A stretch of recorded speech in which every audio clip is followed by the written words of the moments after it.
Today's doubles matches between the Stanford Cardinal and Arizona State Sun Devils are about to begin.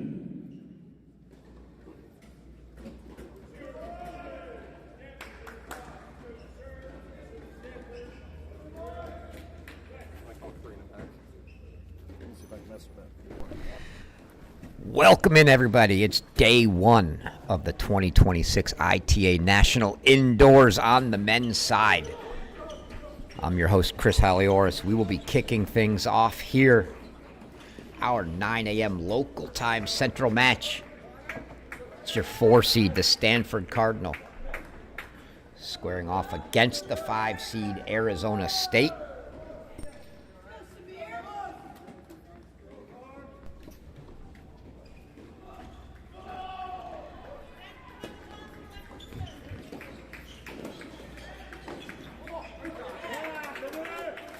Action getting underway simultaneously down in Waco. You catch Alex Gruskin on that call. Their opening match, TCU versus LSU. A couple of matches that feature potential upsets. These could both be good matches to start us off.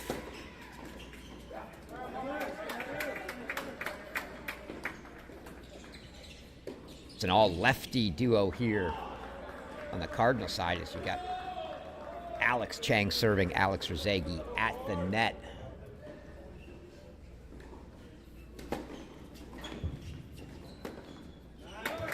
Rosegi puts the overhead away on the far side. Shu Matsuoka, Niels Villard. Both transfers, as you'll get to see this Arizona State team. A couple returners, everybody else a transfer in this year. Matsuoka from Middle Tennessee, Villard from Florida.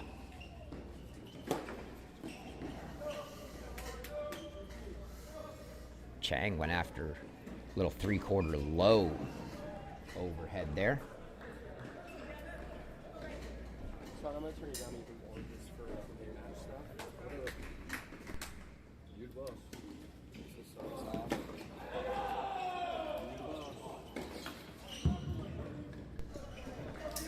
Little miss hit on the return. Short ball to Chang. He dropped into the net for 40-30. Give you the run through the 3 doubles courts here as quickly as we can, and then we'll pop our scoreboard out for all 3 courts on the side. You see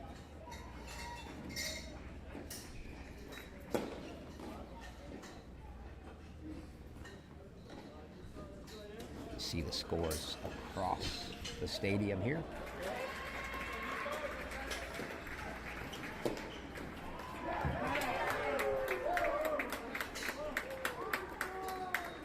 Had a chance to get a little tricky, but Chang closes it out. So Stanford takes the 1-love lead. Jump over to 2.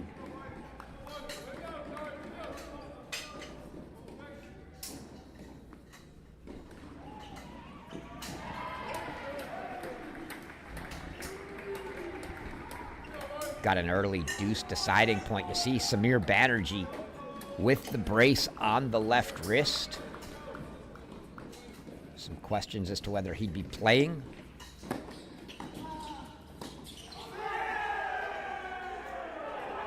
And Rivera misses the 3rd ball, and it's an opening break for Shimanov and Artnak for Arizona State.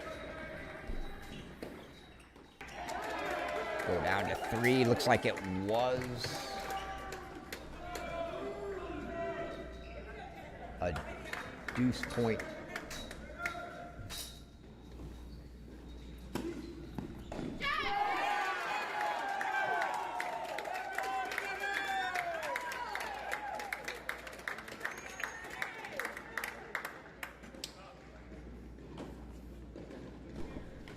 So it's a hold for Nico Godsick and Jagger Leach here. Let's go back to 1, catching everybody at the changeover at the same time.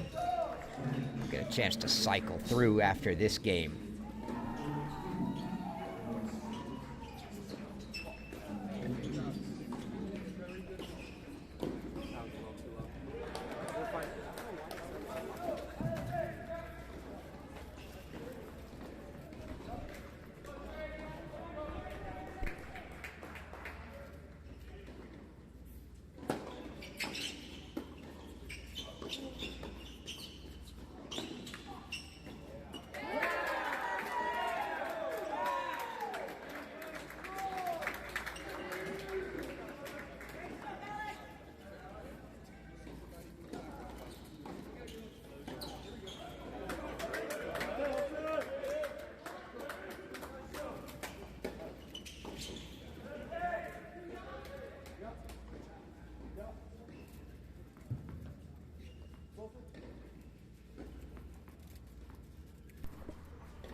Pop out our scoreboard there so you can see the scores on the other 2 courts.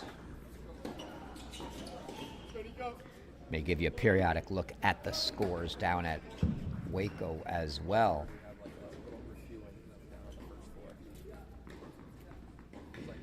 Here's Shu Matsuoka serving for the Sun Devils.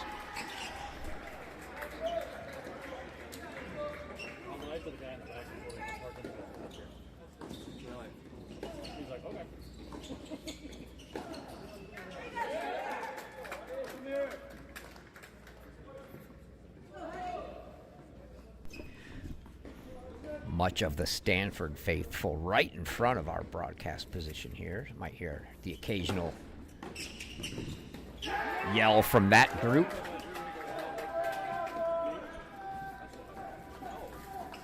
I think we've got all the parents in attendance today. As Rozegi and Chang get the break to open a 2-love lead here. It's a deuce point. On 2 coming up, so let's go there. The Shimanov serving here for Arizona State.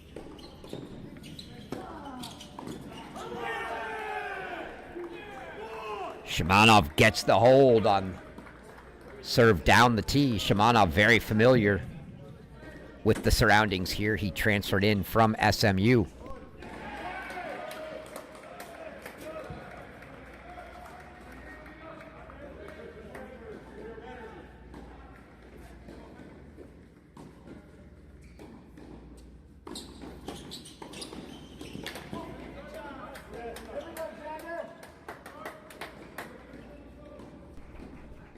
So 2-love leads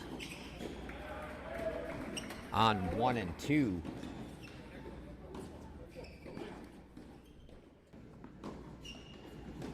Jump down to 3. See if the Cardinal can find one here. It's Jelani Sarr. Oh, big return there.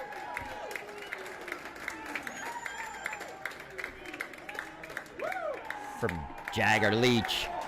Looks like they're going to go right back there again, and it's going to be Leach to take this deuce return and an opportunity to send us to 2-love starts everywhere. The Cardinal can find a break.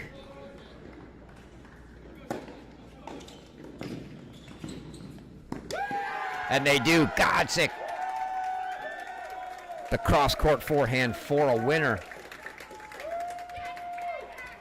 And the Cardinal take a 2-love lead, so it's 2-love. Across the board right now.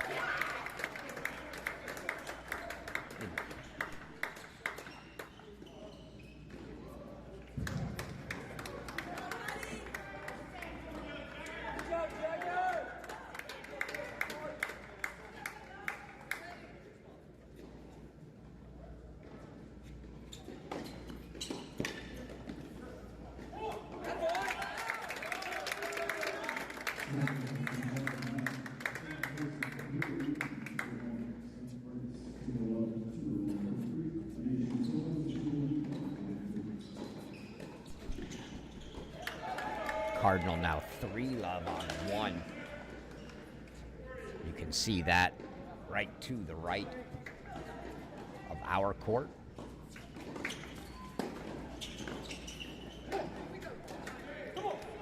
Just wide from Godsick. They play court numbers here. It'll be 1-3-5 to the left, 2-4-6 to the right.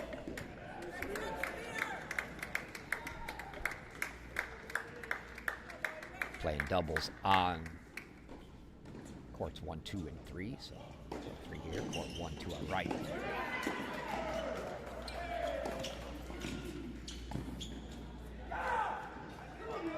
That one just landed good for Mikovic.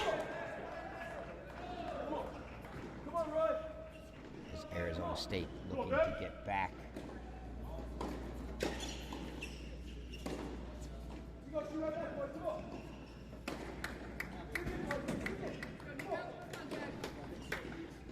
Pop those scores out again as they're not in the way. So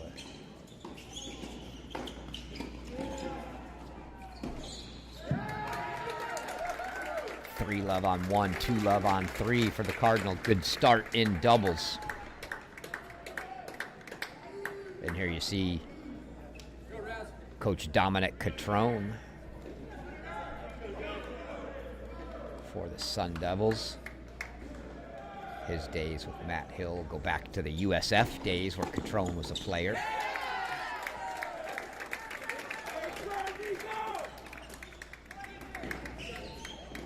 Chance to talk to everybody at Media Day yesterday. I told Coach Catrone, I'm just not going to recognize him without the hair. He used to have the long, full head of dreads. I see him from behind now with nothing, and don't recognize him.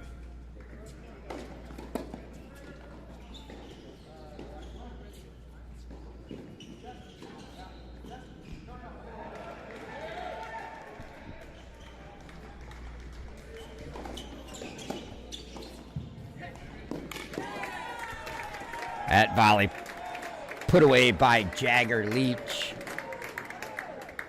And the Cardinal take a 3-love lead, so it's 3-love on 1 and 3.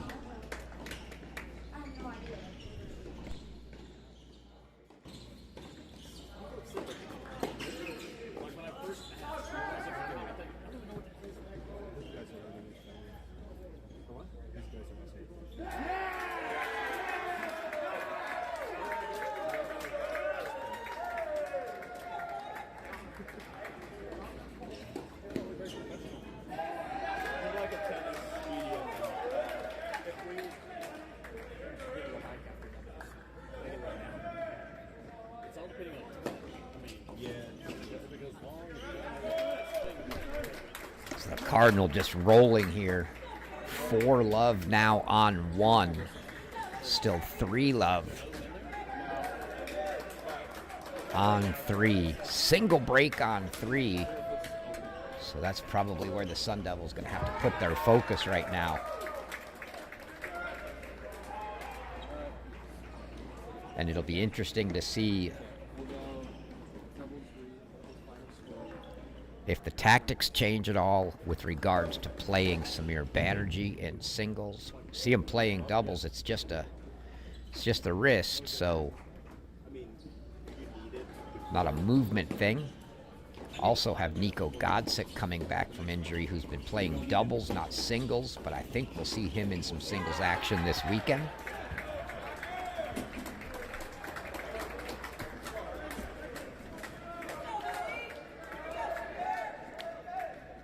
This is a very quick set on 1. Points for 5-love here.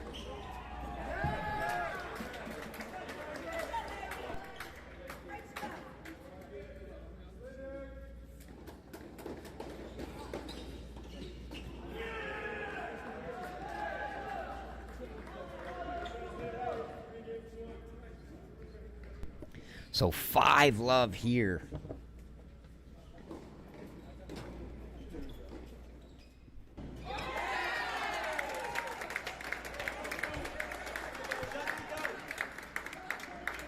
Back to 3, where it's 3-love, and Arizona State's got to get something going, or this one's going to be done in a hurry. That's there. Cardinal now threatening to go double break here as well.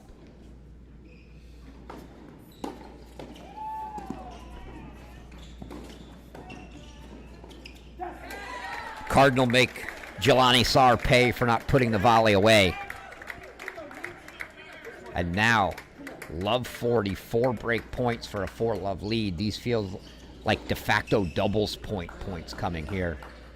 It's already 5-love on 1 to go double break, 4-love down here. Probably the dagger for the Cardinal. They couldn't have asked for a better start. Banged up team could use nothing more than a quick, easy doubles point.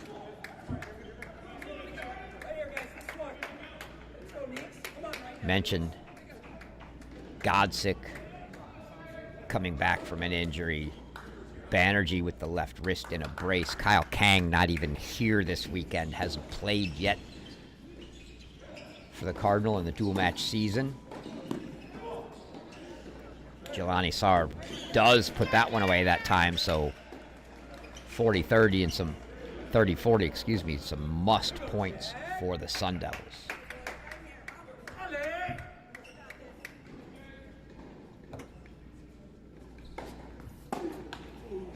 Oh, return in the net.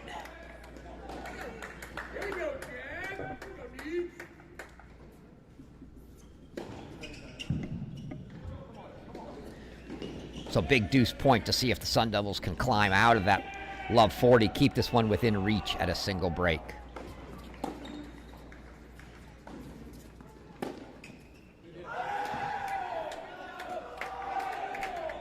sails long. Off the racket of Godsick, so it is a hold from Love 40.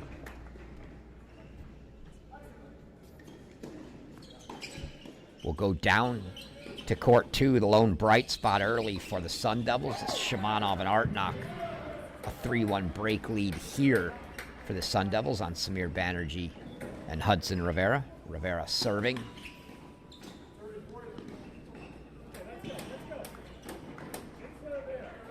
And break chances now for the Sun Devils. So that dig out from Love 40 for the Sun Devils is either a turning point to get back in this doubles point or just a slight blip on the way to a Cardinal roll. We'll go back there shortly. Also keeping an eye on court 1 should they get towards a match point. In fact, let's go there as they are getting close.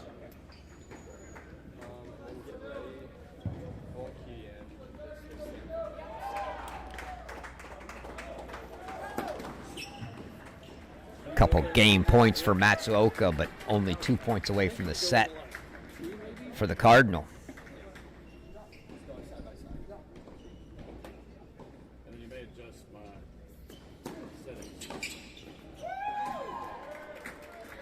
Rip return down the middle there, and that's going to bring up a set point on 1.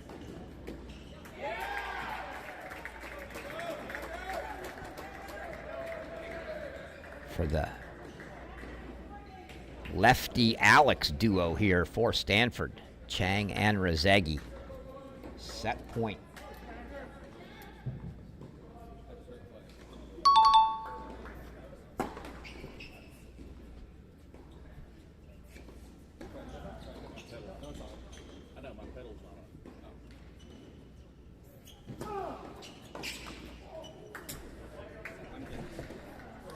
Matsuoka gets the hold on the return into the net.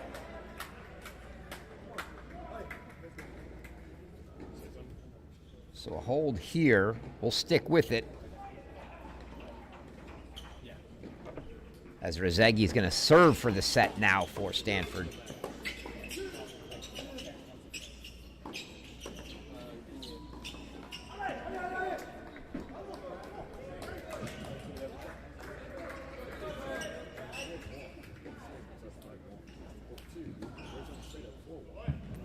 Villard and Matsuoka trying to show a little life.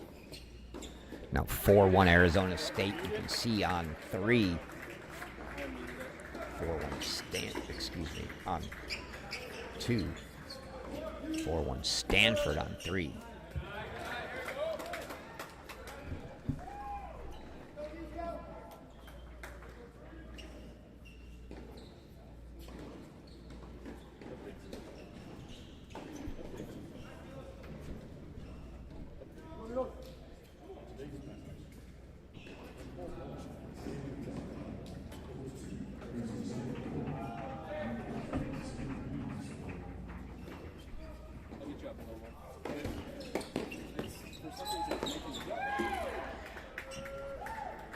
Overhead put away for 30-15. The Cardinal 2 points away here. And they're back threatening for double break on 3. All Stanford to this point on 1 and 3 in dubs.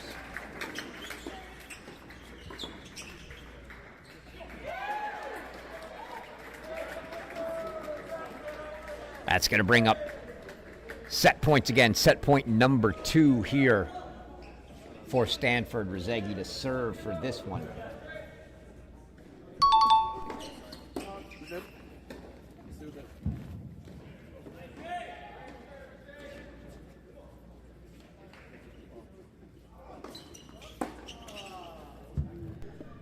And Villar goes behind the poaching Alex Chang there to make it 40-30, but it'll be set point number 3 upcoming. Well, you got your mic in here. Huh? You got your mic working here.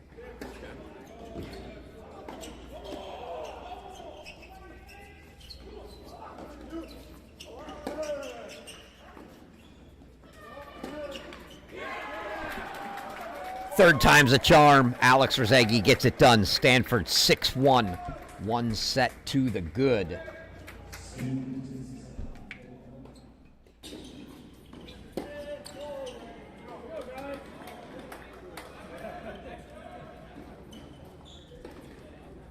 Come down to 2, where the Sun Devils looking to do the same here. Try to leave it all on court 3. Still a break lead for the Cardinal there, 4-2. You can see that score in the top right.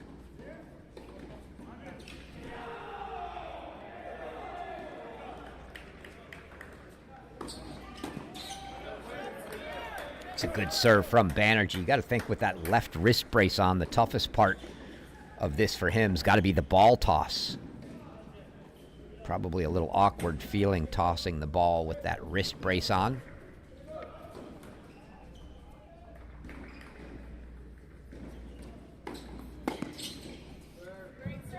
Another good serve.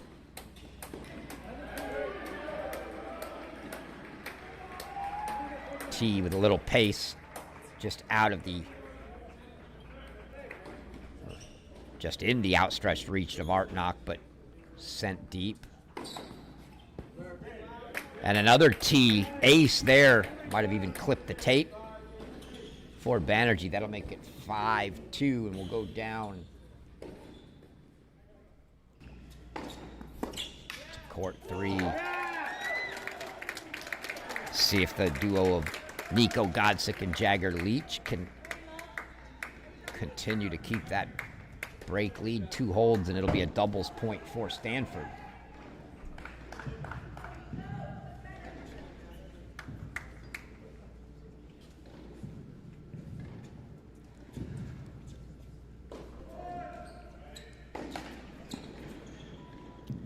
You can see some players warming up on the court to the left of us. That'll be players, someone that'll be playing singles that's not in the doubles lineup.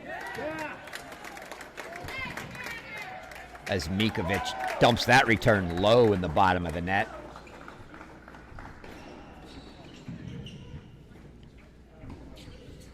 So, good start to a possible very comfortable hold here at 4-2 and put the Cardinal a game away.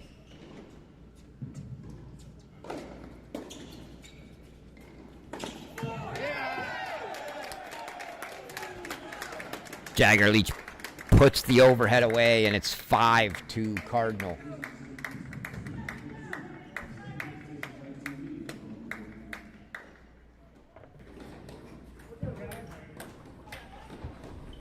Go back to 2 where Shimanov and Artnock are trying to serve out their set. Oh. Shimanov almost catching a behind the back volley there, but it went into the net.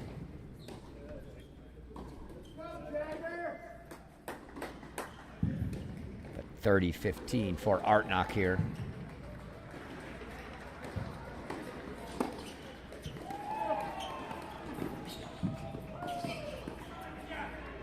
Oh, got a little lucky there.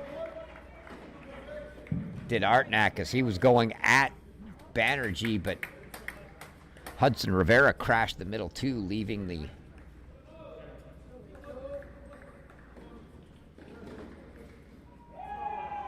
entire side of the court open. So set points here.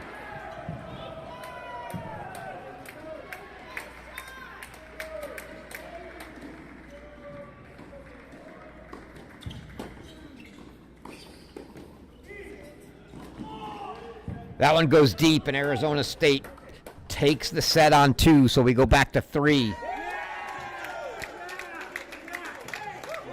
Doubles point rides here on this court.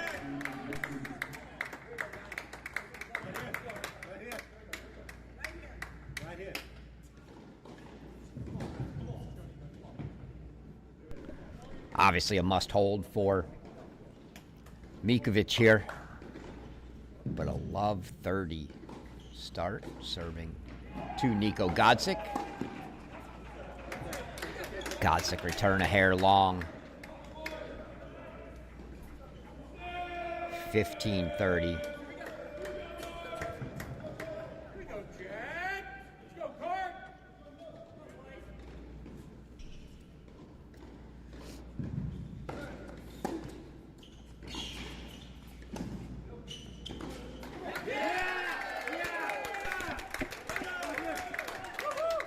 That forehand into the net's going to bring up set points for the Cardinal for the doubles point here.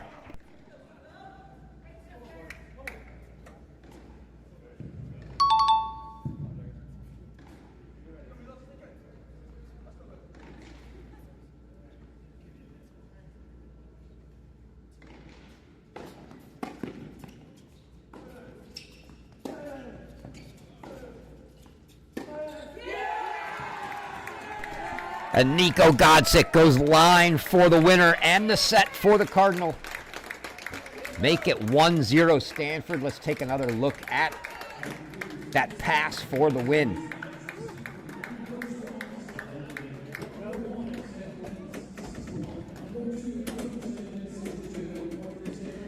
Caught Jelani Sarr cheating middle, and Nico Godsick goes behind him. So it's 1-0 Stanford. We will take a quick break, 5 minutes or so, maybe 4. We'll come back. We'll give you all the player intros, get to meet the team, and kick off our singles action. We'll be back in a few.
Welcome back.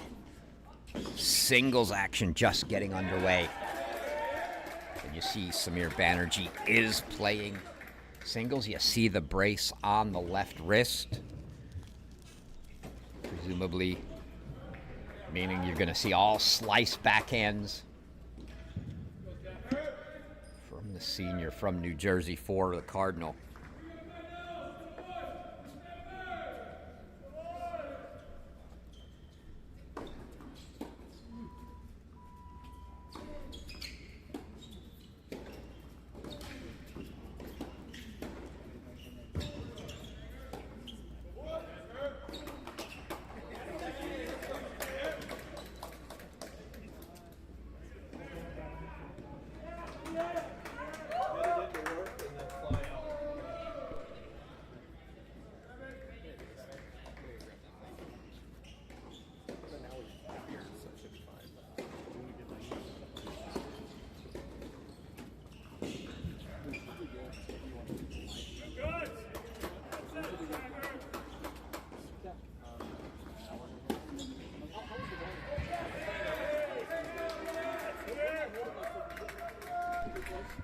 So it's an opening break for Samir Banerjee. We'll use this as an opportunity to meet the teams. Start off with your introductions to the Stanford Cardinal. Mark Krupkin, Short Hills, New Jersey, freshman. Alex Jagger, Humble, Texas, sophomore. Jagger Leach, Laguna Beach, California, freshman. Alex Chang, Berkeley, California, 5th year. Samir Banerjee, Basking Ridge, New Jersey, senior. Nico Godsick, Honey Valley, Ohio, junior. Hudson Rivera, Rancho Santa Fe, California, junior. Brandon Coop, associate head coach, Stanford men's tennis. Paul Goldstein, head coach, Stanford men's tennis.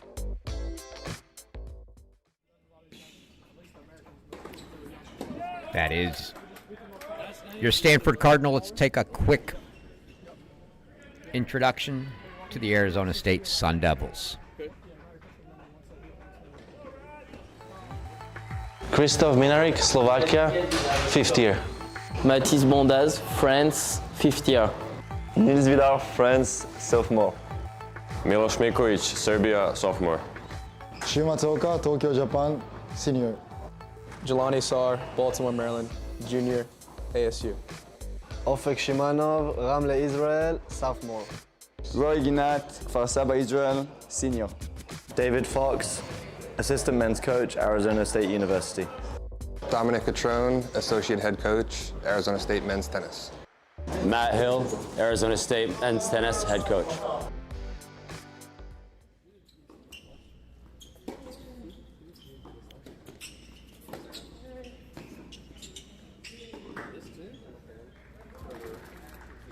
So that's your intro to both these teams. Good start for Banerjee. Be interesting to see as this plays out if Artnak really tries to take advantage of the backhand wing for Banerjee. Going to be tough to be a weapon for him. Going to be defensive slice most of the day.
Looks like no substitutions We'll keep a couple scores on the side for you.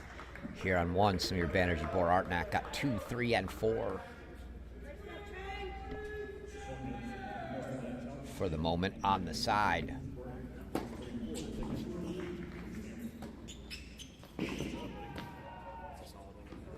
It's a good sign if you're a Stanford fan, knowing that you've got the Banerjee wrist issue, and Godsick coming back from injury as well, hasn't played singles. Recently been in the doubles lineup. To see both of them in here, good news.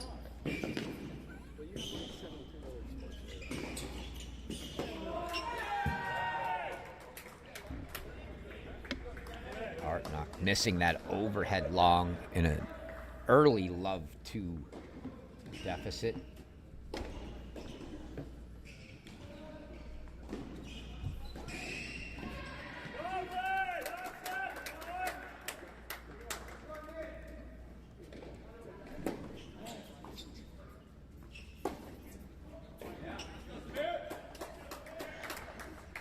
This match featuring 2 of your top 8 ATP ranked players currently in college. Banerjee ATP number 407, 5th of your current ITA players. Artnak 472, 8th.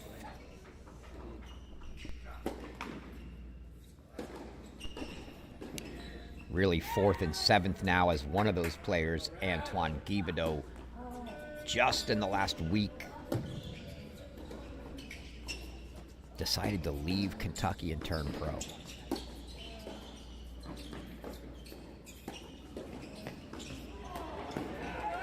Now you see, maybe it's a little too much now in the head of Artnak. You saw him trying to go into that backhand corner for Banerjee, who's clearly going to do some running around that backhand when he wants to be offensive. He hit the first slice, took a couple steps back to set himself up for the forehand. So the key is going to be, can Artnak go up the line and make Banerjee run if he tries to play the game of running around that backhand.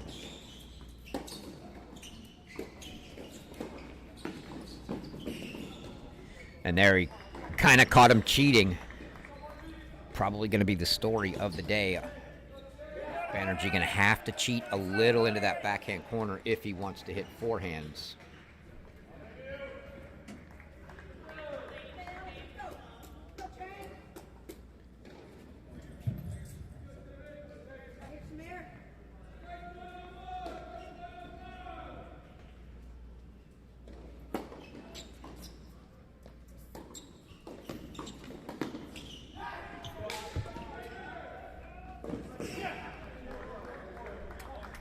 Just sneaking that volley in. You saw Artnak kind of crouching, looking to see if that was going to catch the line. And he did get it just in. But look at the scoreboard on your screen. Stanford 8-love right now on courts 2, 3, and 4. 2-love here, so it's 10-love on the top 4 courts.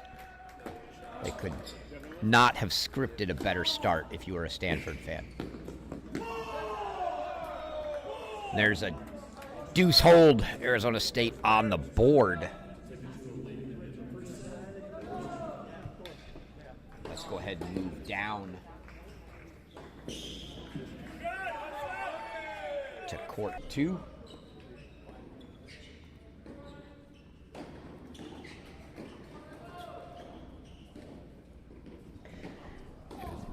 We'll add court 5 to the side, and this Cardinal run continues as Rezegi. You can see a 2-love lead there.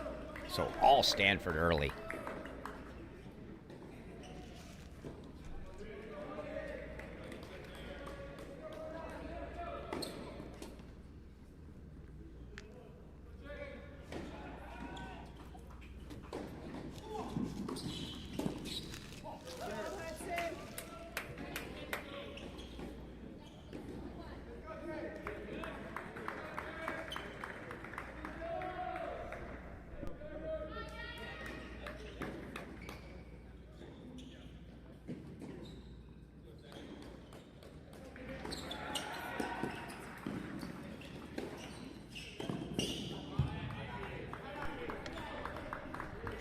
cover from Shimanov there. It's Hudson Rivera for the Cardinal on the far side. Rivera Jr. from Rancho Santa Fe, California. Facing on the SMU transfer, Ofek Shimanov from Israel.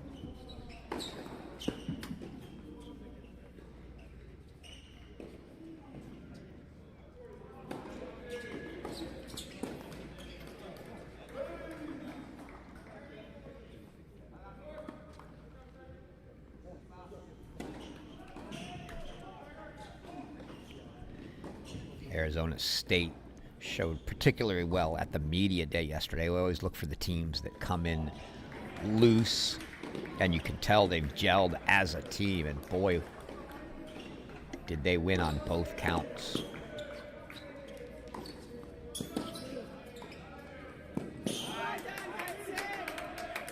Rivera with the approach, nice backhand volley from the chest.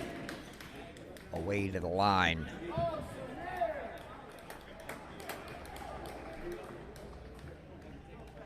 And there you see head coach Matt Hill on the left for the Sun Devils. And it's a deuce deciding point for Rivera to try to keep his break lead here.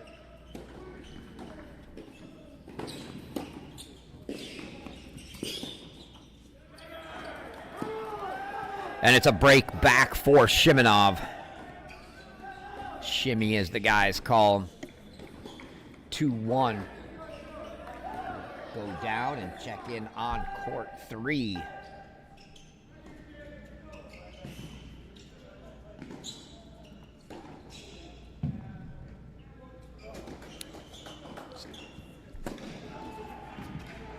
Grad transfer Alex Chang for the Cardinal here, coming over from Cal. Squaring off against Mathis Bondaz for Arizona State. Bondaz, by way of Texas A&M and VCU, to the Sun Devils. A returner, though. He was here last year. Spent a semester or so at Texas A&M before going to VCU. And when the mass exodus came at VCU, Bondaz came to Arizona State.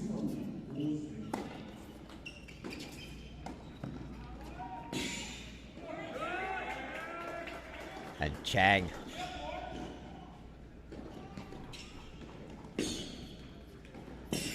rolling early here. It's big leads for the Cardinal right now. The Banerjee's up a break on 1. Chang up a break on 3. Leach up a break on 4. Rezegi double break on 5.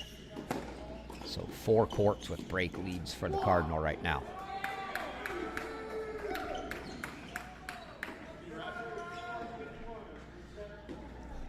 Chang keeps the break lead, makes it 4-1. We'll go down to court 4.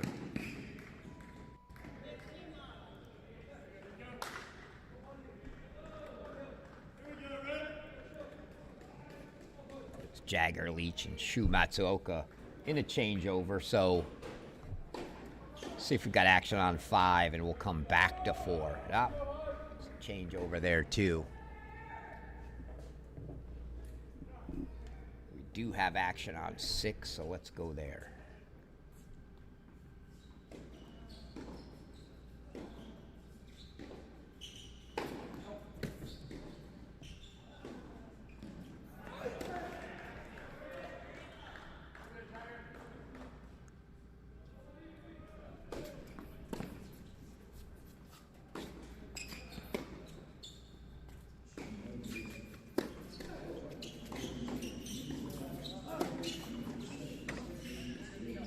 See Nico Godsick here on the near side for Stanford for singles action in a little bit. Had mentioned he was coming off of injury. Jelani Sarr, far side for Arizona State, a spot I know Coach Matt Hill feels particularly good about. Sarr was a rock at 5 for South Carolina last year and getting an opportunity now to play 6 here for the Sun Devils. Should be a very good spot for him.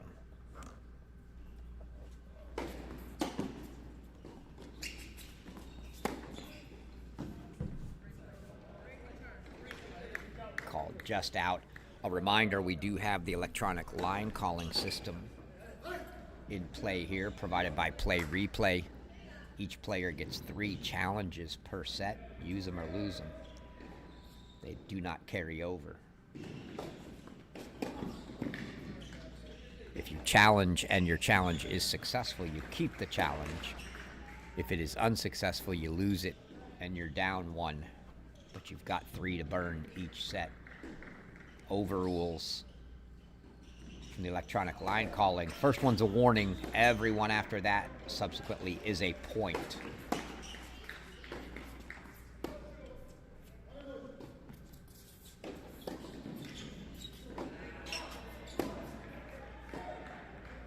That ball deep from Godsick. A change made in the fall by the ITA when the All-Americans had a few matches defaulted on that point penalty progression of point game match. So they've now separated the other code violations from the electronic line overrules. So the electronic line overrules are just unlimited point penalties.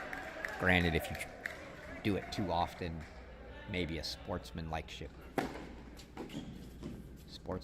code type penalty, but otherwise it'll just be point after point. All other code violations, ball abuse, language, etc., still the standard point game match penalty.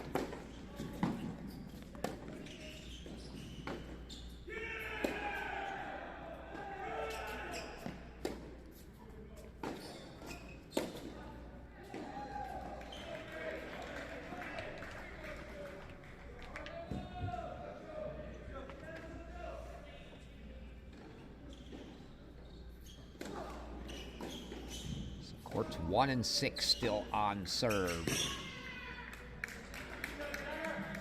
Stanford with break leads everywhere else.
Super impressive start for Stanford, considering not only are they a little banged up, not a team you would generally consider an indoor team. They don't play a lot of indoor. They got the new facility out there that's, if you catch a glimpse of a match, it looks sort of indoors, but it's really more of a pavilion style. It's outdoors, undercover.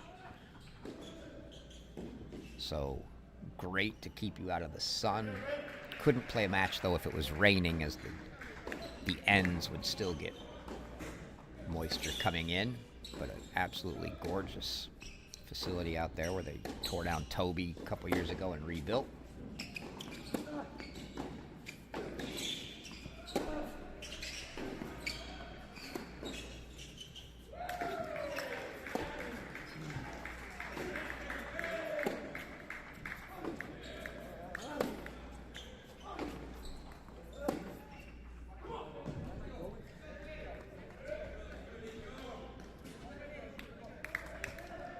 Just a little late on the timing there for Nico Godsick. Some of that going to come from having been out for a little bit of singles action.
A deuce deciding point coming here. Chance for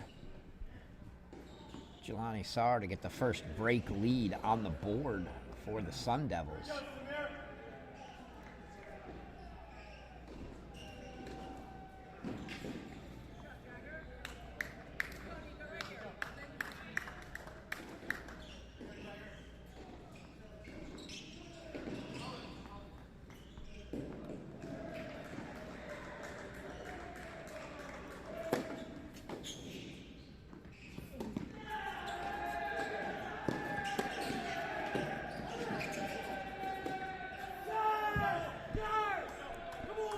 Some emotion there from Godsick as he gets the hold to keep this one on serve.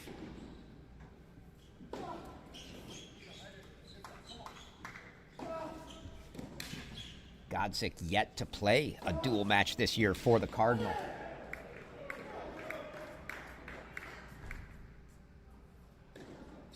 So this his first spring action, a big spot to get it, and hence the reason you see him so pumped. We'll go back. We had skipped courts 4 and 5, and it looks like, well, no, they are out here. Just a little off screen. It'll be Shumatsuoka far side serving to stay in the set. As Jagger Leach 5-2. Quickly as Stanford threatening to make this one a runaway.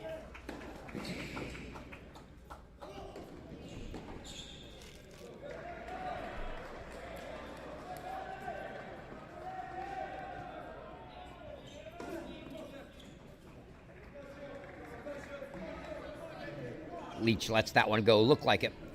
He wanted to call it out. It might have been a hair wide, but with the lead, he lets it go. He's going to now serve for the first set here. Leach, the first 1-5 for the Cardinal.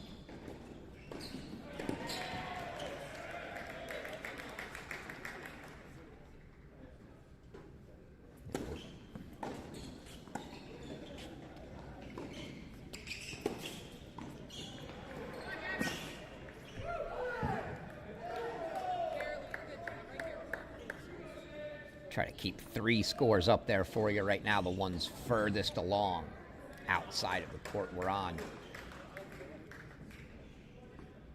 You see Mathis Bondaz for Arizona State's gotten back on serve with Alex Chang after being down big early.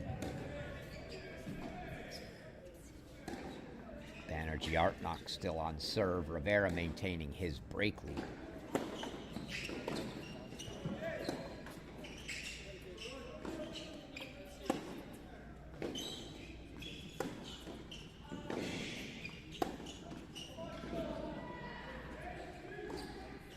Low ball. Leach just didn't get down to it. Flat stayed low the whole time. There you see head coach Paul Goldstein. Love watching Goldie roam the courts. Always looks like he's had a little too much coffee. Super energetic coach.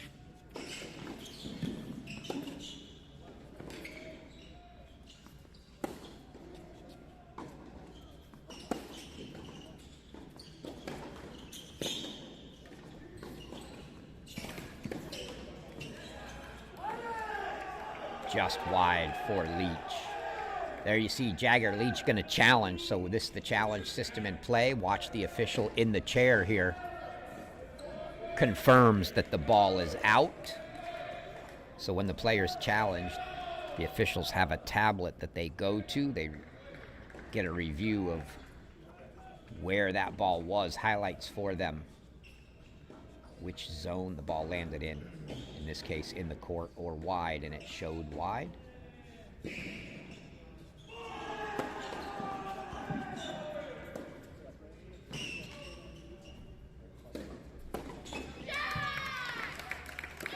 So love 40 for Leach, trying to serve for the set. He's going to have to dig out and fight off 4 break points here. First one successful. Still 3 break chances for Matsuoka to try to get back on serve here.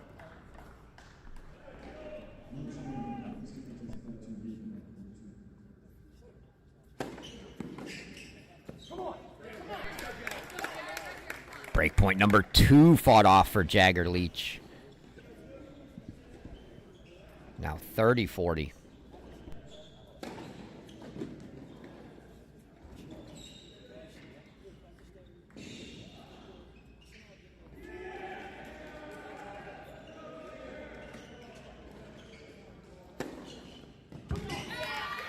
What a serve from Jagger there, right in the tee corner.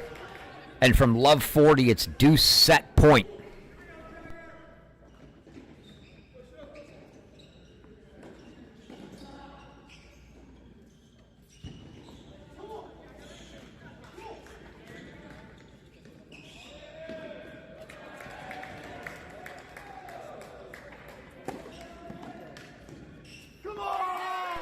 And from love 40, Jagger Leach. 4 straight. And it's a 6-3. I think the official got the scoreboard wrong there. And they change it. It's a 6-3 first set for Jagger Leach. So that's the first set on the board. We're going to come down to court 3.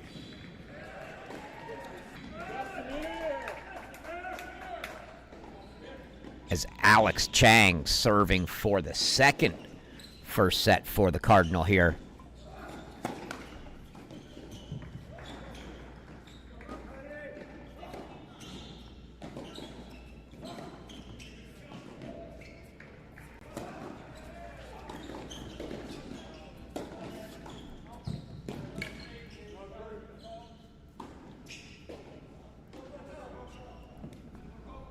And just as Jagger Leach made it tough on himself, Alex Chang doing the same at 5-3. He goes love 30. Chang went all the way to love 40 before he came back and held. Leach, did. Let's see if Chang can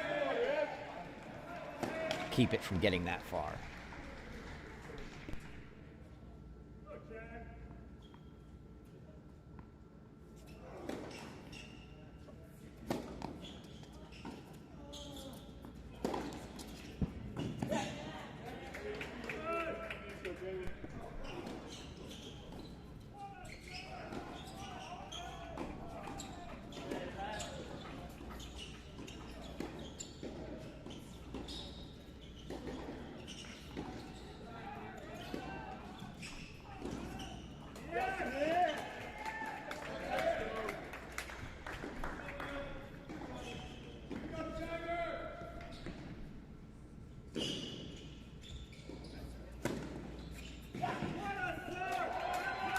What a serve there from Alex Chang. Slice wide. Never a chance for Bondaz to even come close to getting a racket on it. So 30 all now.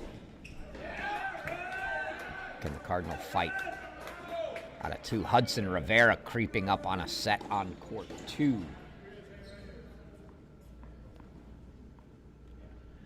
We may go split screen here in a moment.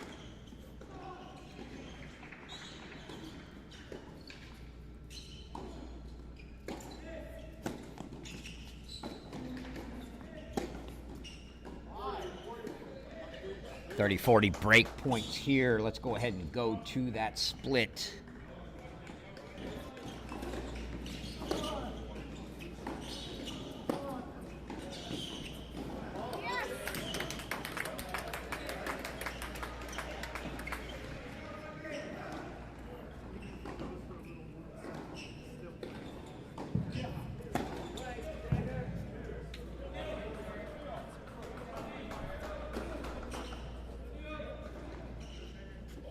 As Rivera now set points. Set point as well for Chang.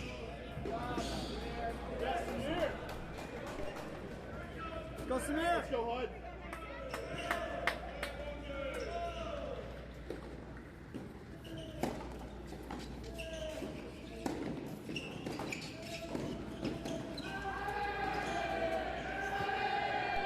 And it's a break for Bondaz.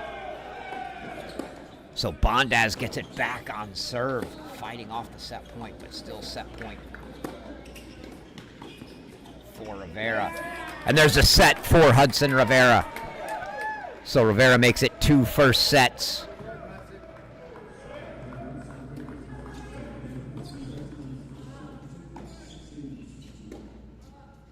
And we will go back. Where do we go here? I think we go to court 1. So 2 first sets in the books. Rivera on 2, Leach on 4.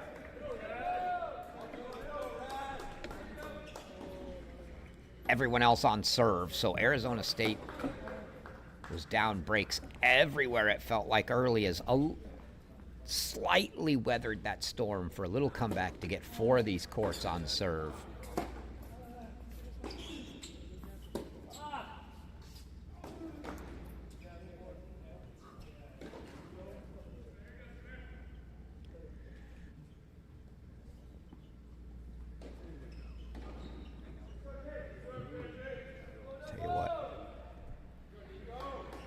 Jump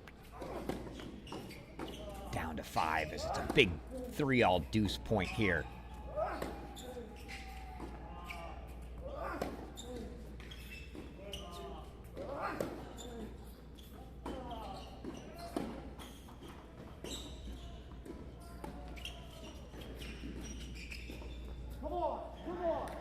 As Rosegi gets it, he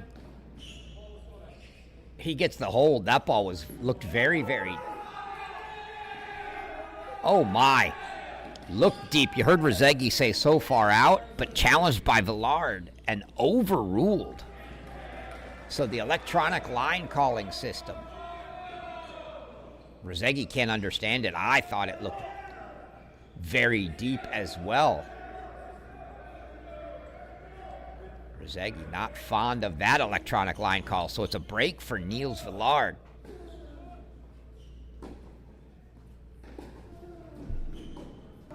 Now we will go back to 3, where Chang looking to break for the set after letting Bondaz back on serve. That one just wide for the Frenchman. So 15-30 and 2 points away now.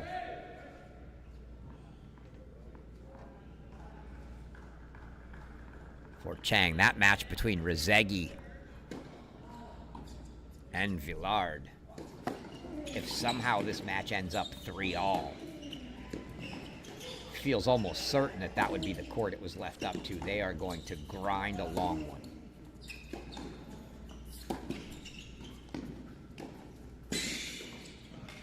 Oh, what a get from Bondaz.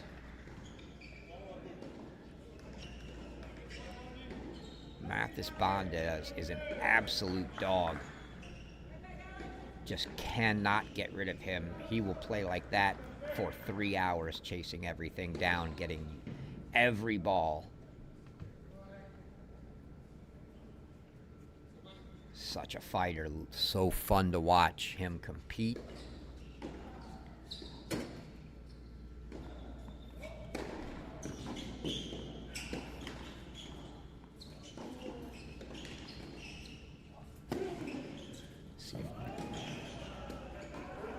A battle of just Bondaz grinding and Chang trying to impose a little more firepower on the far side, but boy, oh boy, is it tough to put a ball past Bondaz.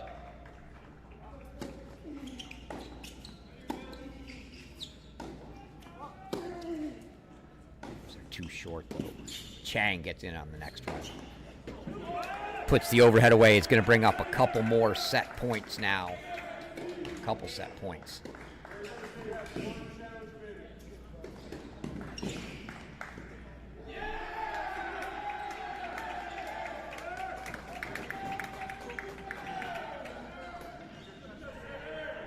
So 2 set points here for Chang to make it a third first set.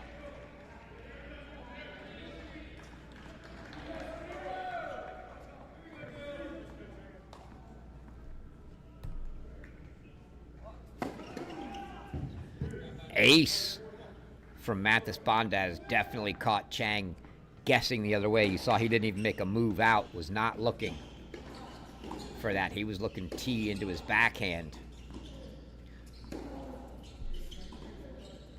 So a deuce deciding point, but another set point here for Alex Chang.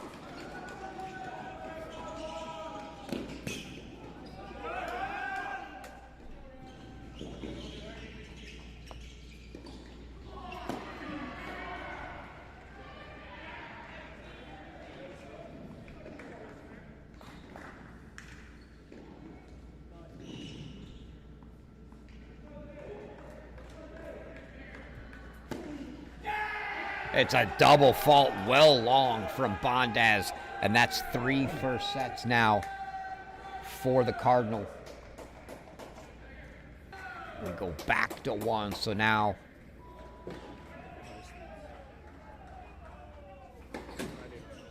courts 1, 5, and 6. Okay. Thank you. Change over on 1, so let's go to 5.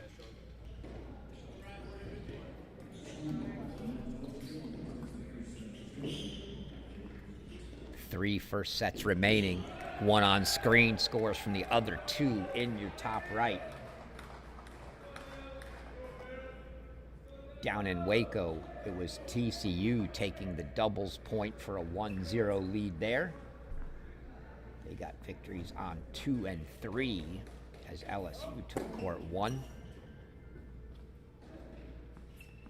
And they're right about the same spot we are. 1 first set in the books. Most of them coming to an end at the moment.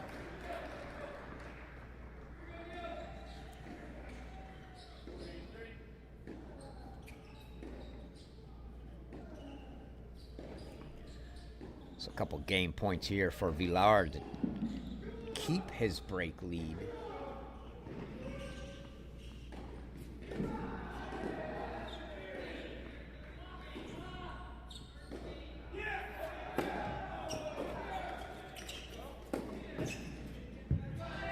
And Villar does, so 5-3 lead for Villar. Let's go back to 1 as Banerjee broke Artnak at 5-all, and he is serving for the set.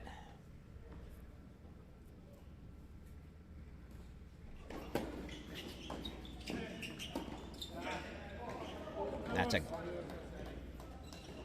great return there from Artnak, deep into that Banerjee backhand that he can only slice, and he just was late on it. You can't dig a slice back that late.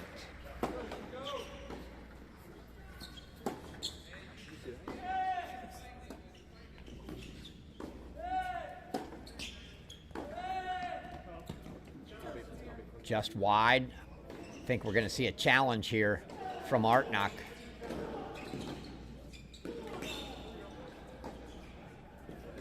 Artnak going over to the chair and standing on it to try to look at the tablet with the official to see the call. But the call stands, so 15-40 for Banerjee.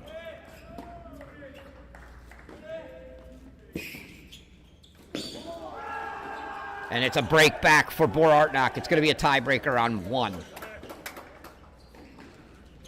So a breaker here. And Jelani Saar has now also gotten a break up on 6. So 5 and 6 now break leads for the Sun Devils. Down a doubles point. They really would love to get these other 3 first sets. Gonna need to start here for Artnak in a breaker.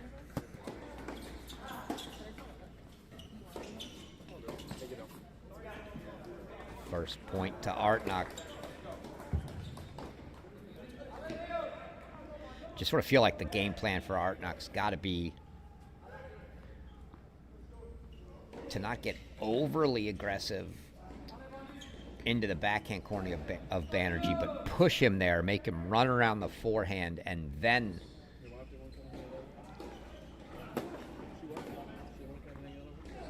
get the ball, take it early and push it into that forehand corner, catch him on the move, cheating into the, to try to hit forehands from the backhand side.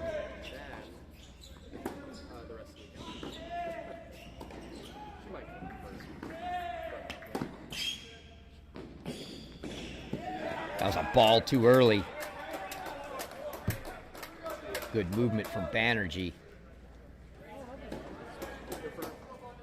Artnak went from corner to corner, but he went there after Banerjee hit a slice backhand. He wasn't pushed off the court.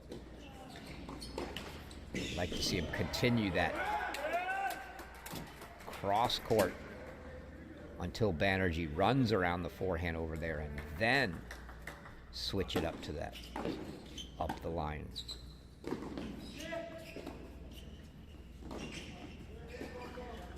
That one wide.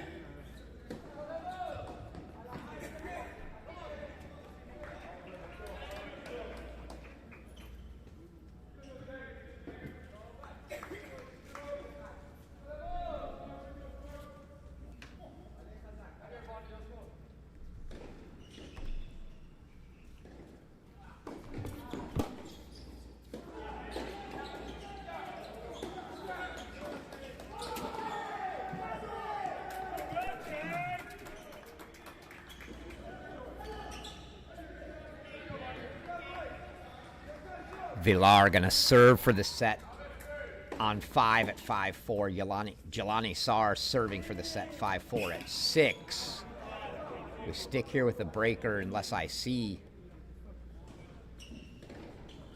closing in on set points, but Nico Godsick's got break points. You can see that scoreboard top right, 3 break chances for Godsick to get back on serve. If we do see that creep towards a set, we'll bring it in. But Artnak now 4-1. Only a single mini break. See if Banerjee can hold his 2 here.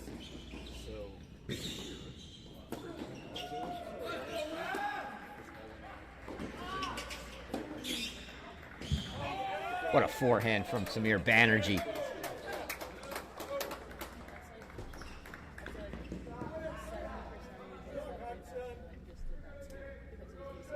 Another look at this one.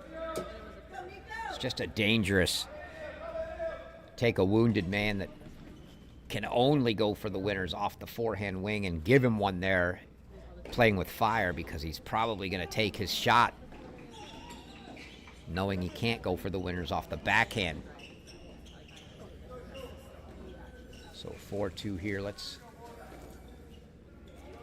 quick. Oh, we see now it's a set point coming up on 6. We will quickly go there and then come right back as this breaker's not near the end yet.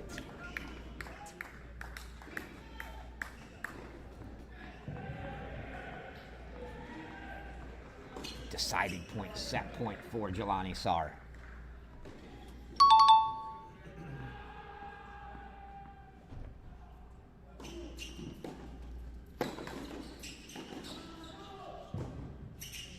Nico Godsick gonna get a second serve look.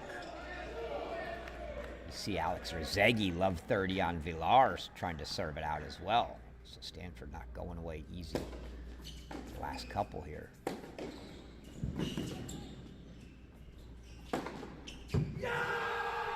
And Jelani Sar puts the overhead away. One more look at that. It's a first set for the Sun Devils.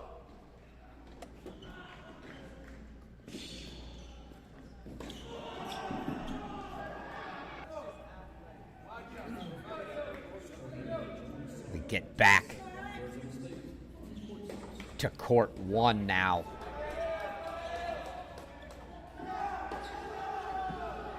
As Artnock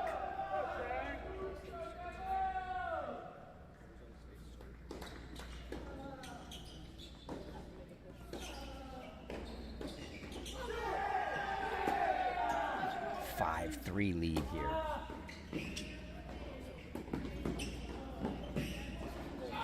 Oh my. Artnock had the easy volley put away and Banerjee ran it down. We have to see that again.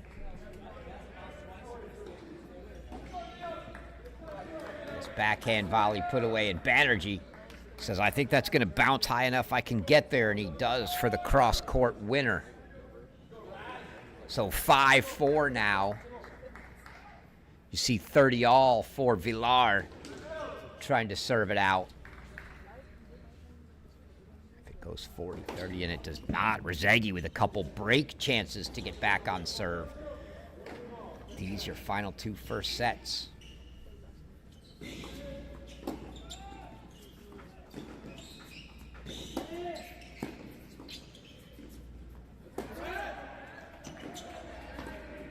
Oh, so tough for Banerjee there. Well played by Artnock. He goes on the approach into the backhand. Banerjee tries to hit a one-hander. Not his game, but he didn't think the slice would be good enough. So Artnock takes a 6-4 lead. Set point here coming up.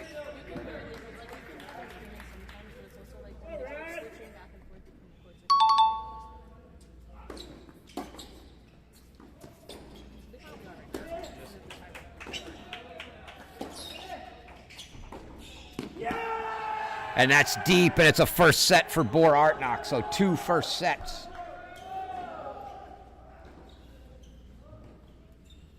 For the Sun Devils. And we go to 5, the remaining first set. Break points for Rezegi.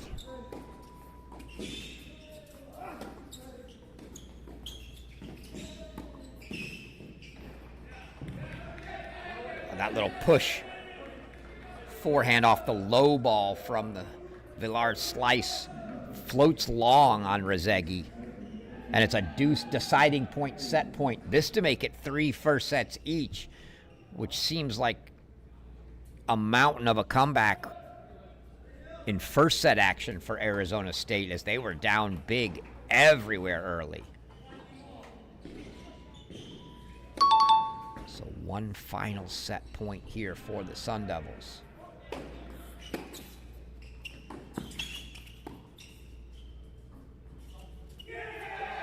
And that's deep. And a first set, I think, Rezegi, did he challenge it? He did. It is confirmed out, and that is a set for Niels Villar. So 3 first sets apiece for the Sun Devils. Let's now run to the court furthest along. That'll be court 4, where Shu Matsuoka has taken a 4-1 lead in the second. So Arizona State coming to life. Let you know that Ofek Shimanov on 2 has also got a 3-love lead on Hudson Rivera in the second. So 3 first sets and a couple of break leads early in the seconds on the courts. They dropped first sets in for Arizona State. This may be the first moment after Villar closes that first set, and you check the scoreboard and see break leads in the second on 2 courts for Arizona State, where you start to just get a little bit nervous if you're Stanford now. Felt like you've been completely in control the entire match. And now Arizona State threatening in a big way to make this one a nail biter.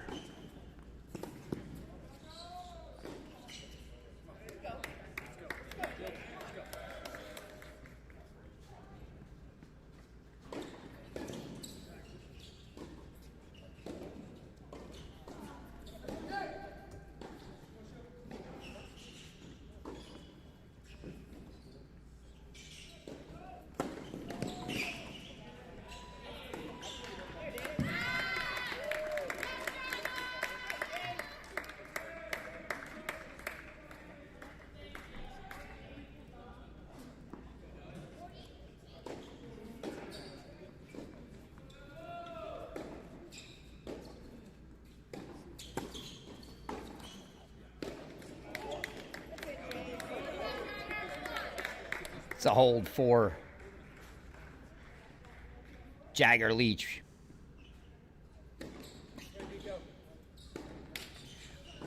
Mentioned how banged up the Stanford team was. We had a talk with Coach Goldstein yesterday about that topic. Let's hear what he had to say. Yeah, you know, I mean, they have energy every day. I mean, it's 8 a.m. They're showing up with energy. They're showing up with energy. Well, that wasn't exactly the video we wanted. We'll come back to that.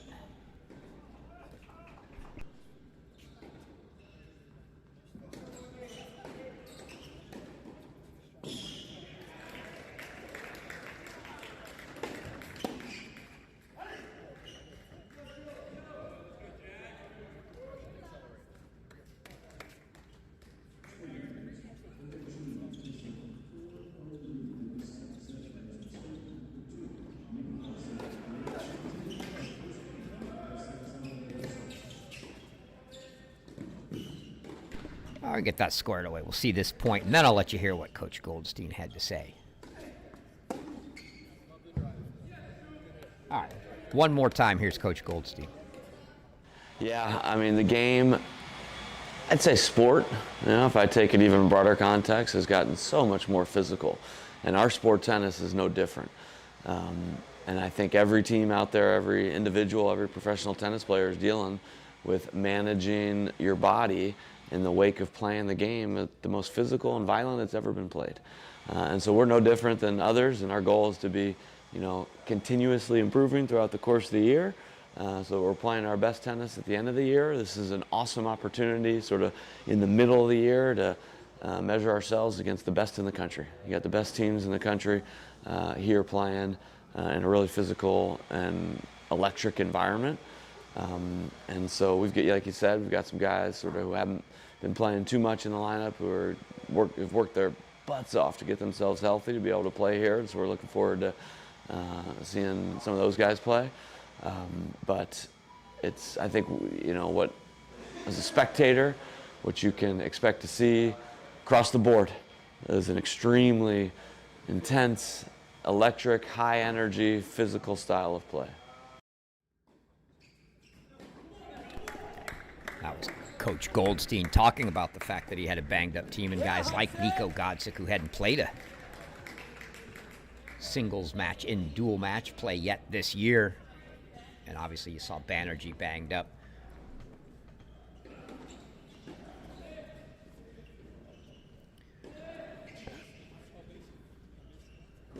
Perfect timing there. That took us through the changeover as Matsuoka now a 5-2 lead. Jagger Leach serving to stay in the second set here.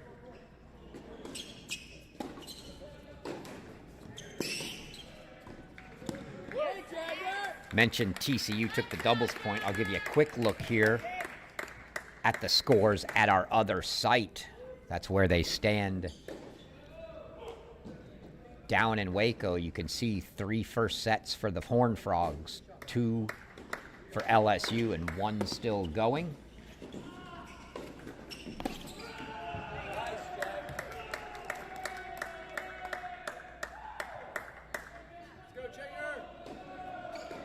TCU on the top of each of those score lines. If you don't know all the players, LSU on the bottom.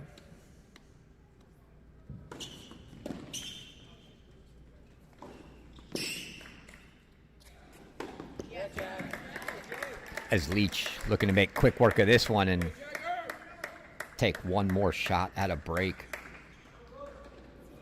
here in the second.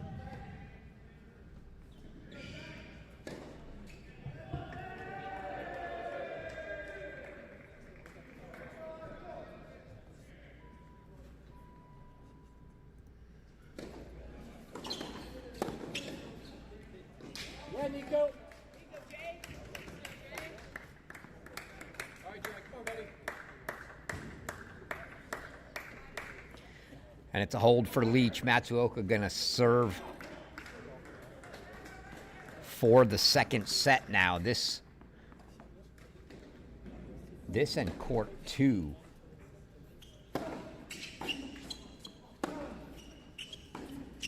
The only one's getting close to the ends of a second, so we'll pop that.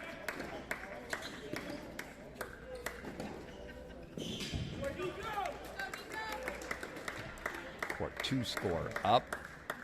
So you see Shimanov a 4-1 lead. Looks like a little conversation here for Matsuoka.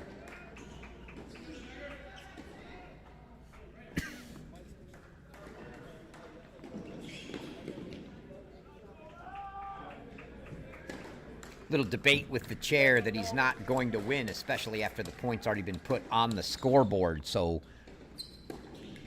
Love 15 for the Middle Tennessee transfer. Mentioned all the transfers for Coach Matt Hill. He's really assembled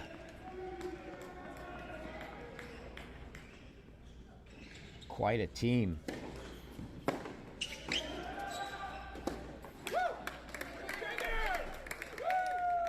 Artnock and Bondaz return from last year's team, but they bring in Shimanov at 2 from SMU, Matsuoka at 4 from Middle Tennessee, Villar at 5 from Florida, and Sarr at 6 from South Carolina. And you see Shimanov now 5-1 in the second on court 2. So the Sun Devils looking to flip 2 of those pretty quickly.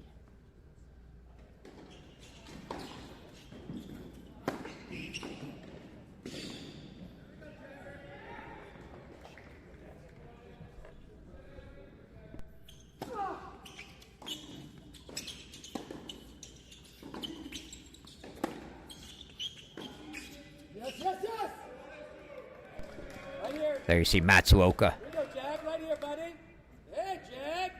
trying to get himself going with the yes, yes, yes there. Love 30 to 15-30.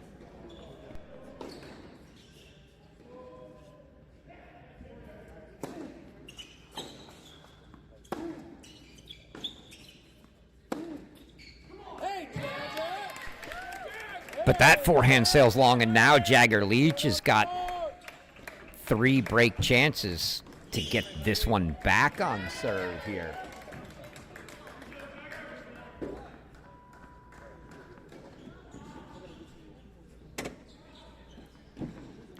That is Coach David Fox.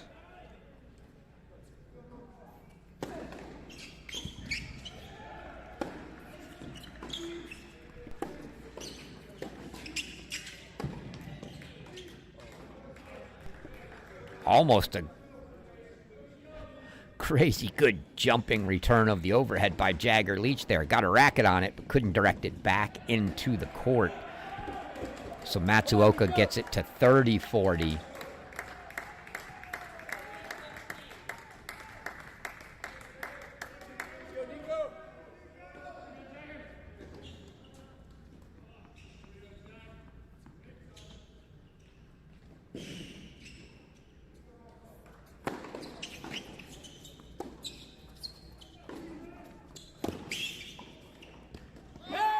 The backhand line approach and volley from Jagger Leach earn him the break to get this one back on serve. So 5-4.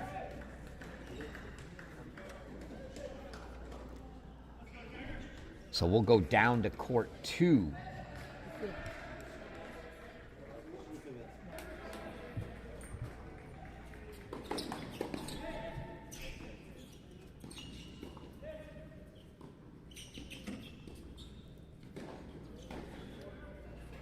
Hudson Rivera serving to stay alive in this one. Again, these two sets between 2 and 4, the furthest along.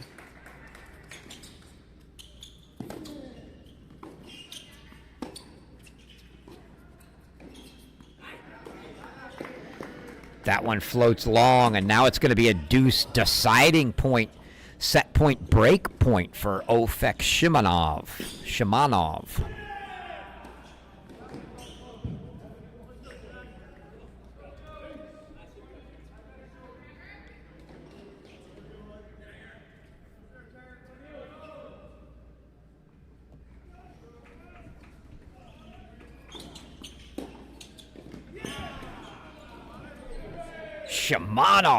the return winner on a deuce deciding point for the set. Let's take another look at that. He went for it. Love the aggression here. Backhand return right up there. Just, I think, caught Rivera off guard there. So it's a set for Shimanov. Go ahead and go back to 4. Or Jagger Leach, who's now back on serve.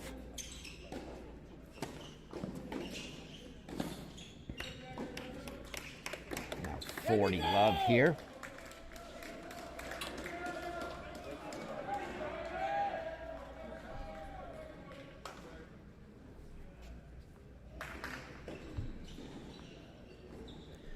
Arizona State certainly one of the surprise teams to have made it to indoors this year.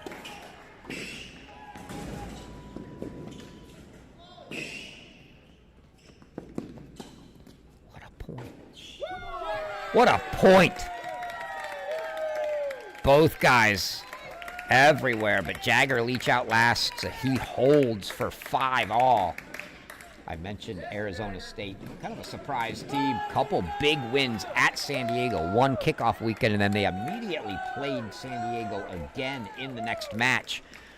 We asked Coach Matt Hill if we'd have told him he was going to be 2-0 at San Diego earlier in the year, if he'd have been surprised. Here's what he had to say.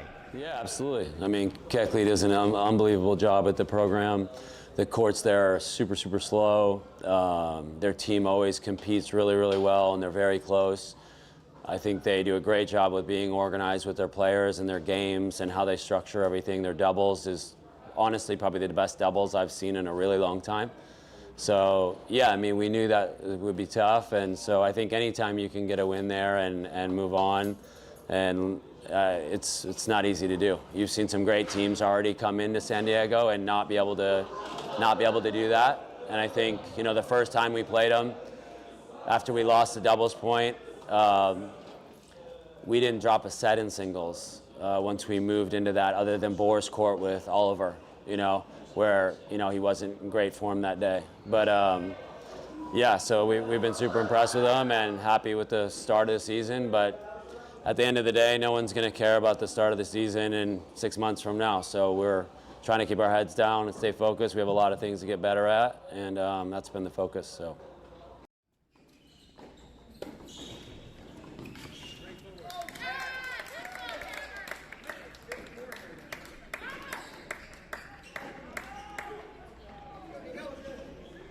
Might have some 3-setters coming our way. We've already got one on court 2. Chang now threatening to get a match on 3, but Nico Godsick, after dropping the first for Stanford, is a break lead in the second, and as does Alex Rezegi on 5. So potential for multiple three-setters here.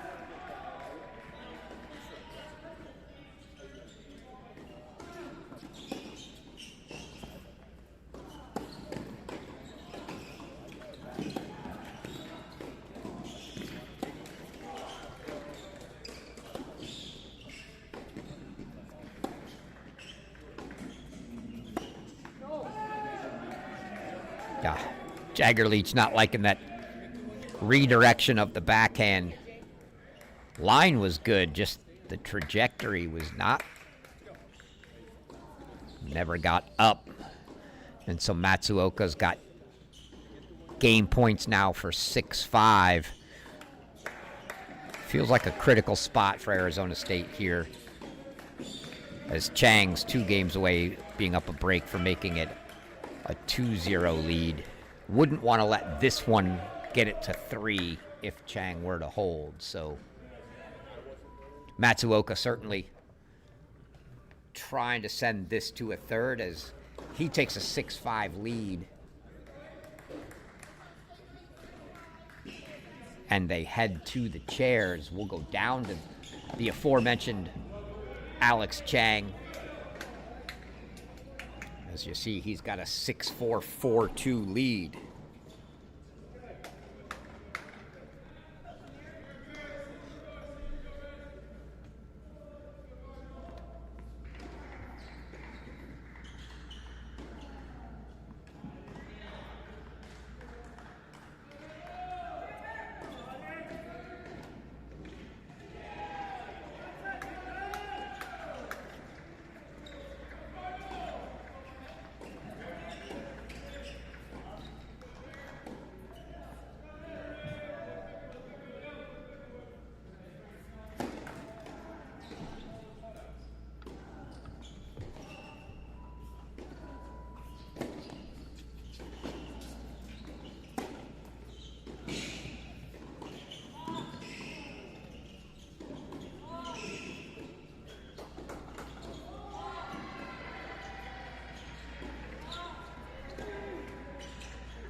Points now for Chang to make it 5-2 here.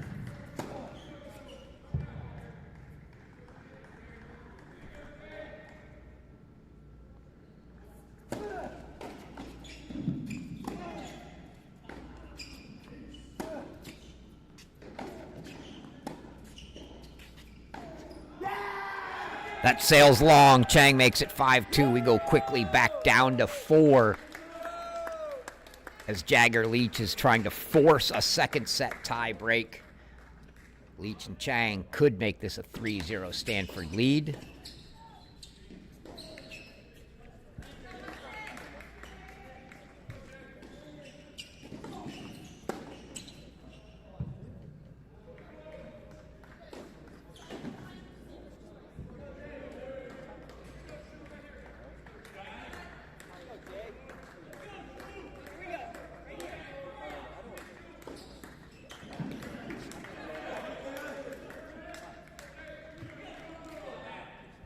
LSU at the other site, playing without 3 of their starters in singles today. Pichkowski, Vasquez, and Lansarovic all out as they battle TCU.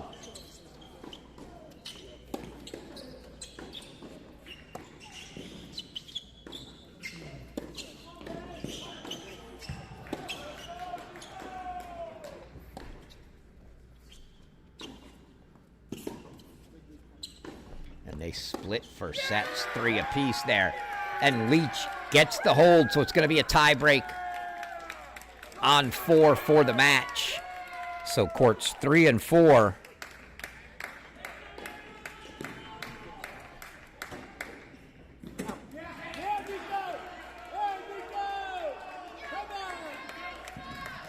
Stanford can't win it in straights as they had 3 first sets, but Rivera lost the second.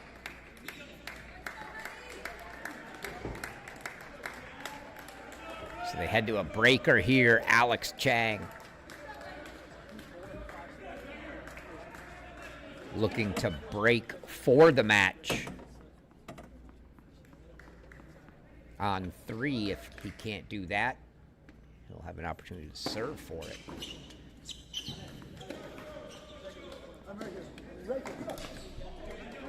So these are the 2 big ones right now. Godsick threatening to split. Put a few of those scores up on the side for you.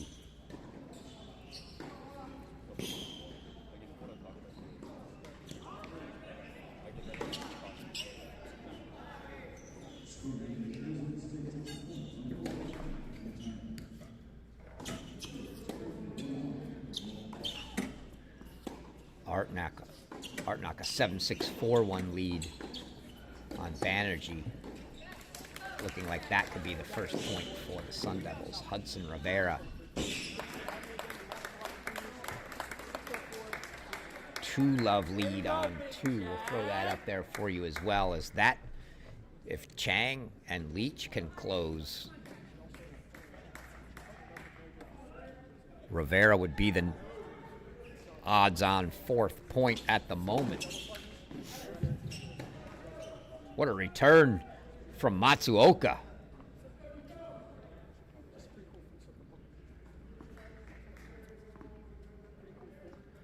Leach didn't have a chance to move for that one, so 2-1 Matsuoka now. Mini break lead.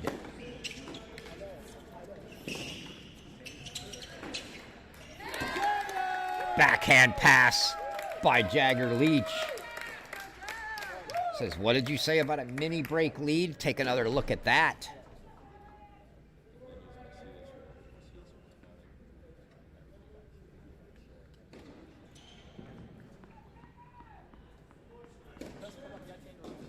Mini break lead erased. 2-all now.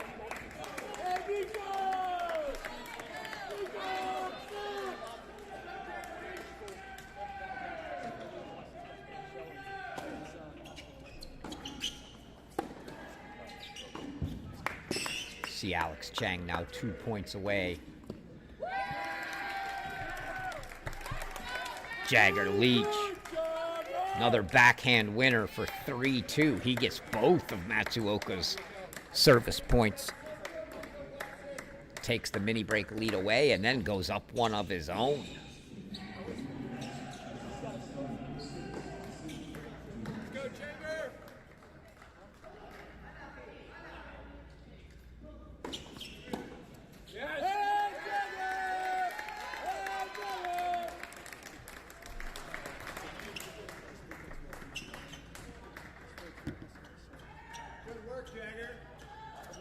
buddy.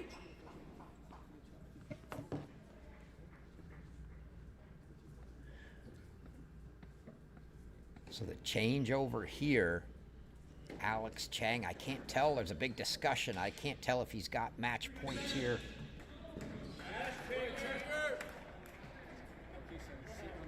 Indeed, he does. Quickly go there and come right back or split if necessary.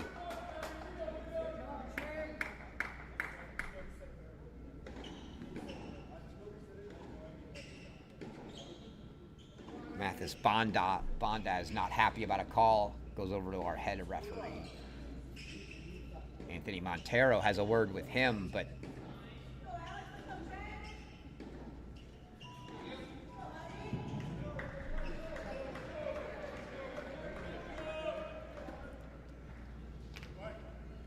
match point here for Alex Chang.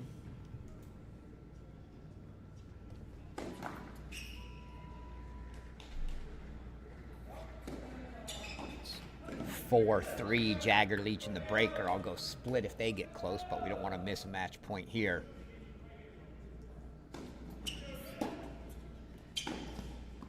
Oh, just long was Chang on match point number 1.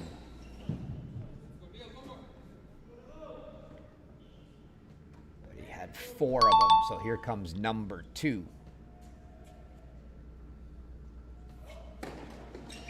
4-all now. Matsuoka's clawed back even in the tiebreak on 4.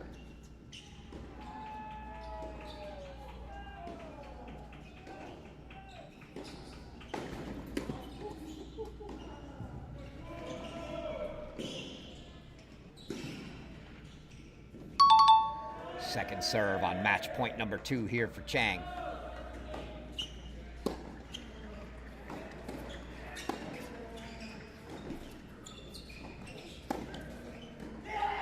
Forehand sails long for Bondaz, and Alex Chang makes it 2-0 Stanford.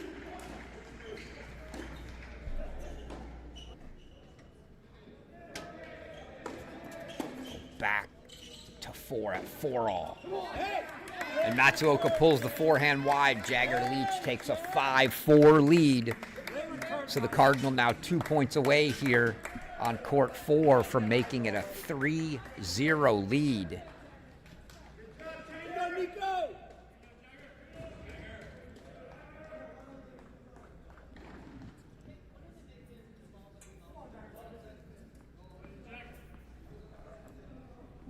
And that scoreboard has showed 7-6-4-1 on court 1 for a long time. And there is no official in the chair. The scoreboard not putting a point up, but something tells me that Samir Banerjee retired.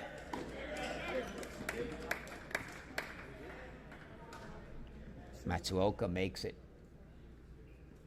5-all, I think, but maybe there was a... see a delay there, but indeed 5-all.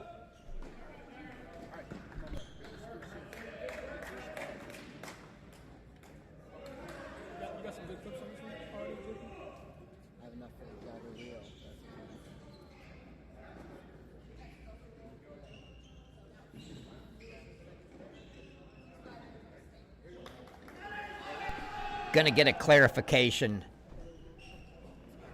to see if Banerjee did indeed retire, as the scoreboard, official scoreboard, does not show a point for it, but they are clearly done playing as players are standing in the middle of the court watching either side. So it's either 3-0 Stanford if Artnock retired at 7-6-4-1, that would be brutal, or it's 2-1 Stanford at the moment.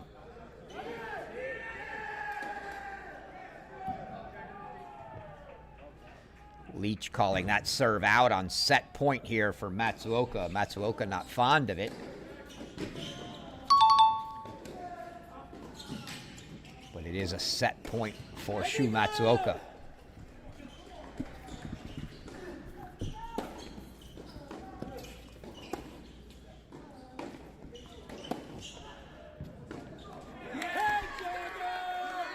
Unforced error into the net makes it 6-all. They'll change ends.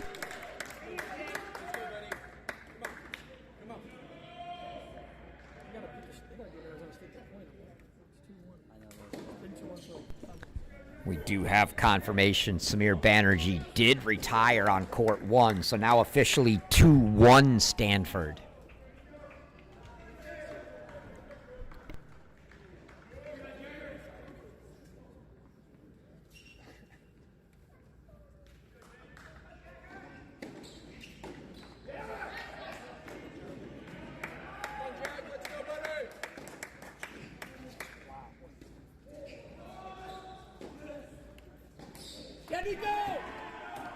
Big couple points now here coming from Matsuoka.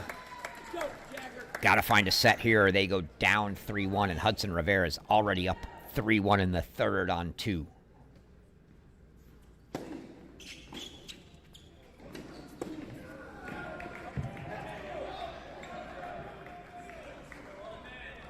Big spot, big point, big play for Matsuoka. He makes it 7-6, and it's another set point coming here for him.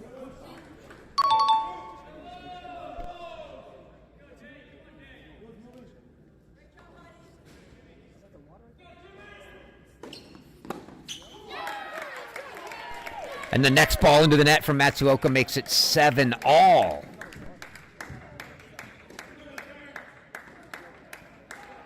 So Leach keeping this one alive, with trying to keep those hopes alive of making this one not get too deep.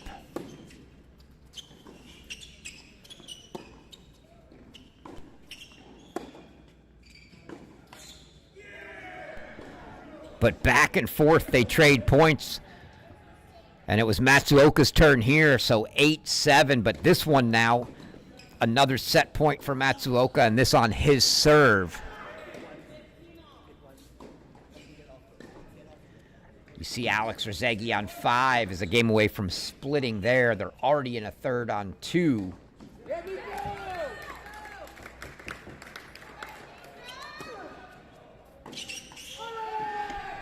And the backhand return into the net gives Shu Matsuoka the second set, 9-7 in a breaker. So they head to a third on 4. They're in a third on 2. Rosegui a game away from forcing a third on 5. The only other court that leaves us is 6, where Nico Godsick split.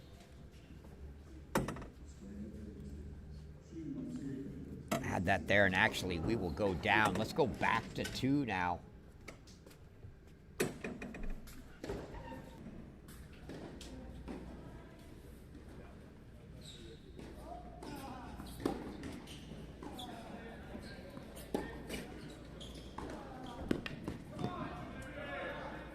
So 2-1 Stanford. Your 4 remaining matches on screen, and the other 3 scoreboards on the court, on the scoreboard on the side.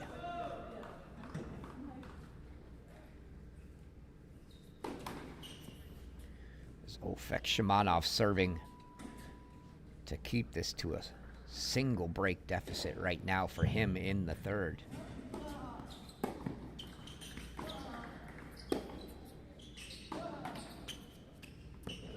Oh, very kind net to Shimanov there as he holds. And it's 3-2 Rivera, still a break up. But let's go back and see if Alex Rosegui can close out the second on 5.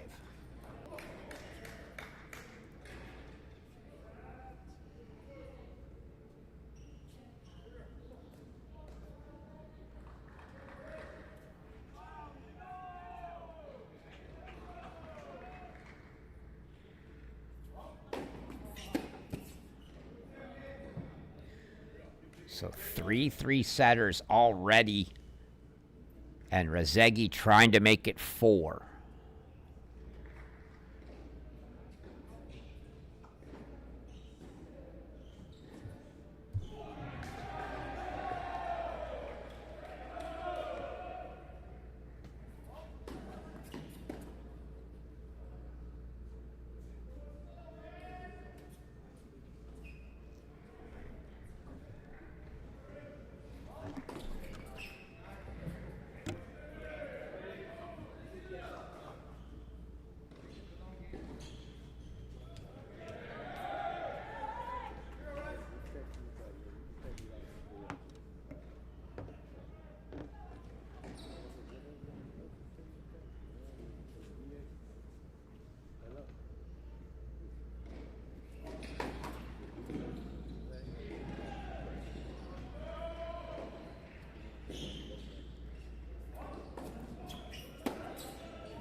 Rosegi.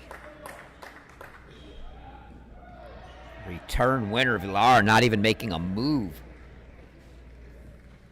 towards that one. So 30 all now. Rosegi has the luxury of taking a couple cracks here. Worst case, he serves for the set.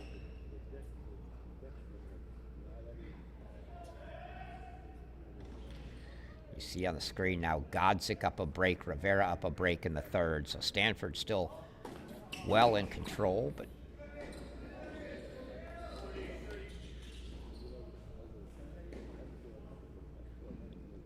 still very early and probably a little tighter than they had hoped based off the start, both doubles and singles. Very quick starts for the Cardinal. Arizona State done well to claw back into it, but hasn't really gotten to the point, other than the very close of the end of the first sets where you thought they were right there. Stanford really been in control the whole way.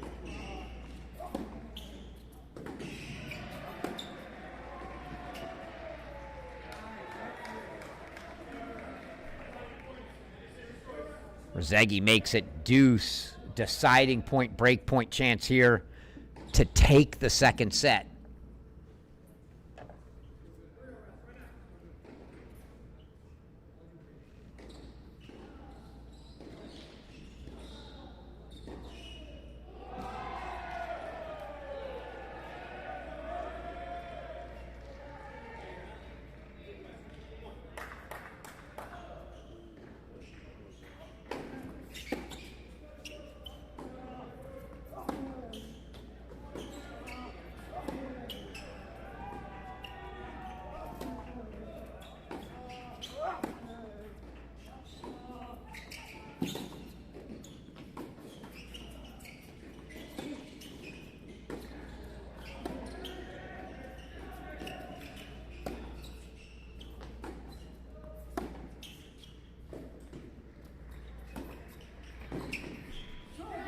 Villar wide up the line, and Alex Rosegi takes the second set 6-2, and it's going to be 4 3-setters.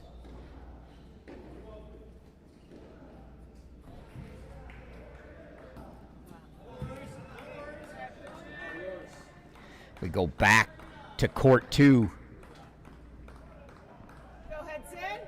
where Hudson Rivera's keeping that break lead here in the third for 4-2.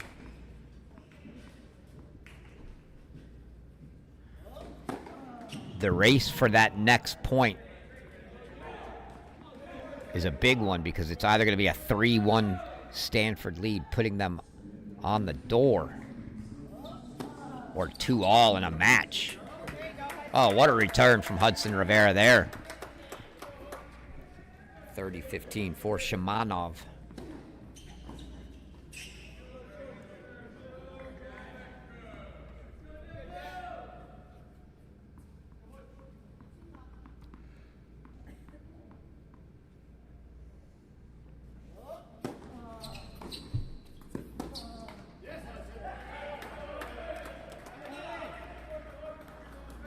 So 30 love to 30 all, and now a little tight spot here for Shimanov. Can't afford to get broken for double break. See how the nerves are in this spot.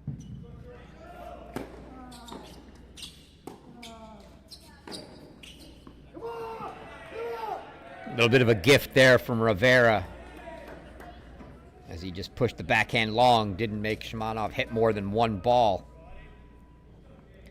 40-30 in game points for 3-4 for Shimanov.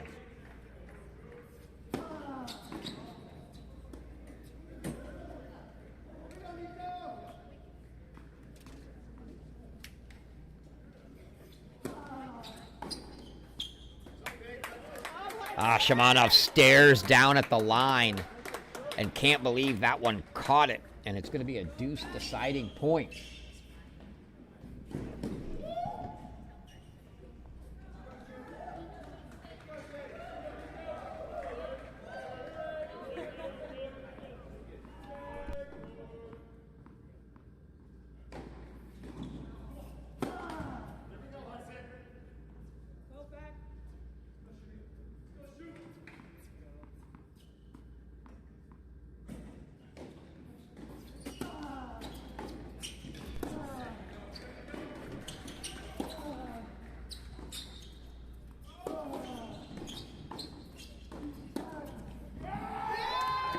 disaster for Shimanov. Rivera breaks 5-2. He's going to serve for the match.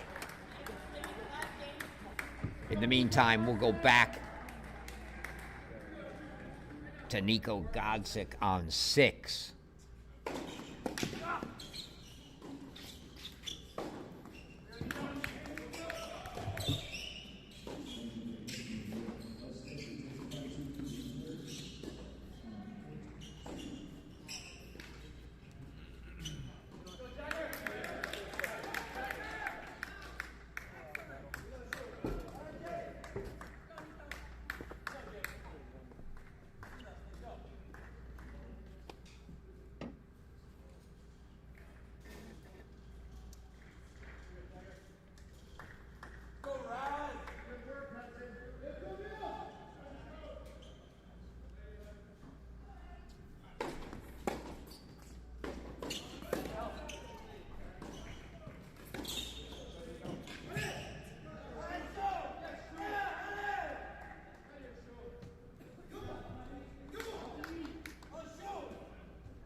Going to jump back in a second to court 2. In fact, let's go there now.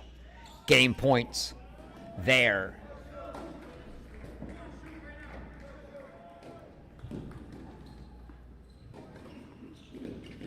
But 2 points from a match is Hudson Rivera and a 3-1 lead for the Cardinal. Nico Godsick did hold for 3-1 on 6. And 4 match points coming for Hudson Rivera. The Cardinal now looking, at least for the moment, like they can breathe much easier.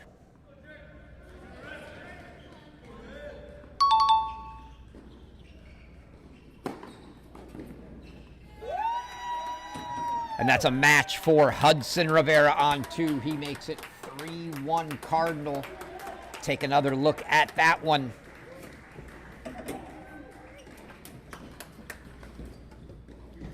Rivera goes flat wide, and Shimanov can't get it back. So 3-1 for the Cardinal, needing just one of these. And Nico Godsick will go back there. He's got a 3-1 break lead on Jelani Sarr.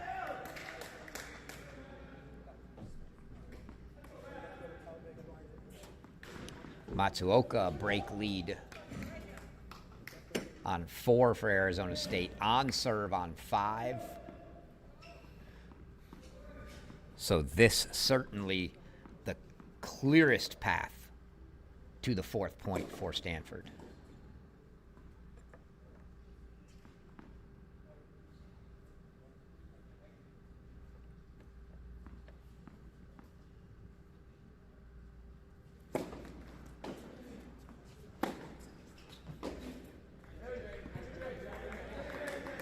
Love for Jelani Sarr.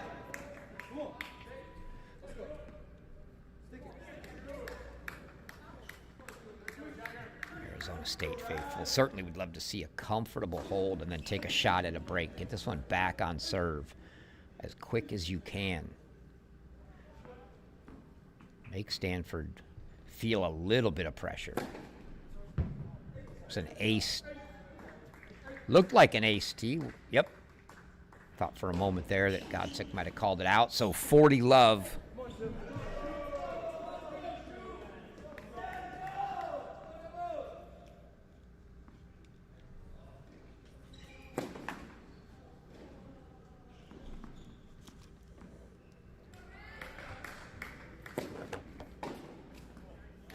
Oh, what a... That's a 40 love kind of return from Godsick, but let's take another look at it. You're down 40 love, just go ahead and slap. And forehand right down the line for a clean winner. 40-15 now for Jelani Sar. Ace T again, so Jelani Sar holds. Cut it to 3-2. They'll change ends. Let's go down to 5.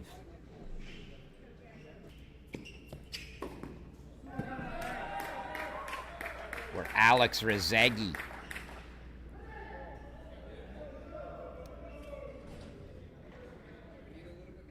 is looking to try to open a break lead here. As he's got a love 30 start to the Villar love 1 service game.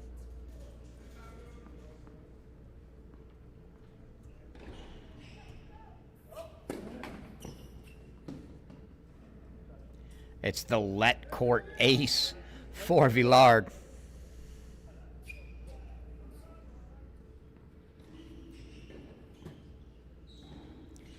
Ball hit the tape, looked like it was going to bounce wide, did kick left, but landing just in, maybe even on the line there for Villar. So 15-30.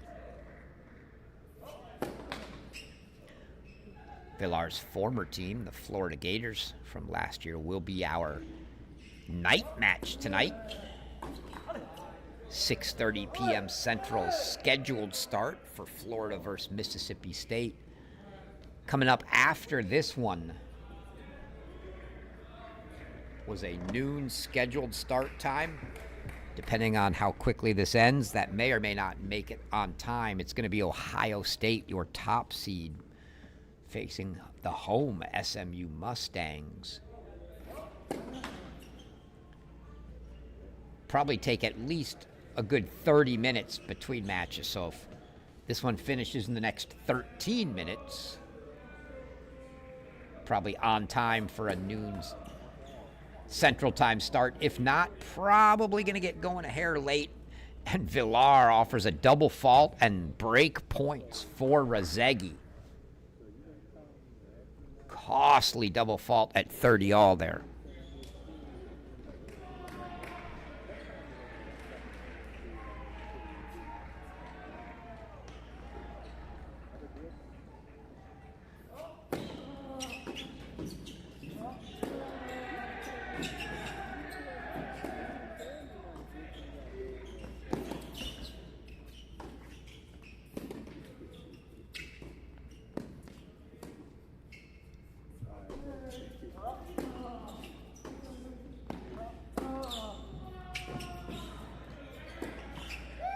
What defense from Alex Rezegi to get the break. Barely got the serve. Then the next forehand inside-out cross from Villard looked like it might have been a winner. Rezegi just gets a racket on that. And then about 8 balls later in the rally, another great defensive forehand on the run. He continues to make Villar hit one more ball, and Villar eventually nets the one-handed backhand. And Rezegi now up a break. So break leads for Rezegi and Godsick.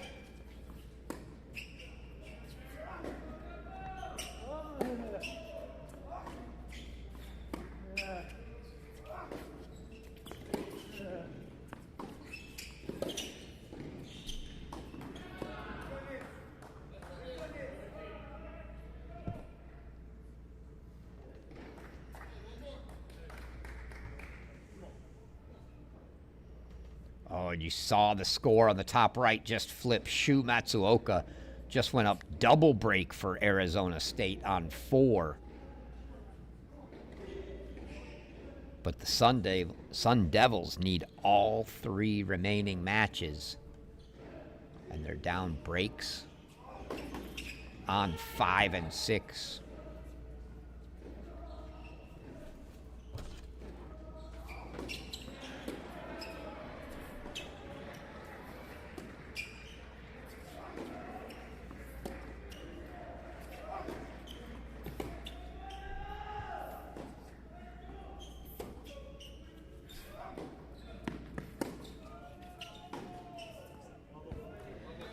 Just wide from Rozegi.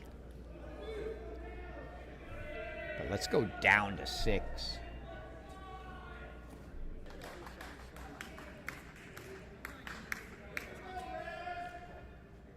Where Nico Godsick trying to keep his break advantage, serving 3-2-30 all here. That's a big slice wide from Godsick. Jelani Sar is not a short guy, long arms, and still too wide for him to get a good racket on, and 40-30 now. 2 game points for Godsick to go 4-2.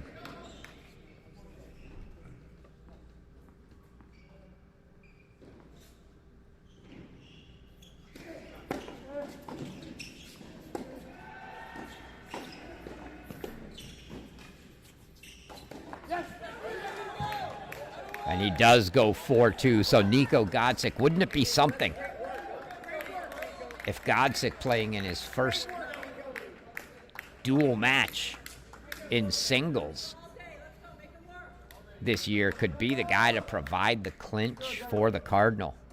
Be a heck of a coming out party in singles for him in the spring.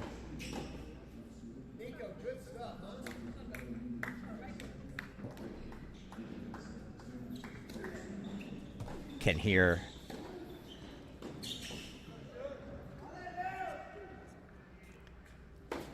behind his parents, Tony Godsick, Mary Jo Fernandez in attendance.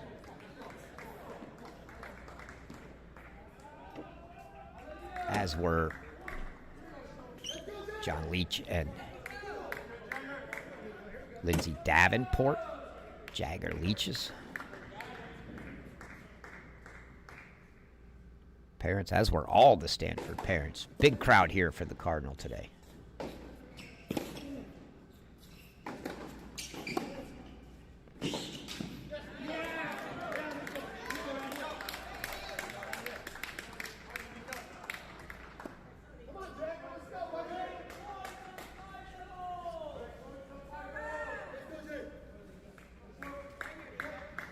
Can hear the crowd trying to get Jagger going, the only one trailing in the third right now for the Cardinal.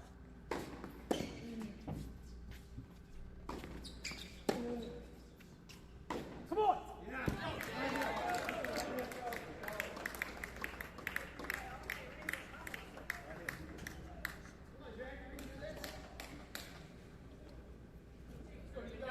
Couple misses now from Sar.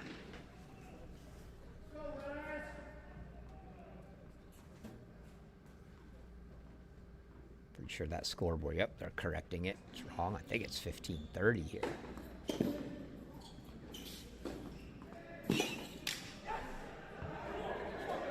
That one sails long. Matsuoka now 5-1 on Jagger Leach. So Arizona State on the precipice of making this a 3-2 match, but Jelani Sar's gonna have to find a break quickly here or this one's over. Before he can find a break, he's got to find a hold from 30 all. Now that's a great wide, little softer slice there from Jelani Sar. He's hit so many big tees.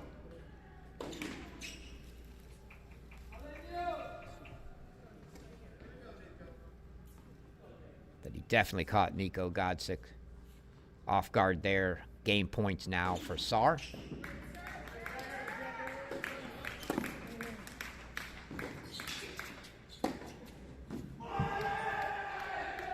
And long from Godsick, so Sar holds for 4-3 down. Going to put a little pressure on Godsick if he can. Let's go back to 4 and see if Matsuoka can finish a match for Arizona State.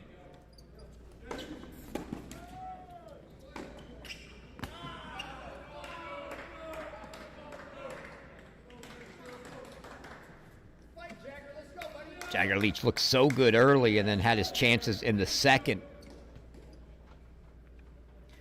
Matsuoka's just clawed and stayed in this one.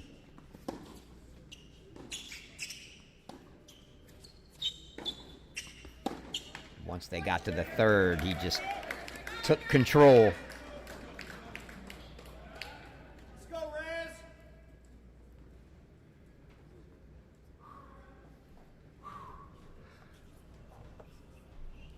Leach now just trying to go game by game, staying out there. Not giving Arizona State the hope as his teammates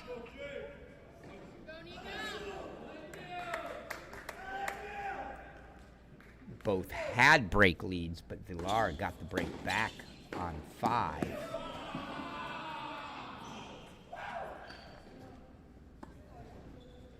So match points coming now for Matsuoka on the Jagger Leach serve. 2 of them. Jagger Leach serving 30-40 here.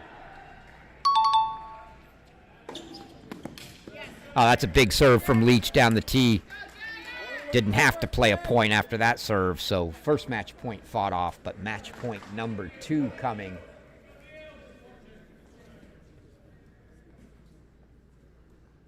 For Matsuoka here.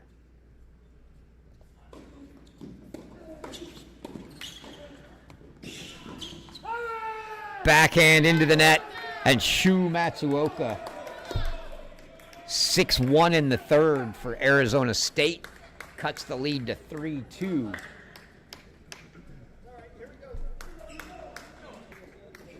We'll go to 6. So now just courts 5 and 6 remaining. Spots that have been good.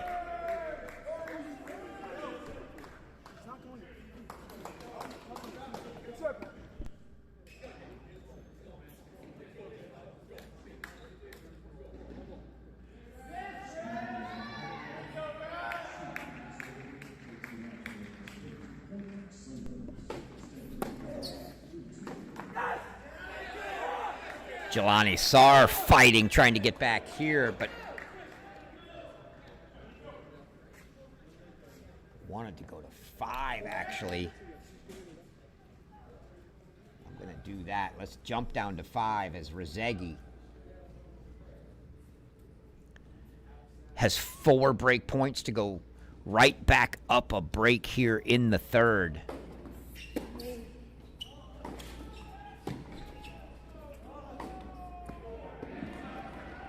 Villar fights the first one off to make it 15-40.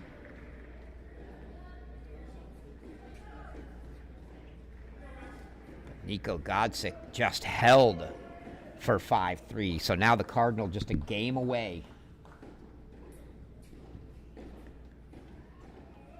from a 4-2 win and a date with the winner of our next match between Ohio State and SMU tomorrow.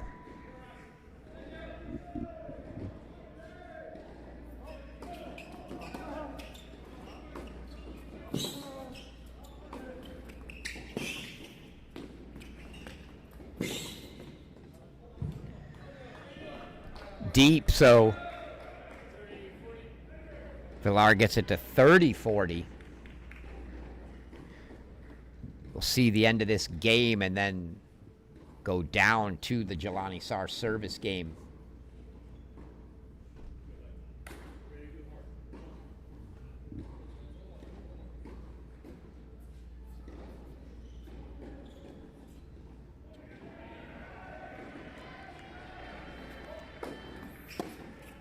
Villar certainly loved to hold, but it's not going to matter if Sarr can't hold and then find a break.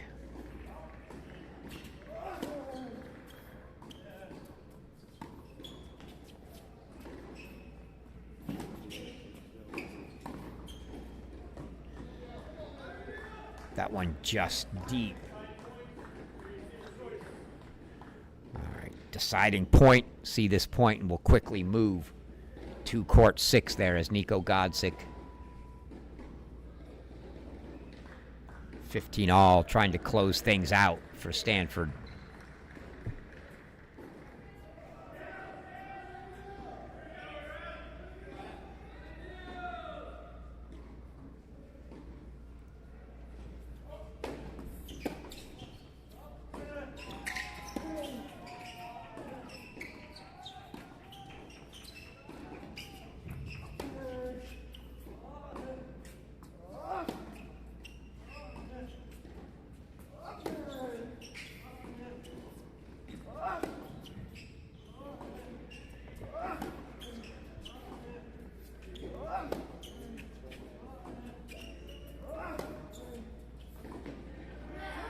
Alex Rozegi gets the break. He goes back up a break 3-1. We jump quickly to 6.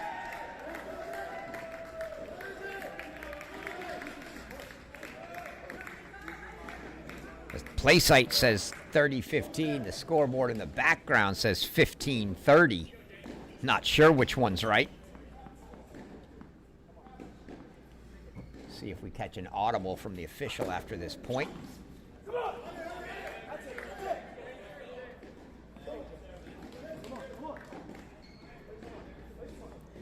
Well, they both agree at 30 all now, so I'll say it's 30 all.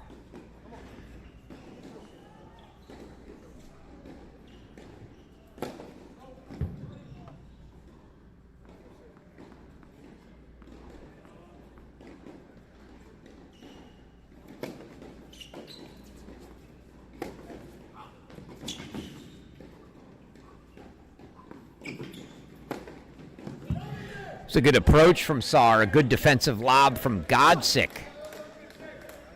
But Jelani Saar puts the overhead away, so 2 game points now to cut it to 5-4. And force Nico Godsick to serve it out.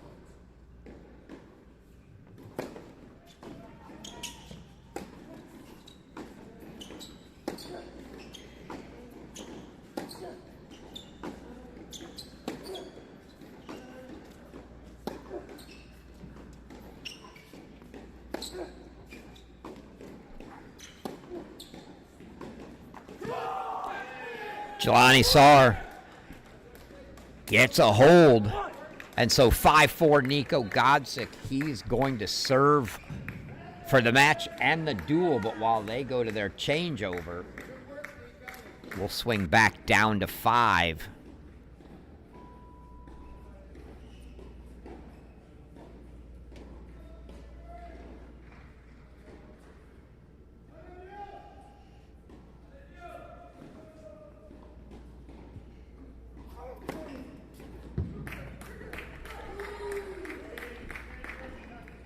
And Rozegi holds for 4-1, so they go to a changeover.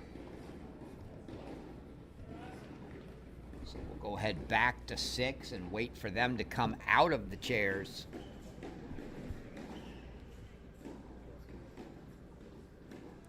Saar's up and out. Here comes Nico Godsick.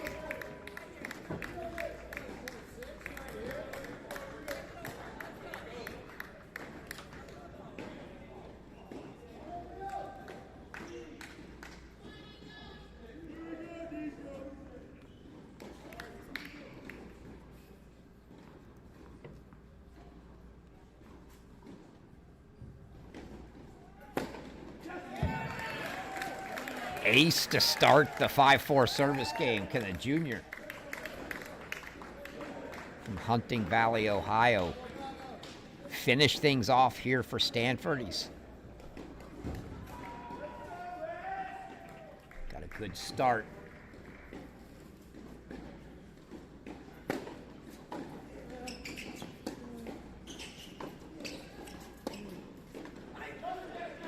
Good deep ball from Saar, just caught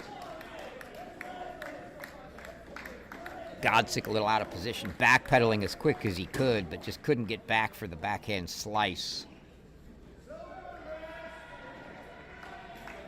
Might have been better off just taking that ball on the rise. But 15 all.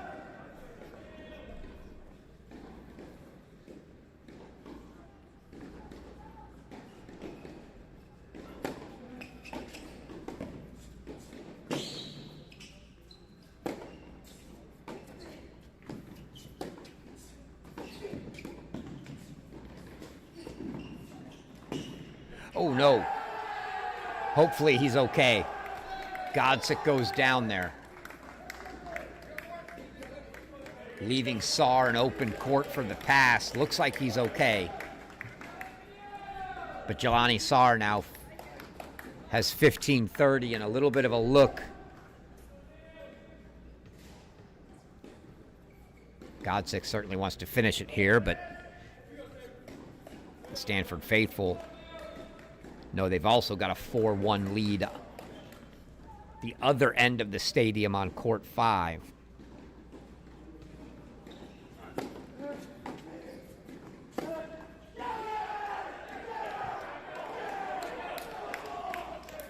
And that one, you see Godsick kicking that left leg, maybe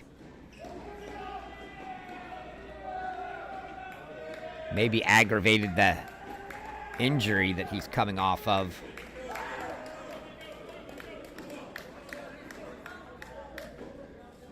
Three break points now for Jelani Saar.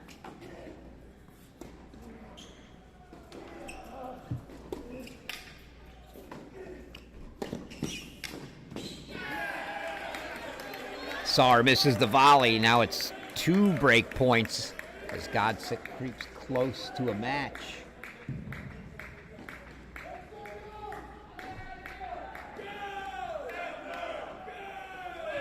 Villard has game points to hold down on 5 for 4-2. We'll put that score back up for you while we watch this.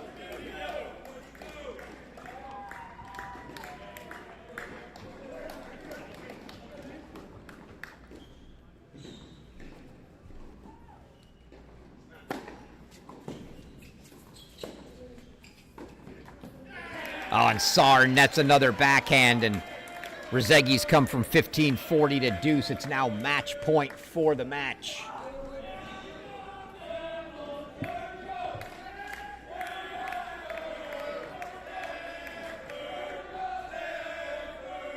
And now you hear the two teams battling each other. Stanford players yelling Stanford. Arizona players yelling, here we go Devils. Match point, Nico Godsick.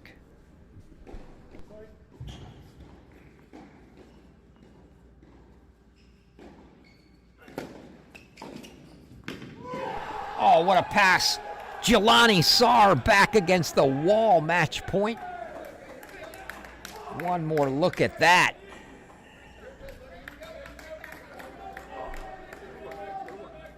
Ah, that return, and Godsick was just a hair late. That ball probably could have got to it had he been in just a hair earlier, but that serve and volley was a little too late.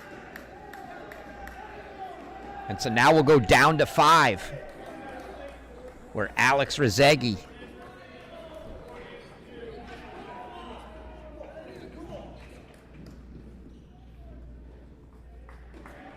looking to close things out. Lindsay Davenport and family just changing ends coming down here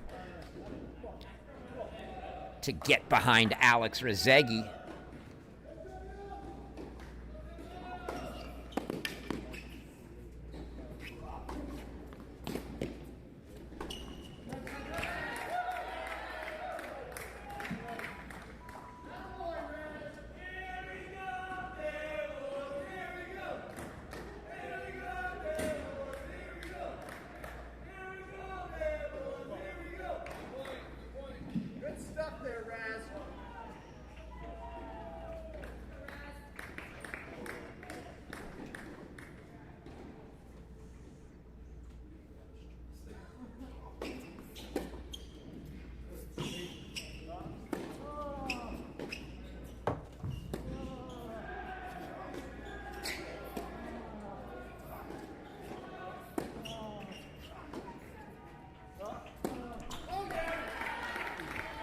30 love Rezegi.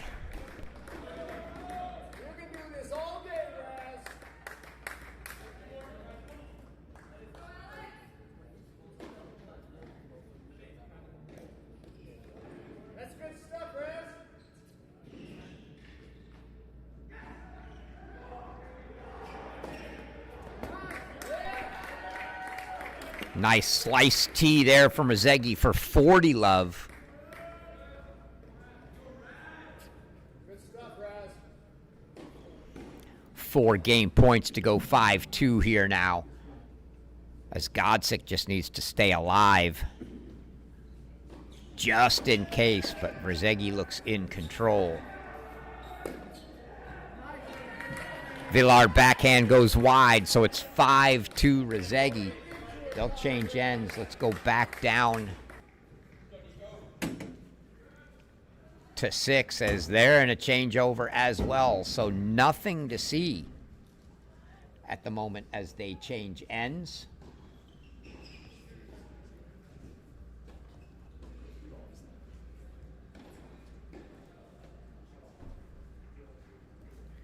Maybe a good chance for us to hear, while they change ends, from Coach Matt Hill about how all the new guys have gelled coming together at Arizona State with all the transfers. Yeah, no, we weren't sure either, right? I mean, once we started the recruiting process this past summer after the season, there were some things we weren't going to compromise on, but at the end of the day, we had a lot of spots to fill, and we're super happy with the group, and it's been really fun to see them get along. We every year we kind of go up to flag at the start of the year with the team, and that was kind of the experiment to test to see how they would gel together, and it's been super natural from the start, to be quite honest. It's just a little bit of a luck, I would say. We wanted to recruit high character guys, so that was a key component of the recruiting process, but yeah, they get along really well. You'd think they've known each other for years and years, so it's been fun. Coach Hill talking about going up to Flagstaff, Arizona, that is. He takes the team up there for sort of a weekend getaway, limited phone use, sort of team building kind of thing every year. And he was talking about how well he wasn't sure how that was going to go. And he said with all the new faces, they gelled really well.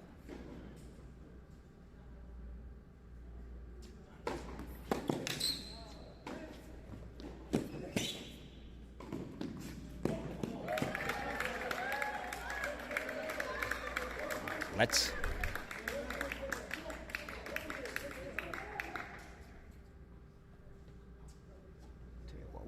we'll do a split, and when one of them gets close, we'll go full screen to it.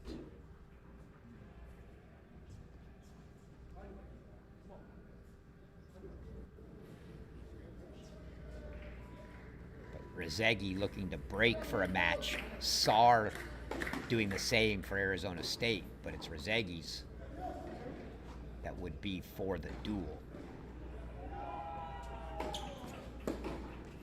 Looks like they maybe got some new balls, and Rezegi checking them out.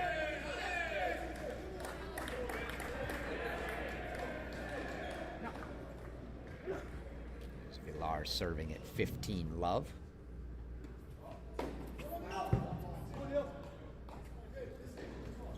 Godsick serving at 15-30 now. So Saar 2 points for making it a 3-all match.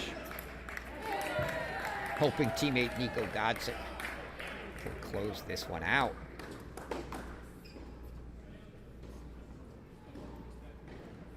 As Rezegi makes it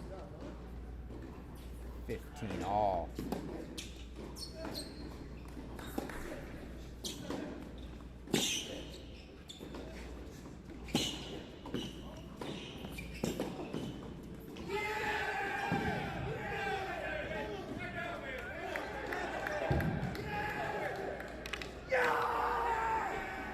Oh no, is that a... Oh my goodness. Jelani Saar wins the point. Nico Godsick smacks the ball into the fence, gets a point penalty, match over.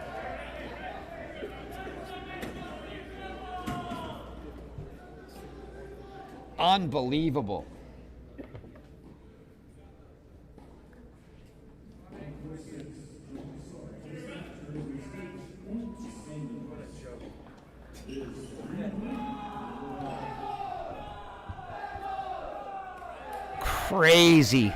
Crazy happenings down on court 6. So it all comes down to Alex Rezegi here on court 5.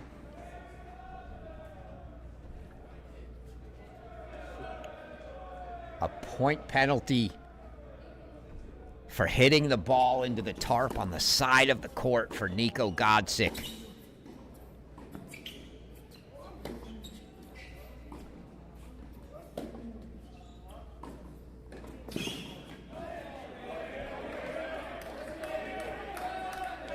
His dad, Tony, just walked by as he headed down to see Rezegi finish, expressed his displeasure with that point penalty.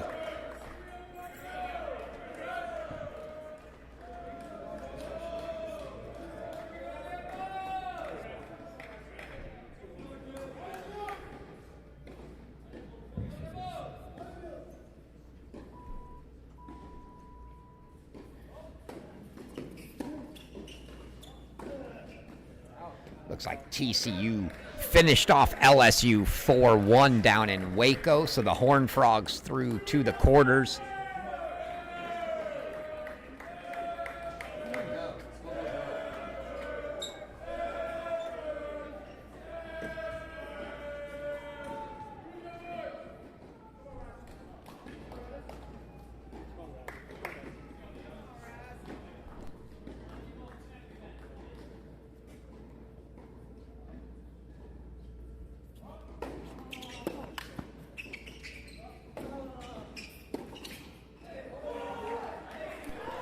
Scoreboard had accidentally changed early, but I guess that was just a little foreshadowing as Villar does get the hold.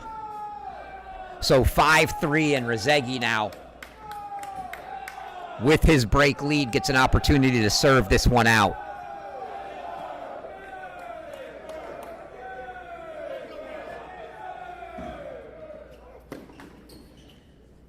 All the fans have made their way down to this end of the stadium.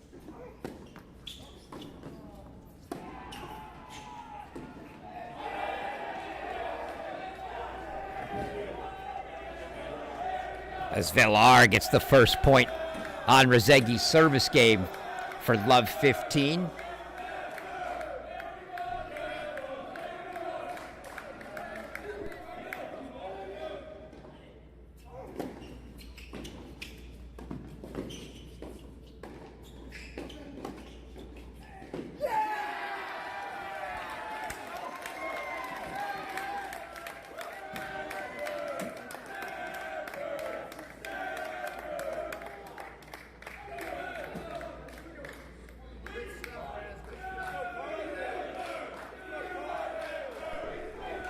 Stanford faithful getting louder with every point Rezegi gets.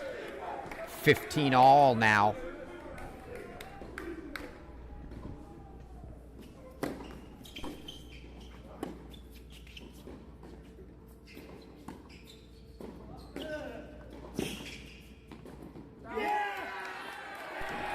That ball lands good, and Alex Rezegi 30-15.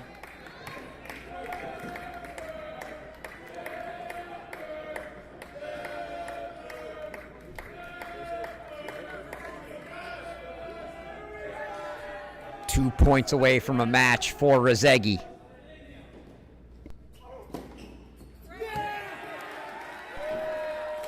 Make it 1 point from match. 40-15 off the ace for Rezegi.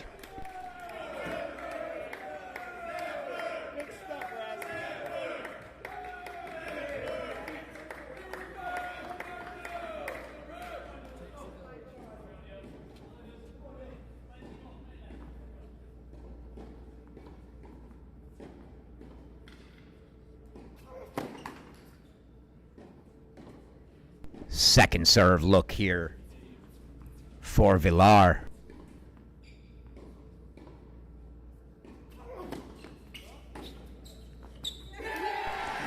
return goes long, and Alex Rezegi, 6-3 in the third, gives the Cardinal the 4-3 win. Got a lot trickier than they probably would have liked, but a win is a win, and the Cardinal will move on to the quarterfinals tomorrow, and they will face the winner of the next match, Ohio State and SMU. That's going to do it for your opener here today, folks. 4-3 Cardinal. We'll see if we can grab Coach Goldstein to get a word. So stick with us. Keep the feed up. In between matches here, we'll see if we can grab Coach Goldstein. Don't go away. We'll be back.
All right.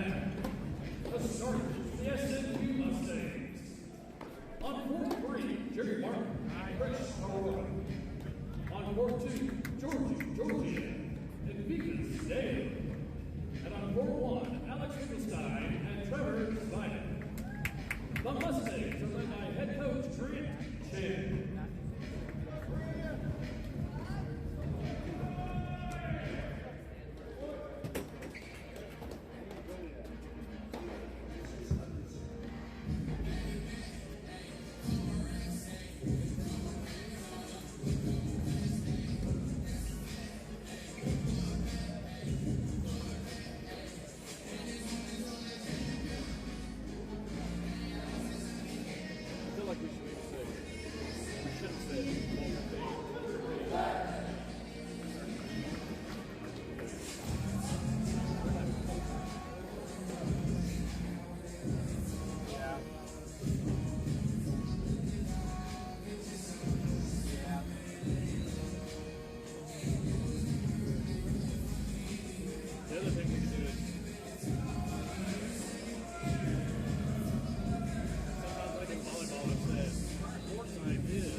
Welcome back in for the second match of the day. It's your host, 8th-seeded SMU Mustangs, taking on the top-seeded Ohio State Buckeyes. Team huddles and chants getting ready to go. A perfect opportunity to let you get introduced to the teams. First, your top-seeded Ohio State Buckeyes. Nikita Fillin, Glenview, Illinois, sophomore. Go Bucks. Alexander Bernard, senior, Naples, Florida. Go Bucks. Bryce Nakashima, San Diego, California, junior. Big Cheddar. JP Day, Newport Beach, California, redshirt sophomore. Go Bucks. Brandon Carpico, Gahanna, Ohio, redshirt sophomore. OH. Ilya Palavestra, Lake Worth, Florida, freshman. Let's go Bucks. Jack Anthrop, Orlando, Florida, redshirt senior. Go Bucks. Preston Stearns, Cincinnati, Ohio, redshirt junior. Go Bucks. Alex Fuchs, Alpine, Utah, redshirt sophomore. Go Bucks. Aiden Kim, Orlando, Florida, junior. Buckeyes. Victor Lilov, Miramar, Florida, freshman. Go Bucks. Alex Okonkwo, Maidenhead, England, junior. Josie. Lauren Byers, Greensburg, Pennsylvania, graduate student. Hunter Callahan, men's assistant coach, The Ohio State University. Justin Kronagi, associate head coach, Ohio State University. Ty Tucker, coach, The Ohio State University.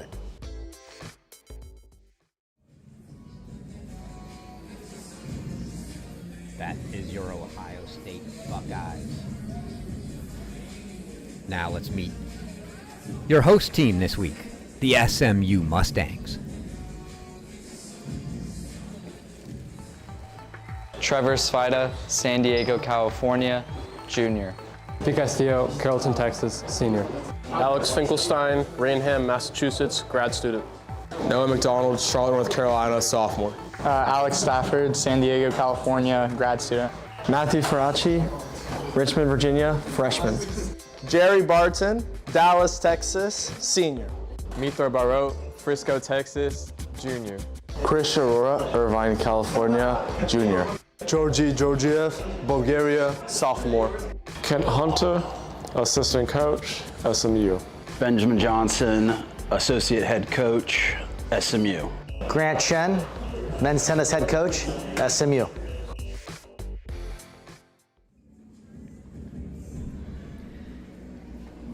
And we're back ready to go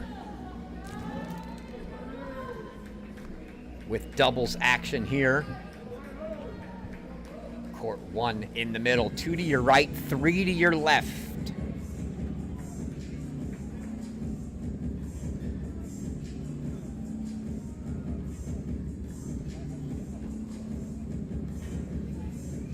Buckeye fans saw the intros there, have still yet to see this year, had both Palavestra and Victor Lilov, the newcomers this year to the team. Neither has played yet, so questions abound about whether they will or whether they will redshirt.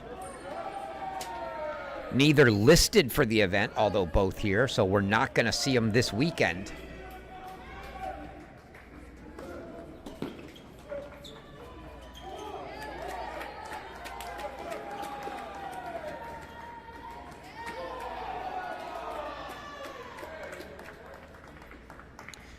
Alex Okonkwo serving. Alex Bernard at the net for Ohio State.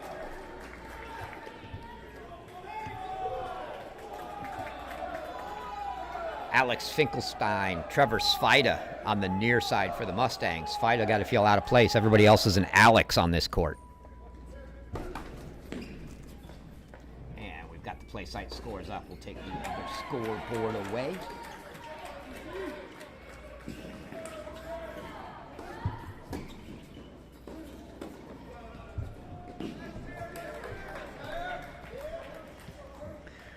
We'll run through all the courts on video here for you shortly, but just to let you know the lineups. Bernard Okonkwo versus Finkelstein and Svida on one. It's Carpico and Fillin for Ohio State taking on Georgiev and Dale for SMU on two. Aiden Kim, Bryce Nakashima for Ohio State on three, taking on Jerry Barton and Krish Arora.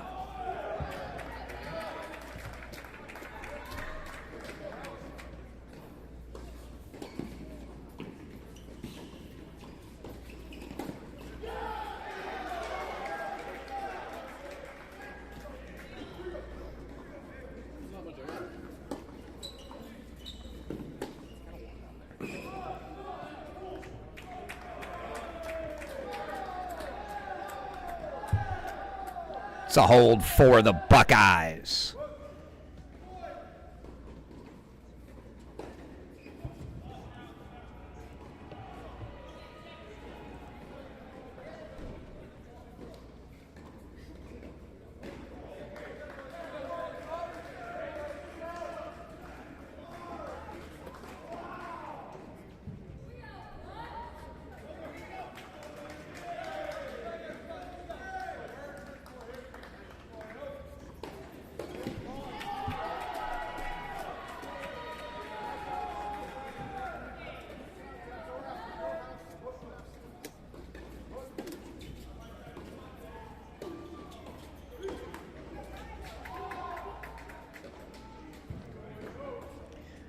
So quick change of ends, first game, change over simultaneous, so we'll stay here.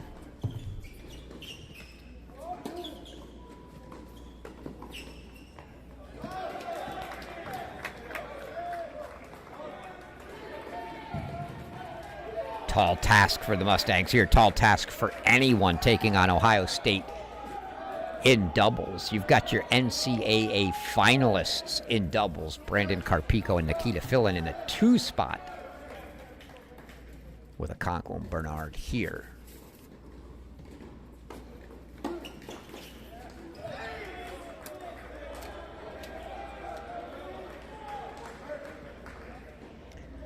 Svida and Finkelstein, 30 love.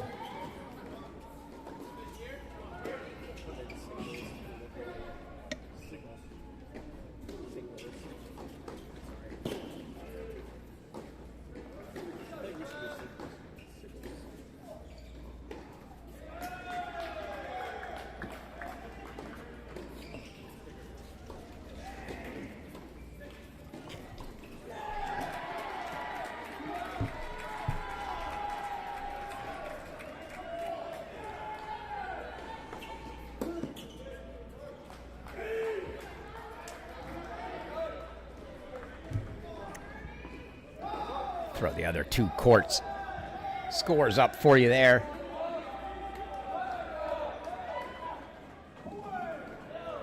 As Ohio State served first on the other 2 courts and held, so on serve, not up a break, on serve here, serving again at 1-all. Oh, that ball looked good. Indeed it was.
Little odd looking two-handed backhand volley from Okonkwo there, finds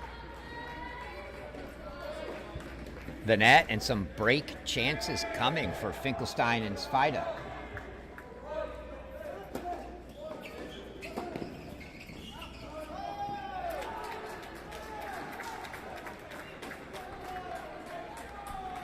Do we have a challenge coming, it looks like? We do, and it's an overrule. So Ohio State challenges the call. They win the challenge, so 15-40 to keep that game alive.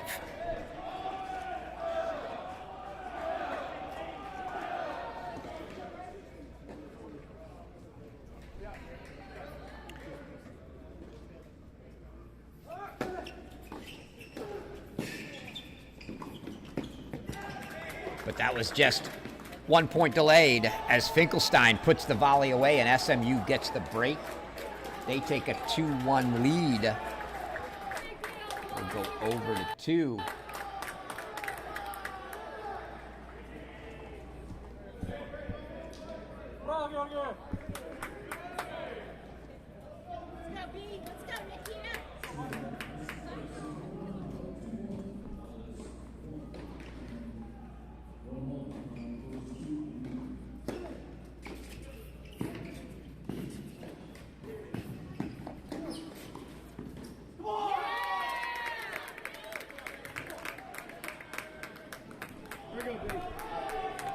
Carpico, Nikita Fillin here. Carpico serving for the Buckeyes. Taking on Deo and Georgiev. Fillin not enough on that return. Is Fillin able to jump across and hit it? You see head coach Ty Tucker here.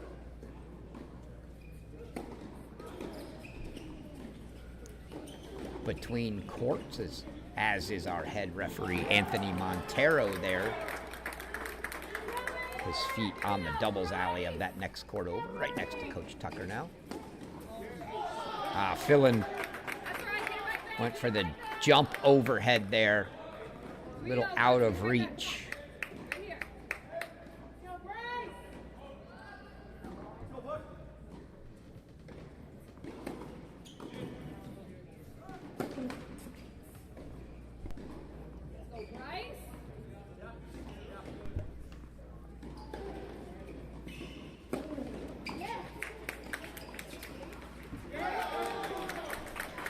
Another miss from Fillin, and all of a sudden 30 all. Carpico and Fillin had just an outstanding fall for the Buckeyes this season. Mentioned they made the finals of the NCAA doubles tournament down in Orlando, dropped the final to Dylan Dietrich and Mons Dahlberg of Virginia.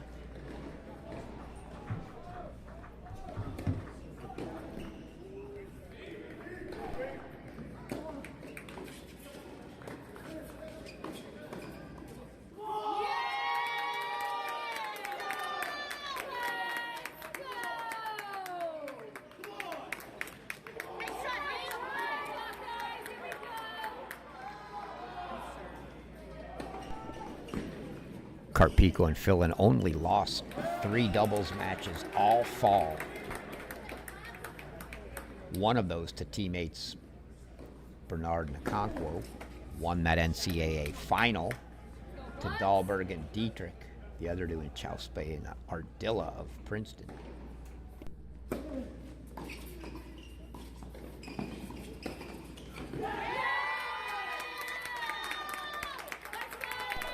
It's a hold for Carpico and Philin. They make it 2-1. Slide on down to court 3.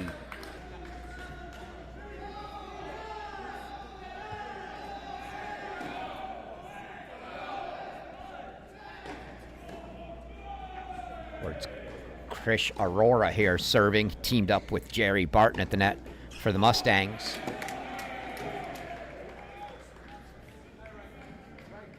They're facing Bryce Nakashima and Aiden Kim.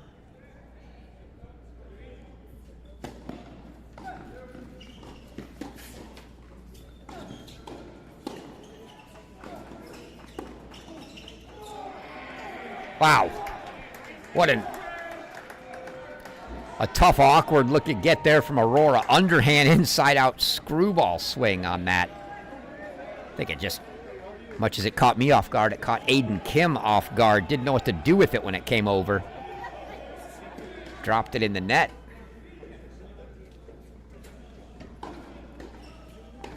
Going to be interesting to see singles lineups for Ohio State. They're a good 9 or 10 deep. Probably going to see multiple guys getting action this weekend.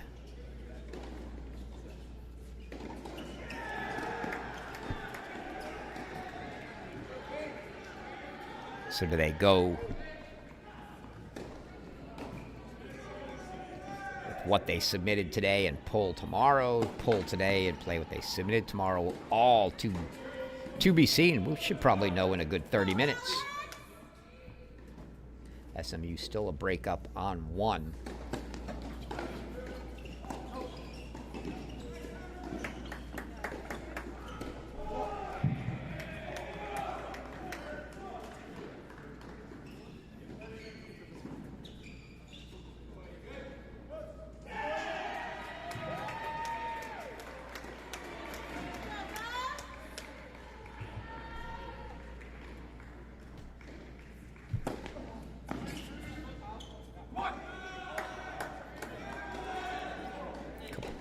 Couple good serves from Aurora there, drawing some long returns, although Ohio State said they called that one out.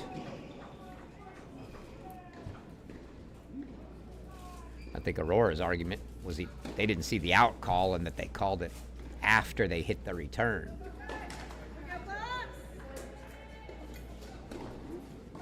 Doesn't look like they're going to win that argument, so second serve maybe for Aurora here.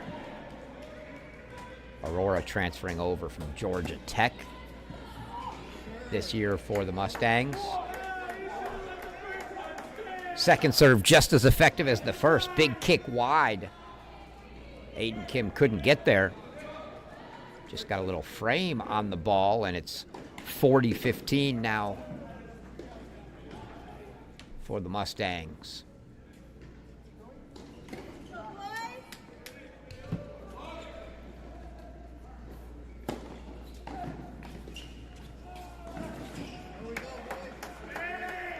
And a hold for Krish Aurora, so 2-all here. Let's jump back to 2.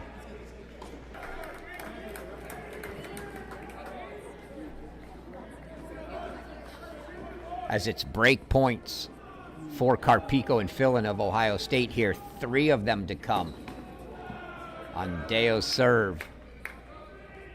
Deo serving to Nikita Philin here.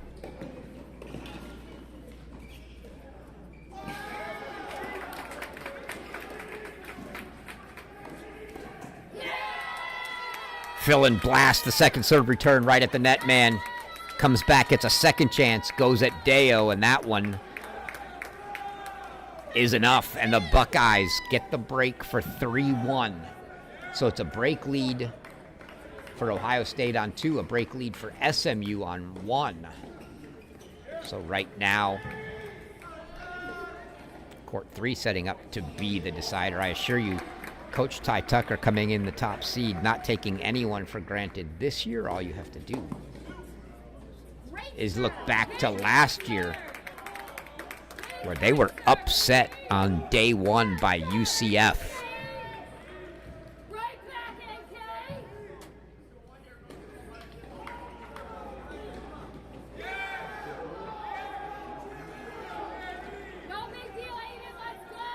The crowd growing. I think the 9 a.m. start a little early, and it's a work day. But some people starting to pile in now, especially since you've got the home team playing.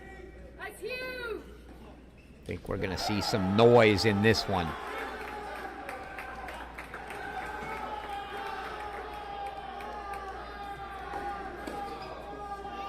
SMU just went up a break on 3, so SMU up breaks on 2 courts and doubles against Ohio State. This was not on my first 20-minute bingo card this morning.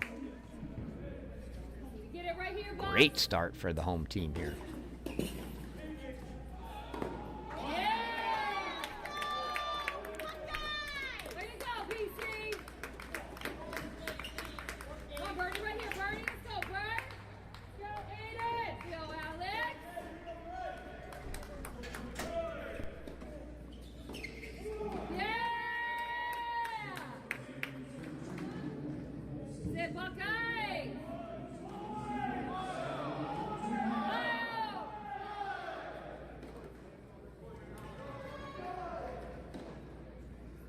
So Carpico and Fillon take a 4-1 lead, but SMU with break leads on the other 2 courts. Let's go back to 3. Right here, Bernie. Come on, Bernie.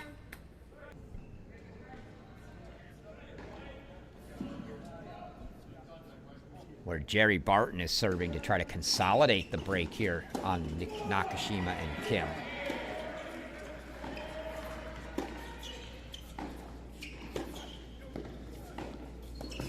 Boy, yeah. Aiden Kim was showing Jerry Barton all kinds of line. I think he's looking at Nakashima like he thought he hit a long ball on the baseline, but Aiden Kim was giving way too much line.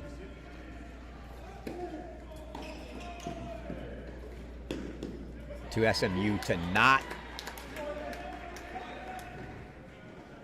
go line, and eventually they did. Aurora puts that one away. Aiden Kim not pleased with himself there. Giving him too much line on the first ball, giving him an easy overhead on the next one.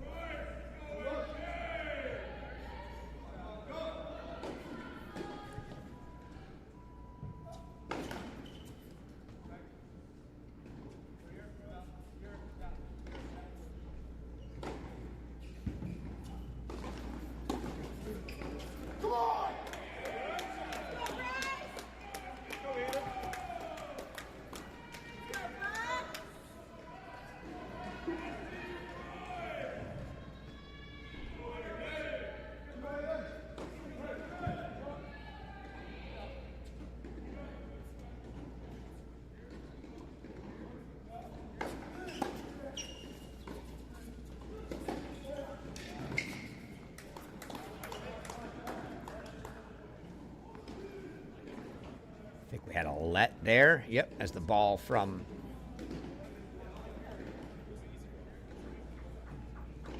court 1 rolled over. So they'll replay that point now. You see Hunter Callahan.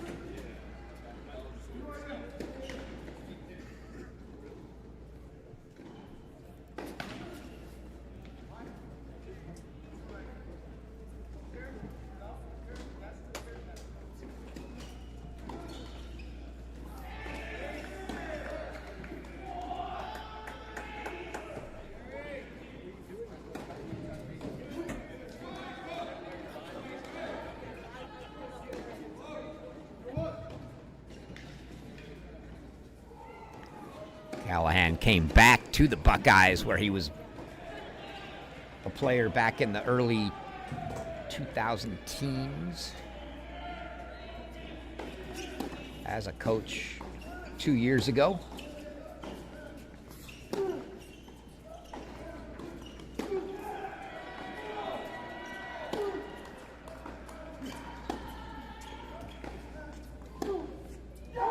Wow, that is a great shot from Nakashima because Aurora wasn't showing him a lot of line there. Both teams look content to play the cross-court rally. Only one man at the net, and he wasn't poaching.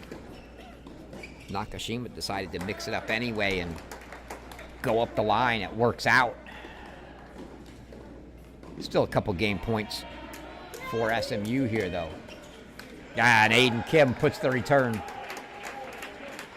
right into Chris Aurora, and the Mustangs hold for 4-2. So 4-2 here, 5-3 on one. Let's go back to one.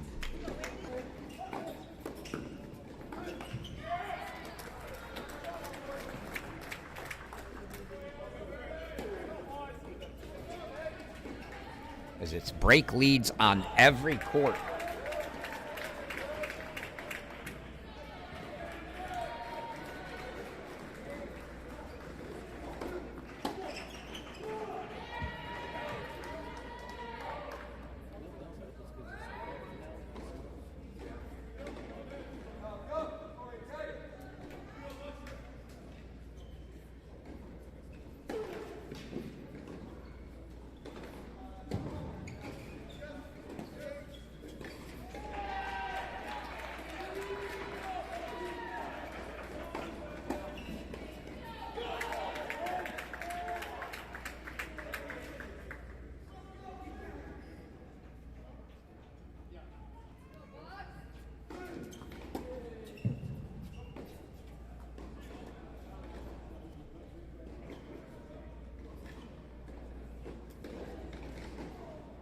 That serve deep.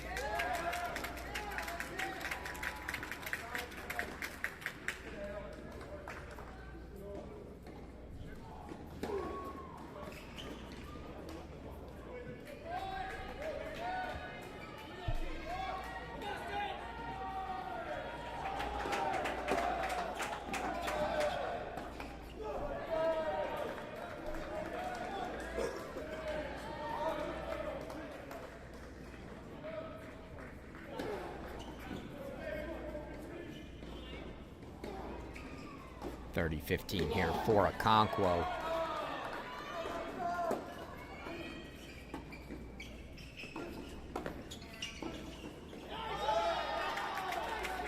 As Okonkwo sails that one long for 30 all, and now 2 points away are Finkelstein and Svida. We'll keep our eyes on court 2, where Ohio State has a 5-2 lead, trying to get that set, but they've got to find a break on 1 or 3 for the Mustangs. We'll have thoughts of pulling off the upset.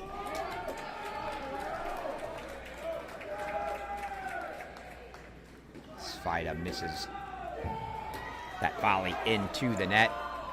You see coaches Tucker and Kronagi talking to each other, walking across the court there.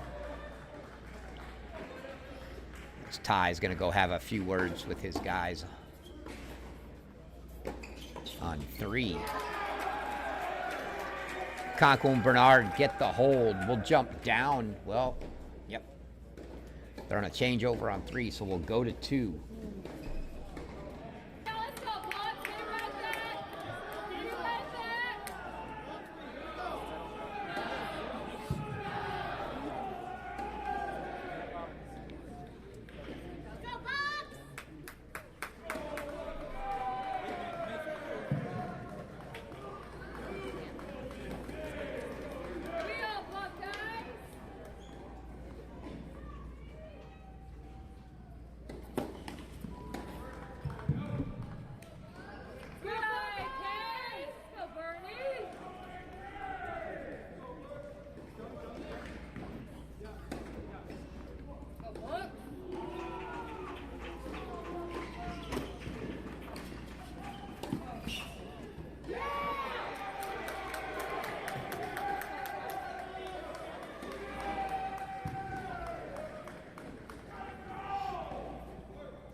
Svida and Finkelstein serving for it. Georgiev and Deo serving here to stay in it. We're going to go back to 1 for Svida and Finkelstein as they're serving for the set there. We will keep our eyes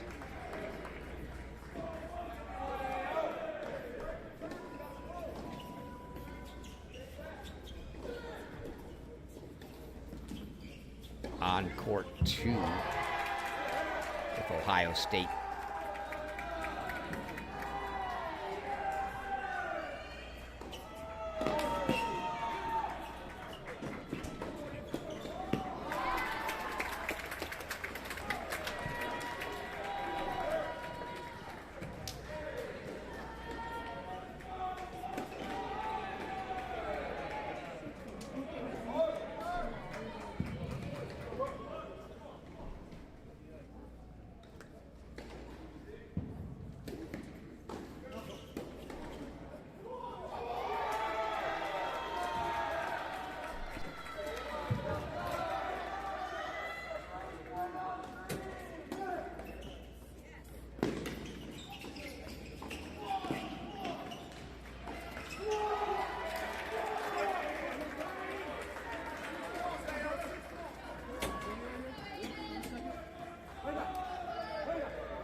Three set points coming for Finkelstein and Svida.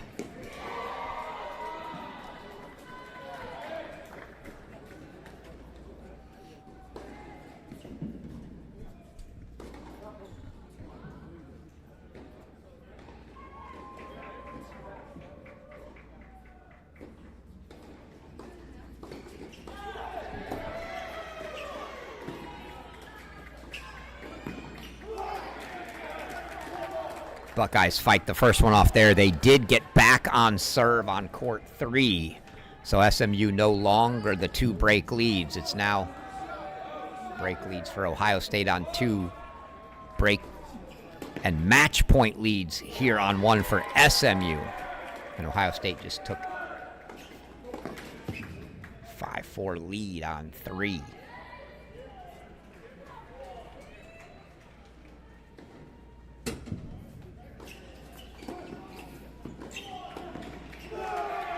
Bernie puts the volley away. And now a deuce deciding point, match point number 3.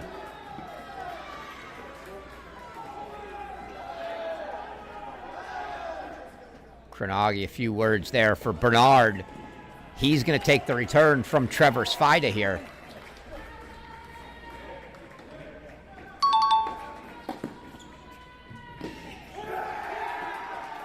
Wow.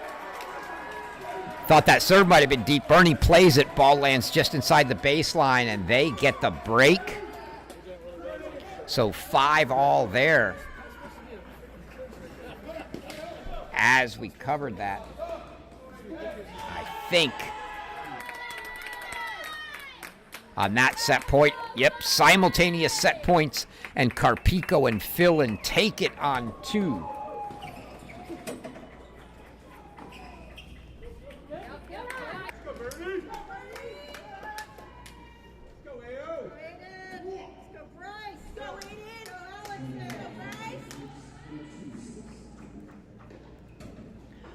So court 2 to the Buckeyes.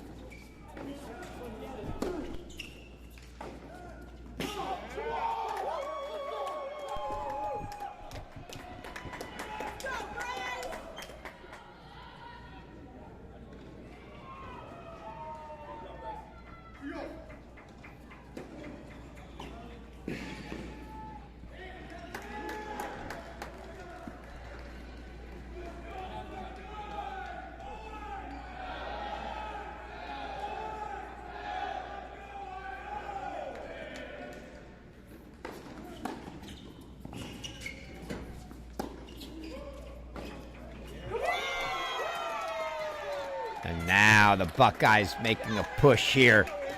2 points from a break and a set. And the doubles point on court 3. They trailed 4-2 here. Trying to run off 4 straight.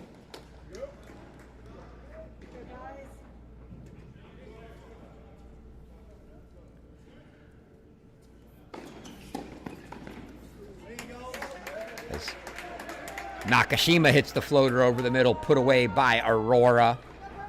So 15-30 for Jerry Barton.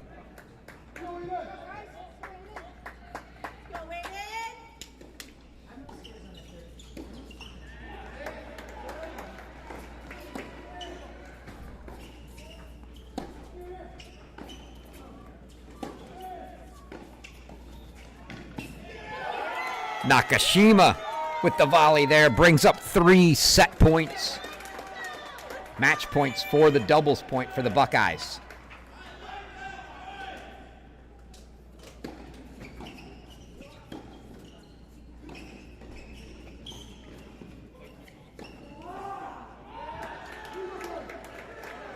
It's break points for the Mustangs on 1 after getting broken to go back on serve. They have an opportunity to go right back up, but set points here.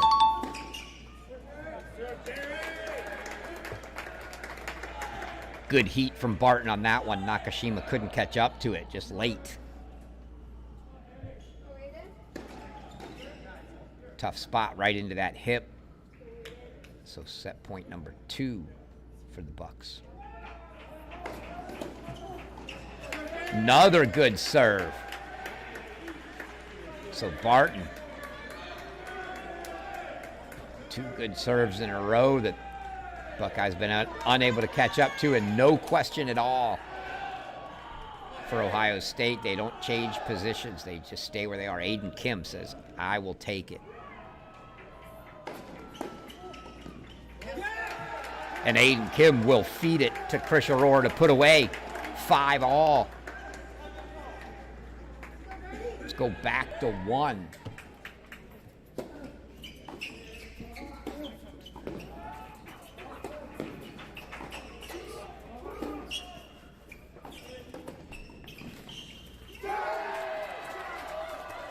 Okonkwo puts that away. It's going to bring up a deuce deciding point. So from 15-40 down, Bernard and Okonkwo now have a deuce to try to hold here.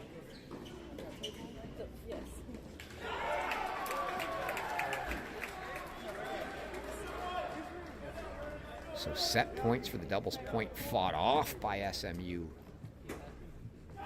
on 3.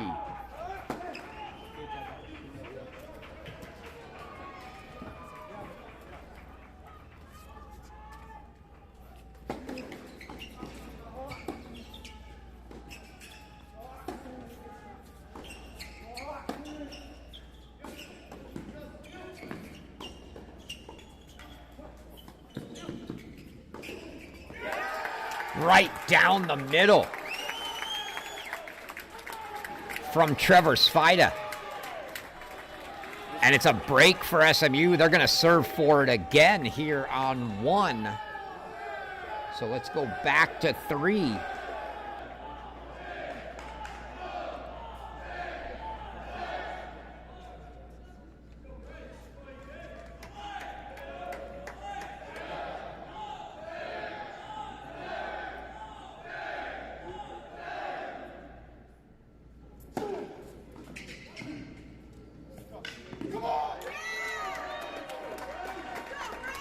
Nakashima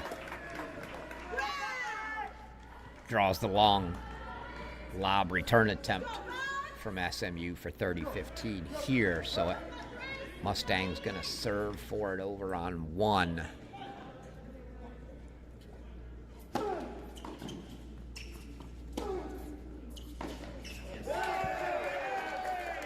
Big ball there from Jerry Barton. Some heat off the racket of Barton so far.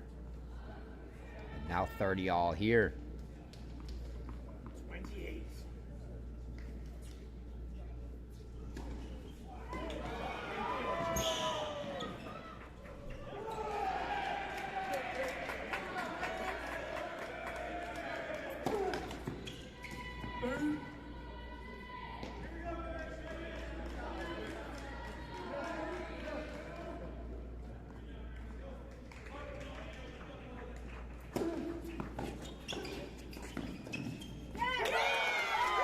Good hands there from Aiden Kim. That ball came right back at his chest, able to bend back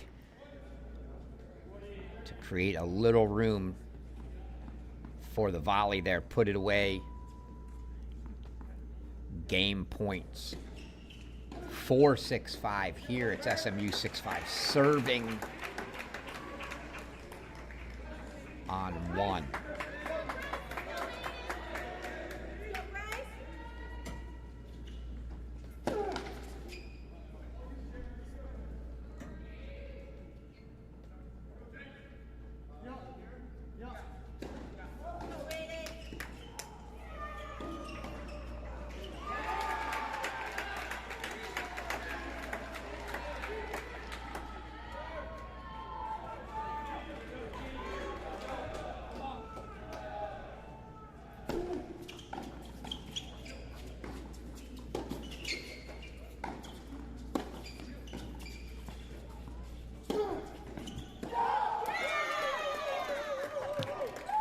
Buckeyes get the hold here.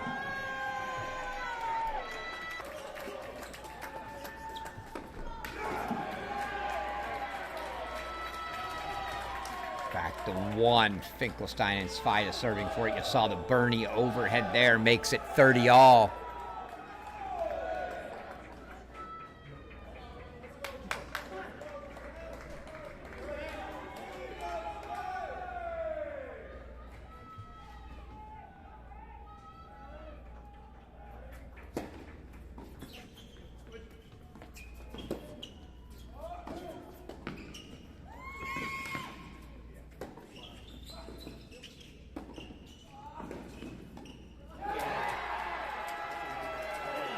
Heard the yell of the crowd. Someone thought SMU had the point. Not to be. And Okonkwo and Bernie now have 2 break chances to send this one to a breaker.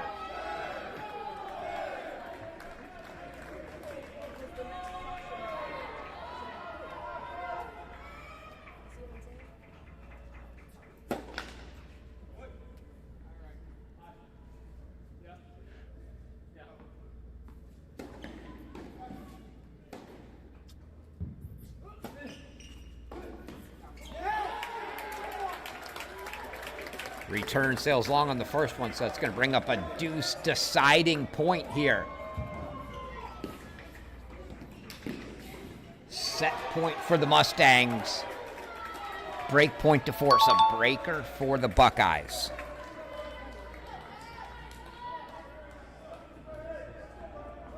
And Ohio State serving for it on court 3.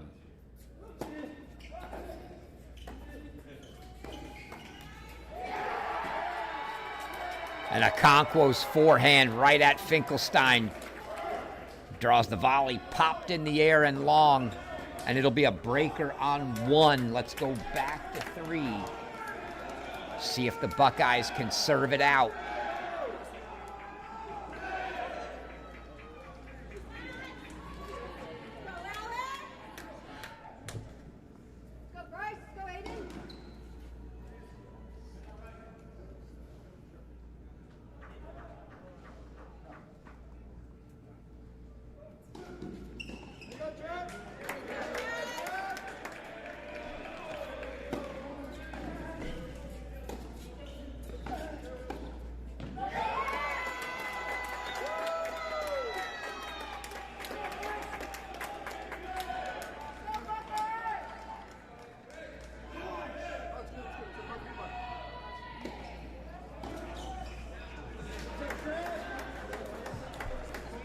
Sorry, they are not serving for it here. It's SMU serving to force the breaker here. They're in the breaker now.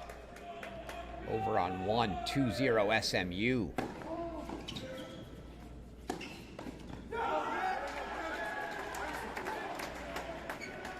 $30 all.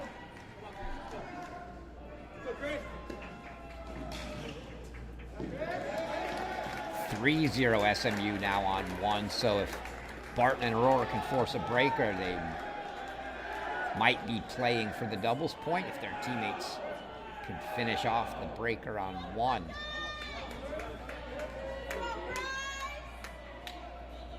Big serves here for Aurora.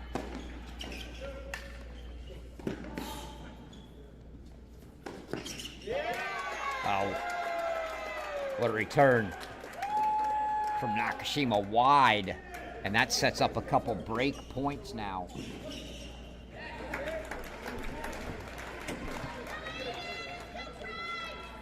Aiden Kim gonna get a return for the set here. Set point, break point for the doubles point.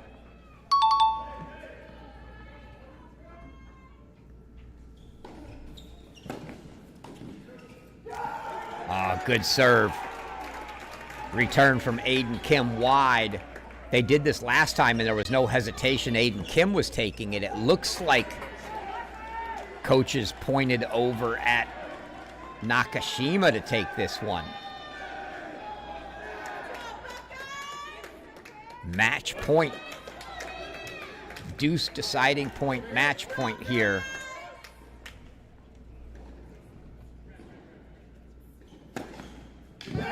Ace for Chris Aurora to send it to a breaker. Let's go back to 1. As SMU in control in the breaker there.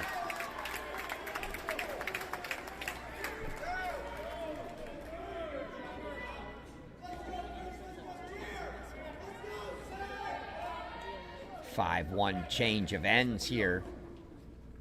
Finkelstein and Svida just 2 points from leveling this up and putting it all on a breaker on court 3.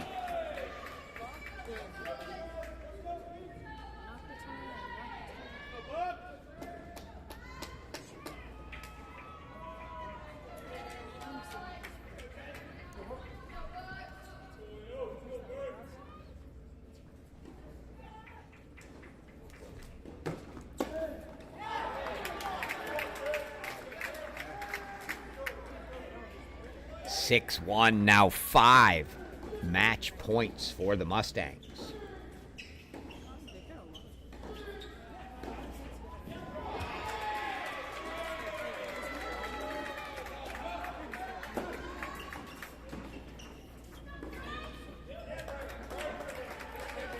One of 5 fought off there for Okonkwo and Bernard, but 6-2, still 4 match points coming for SMU here.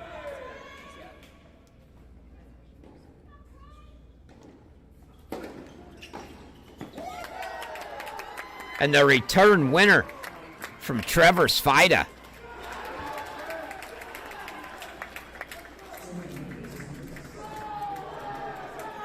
And it's now a set apiece.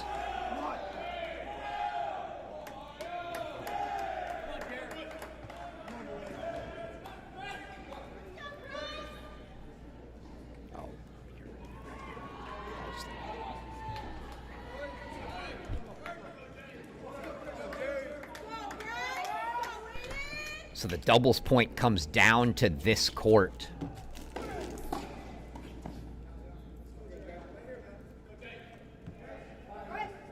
Mini break lead for the Buckeyes here.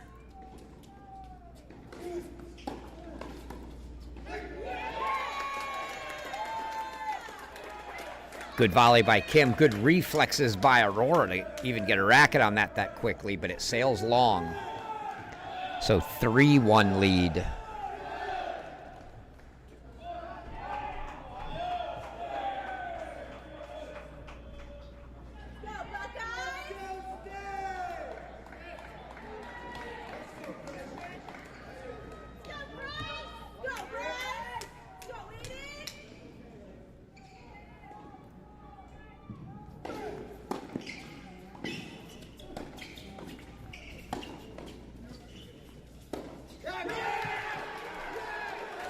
SMU not going down easy. They get the mini break back on that Chris Aurora forehand.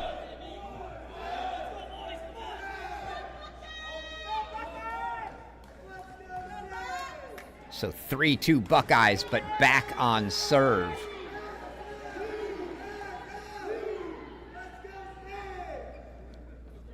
As SMU wants the third ball, nobody knows where it is.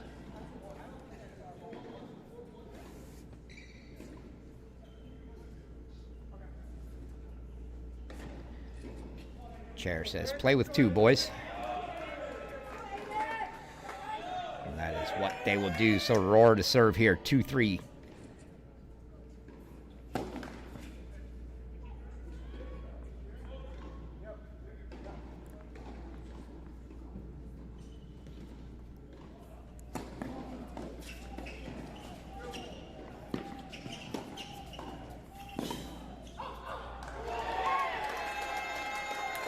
Good net play by the Buckeyes, really forcing the action. Drawing the long one from Aurora. So 4-2 at the turn. They go back up a mini break there. I'm sure a much tighter doubles point than the Buckeye fans would have hoped for.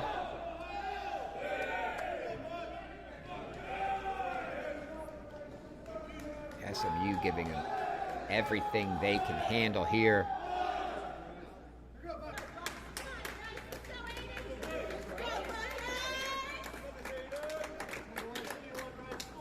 It's the top-seeded Buckeyes looking to try to get out of here with a doubles point.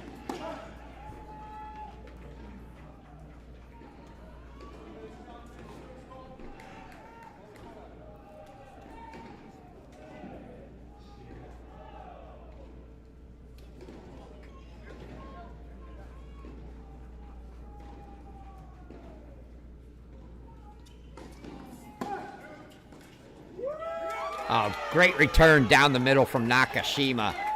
And that is a killer as Chris Aurora loses both of his serves. And now it's a double mini break lead for the Buckeyes. The doubles point on Aiden Kim's racket here, serving. 2 serves coming at 5-2.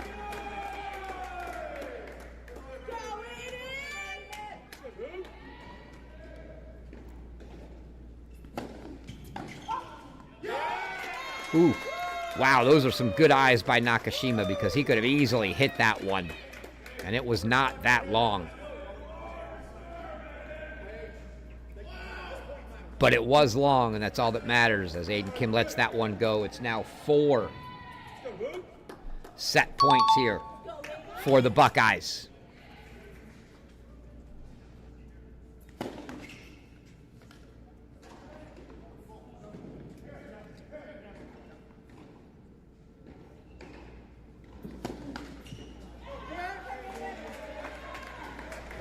First one gone as Kim throws a double fault in. So 1 mini break retrieved, still down a mini break, but must get both of Jerry Barton's serves here.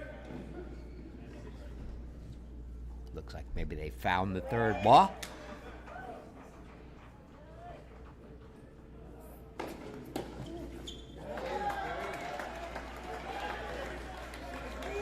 Barton gets the first one, cuts it to 6-4. The hard flat serve from Barton has been a tough one for the Buckeyes in doubles. And they missed both of them. So 6-5.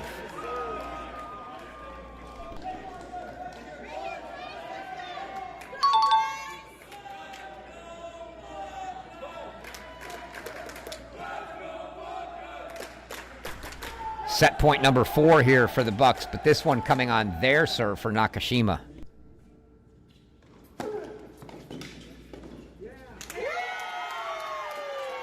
Doubles point Buckeyes. As we get one more look at that one.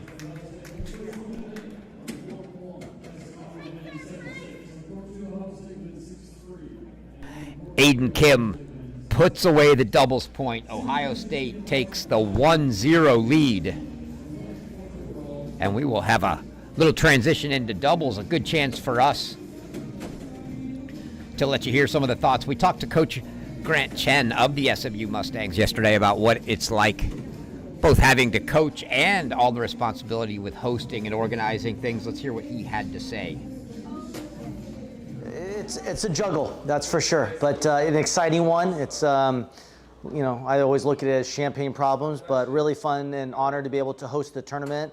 I think this is one of the most special events of the season. It really is, to be able to bring so many great teams to Dallas and to Waco. But also it takes a village.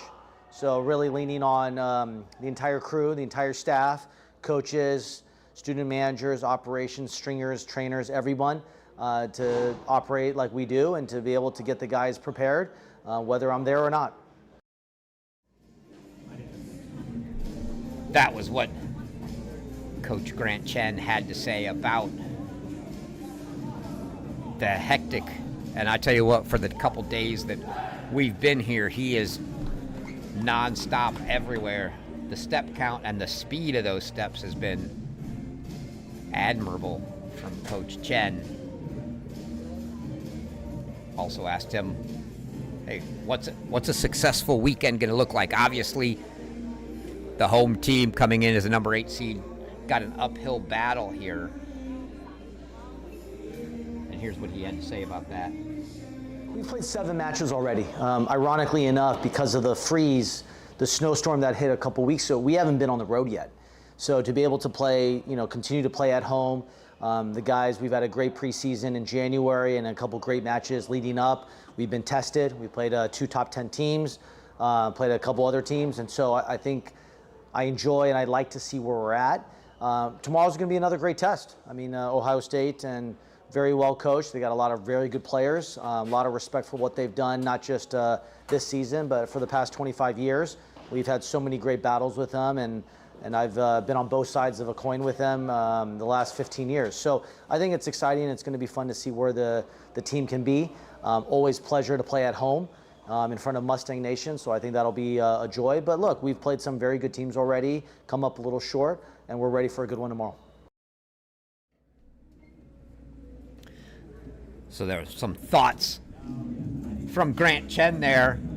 Also had some talks with Coach Tucker. But before we do that, let's get you up to date after play early. The matches both here and Waco finishing up, an updated draw for you. TCU advancing 4-1 over LSU in Waco. Stanford advancing 4-3 here. So TCU will face the winner of Texas and Texas A&M. That match going on right now down in Waco. Stanford going to face the winner of this Ohio State SMU match here at noon tomorrow. Quarterfinal matches tomorrow, noon and 3:30 p.m., with your 2 morning winners being the first one and your 2 afternoon and evening winners the second match of the day. So that's what's coming for us tomorrow in your updated draw here. Mentioned that we also got to talk to Coach Tucker yesterday. Asked him his thoughts on the season so far and how things have gone, and here's what Coach Tucker had to say. Obviously, we've had a pretty good start to the season, but let's make no mistake about it. It's all been at home, so we've been able to play in front of 1,000 people each match and had the backing of the crowd. So it's obviously going to be a different experience going up against a very tough SMU team tomorrow and playing in their home. So we'll have to be ready to fight and compete and hold serve. So that's what Coach Tucker had to say. We'll actually go back to court 1 and wait for them to come out. One of the things I'm anxiously looking for here, it looks like they've got them posted now, is who is actually going to play. And it is indeed, as I had expected, at least on the bigger days, I expected Okonkwo and Bernie to get pulled, and that's exactly what has happened here. So Ohio State pulls Okonkwo at 4, pulls Bernie at 6, and Lauren Byers and Nikita Fillon slide up into the 5-6 spots. I thought that might be a tomorrow thing for Ohio State. Maybe they'd roll with the lineups submitted for today, see how they look, but then play Byers and Fillon tomorrow. But I think Coach Tucker may be thinking he wants them to get a match in if that's the lineup he's going to roll with for the week. So your matchups going to be Aiden Kim, Trevor Sfida on 1, Preston Stearns and Alex Finkelstein on 2, Jack Anthrop, Georgie Georgiev on 3, Bryce Nakashima, Krish Aurora on 4, Lauren Byers, Jerry Barton on 5, and Nikita Fillin, No McDonald on 6.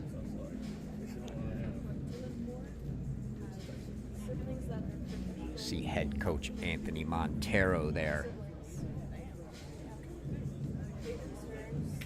Did I say coach? Man, Anthony Montero wishes he was a coach. Anthony Montero, our head referee. If we could get Ty Tucker to rock the Anthony Montero shorts, that would be a feat right there. Ty donning the usual sweats. I've seen him in shorts on occasion. Not often, but on occasion. But he's got the sweats going today. And here you see Trevor Sfida for SMU on the near court. Big week for him. He got to play in the Dallas Open, the ATP 500 event here. Tough match, 7-6, 7-6 with Ethan Quinn in the first round, dropping that 1-2 EQ.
We knew there were going to be some lineup decisions to be made on the Ohio State front. It was one of the questions we asked Ty Tucker after this first game. We'll let you hear what he had to say about whether those lineup decisions were already pre-made, game time decisions, etc.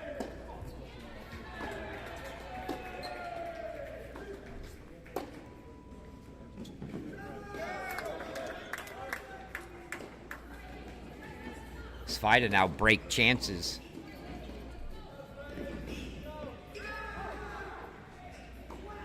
Here to open up singles.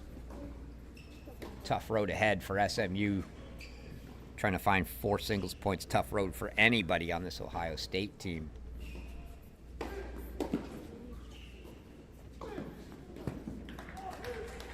But you heard Coach Tucker say, look, we've been fortunate all of those matches. They've won some big ones, Virginia, Ohio, Wake Forest, Texas, all at home. So he knows coming out here to a neutral site, it'll be a neutral site after today. Today it's a road match for him. It's a little different than playing on the courts back home. That one deep, and it is a break for Trevor Sfida. But here's what Coach Tucker had to say about the lineup decisions he had in front of him.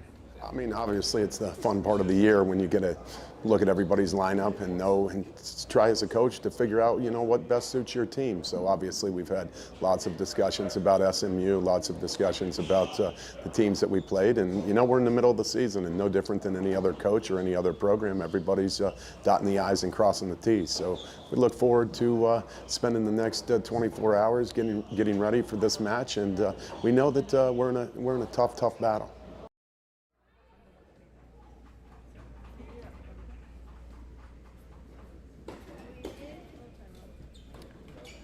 Didn't really get a firm answer to the question there, which was, are the lineups already decided or are you making game time decisions?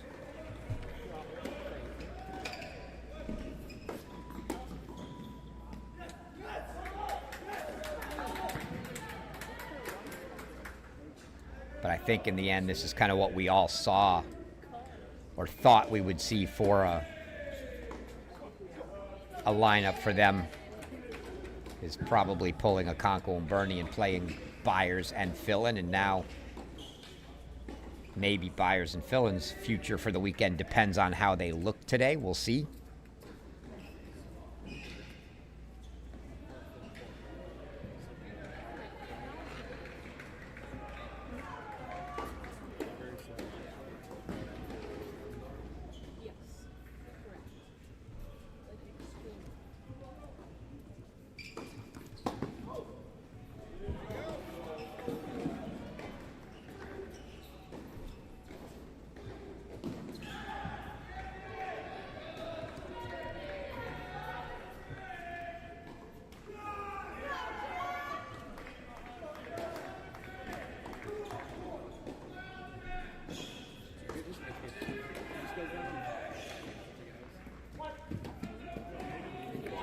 SMU rolling with the 6 they submitted. So no changes for them.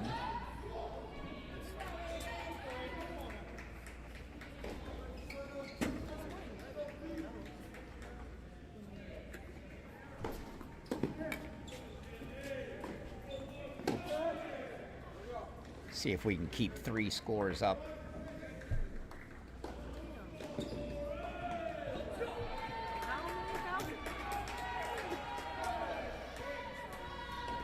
Screen for you without obscuring any court views here.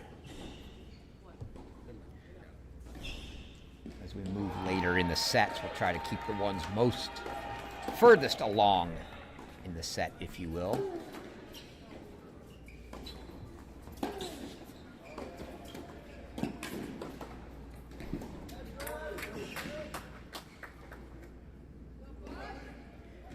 Game points for Svida to consolidate that break for 2-love.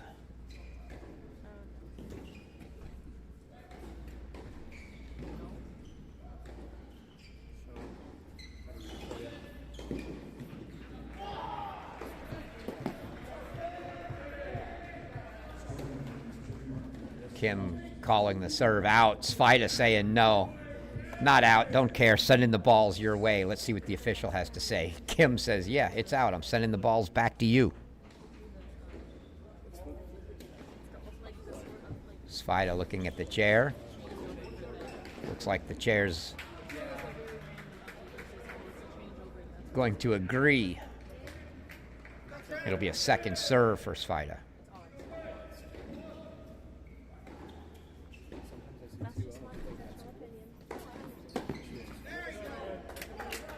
And Svida gets the hold anyway. Sends the ball back over Aiden Kim's head. So 2-love Trevor Svida.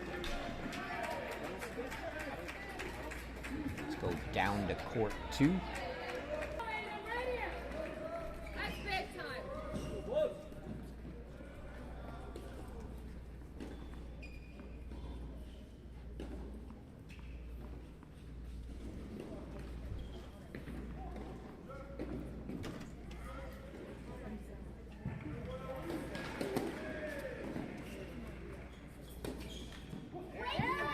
Preston Stearns here for Ohio State. Alex Finkelstein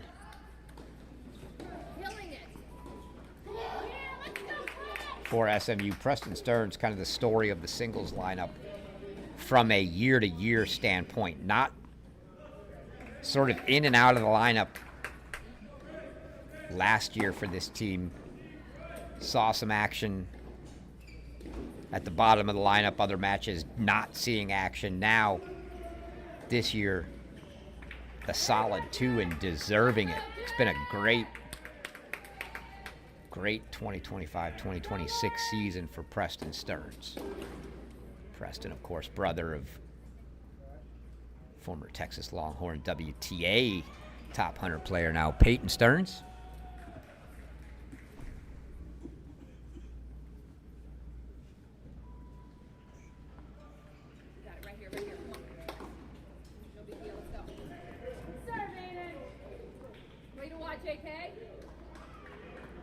Finkelstein, a transfer, grad transfer from Brown.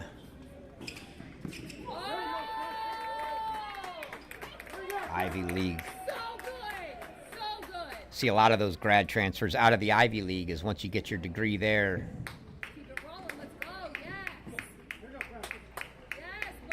There's no more playing, even though you have another year of eligibility athletically left. So you see a lot of those players with another year of eligibility transferring.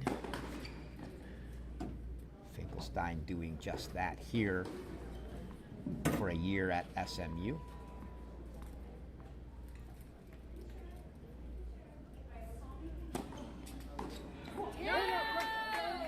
A few transfers on this team for Coach Grant Chang. You've got Finkelstein coming over from Brown.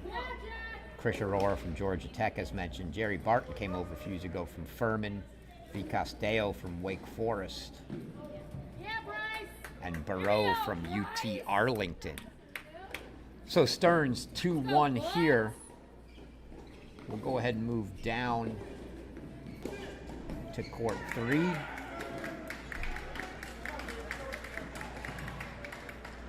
Where it's Jack Anthrop and Georgie Georgiev. Got to be my favorite name in college tennis. We just need to throw multiple Georgievs in there.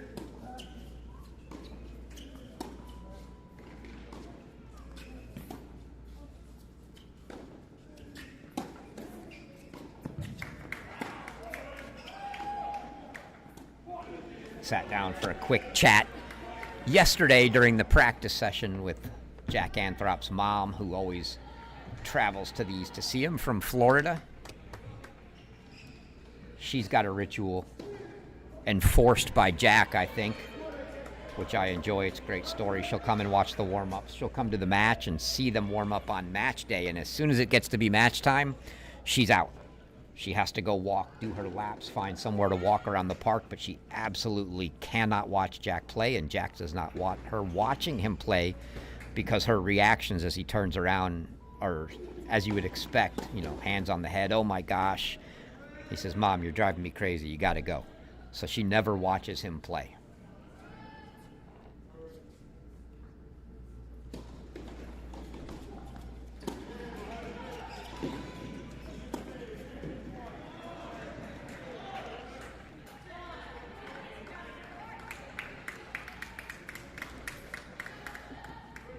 Talked to Jack about that yesterday as well, and he said, yeah, that goes back to the junior days. Like, even in juniors, I couldn't take it.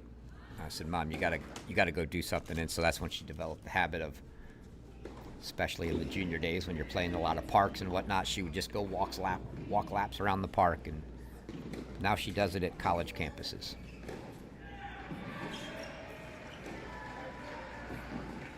Hopefully finding somewhere a little safe to do that here.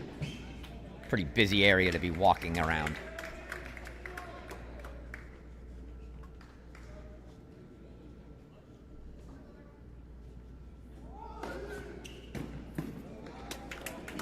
Big serve from Georgiev there. Georgiev was, of the few times I got to see SMU play last year, probably the most impressive player I saw for them. Obviously, we know Trevor Sfida. So outside of Sfida, of all the other guys on the team, I know Shimanov was good, ended up leaving and heading over to Arizona State, but I was really impressed with Georgiev. All the tools, has weapons, just a matter of putting them together.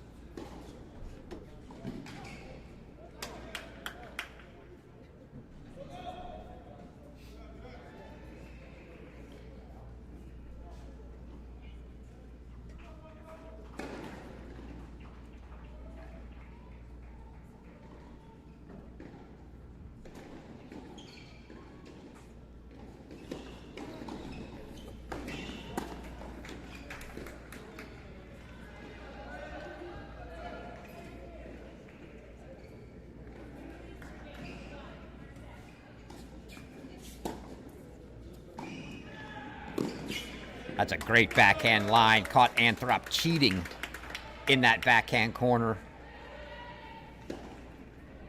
Cheating for the forehand. That's exactly what you want to do when you catch him cheating with into that backhand corner. Go backhand right up the line, and Georgiev trails 2-1 there. We'll go down to court 4.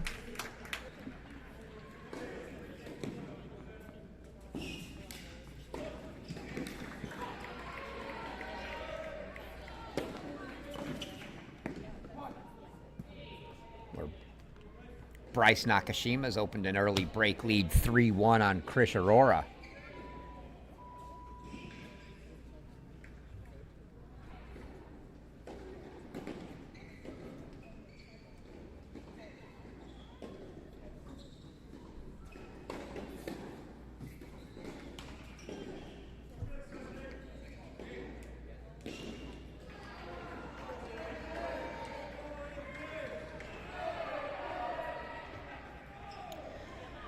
Nakashima takes a 3-2 lead here. We'll go down to 5. Where Lauren Byers of Ohio State finds himself down a break to Jerry Barton early. Byers, #1 player for Penn State last year, transferring intra-Big Ten over to the Buckeyes.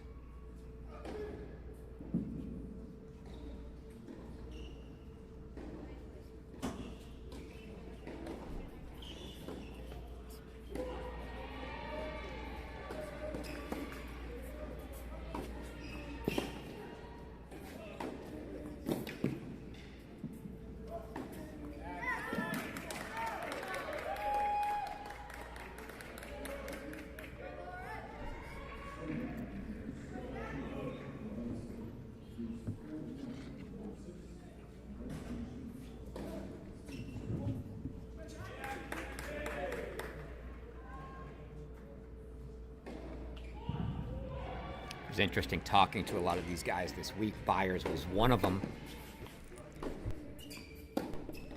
Sort of the transfers that jumped into teams with good cores and a lot of returners. He'd be in a transfer in here for Ohio State to a team with a very solid core group of players, and how that transition's been and fit in. And he said, yeah, it was a little adjustment initially, you know, for him coming over from Penn State, but he's fit in well. Jerry Barton keeps the break lead, but still a single break 3-2 here. We'll go down for our last check-in. Court 6, and then we'll start to run through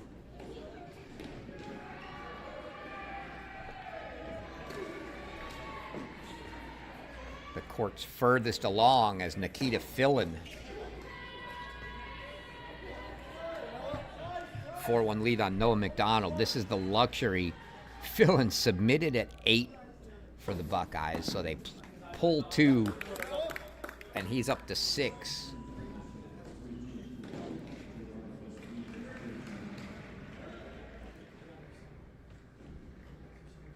And and Philin, I'd have to look up current ITA rankings, but I think was top 75 in the ITA rankings.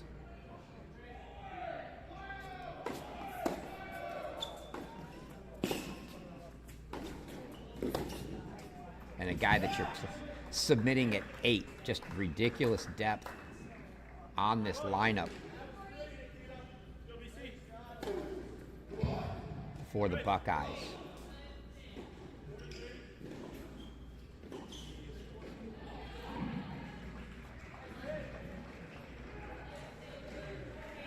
Only 4 singles losses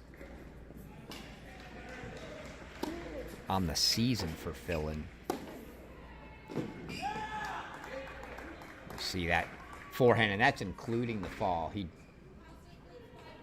dropped a 3-setter to Luis Alvarez of Oklahoma in the fall. Dropped a match to teammate Jack Anthrop in the fall, and then Sebastian Domingo, the number 1 from Notre Dame. Not exactly easy set of opponents.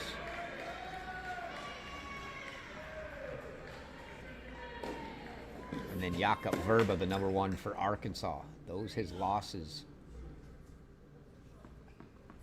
All in the fall. And played 4 dual matches, 2 unfinished, and then wins over Jonah Braswell against Texas and Joaquin Guillem of Wake Forest.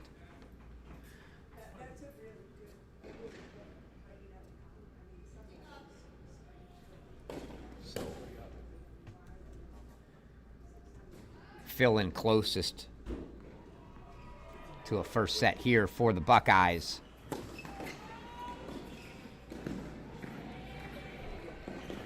Break or better leads, though, for the Buckeyes on 3, 4, and 6 now.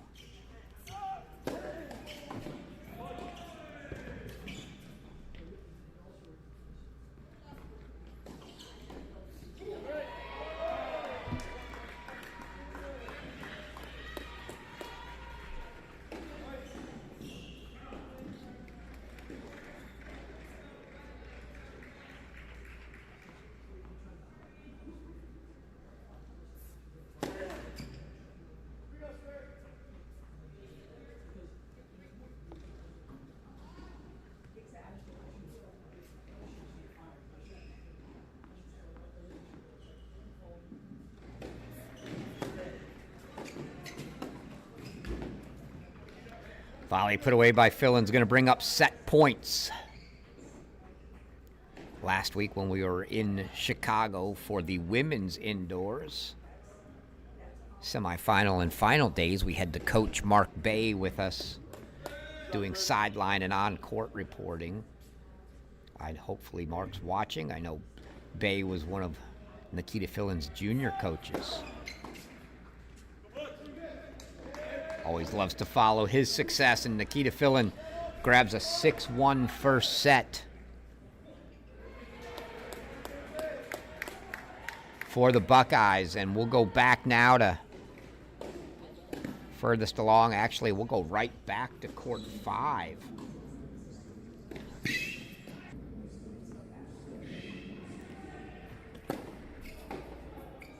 As Jerry Barton break lead here. Barton and Svida have break leads for the Mustangs. So I mentioned 3 break leads for the Buckeyes, 2 break leads for the Mustangs. Barton and Svida. The only match on serve in the first at the moment is on court 2 with Preston Stearns and Alex Finkelstein.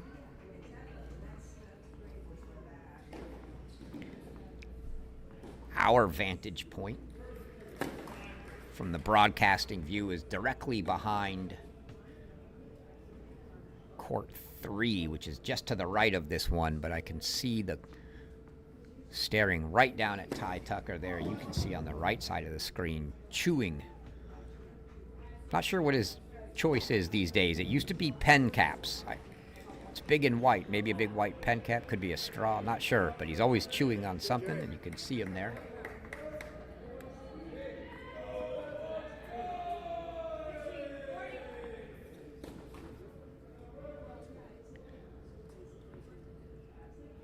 Lauren Byers now in a little spot of trouble. 3 points to go down, double break. That's one way to get out of it. A couple more of those. Ace T for Byers to make it 30-40.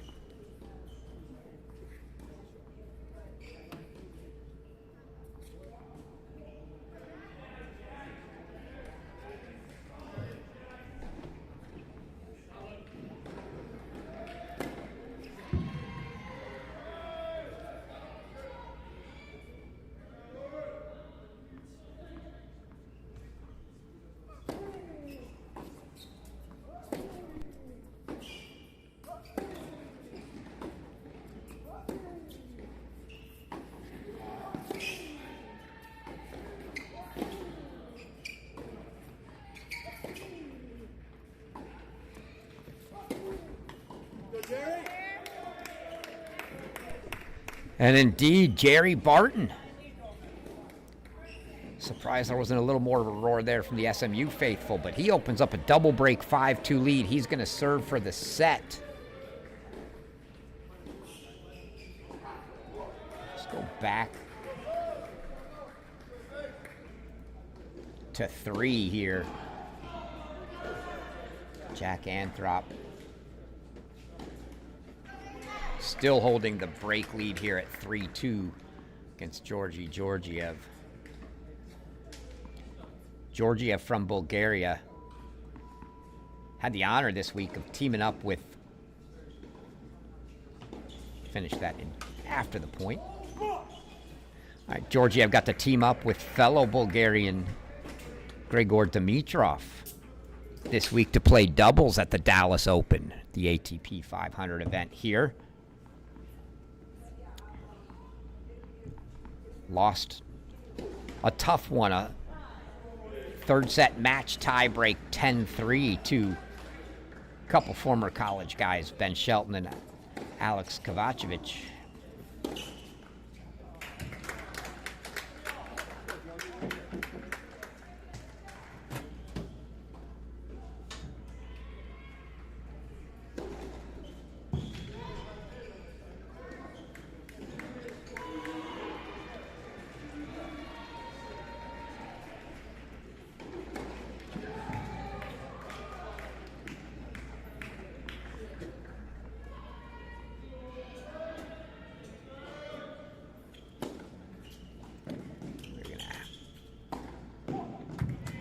Anthrop puts the overhead away, but we are going to jump back to 5 as Barton is closing in.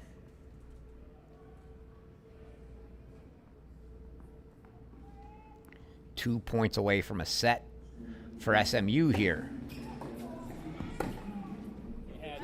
Make it 1 point away as Jerry Barton is out quick. Lauren Byers going to need a quick turn here, as if this is an audition for the weekend, right directly in front of head coach Ty Tucker. It's not the audition he was looking for.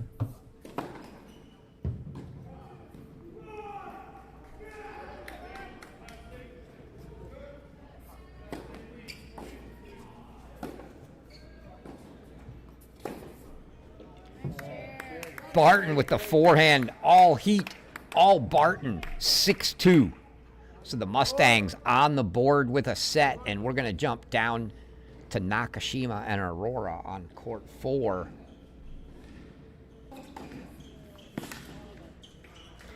We'll get the rest of the first sets on the screen now that remain, as first sets in the books on 5 and 6. We're here on 4, so let's throw 1, 2, and 3 on the side for you. So a set apiece. 5 to the Stangs, 6 to the Buckeyes.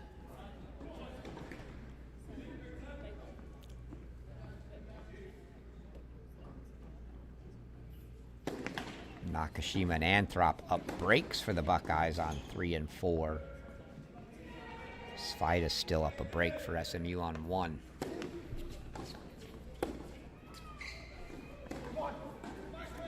Svida made the NCAA final in Orlando, dropping that one to eventual NCAA champion Michael Zhang.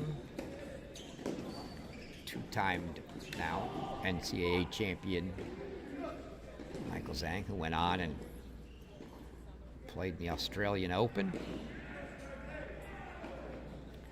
Nice win over Sebi Cord around 1 for Zhang.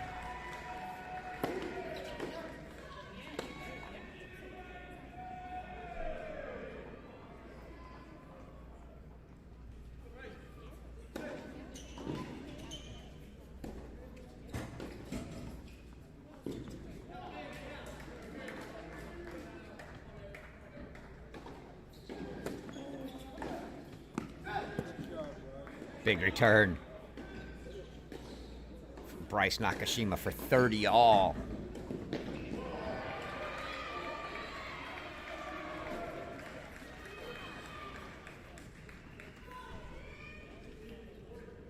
Should Ohio State make it through here, they would be facing Stanford tomorrow, and questions going to be abound about that Stanford team.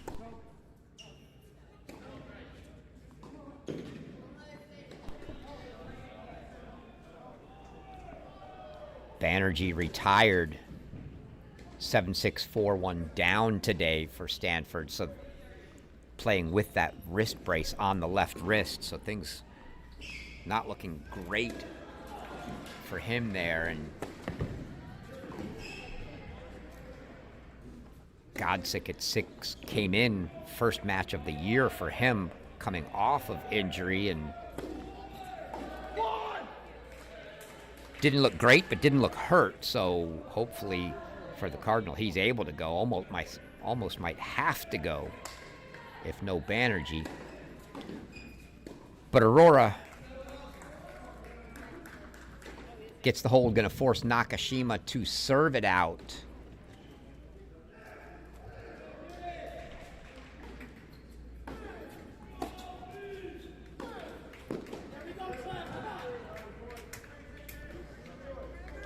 Jump down to 1 is now a big deuce point coming for Trevor Svaida, trying to keep this break advantage. Just fought off 1 break point, but Aiden Kim's got another one.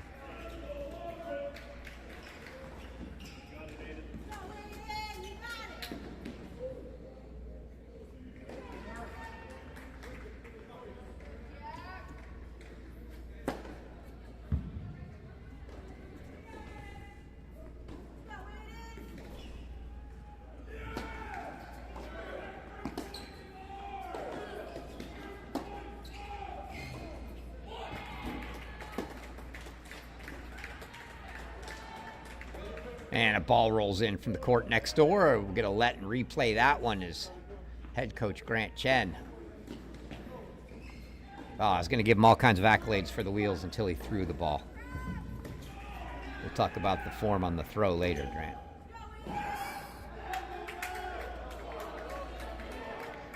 It'll be a fresh first serve for Svaida. And Svaida capitalizes on that let, getting a new first serve. And it was a good one down the tee. He holds for 5-3. Go back to 4.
Very unlucky bounce off the tape on the serve there for Aurora.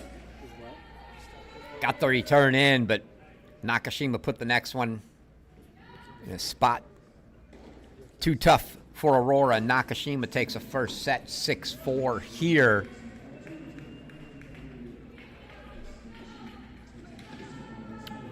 Let's go back to 1, I guess.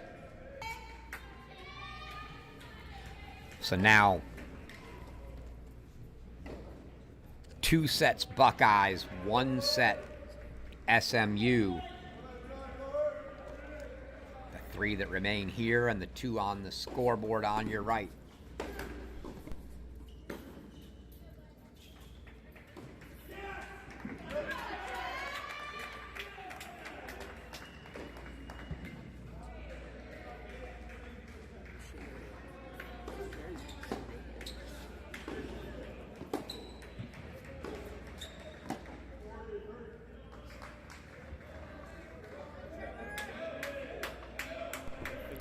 Aiden Kim with 2 game points remaining. Stanford head coach Paul Goldstein just walked right in front of us out doing his scouting of this match, since they take the winner on tomorrow.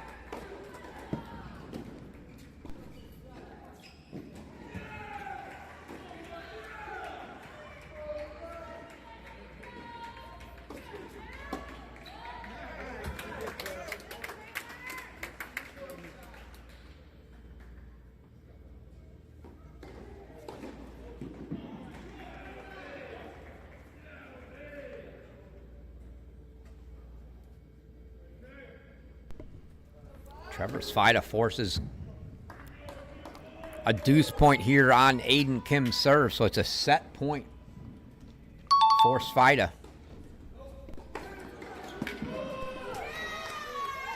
That's how you dispatch of a set point. Aiden Kim ace. 5-4 Svida. He will serve for it.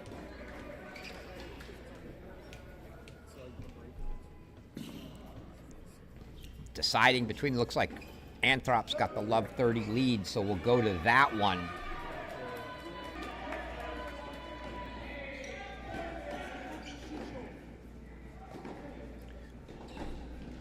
Finkelstein went up a break serving for the set, but he's down 4 break points, Love 40.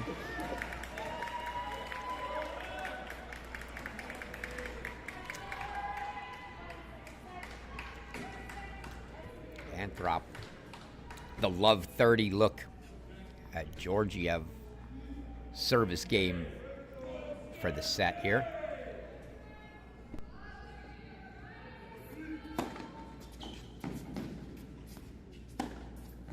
Go, go, go. Georgiev hung on to that one as long as he could, forced Anthrop to commit. And whether Anthrop guessed wrong or Georgiev was actually able to see a move before he hit it, I'm not sure. But either way, there's a winner on the forehand for Georgiev.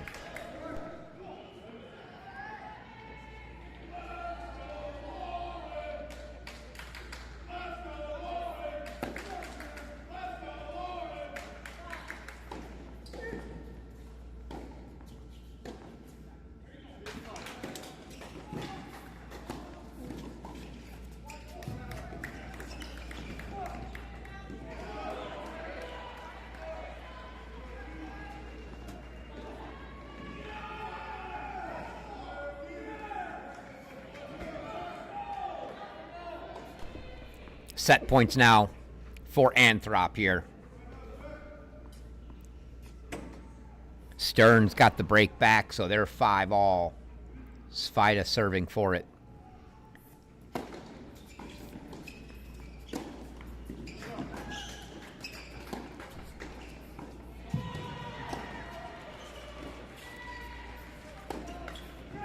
And that's a set for Jack Anthrop, 6-3, quickly to 1.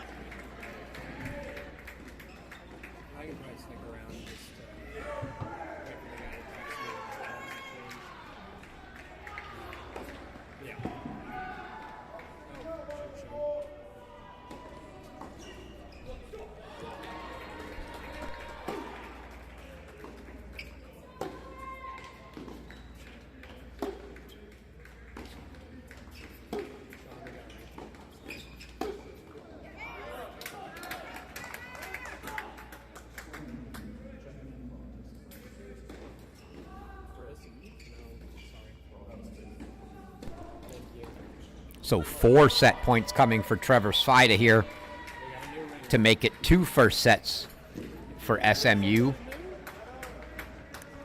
The only other first set remaining, you see the score on court 2, Preston Stearns 6-5 on serve with Alex Finkelstein.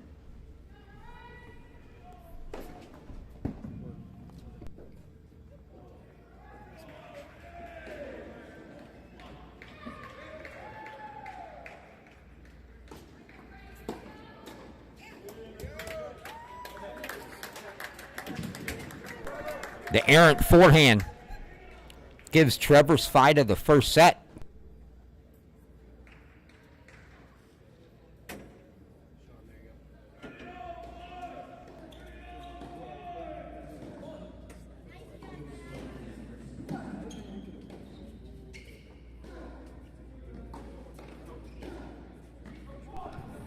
So court 2 here now, your last remaining first set. 3 for the Buckeyes, 2 for the Mustangs. And we'll start to put some scores up of the courts getting furthest along in the seconds right now. Only 2 courts with games completed in the second, so we'll throw those on the side for you.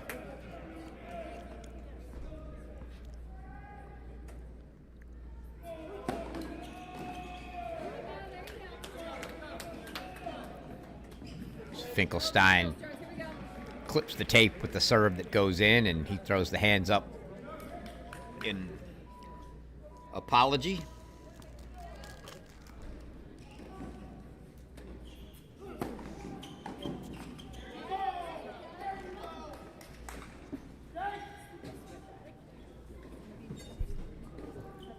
If Finkelstein can get this to a breaker and pull it off, it'll look a lot like the start of our early match where Stanford took the doubles, albeit in totally different ways. Stanford blitzed in doubles. Ohio State sort of survived, but they took the doubles and then split 3 first sets apiece. See if SMU can follow it up and do the same here.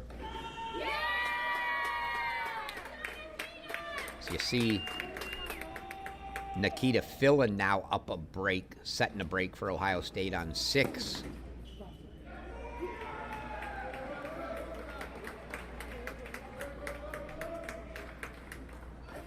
Jerry Barton on serve. Deuce point to try to stay on serve for SMU there on 5. Ooh. That one just at the tape looked like it might roll over. It doesn't.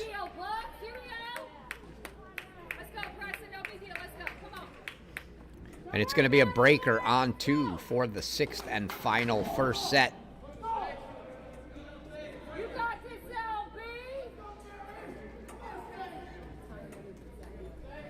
Buckeye fans travel well. Saw a long-time Buckeye fan, Gary Young, yesterday roaming around. I know he's out there somewhere.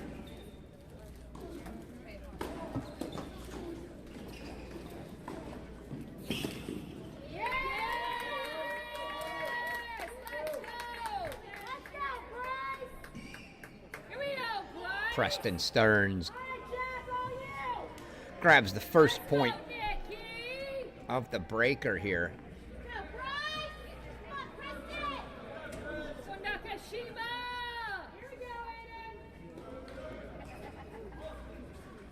You can hear the crowd cheering. Buckeye fans cheering for Nakashima on court 4. The court just to the right of this one.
Oh.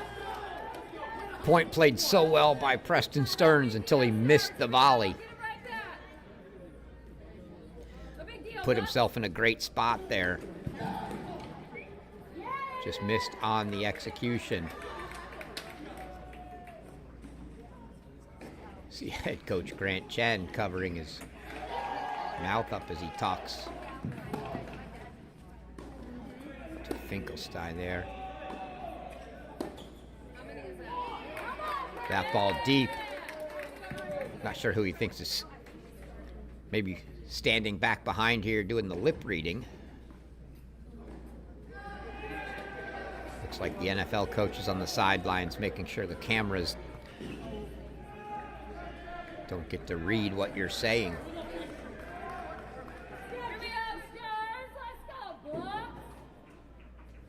So on serve, 2-3 for Finkelstein.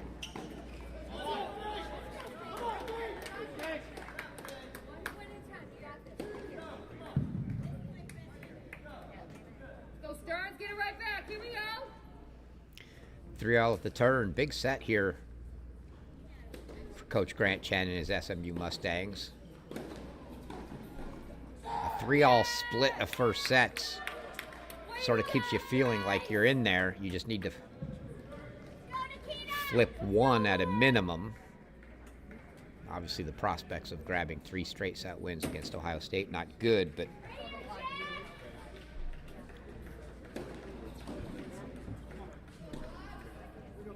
goes without saying, it's obviously better than being down doubles in 4 first sets.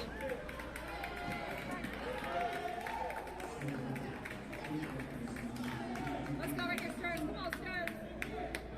Here we go. Let's go, Nikki.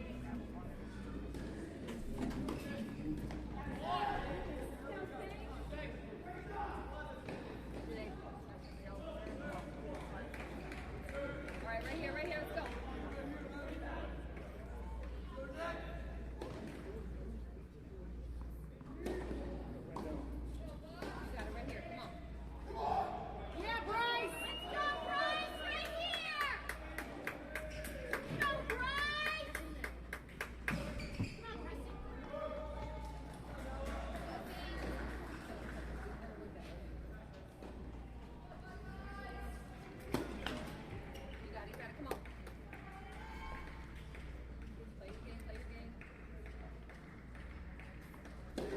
Got some very active commentary coaching there, does Stearns from behind the court.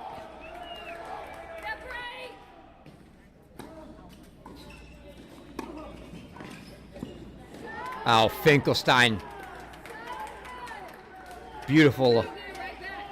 Looked like a little sneak approach and then drop volley as he put that ball deep at the feet of Stearns, who really had to look down, and I'm not sure he knew Finkelstein was coming.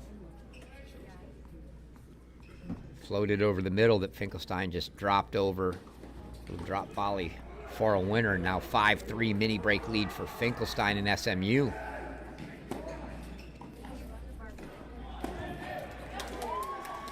Forehand into the net, so Stearns drops both of his serves, and Finkelstein now commanding 6-3 double mini break lead here.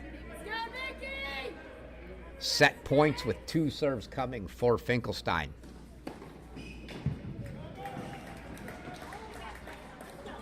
Let's go, Nikki. Come on. Only needs 1 as Stearns sends the return long, so Alex Finkelstein makes it an even 3 first sets apiece. So now the question is, can Ohio State get 3 straight set wins, or does somebody have to win a 3-set match to get out of here unscathed? We shall see, and we'll head back. Let's go back to 6. They are the furthest along here in the second. Noah McDonald looks to have found a little better footing here in the second set. He's serving it.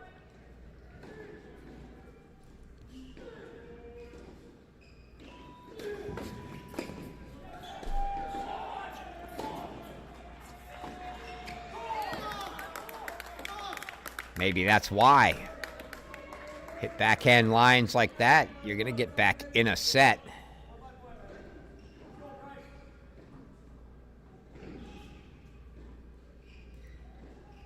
There's your other 3 matches furthest along in the second.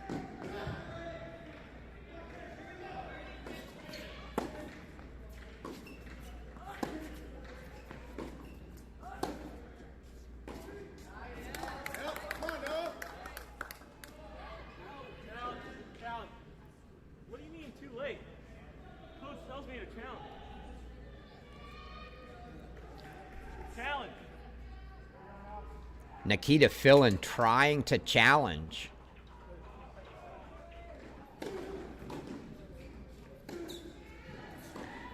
Official told him it was too late, and Nikita Fillon says, "What do you mean too late? Coach tells me to challenge." The official wasn't having it. No challenge for Fillon. And it'll be 40 love for Noah McDonald.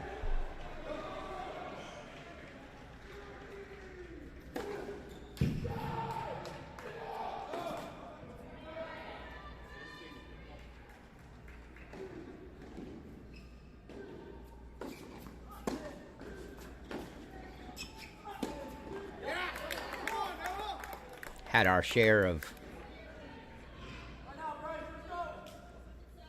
very minor controversy down on court 6 today. You saw that there.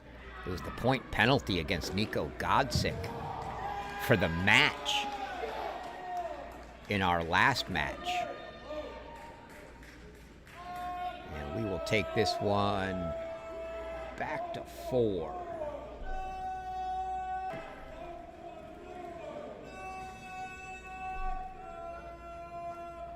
If you weren't with us for the early match, Arizona State came back from 3-1 down to Stanford. It was 3-2.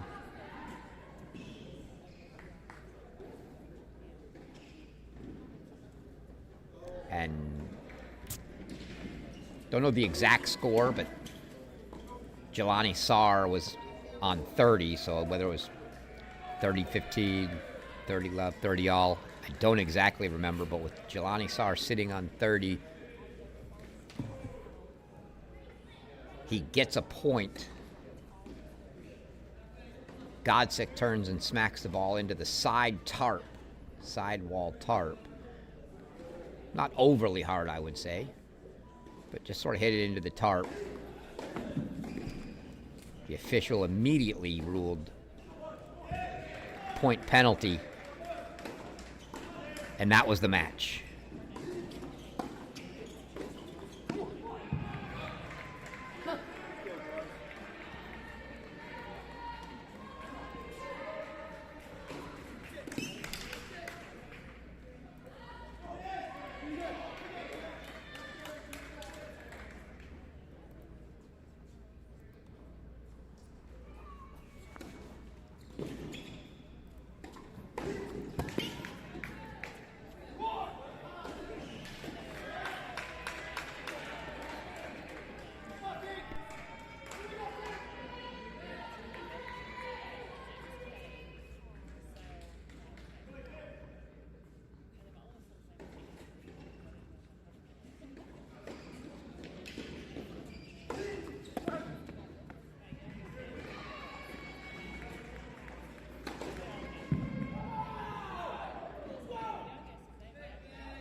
Nakashima into it.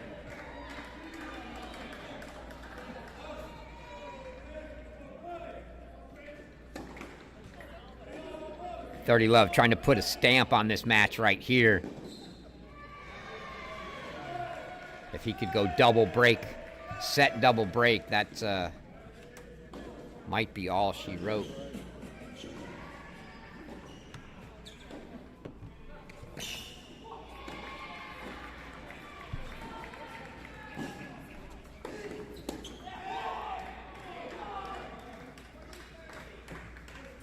Now a Aurora might get into it equally as much. Love the mental gamesmanship battles here. Little mini games inside the match, if you will.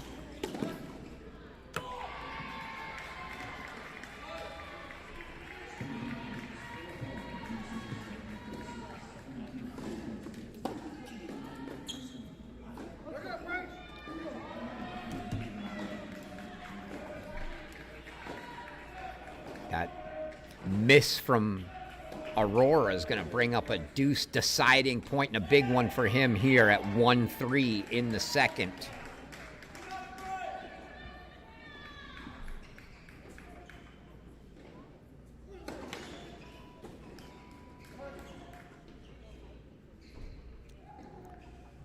Mentioned some of these guys, Svita, Georgiev playing in the Dallas Open. That's still going on this week, featuring a number of former college players.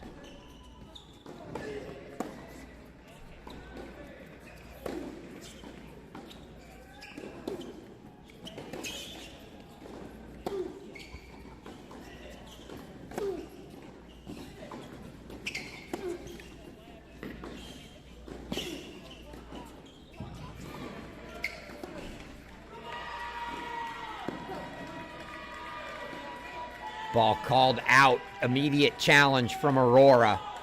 See what the chair says.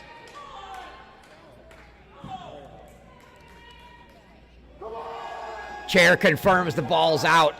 Aurora smacks his ball to the backstop, and it's a double break lead for Bryce Nakashima, 6-4, 4-1. So, handy lead here for the Buckeyes. Let's go back to 5.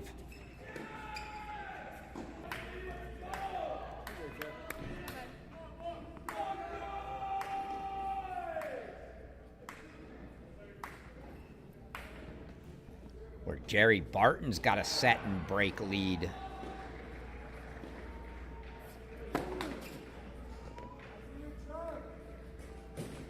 For SMU here.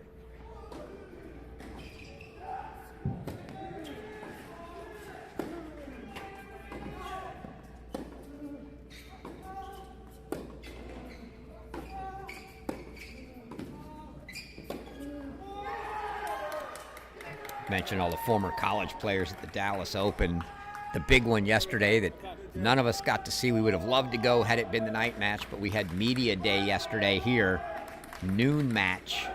Not only two of our best former college players, but made even more interesting in the fact that we're here in Texas, and it was a couple former players from TCU, Texas, and that was Jack Pennington Jones against Elliot Spizzirri in the round of 16.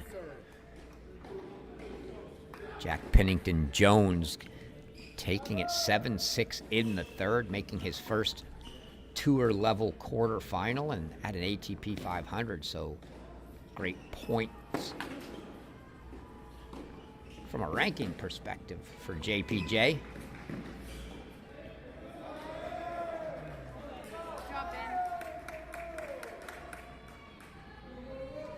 Byers break chances to get back on serve here.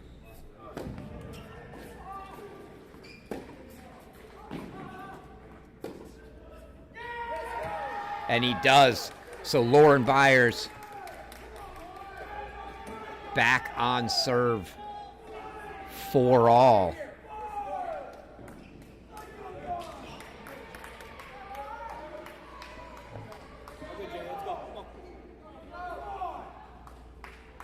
But we're going to go down to 6 as they come out of the chairs here.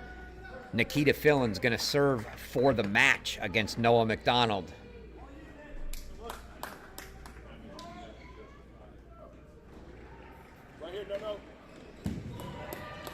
So Nakashima and Fillin really closing in for the Buckeyes.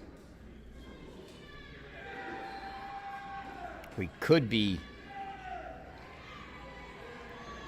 5-6 minutes from a 3-0 Ohio State lead if things go their way. Noah McDonald says Gonna have to do a little more than that to close this one out on me, Nikita.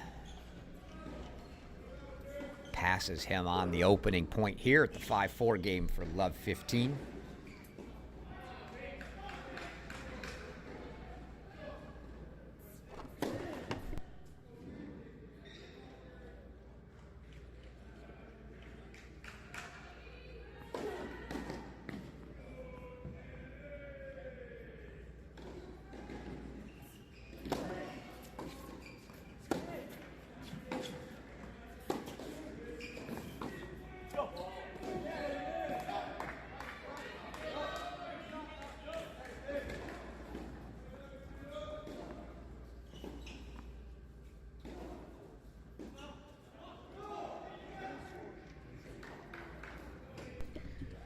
$15 now.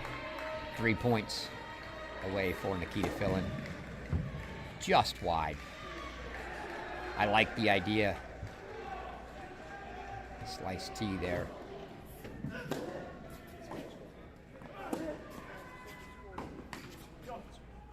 Into the tape from McDonald. So 30-15 now.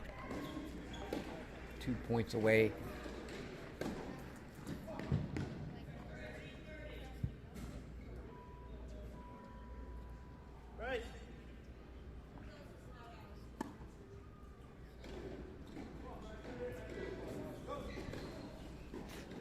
Callahan on duty down here on 6 with Fillin.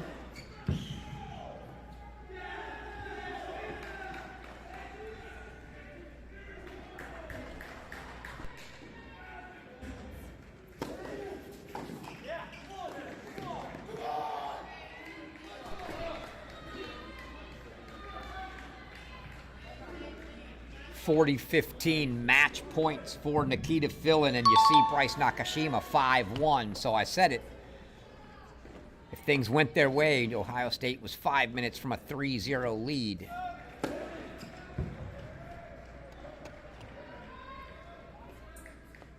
But they split first sets.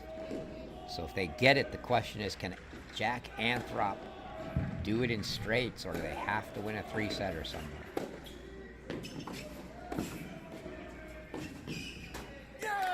Oh, that just caught the outside of that line. Great pass there from Noah McDonald. Saw Fillin with the reflexes on that overhead volley, crouching down, coming in a few shots earlier, but still match point number 2 here for Nikita Fillin.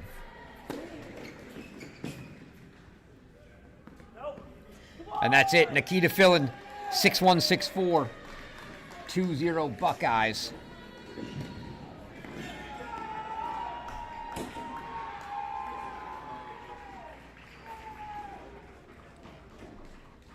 We'll go back to court 4 and see if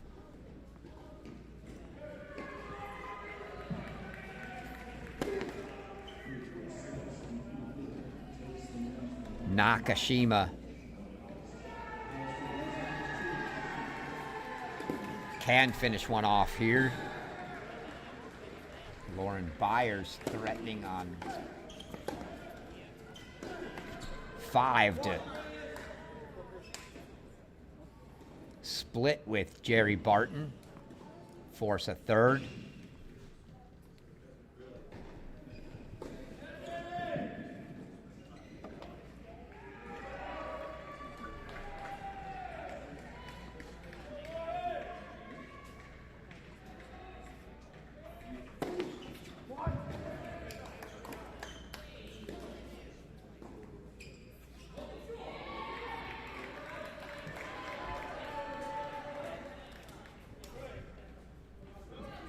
So 5-2 Nakashima. He'll have a chance to serve it out.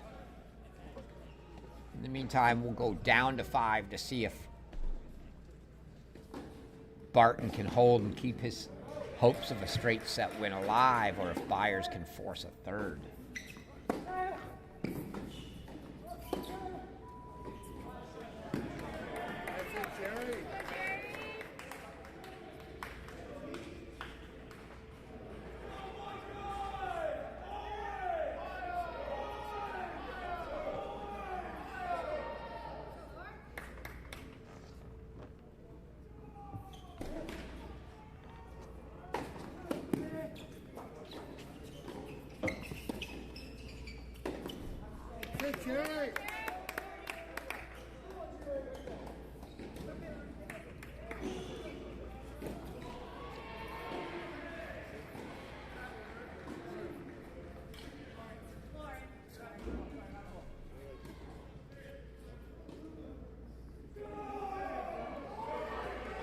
So game points now for Barton to get the 5-all.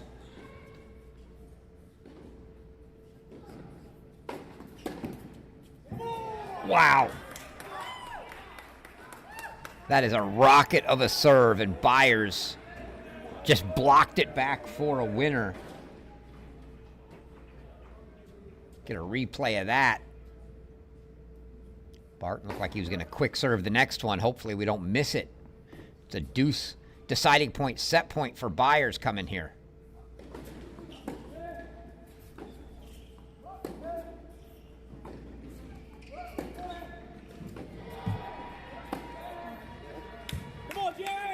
And that one's out, so it is indeed 5-all here. We go back to 4.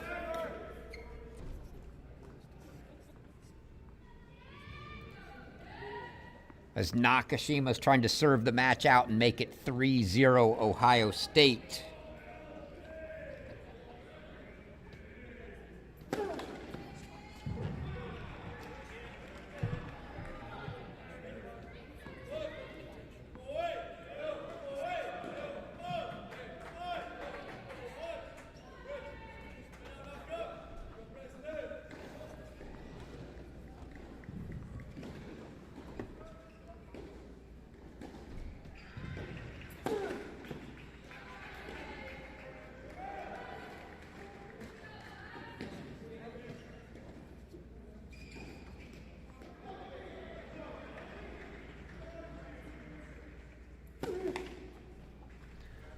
Nakashima double faults.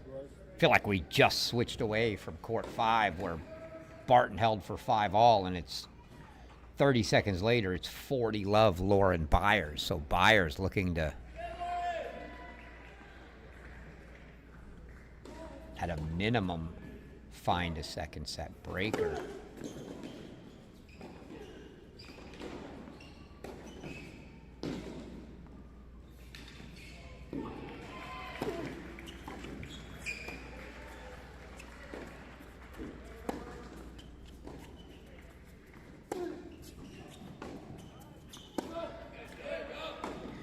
That ball deep from Krish Arora, and it's match points now for Brandon Nakashima, 3 of them. This to make it a 3-0 Ohio State lead, and if that happens, all eyes for the Buckeye fans will be on court 3 to see if their one and only hope to finish it in straight sets, which is Jack Anthrop, will happen. First things first, match point Nakashima.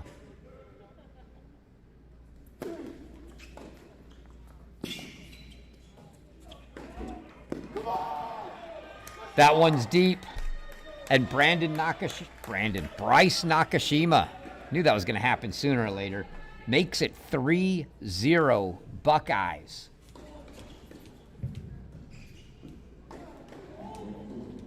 Go back, though, to 5.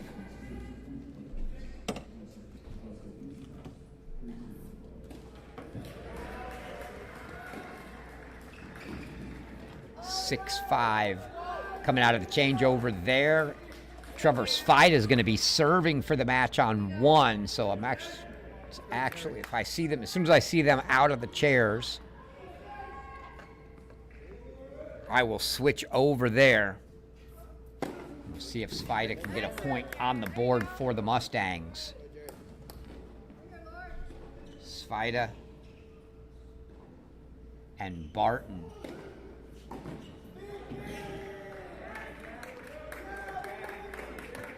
Certainly both chances to get straight set wins on the board here for SMU.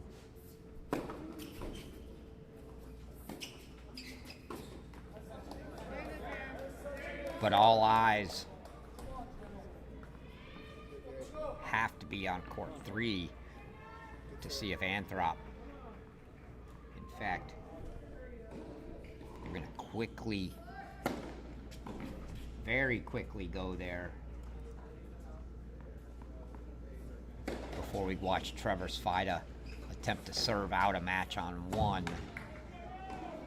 As it's now a deuce deciding point, Anthrop has a shot to go up a break in what could be the 4th and final point for the Buckeyes.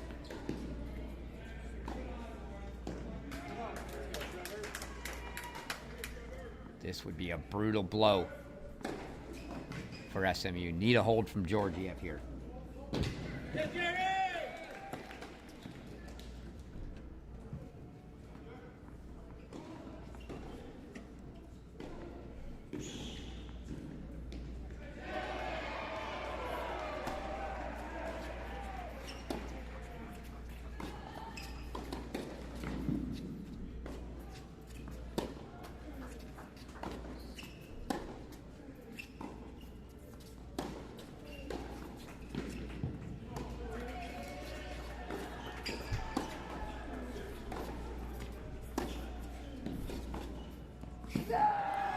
Long from Anthrop, and Georgiev does get the hold. Quickly over to 1.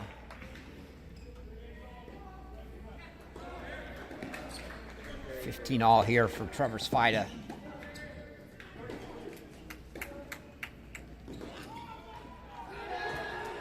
Serving for the match, and that serve you saw Aiden Kim just thought it was out and saw it land in. 30-15, 2 points away for Sfida.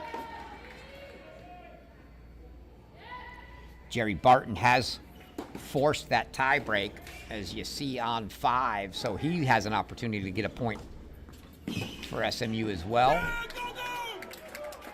That's a nice return for Aiden Kim. Make it 30 all.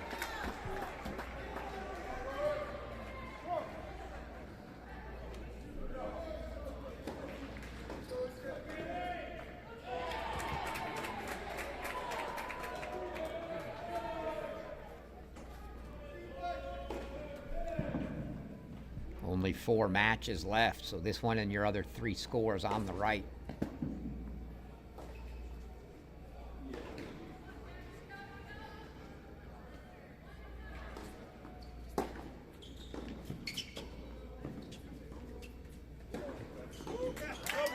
Lob winner. That was beautiful from Sfida.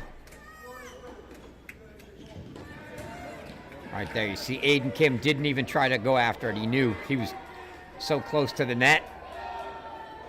Couldn't change directions fast enough, and so it's match point for Trevor Sfida.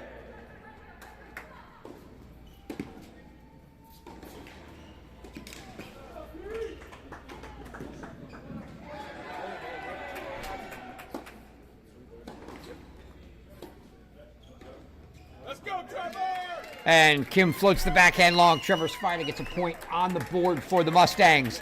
6-4, 6-2 for Sfida.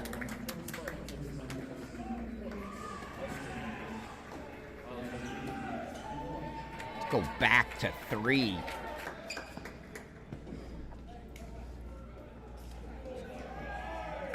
As Georgiev putting a little pressure on Anthrop after the big deuce hold. And now he's putting a lot of pressure on Jack Anthrop. This one starts to get really interesting here. You notice Finkelstein now up a set and a break. If Barton gets a break or Finkelstein gets his, we're in a 3-all match. And down to court 3. So can Anthrop fight his way out? That's a way to fight out. First point from 1540. Ace T for Anthrop.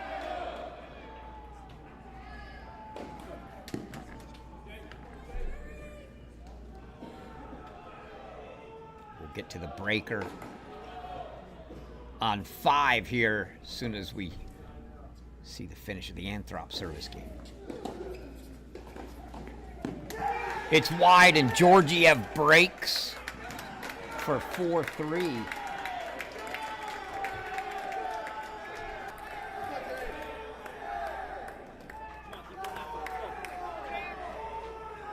Now we go to the breaker on 5.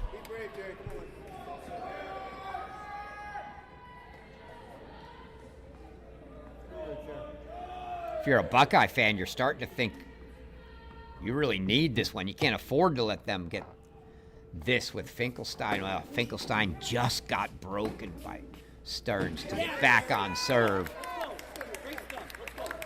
You're still in a very commanding position. 3-1, you only need one of these three, but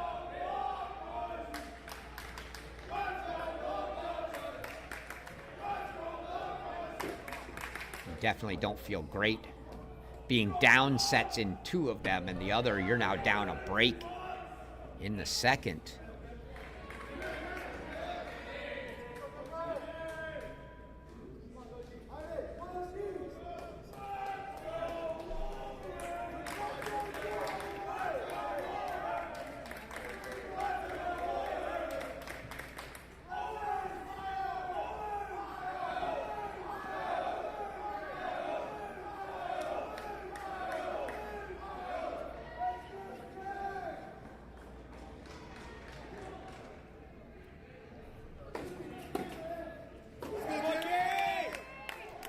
Give you an update at your other match down in Waco. Texas A&M leads Texas 2-0. Took the doubles point. And January freshman Marcus Mulder from Estonia picked up a straight set win over Texas freshman Mariano de Duro Palomero.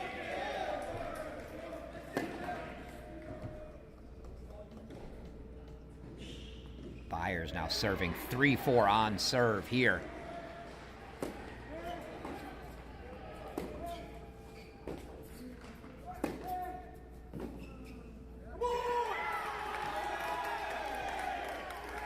Byers levels it at 4 each. It is starting to get loud.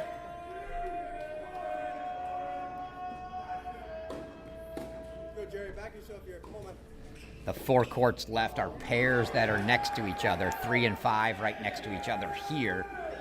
2 and 4 next to each other. With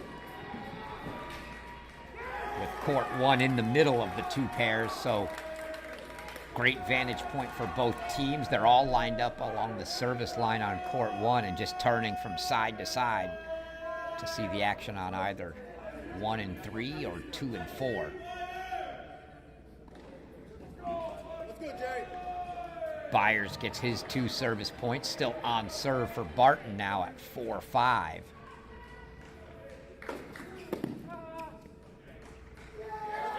Barton has just been bombing first serves today. Doubles and singles both. It's been the main weapon on his court. 5-all.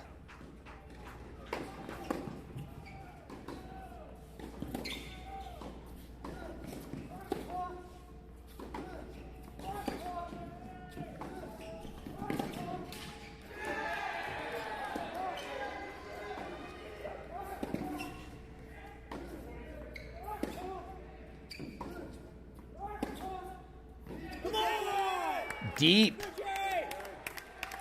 So 6-5 for Barton. It's match point. On serve. It'll be Byers' serve, but a match point coming.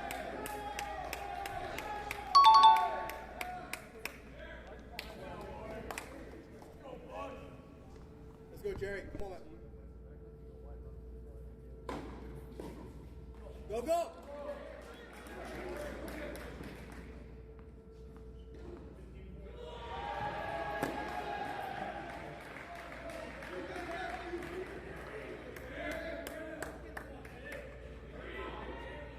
Anthrop break chances to get back on serve right next door. Byers sends it long. He's going to challenge.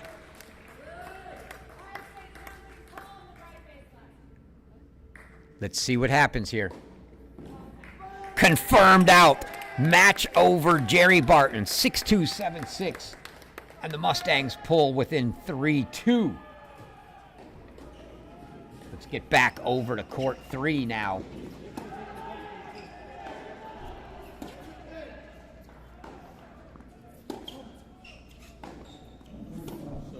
So 2 and 3, your 2 courts left. SMU needs them both.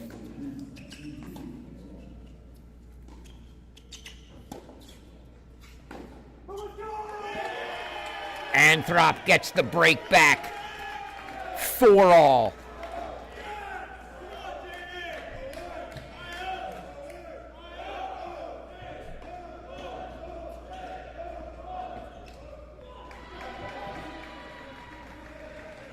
Well, I hope Miss Anthrop is walking around listening to us instead of just watching live scoring, but my oh my. If she ends up waiting on a 3-setter for Jack, she's going to get quite the step count in today.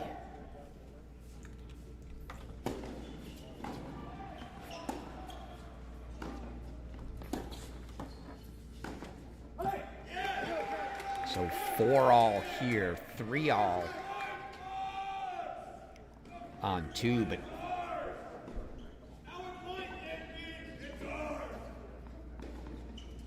this is the key one. Is this could end the match. The other can only make it 3-all if Finkelstein closes it out.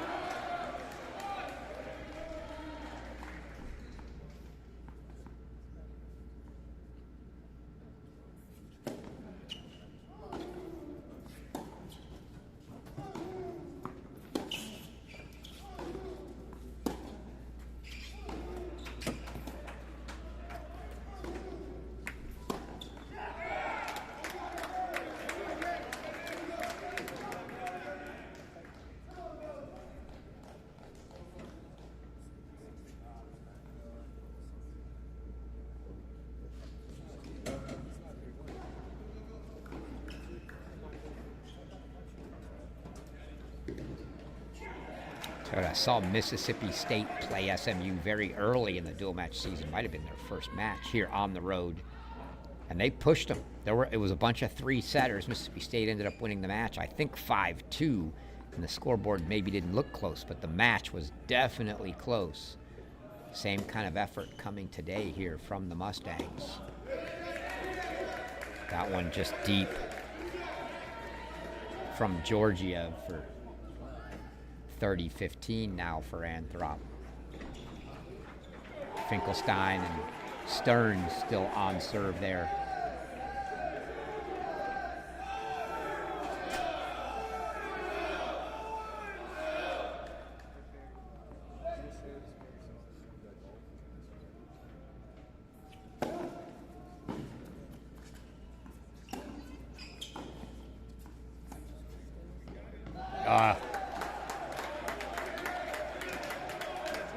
I think Georgiev would have been able to get to that anyway, but what a risky ball there. I think he just thought he had the angle, cut it a little too thin. So 30-all.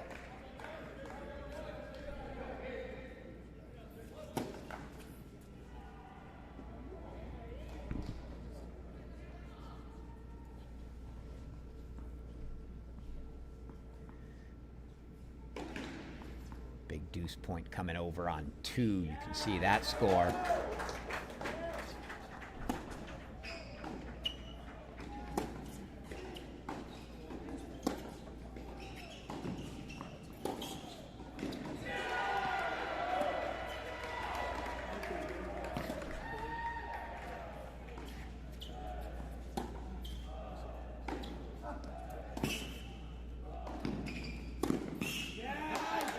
Great sequence there from Georgiev. Didn't look like he initially planned on approaching, but the backhand into the corner was good enough to pull Anthrop off court. And he did approach, followed it in with a volley that Anthrop couldn't put back in play. So break points again for Georgiev.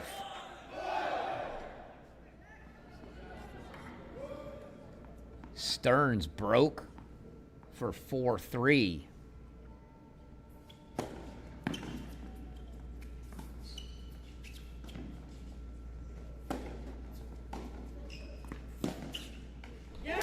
And it's a break. Back-to-back-to-back breaks here on 3, and Georgiev is going to serve for a set and try to force a third. Boy, is this one getting tight.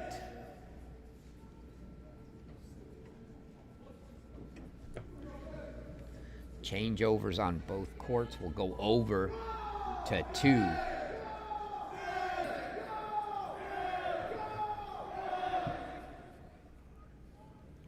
Stearns now serving up a break 4-3 here in the second, but down a set. Let's go, Bucks. Come on.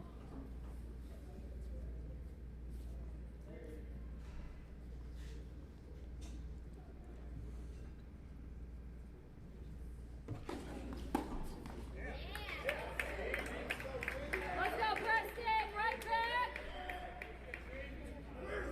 Is it good? Yeah.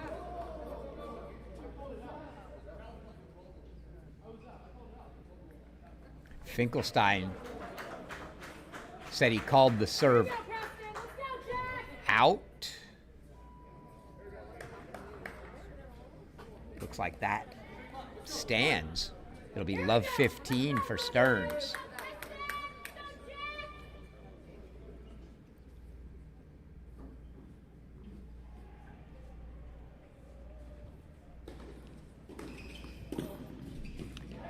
We'll go back in a moment here to Georgiev trying to serve for the set on 3. After this point, we'll go back.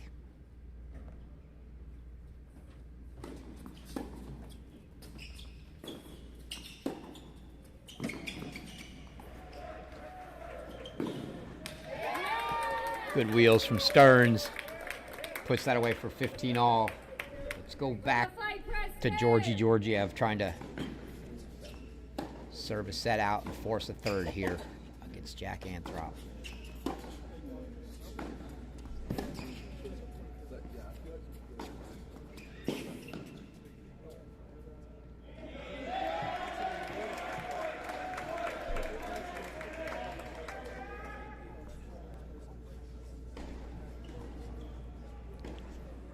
See, with his back against the wall, does Anthrop get just slightly more aggressive here? Or is he content to see if he gets Georgiev to make the errors?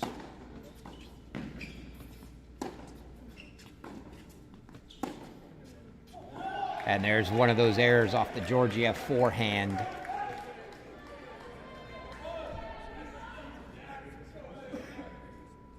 It long for 15-30.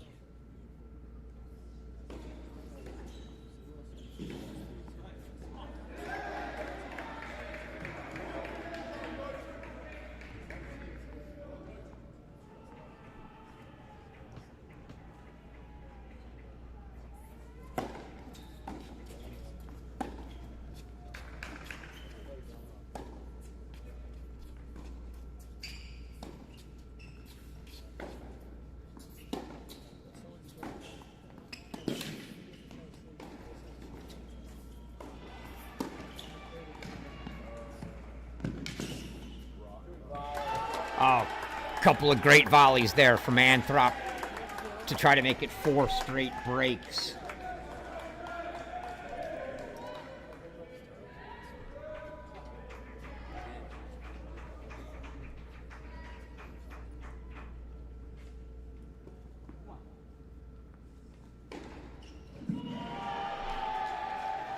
So 3 break chances here for Jack Anthrop.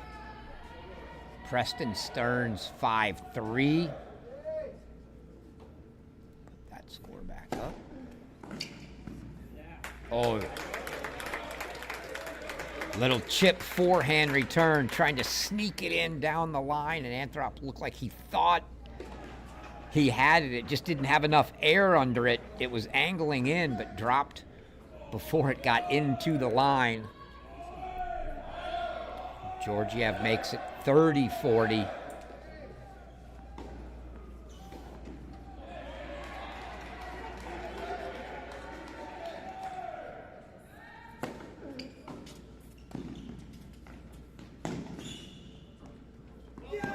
Oh, just deep. Could have saved him there, but now deuce deciding point, set point for Georgiev. This to force a third.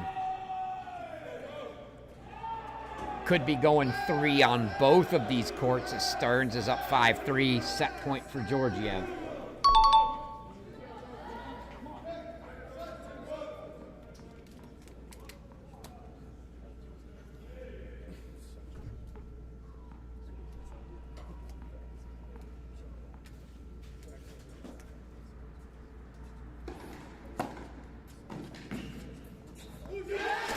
Georgie. 6-4, and they're headed to a third on court 3.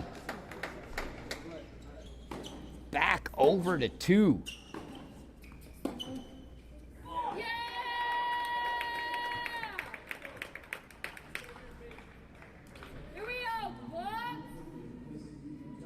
So Ohio State now either has to get a third out of Anthrop or has to get a third, a second, and a third out of Stearns.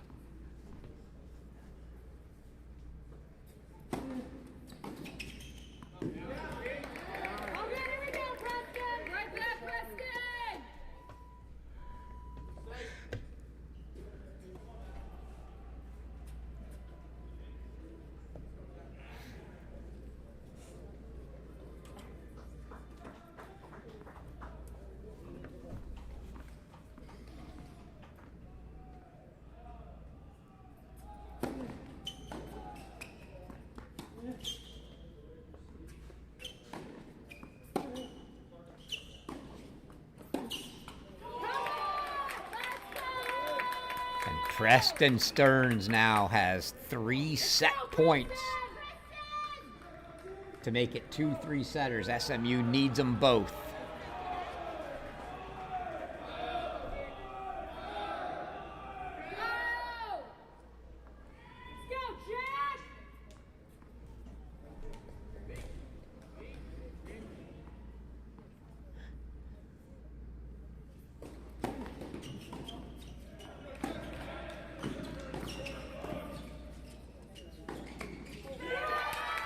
Preston Stearns tees off straight at Finkelstein.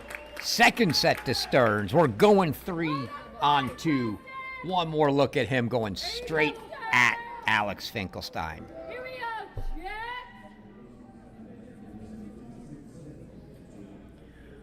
Oh, there was no shying away there. He was going straight at the chest of Finkelstein. No chance to put a racket on it good enough to get that ball back in play. So we'll go back to 3. So full thirds on 2 and 3. SMU's got to have them both. I think most coaches will tell you there are no moral victories in college tennis, but this sure feels like one, even if SMU doesn't pull it off. Nobody's pushed Ohio State like this yet this year. Not Wake Forest, not Texas, not Virginia. But here we are, SMU's doing it.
Well, you want to see the tense moments and who's going to step up. Here it is.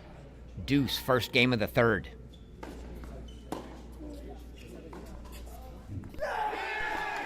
And Anthrop sends the forehand long, and Georgiev opens with a break in the third. So SMU, the early break advantage on 3. Let's go check back on 2 and see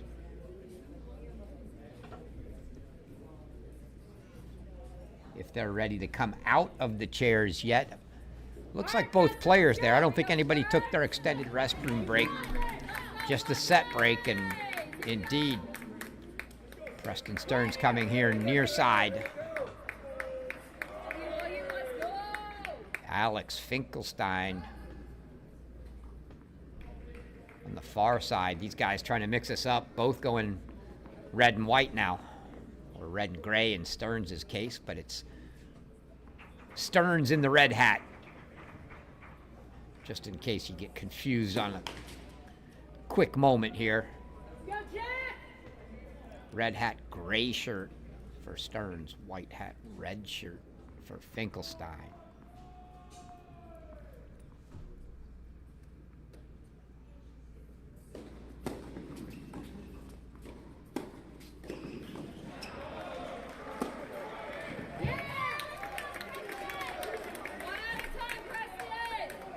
Heavy forehand into the corner from Stearns there. Just no chance.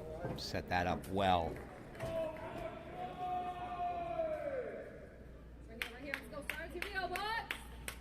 can see all the players lined up on court 1 between these two courts. Just one court separating the 2 remaining.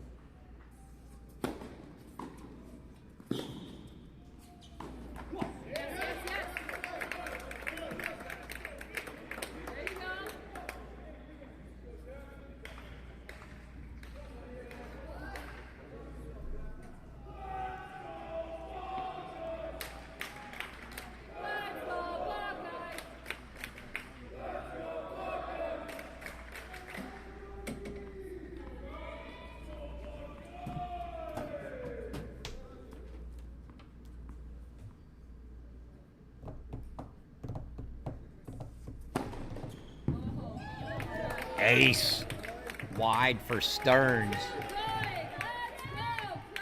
Look for the Buckeyes at their remaining matches. Anthrop 3-1 this year. His lone loss coming to Santa Marta from Virginia. Unfinished in his 3 prior to that. So playing some long ones as he is today.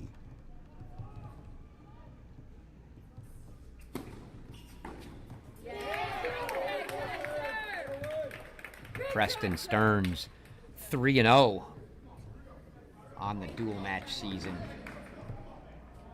Impressive as well. His 3 wins over Texas, Wake Forest, and Virginia.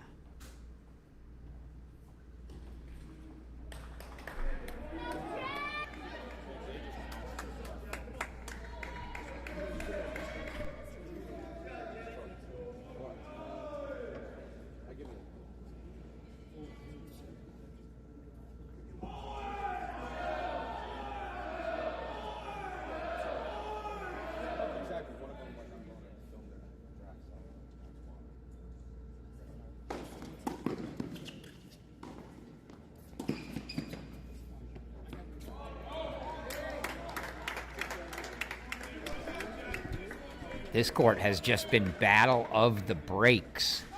And Anthrop threatening to break right back at the start of the third. Who's going to step up on serve is the question. They've shown the breaks aren't the problem.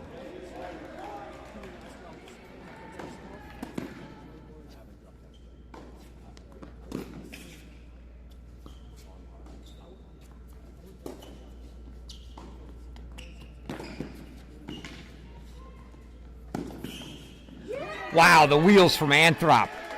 Forehand corner, deep backhand corner, and then the drop. Covered them all. Gets the last one off the frame of Georgiev, and he breaks back for 1-all.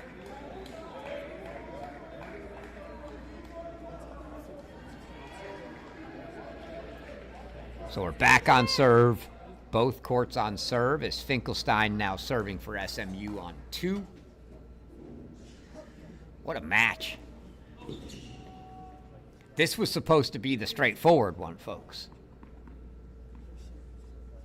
SMU giving Ohio State everything they want and maybe a little more.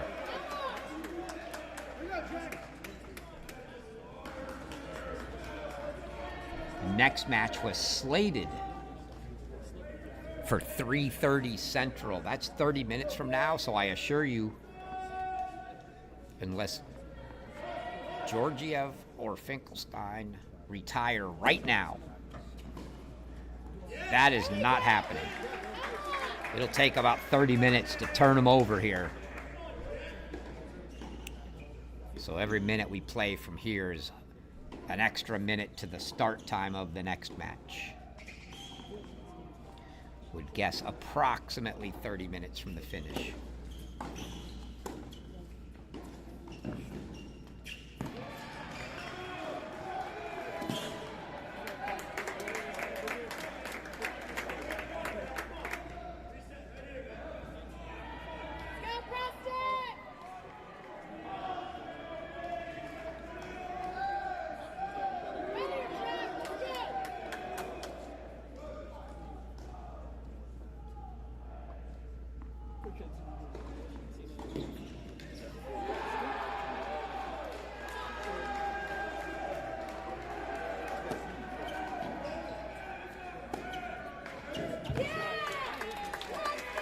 Good forehand from Anthrop.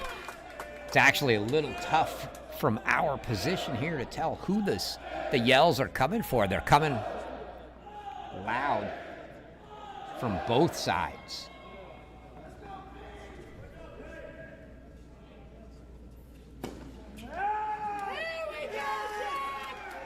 And you hear it from Anthrop. That is a yes, I finally yell from Anthrop as he holds.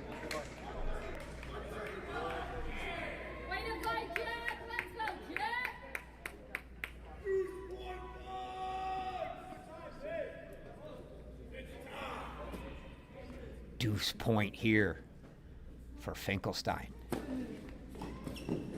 What a serve.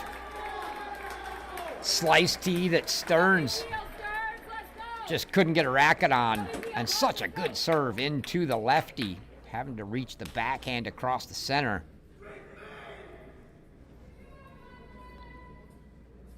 So 1 apiece. Here we go, Jack. They're now 2-all down in Waco, Texas A&M. And it's 4 in the 3 remaining matches. 4-2 Gorsny in the third on 1. 3-1 Braswell in the third on 4. 4-2 Mariano on the third on 5. So Texas break leads in the third on all 3 remaining courts. So A&M going to need some magic to pull that off. Finkelstein, a little aggression on the Stern serve, trying to put a little pressure on him. I like that. Oh, you Stearns, here we go.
Oh.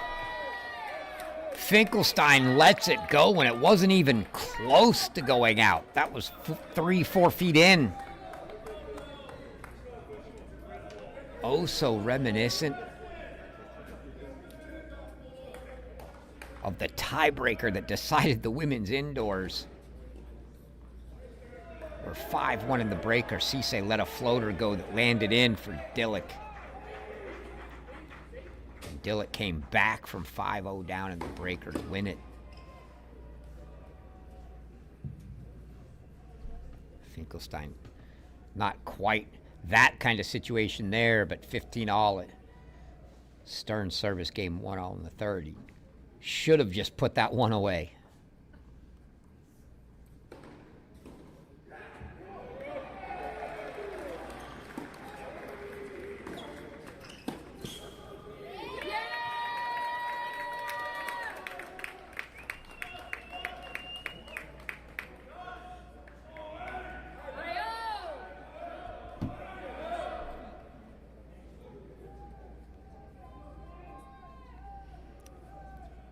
See a host of the Arizona State crew still roaming around, scouting for whoever their next opponent's going to be. They will get the loser of this match tomorrow.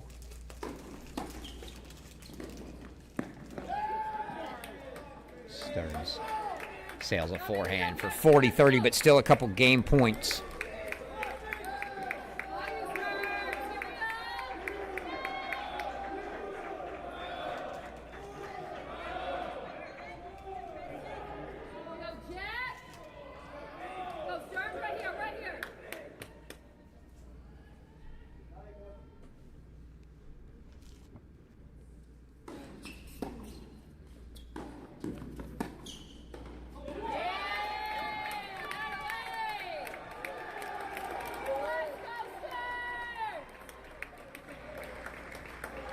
So Preston Stearns holds for 2-1.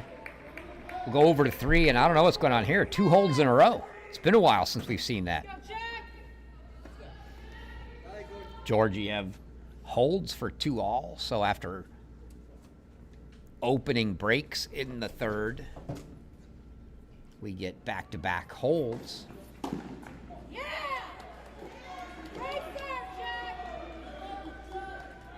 Oh, you see Georgiev getting animated. Can't quite tell who he's yelling at there. His entire team is standing there.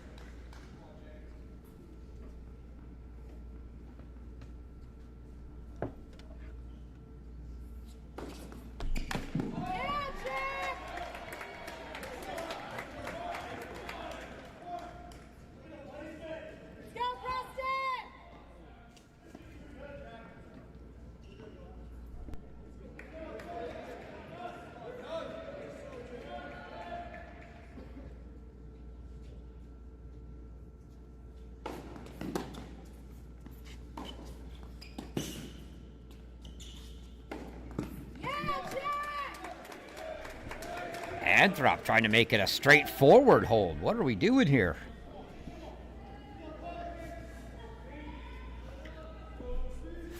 Love.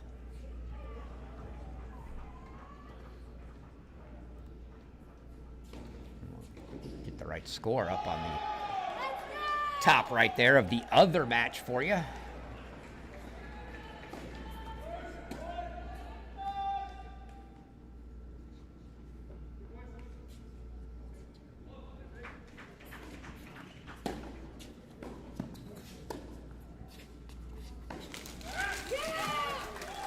It's a love hold for Jack Anthrop. Both players starting to feel a little bit on their serve now. We take one more look at the finisher there for Anthrop.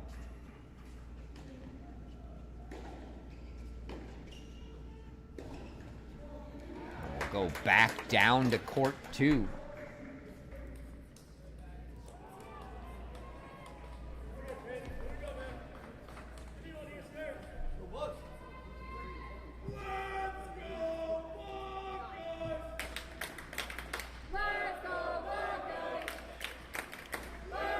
Gorsny finished off Papa Malamas on court 1 down in Waco. So 3-2 Texas now. But from 3-1 up, Braswell's down 4-3. But Lucas Mariano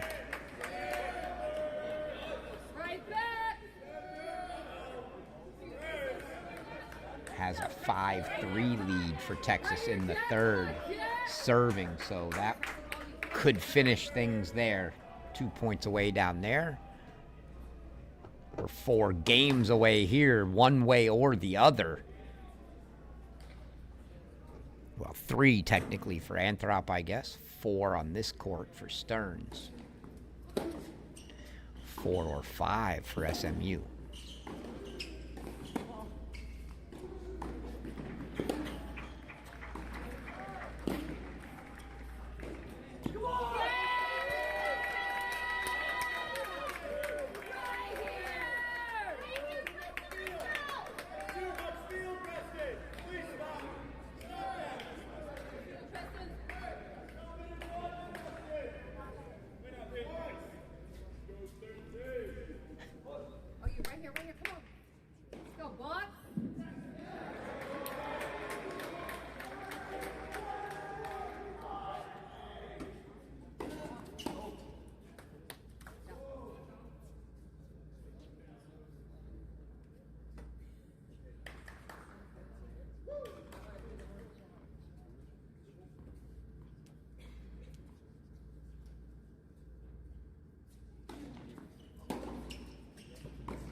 Preston Stearns.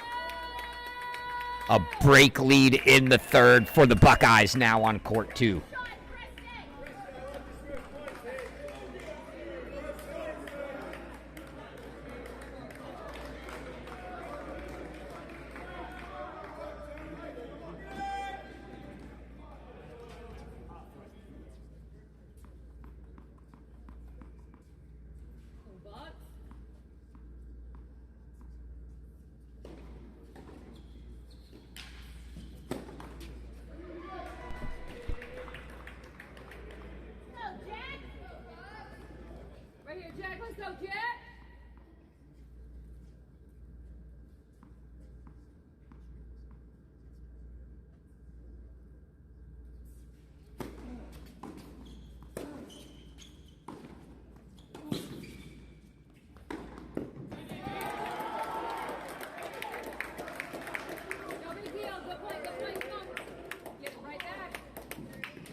So Stearns trying to consolidate here. They're 3-all on 3.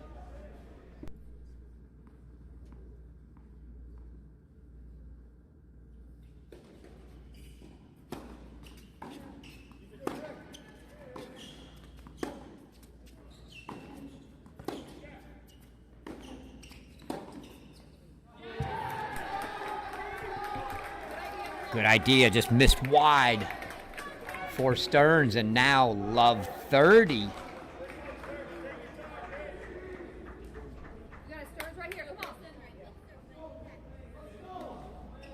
No big deal, what? Here we go.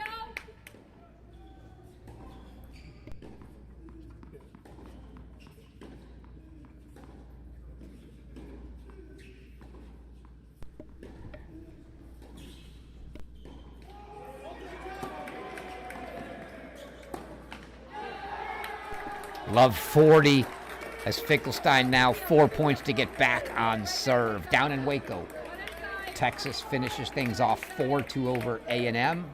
Freshman Luca Marino 6-3 in the third over Tokach. So Texas is through 4-2. They will play TCU tomorrow.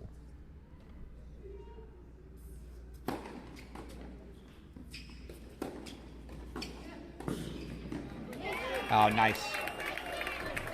Good anticipation there from Stearns.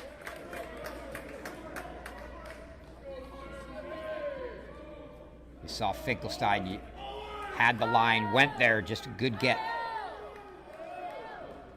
for Stearns.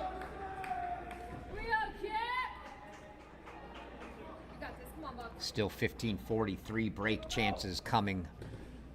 One fought off.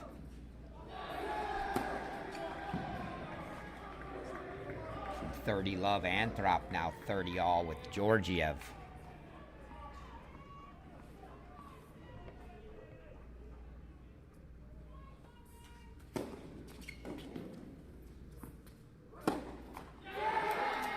And Finkelstein gets the break. That was a very tight-looking forehand from Stearns. Good foot below the top of the net there. So 3-2, we get back to 3 quickly.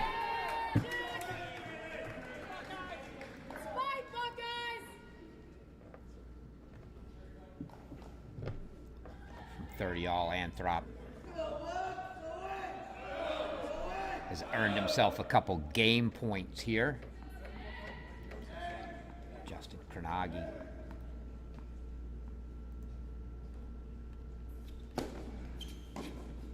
Associate head coach with words for Anthrop.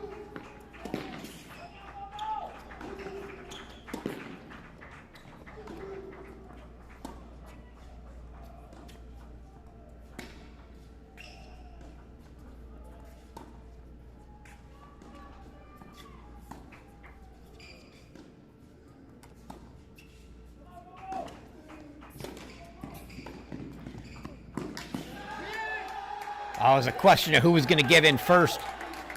They were trading slice backhands, and then Georgiev went slice backhand down the line, and Anthrop kept the slice going with the slice forehand, but it was Georgiev that broke first and went topspin forehand that set up the rest of the point as he brings it to deuce.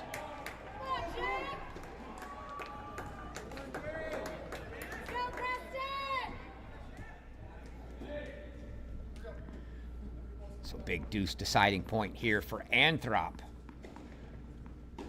after 4 straight holds now.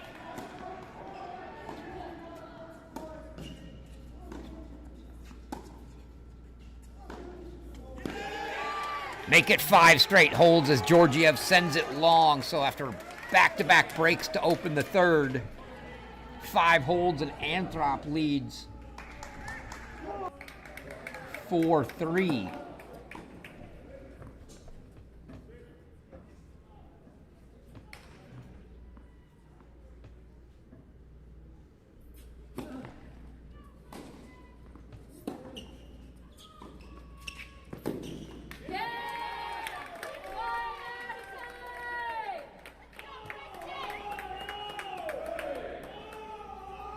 Stearns looks like he's going in for a racket change there. May have broken a string. We got over there just tail end of that point. The way he came to the net, he may have broken a string. Goes in for a new racket, puts the dampener on.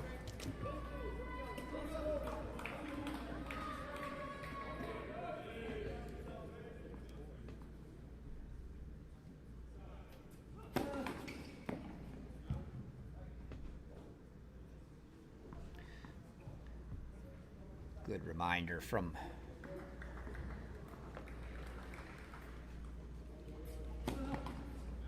a loyal fan of the show, Alex Finkelstein, not only transferred over to SMU from Brown, was also at Columbia for a year.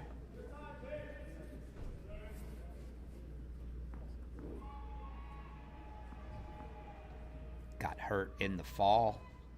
Ended things, ended up going to Brown, and now the grad transfer.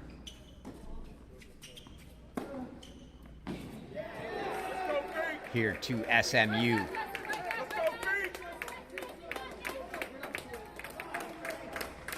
See Grant Chen encouraging him here. Right here, Pink.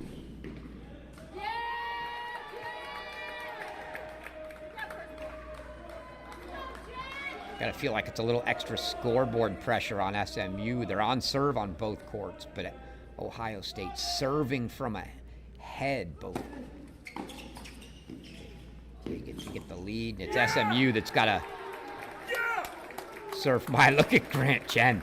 He's getting animated as Finkelstein gets a couple game points here. Will that scoreboard pressure mount on either one of these SMU guys? Or can they be the first ones to find a break? Game point Finkelstein.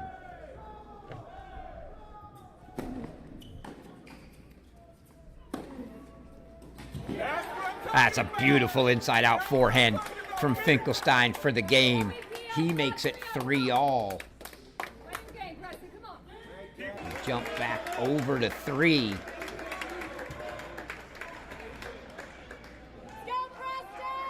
Where Georgiev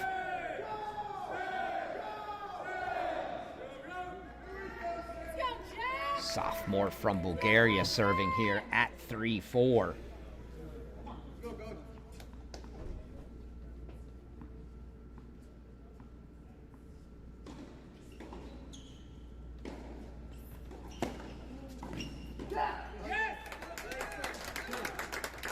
Mentioned how good Georgiev looked when I saw him last year, a guy that made a very steady progression. He played everywhere but number 6 in the lineup. That's indicative of what I saw. Started the year down lower, moved his way up. Played a couple matches even at number 1 for SMU last year.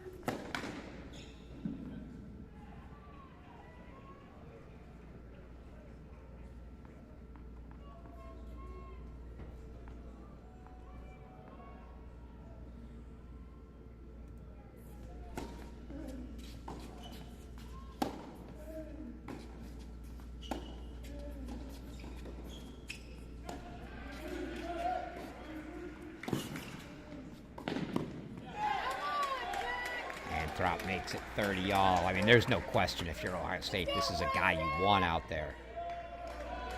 Anthrop's record's been ridiculous.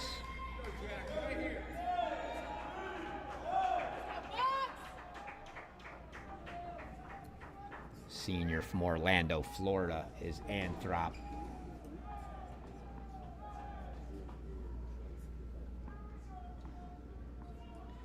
(25-2) in dual matches. Last year, 26-2 in dual matches. The year before that, 21-4. The year before that.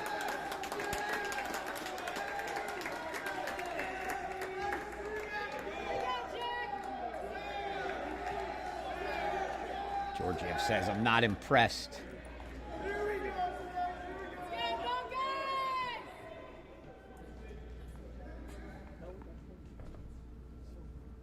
As he bids to level this one up at 4 apiece.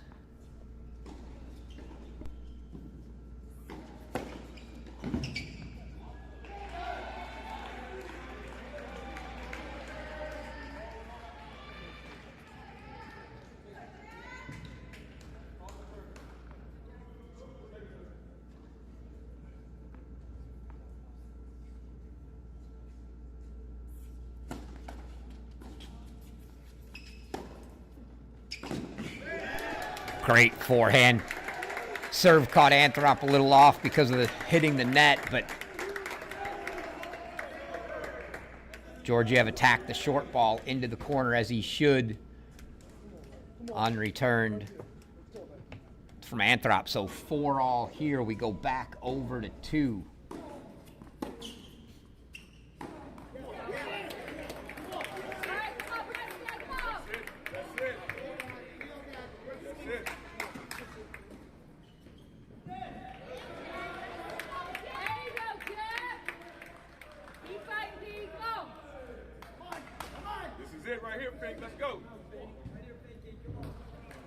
Now you can hear the SMU faithful getting behind their guy, Fink, on the near side here.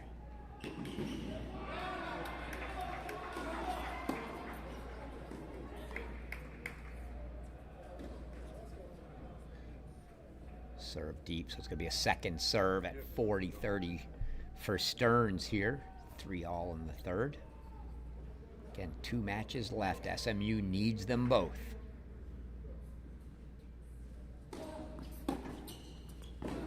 Yes. And it's going to be a deuce deciding point. So UCF knocking off Ohio State last year at the indoors in the first round was an upset. This would top it.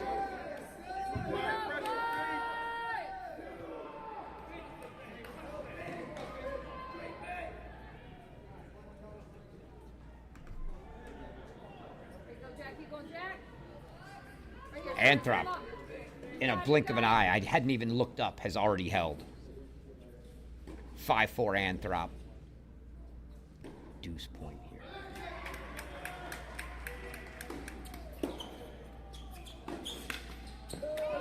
Oh, Preston Stearns.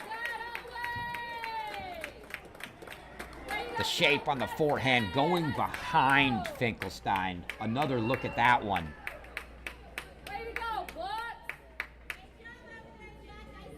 First of all, that serve was deep.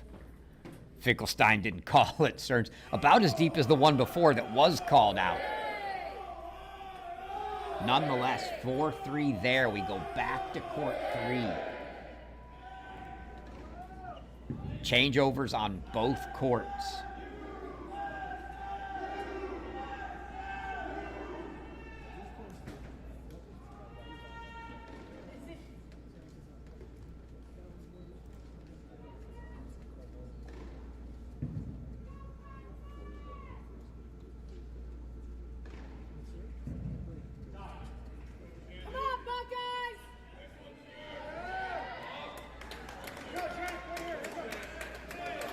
Like that energy from both players. You see them both jogging out of the changeover. Positive energy from both. That's what you want to see. Let's go, Preston! Have a bank of SMU fans standing right in front of me, obscuring the view of the court. Love to see the fans, though.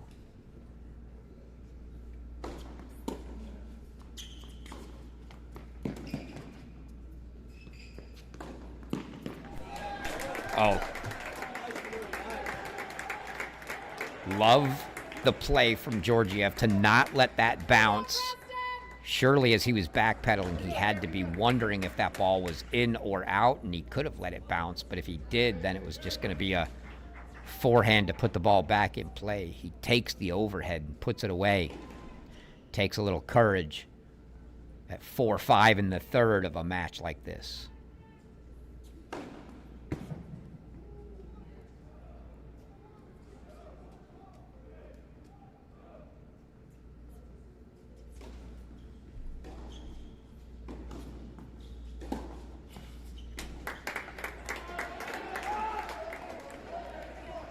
So Anthrop, I'm assuming, must have held it, Love. It was so fast. By the time I looked up, it was already 5-4.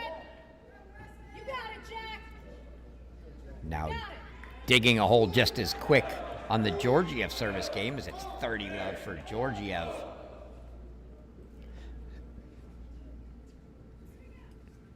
You can see the score in the top right of the other court. We'll keep bouncing back and forth. We'll go split if necessary.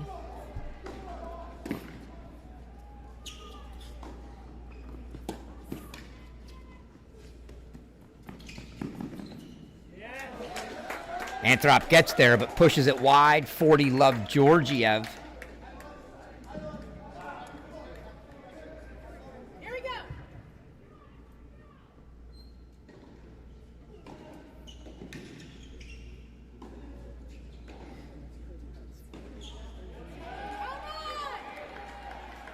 Come on, Preston.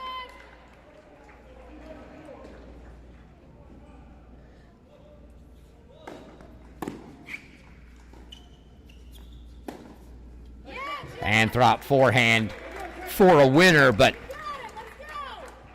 Finkelstein, or excuse me, Georgiev had a little buffer there. 40-15 now. It's Finkelstein serving at 40-30 against Stearns.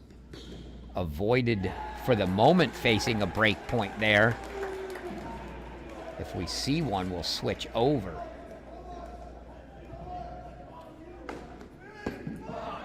Gonna switch anyway as Georgiev holds for 5-all. We go back.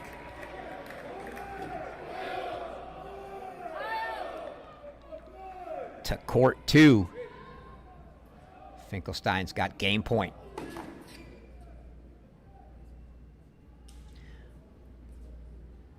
Stearns was up a break earlier in the third. Finkelstein got it back, and we've been trading holds a few games.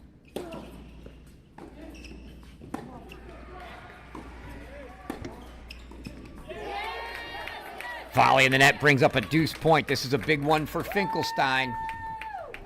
3-4 deuce.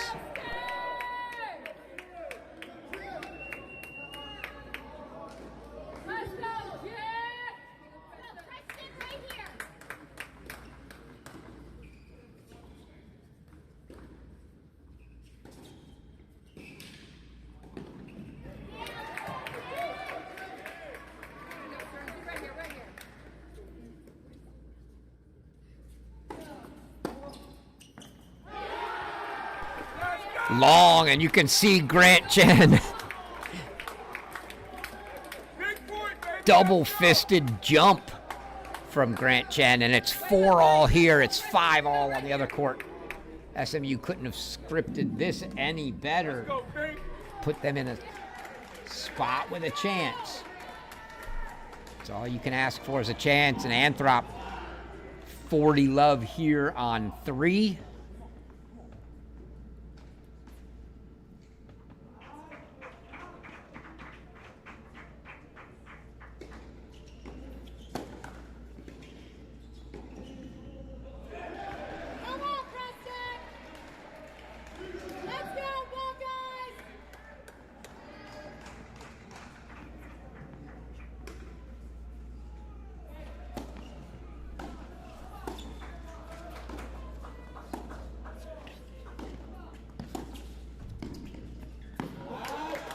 Great ball there from Georgiev. Talk about how things come around in life. Jack Anthrop, as a young junior, I want to say maybe 12 years old, his parents got a young man down in Central Florida who was 4 or 5 years, at least 4 or 5 years older. I'm sure he'll tell me after I say this, to be his hitting partner, as Anthrop had tremendous skill, that guy. Trevor Fauché, now the associate head coach at Michigan, coaching against Anthrop every year. A couple of Florida kids growing up and now squaring off against each other in college, but one is a coach and one is a player. Anthrop holds for 6-5. We go back to 2.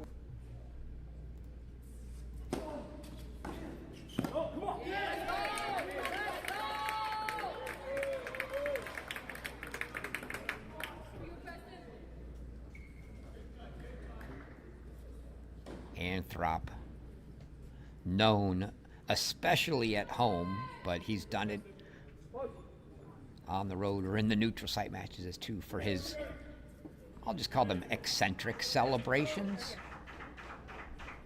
I'm sure the Buckeye fans would love to see one of those here if he could somehow find a break to close this one out.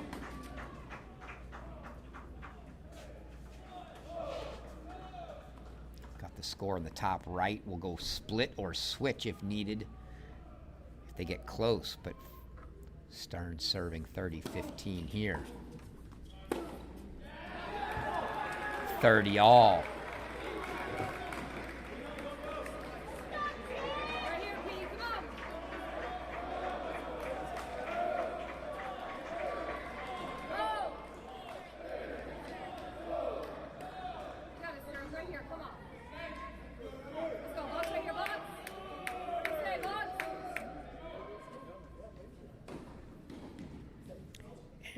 Just pushing a short ball out. Immediately put his hand over his mouth like he couldn't believe he did it for 15-love Georgiev.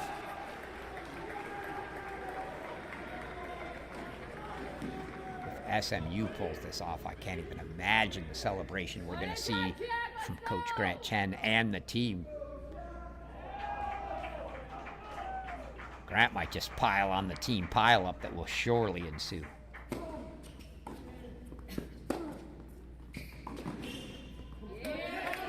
Got one wide from Finkelstein. So Stearns now a couple game points. You see 30-love for Georgiev trying to force a breaker.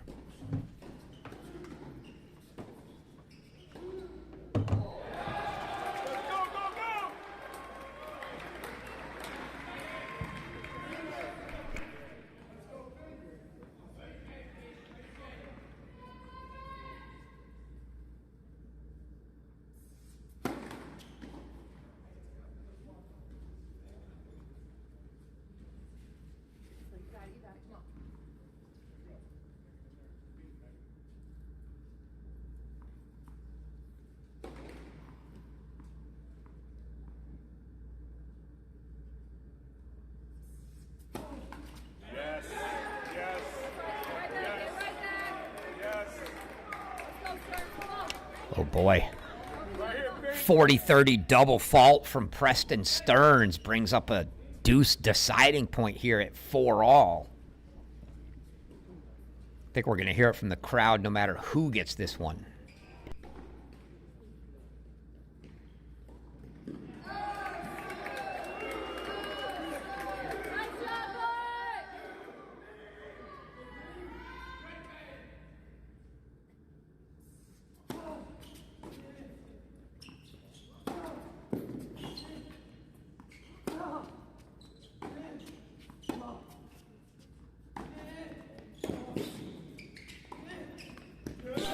Alex Finkelstein, the break for SMU, 5-4. He's going to serve for the match.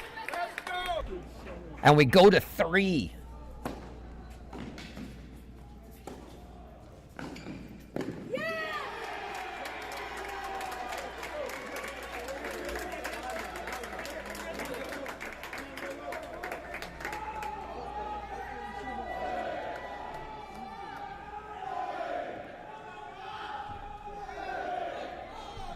So Finkelstein to serve for it on 2, 30-all here for Georgiev.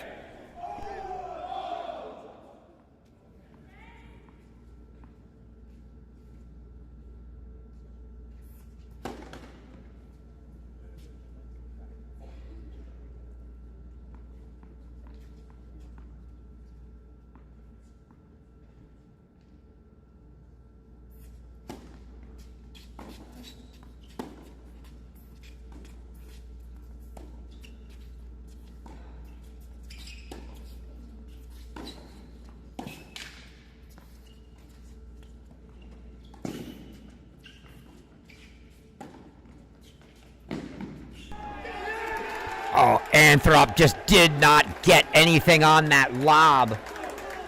Enough that it wasn't a clean put away from Georgiev, but still able to get too much of it to put it away. So 40-30, Georgiev now a point to send it to a breaker.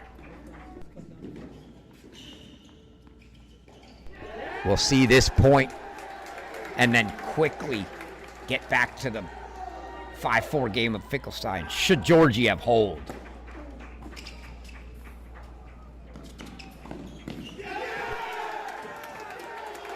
Anthrop sends it long, another mistake. What a game he's going to remember for 6-all. But we go back to 2. Finkelstein 3 points from leveling this match at 3 apiece.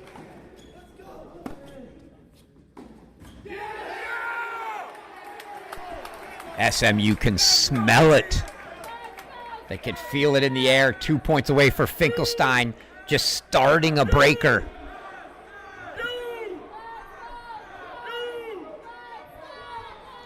Anthrop holds for his first point of the breaker.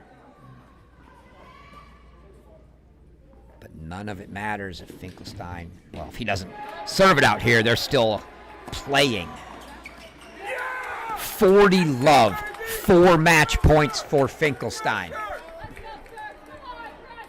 Come on, Fink. Right here. Play tennis. No big deal, Preston. Let's go. Come on.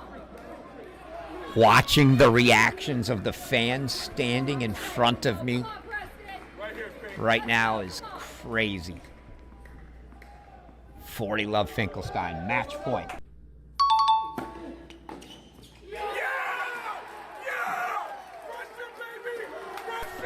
Alex Finkelstein ties this one up at 3 apiece.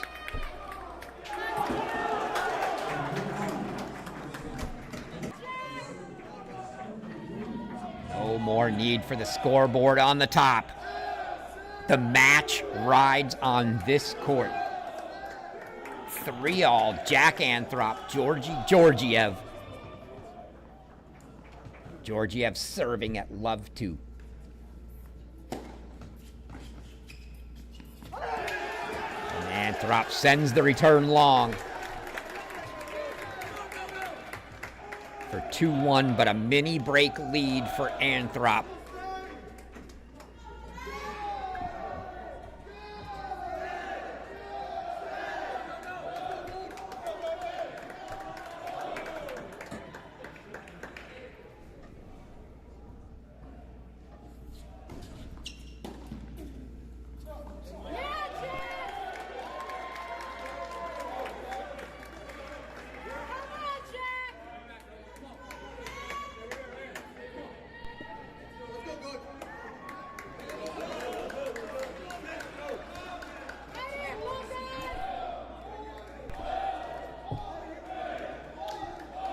Not going to say there are too many folks here that had 3-all third set breaker for the match on their bingo card this morning.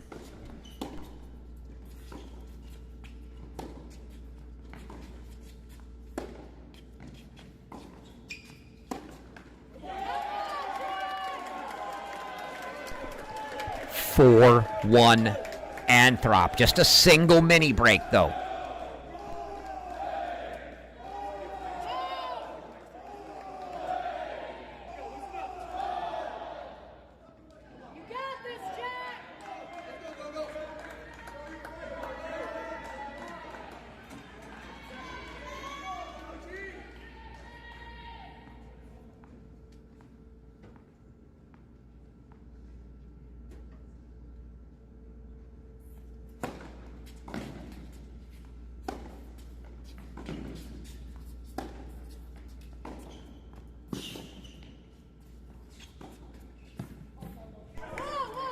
Oh, I can't believe Anthrop played his, didn't call it out. Georgiev calls it out. Instant challenge from Anthrop. Let's see what the chair says.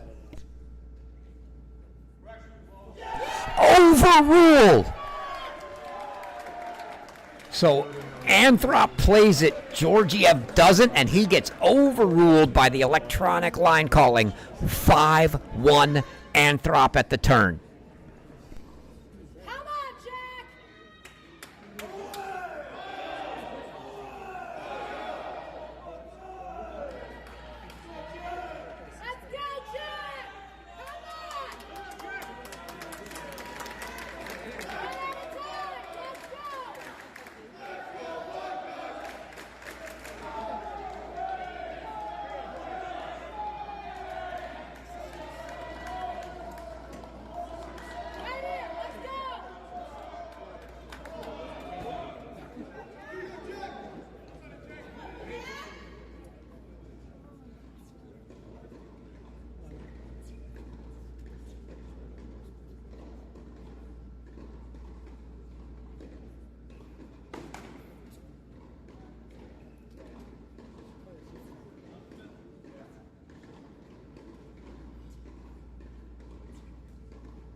Wide on the backhand. 6-1 Anthrop. And Buckeye fans, maybe for the first time in the last power. Start to breathe a little.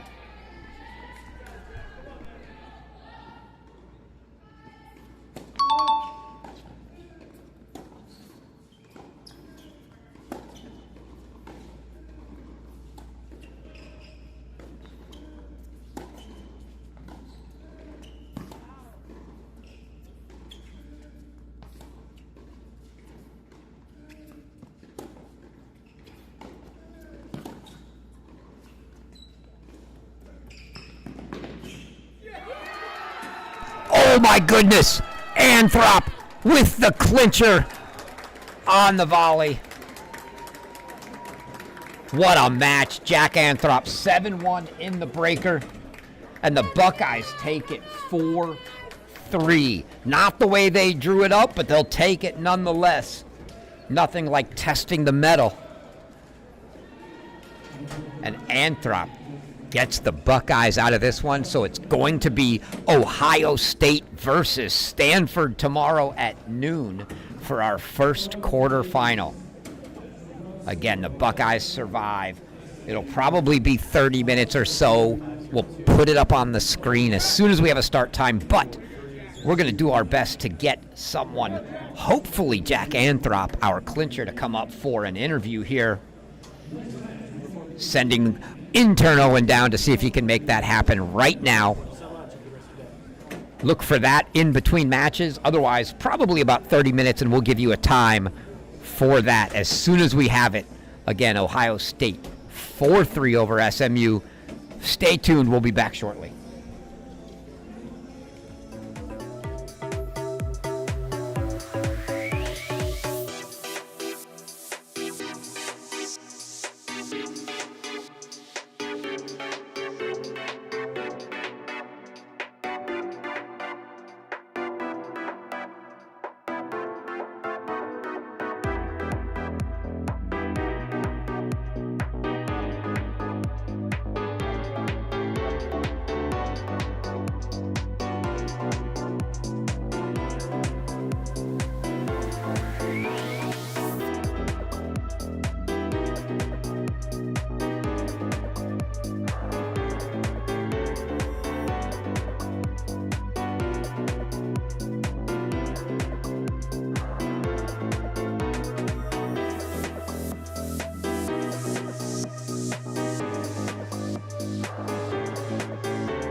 All right, folks, we are back, and I am here with the clincher, Jack Anthrop.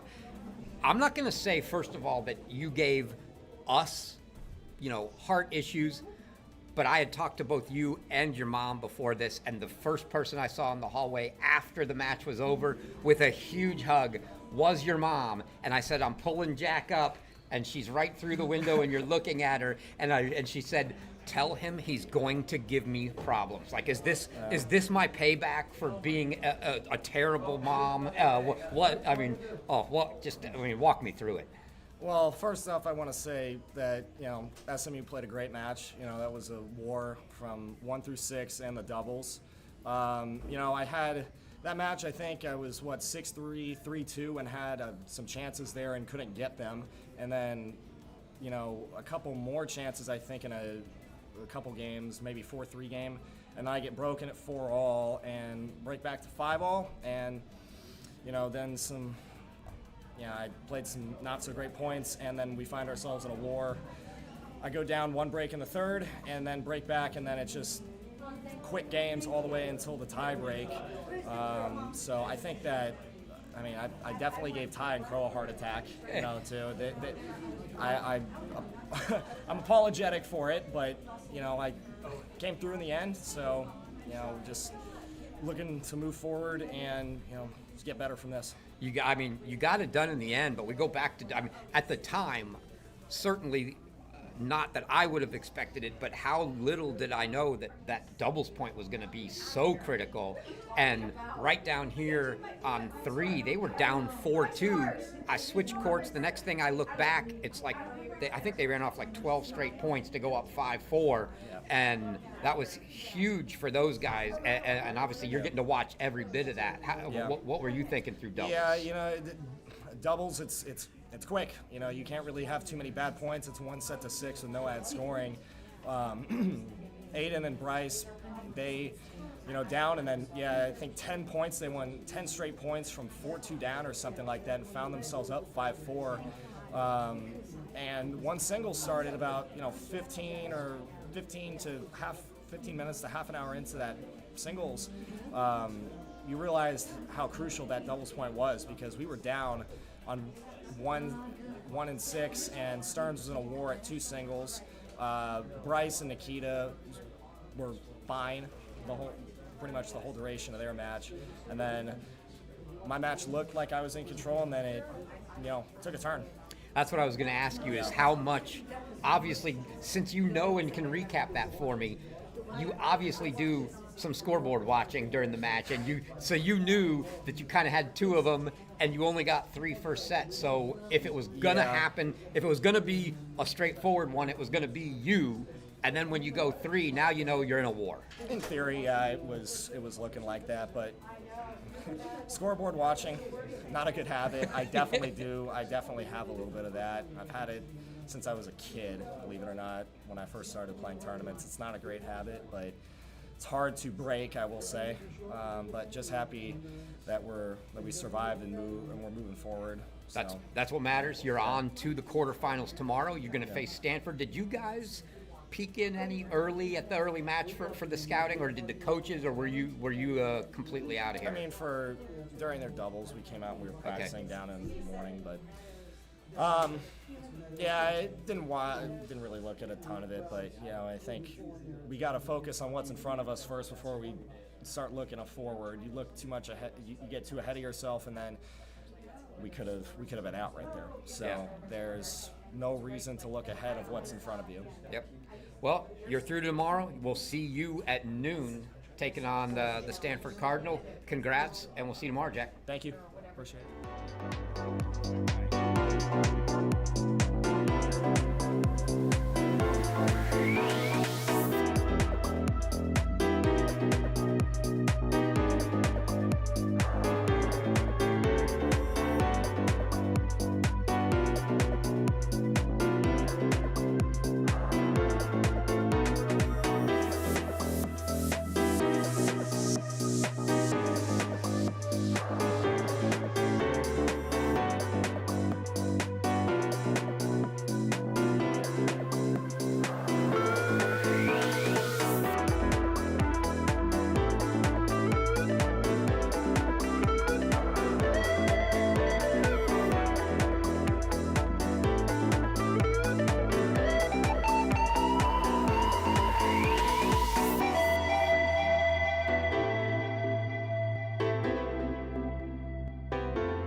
Welcome back.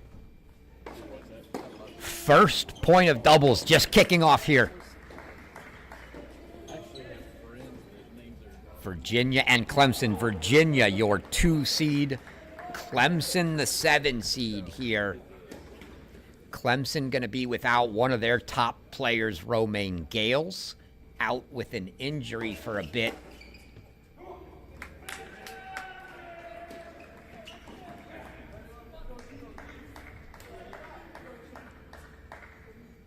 Dylan Dietrich and Styles Brockett here on the near side. Dietrich on the left. Brockett on the right. They're squaring off against Henrik Ledelius and Victor Markov.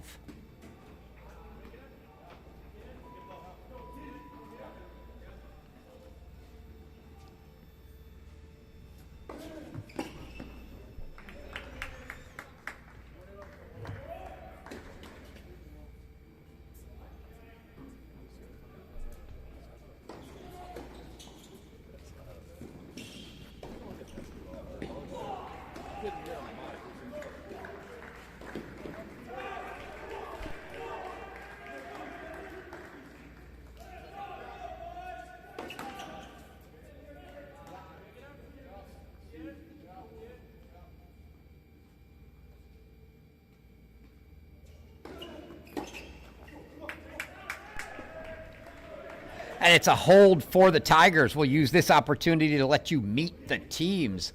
We'll start with our second-seeded Virginia Cavaliers. Andres Santa Marta, Spain, first year. Dylan Dietrich, Zurich, Switzerland, third year. Changjin Kim, South Korea, second year. Doug Yaffa, New York, fourth year. Ty Schweitzer, New York, fourth year. Styles Brockett, Fairfax, Virginia, second year. Stefan Regalia, Arlington, Virginia, junior.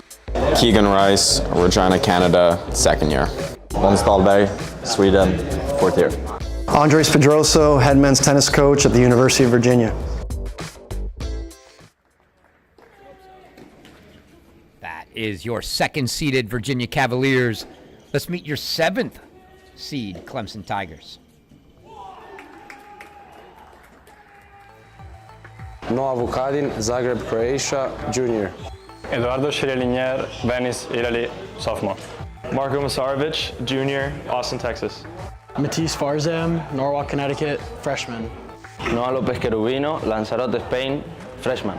Yannick Dittman, Cologne, Germany, freshman. Victor Marcos, Sofia, Bulgaria, sophomore. Manuel Plunger, fake freshman from Italy. Nate Pitts, Greer, South Carolina, sophomore. Henrik Padelius, Alingsås, Sweden, freshman. Austin Rapp, associate head coach, Clemson men's tennis. Sander Koning, associate head coach, Clemson men's tennis. Brandon Wagner, head coach, Clemson men's tennis.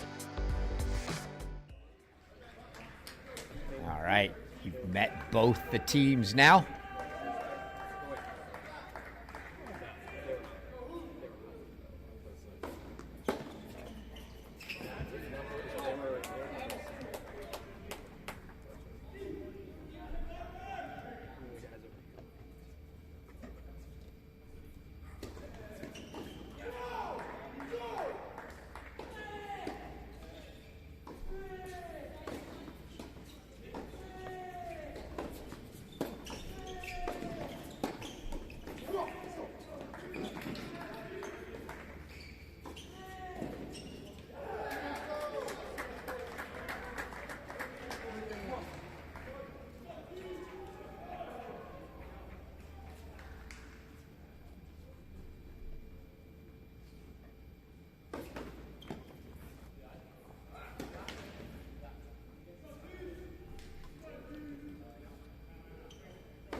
Big serve from the Eagle. Dylan Dietrich there draws the Cavs even.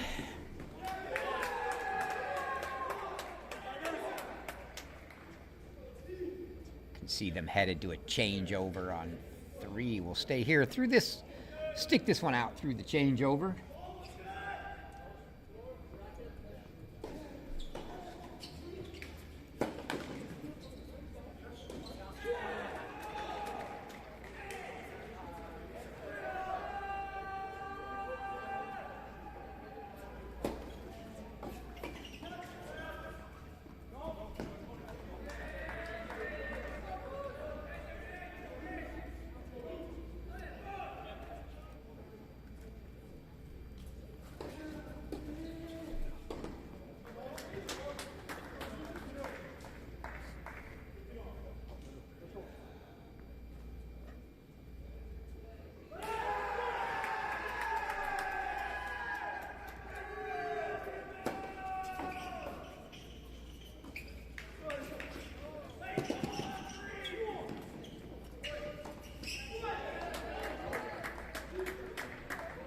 Up and over, effective on the lob. For Dietrich and Brockett.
Put away by Pledelius there.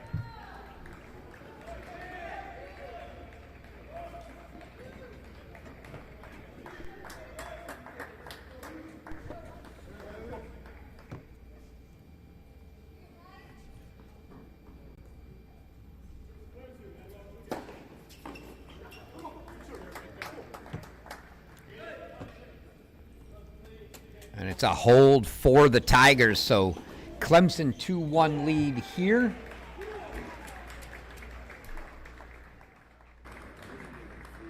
Go down to 2 where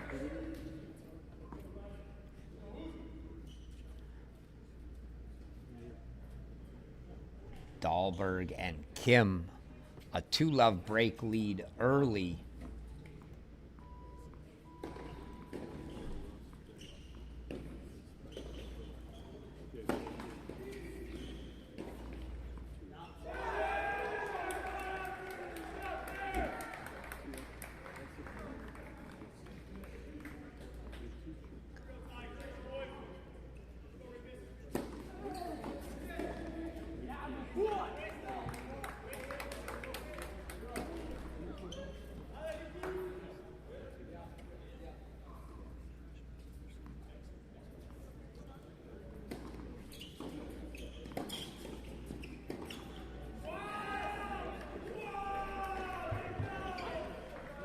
Codden and Plunger here for the Tigers on the near side.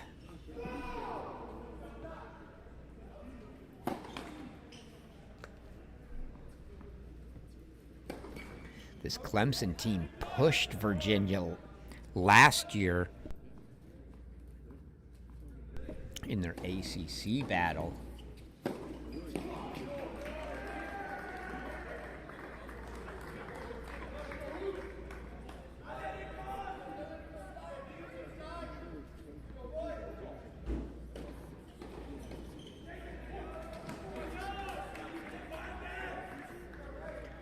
Plunger here serving.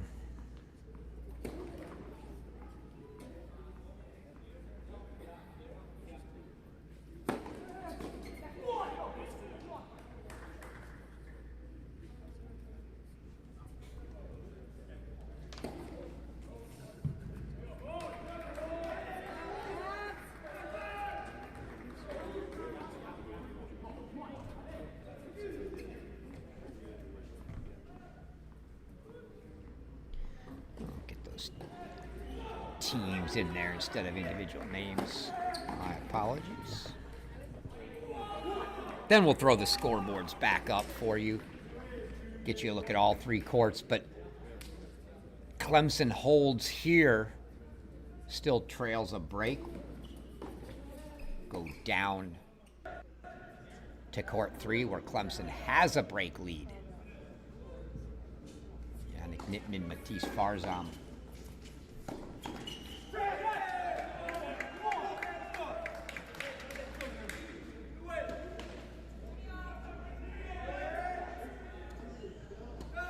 Nittman, the freshman from Germany. Farzam, freshman from Connecticut. So an all-freshman pairing here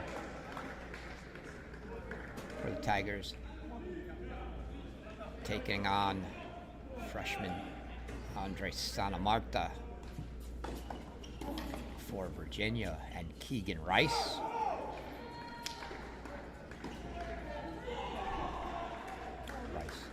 Sophomore from Canada. 2-love early lead.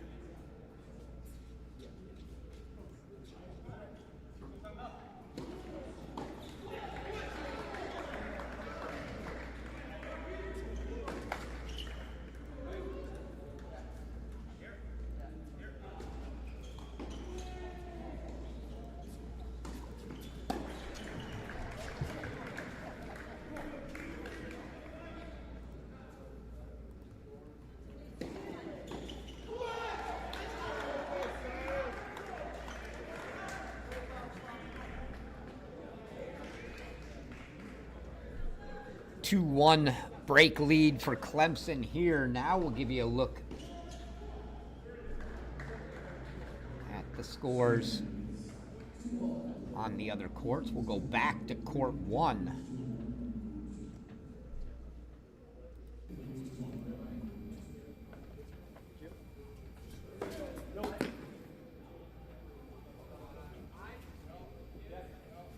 Bledelius and Markov serving at 2-all. Break leads either way on the other two courts. This one on serve. Still very early. Fault there from Bledelius.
Overhead put away by the Tigers.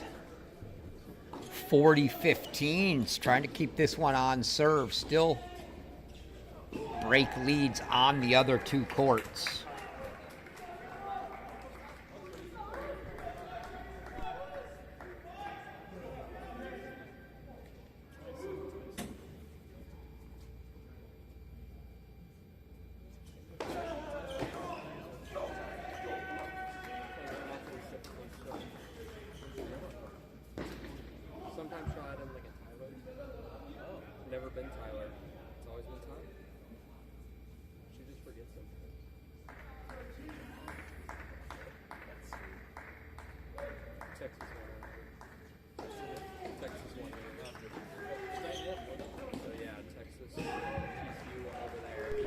So 3-2, Bledelius and Markov.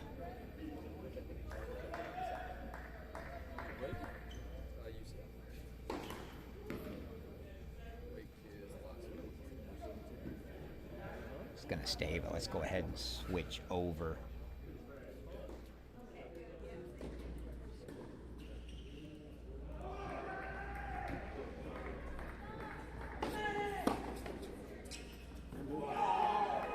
Hands there.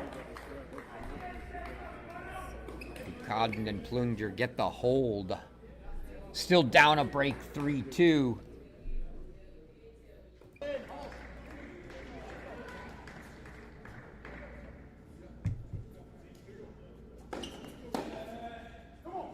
There's a return winner for Keegan Rice.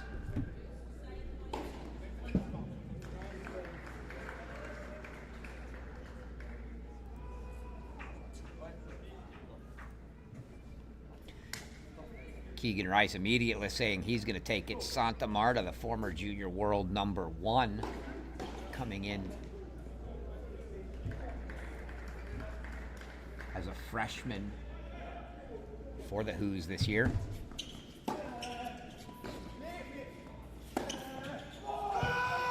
And Keegan Rice blasts a winner up the line. And it's a break back for the Who's.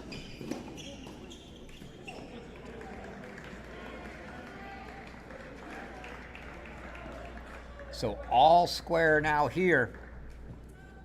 Also back on serve on 1. So the only court with a break advantage now, court 2. It'll be Keegan Rice to serve second time through the serving rotation.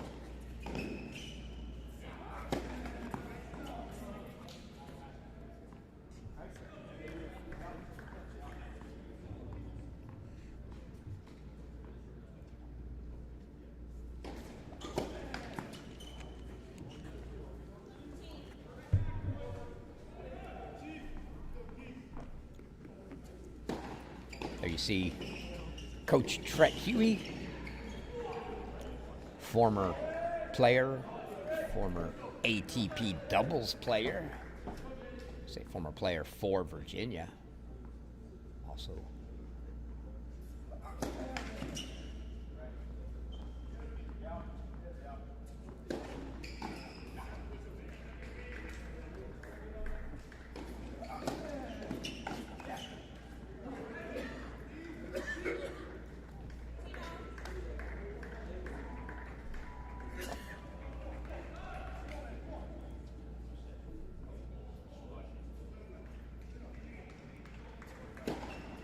Huey, a career high 18 in the world in doubles.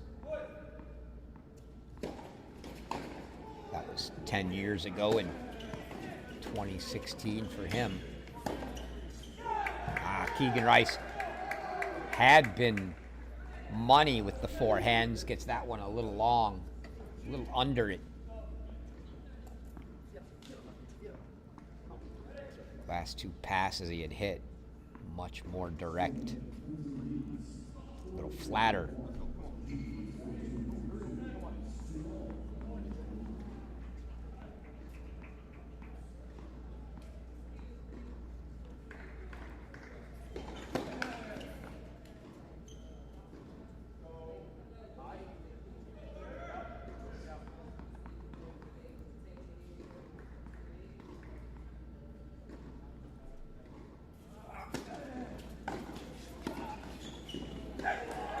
That one wide off the racket of Rice, put right at his feet. Tough to do anything with it. And so now,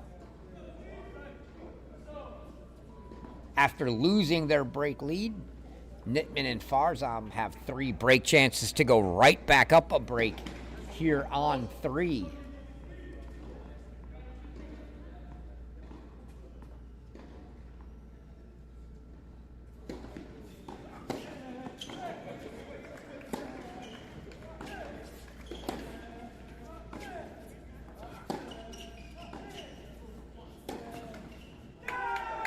Oh, he was squeezing him tighter and tighter.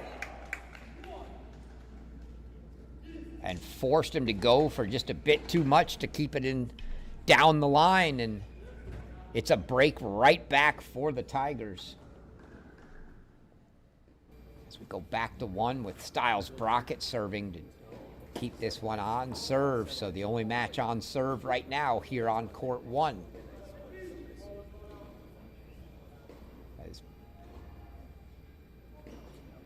Styles Brockett's got 40 love here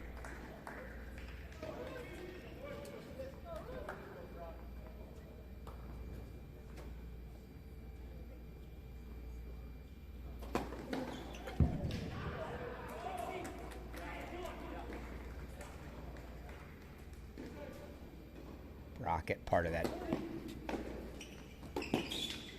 big freshman class that Virginia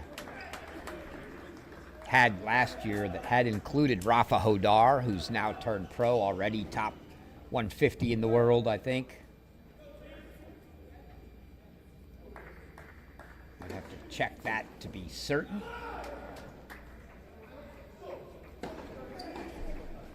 $124, so indeed that is correct for Rafa Hodar.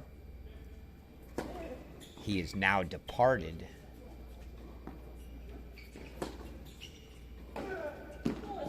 Here in Dallas this week, as he was playing the ATP 500 event in Dallas. Not sure if he managed to make it over to the match or not.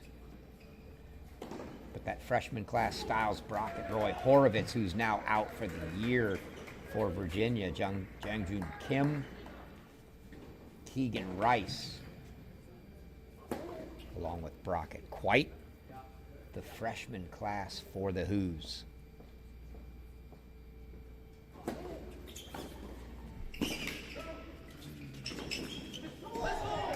What a stretch from Brockett to not only get to it, but go up the line with a pass. So 4-all here. Let's go down to 2.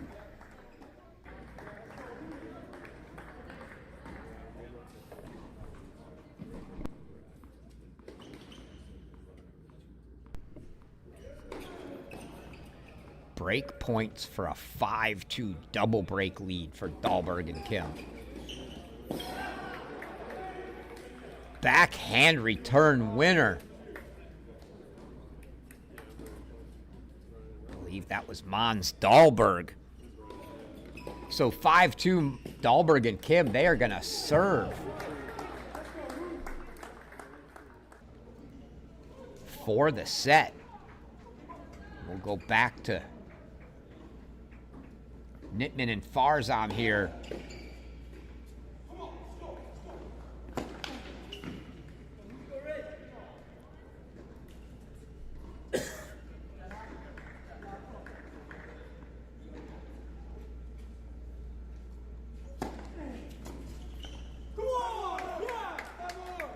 Big 30-all point for the Tigers there.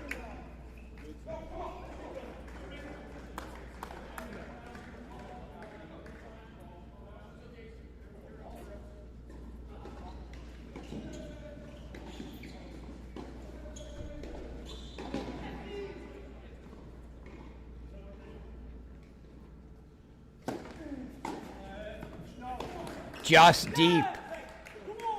And Farzam gets the hold for Clemson.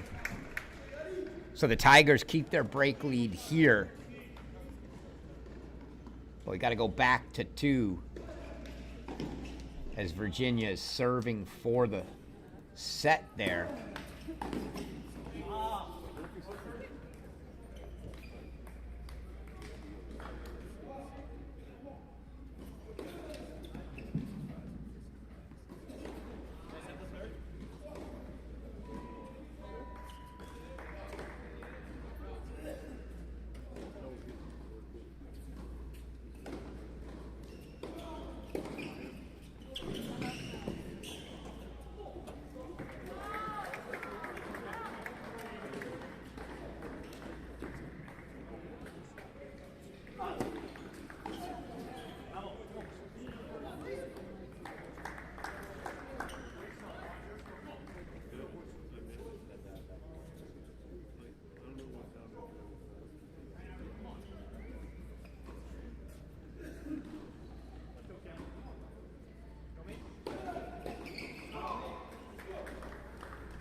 Little last-second confusion on the signals there.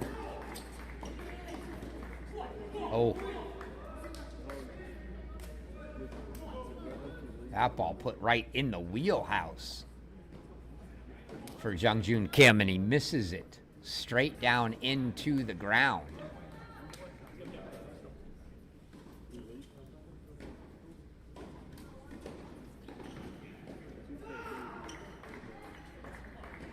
The assistant coach Brian Rasmussen there.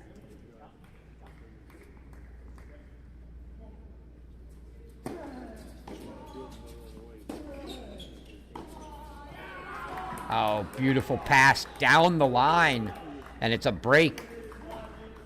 Unfortunately, they were down double break, so some work left to do for Vukaden and Plunger.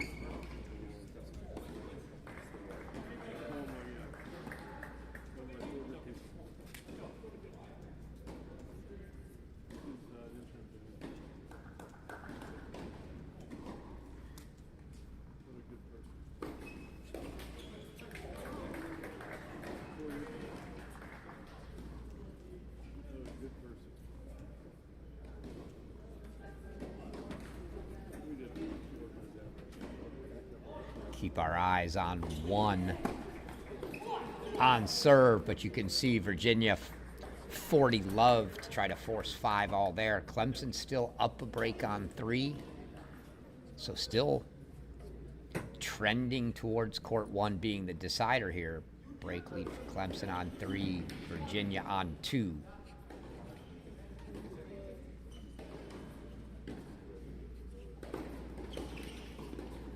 Now 5 all on 1. You saw Mons Dahlberg there putting the hand up as there was a ball coming over.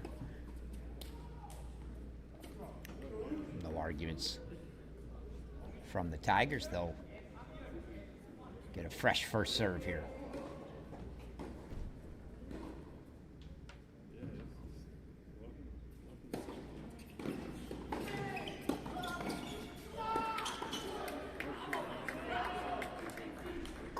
Quick hands.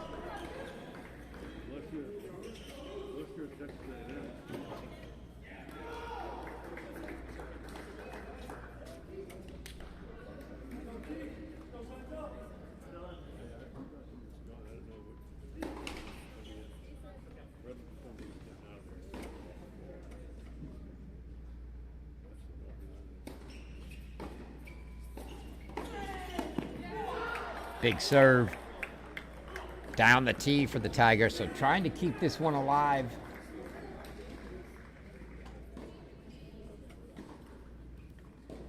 As long as possible.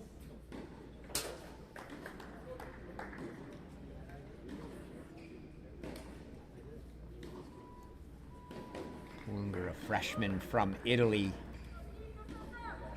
Vukaden, a junior out of Croatia for Clemson.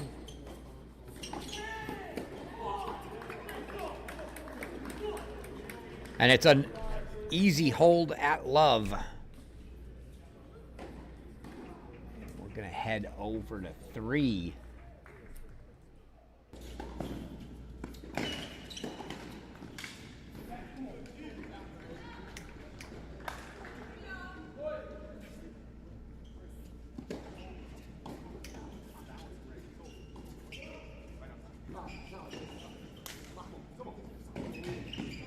All and opportunities here for Virginia to try to get this one back on serve.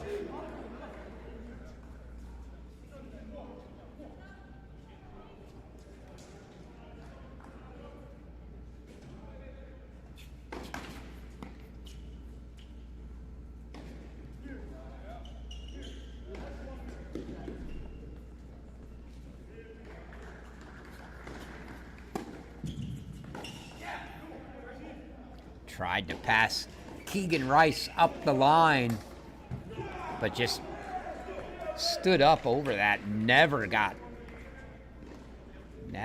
down. That ball never had a chance to get over the net.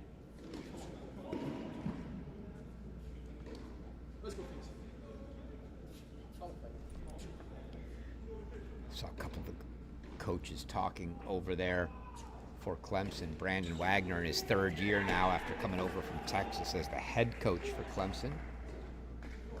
Austin Rapp, Sandra Koenig, both associate head coaches.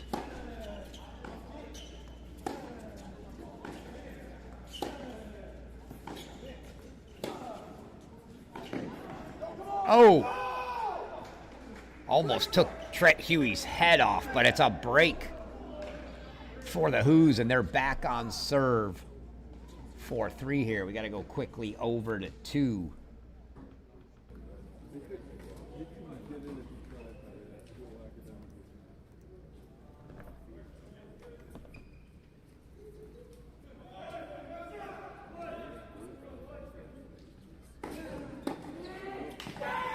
As Dahlberg and Kim are serving for the set, but that one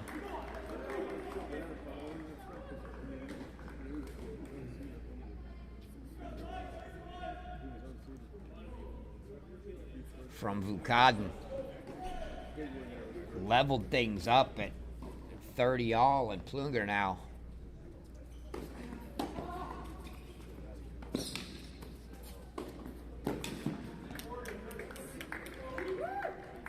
couldn't get enough on it, so set point.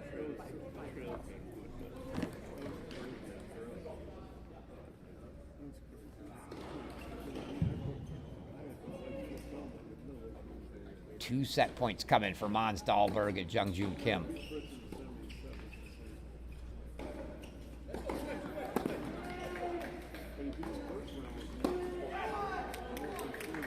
And that's a set for the Virginia Cavaliers.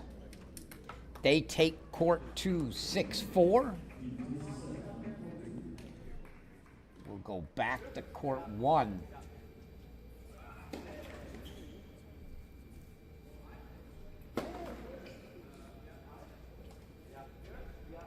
Styles Brockett now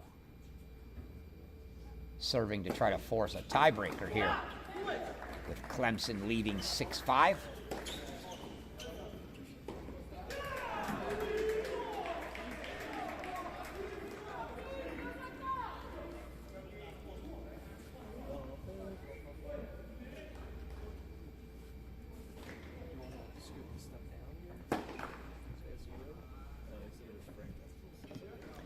Other match going on right now down in Waco, the host Baylor Bears taking on UCF. Baylor takes the doubles point convincingly. 6-1 on 2, 6-3 on 3. Velch and Carita on 2. Anderson, Badenhorst on 3. Little split up of the doubles pairings there. Or maybe it wasn't a split, maybe it's just a swap in the, or I thought Badenhorst was with Koenig though before, I thought.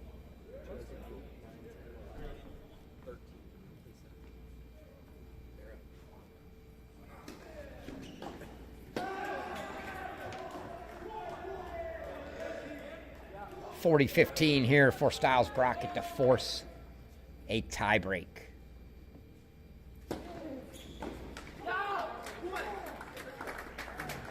Dietrich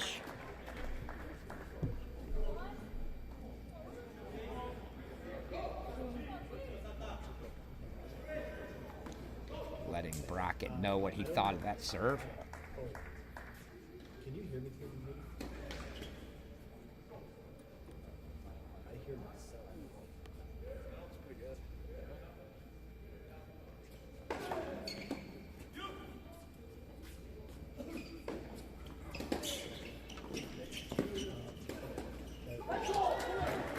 Brockett with the pass up the line, and it's a mini break to open the breaker for Virginia. So Virginia just needs one of these remaining 2. And you can see them gain points on 3 and 1-0 in the breaker here on 1.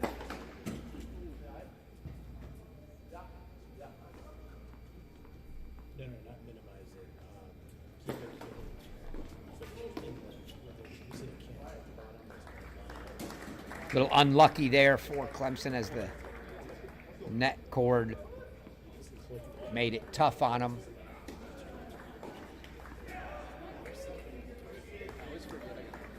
Brockett puts it away, so Brockett with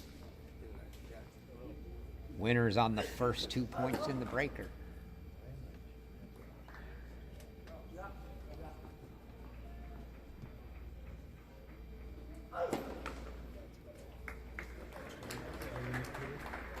Well, Brockett can't hit a winner there. Dietrich double faults. So back on serve for the Tigers. It'll be Markov to serve here at 1-2.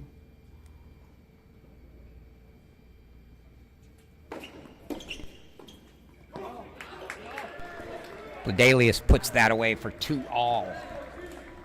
So all level. Virginia held on 3. So Clemson will serve to stay in the set there after their changeover. First things first, though, Clemson's got to win this breaker.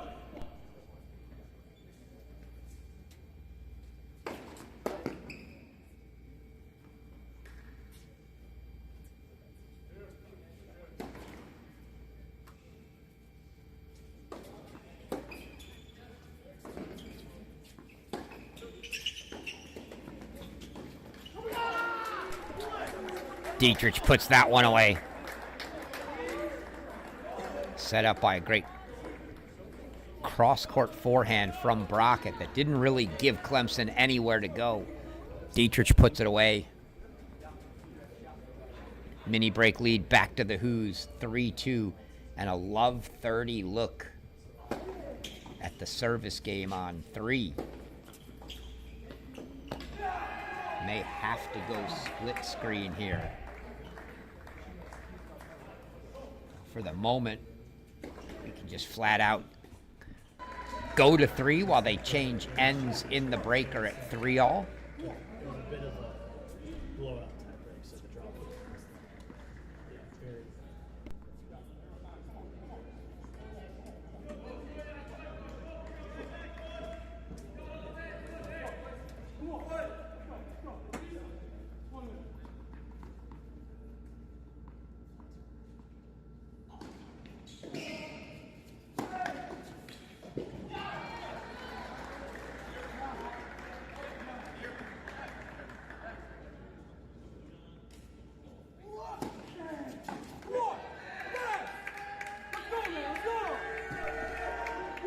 Farzam trying to encourage himself here as they've got to hold from love 30.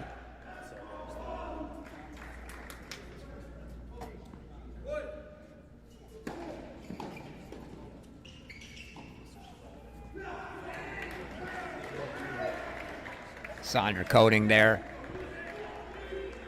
Coaching duties on court 3 for Clemson.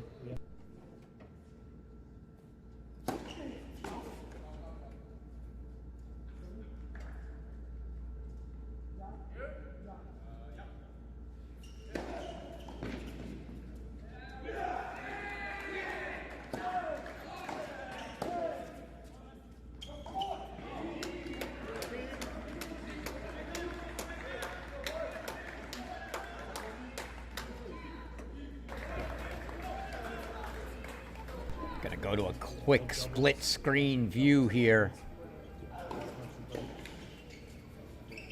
Don't want to miss a match point, but it is match point. Now at 15:44, Virginia on the right. Farzam facing.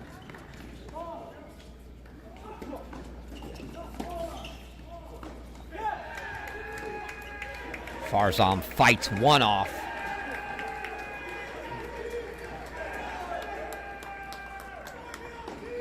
And now set points on the left for Clemson.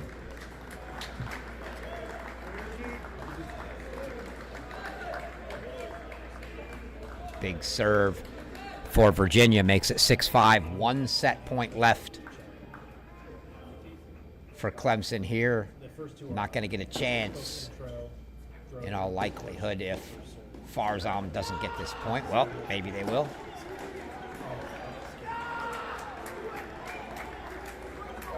And that volley not handled by Clemson. So 6-all at the change. And now a deuce deciding point. If they get to it before they're out of the change, we'll go full screen. But if not, we'll keep it split here. 6-all in the breaker on 1. Deuce deciding point for the doubles point for Virginia, or for 5-all for Clemson on 3.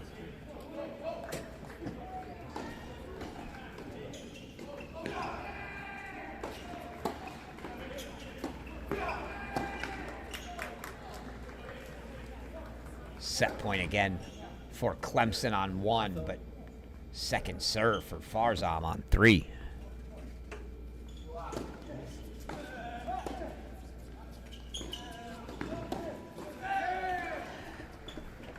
Farzad into the net, and Virginia takes the doubles point as the Who's get it on courts 2 and 3. So Virginia takes the 1-0 lead. And we will head into doubles. We'll give you an updated look here while they transition from doubles over to singles at our updated draw after our second matches of the day.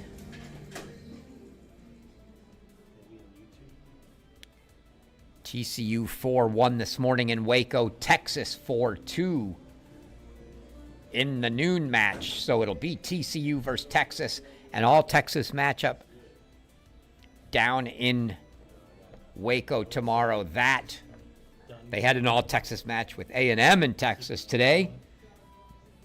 College Station a little further away. TCU and Texas both much closer. Expect some crowds there on our site here at SMU.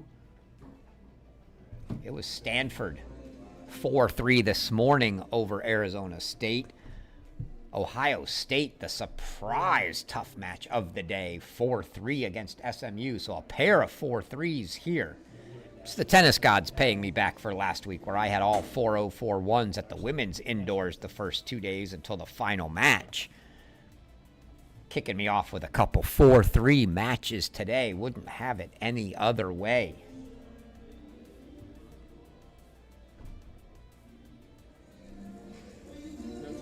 See them making the move now.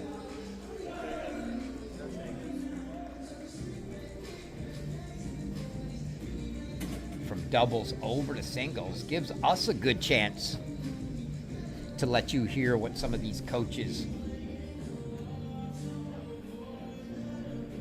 had to say yesterday.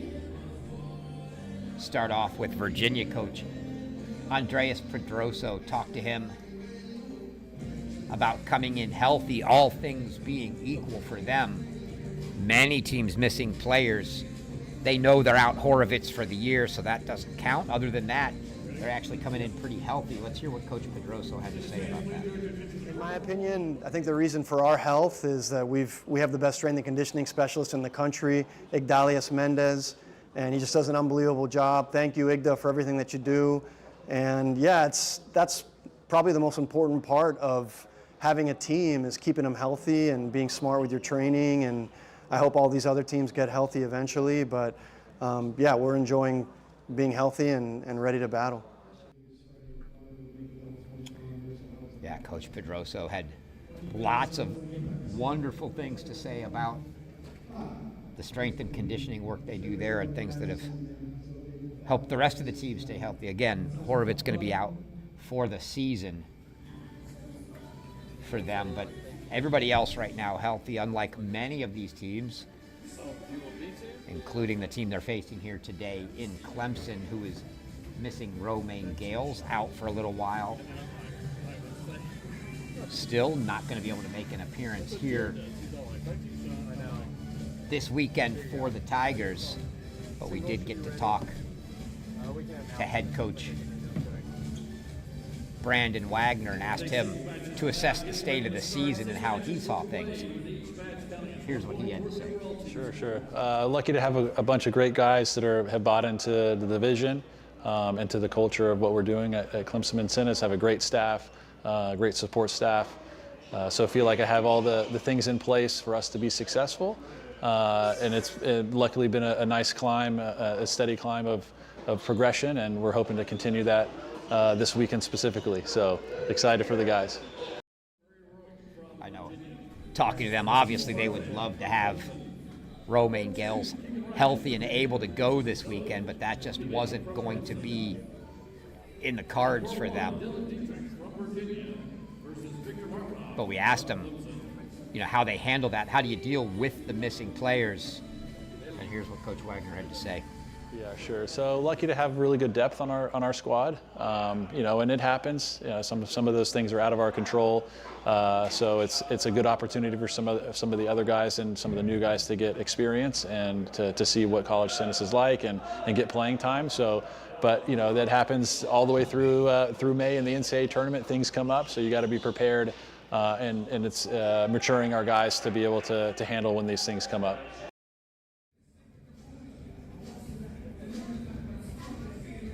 So the attitude you have to have if you're a head coach, just the way things are going to go. You're going to miss players now and then.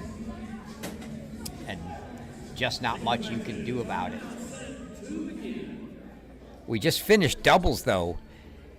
And you had the NCAA doubles champions in Mons Dahlberg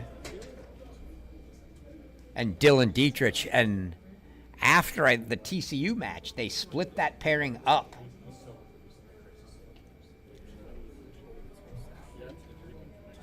And I asked Coach Pedroso, hey, what was up with the doubles pairings?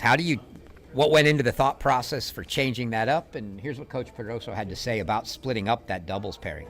I think just leadership, you know, putting two guys that won an NCAA doubles title and sharing that experience, sharing that skill level with our whole doubles point rather than just having him at number one doubles. And so far it's worked great, and the other guys are playing better doubles because of it. So, you know, two best doubles players, you got to spread them out so that the whole doubles point gets stronger.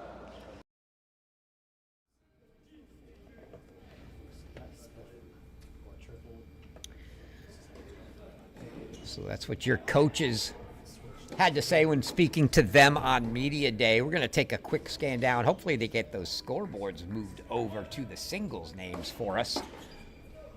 But we'll give you the rundown.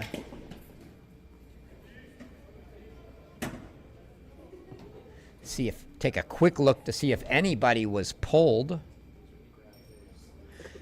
There was not. Both teams going with the lineups submitted this morning. So here on court one, Victor Markov for Clemson serving on the far side, facing the Eagle, Dylan Dietrich here on the near side.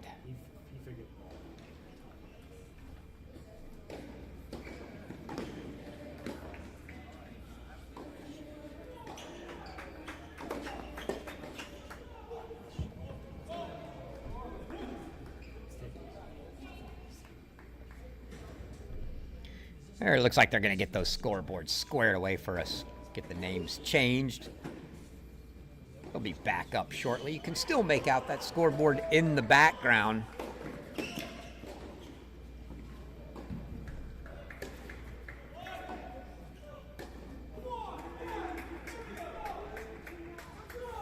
$15 all for Markov. Romaine Gales going to be in the top half of this lineup for the Tigers, so definitely a hit for them. But the way they look at it, they played this team tight last year, and they had Hodar last year. So no Hodar, no Gales. Seems fair. Markov gets a quick hold for one love. We'll stay with this one through the first changeovers and then start working our way down for all introductions.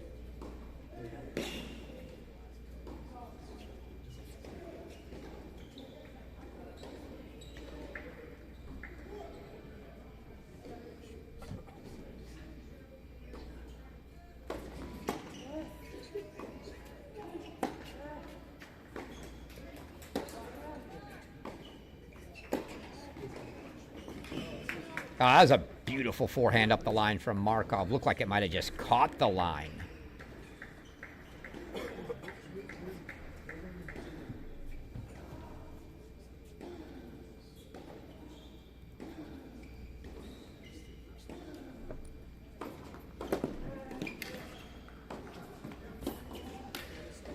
Pull some scoreboards up for you. Kind of get the 3 courts of ahead of us as we roll through our introductions, and once we get through all 6 courts, we'll keep up the 3 furthest along, just so you know what we're trying to keep on the screen for you. Any more than that, and it gets a little too close to the players.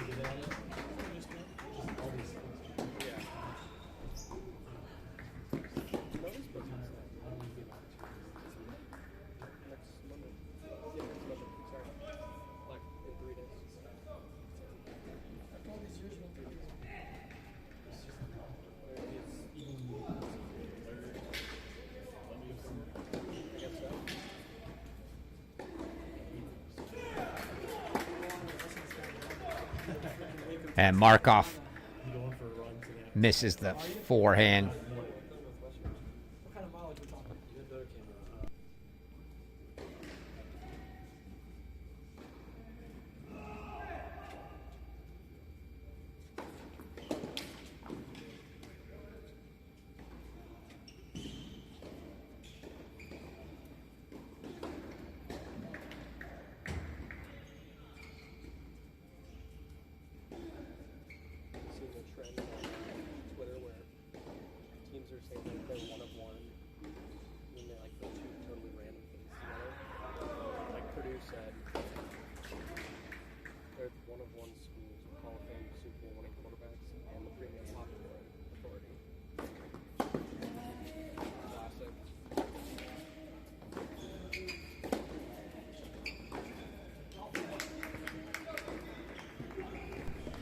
A little look here for Viktor Markov.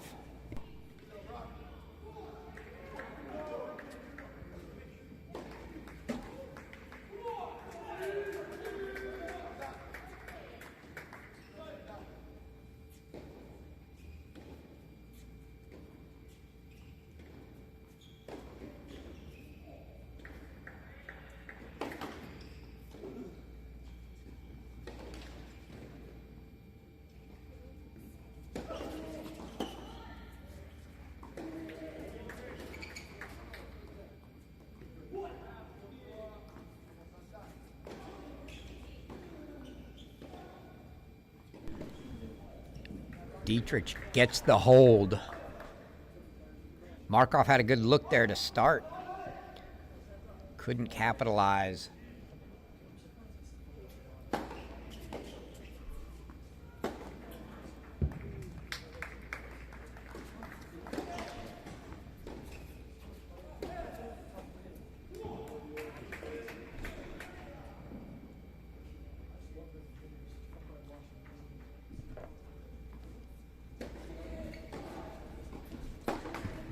Going to be super important for Clemson to get out to a decent start in singles here. It's already down the doubles point, down one of your top singles players. You need to show some strength early here. Oh, absolute rocket off the racket of Dylan Dietrich there. See if we have that one.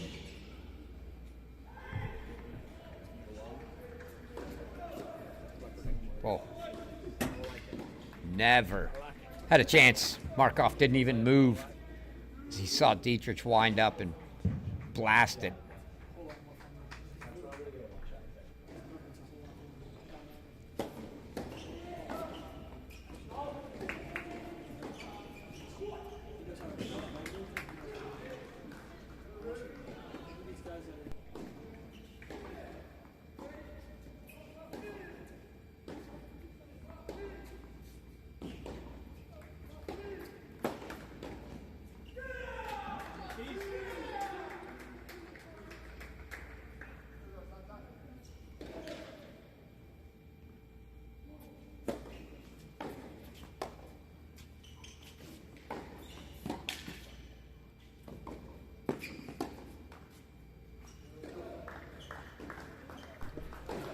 Markov struggling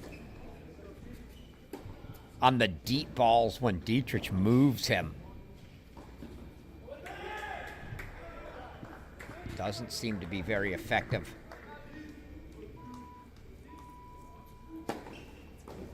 On the run on the deep balls, obviously a lot easier said than done trying to handle deep balls on the run, but Looking particularly awkward with those early here.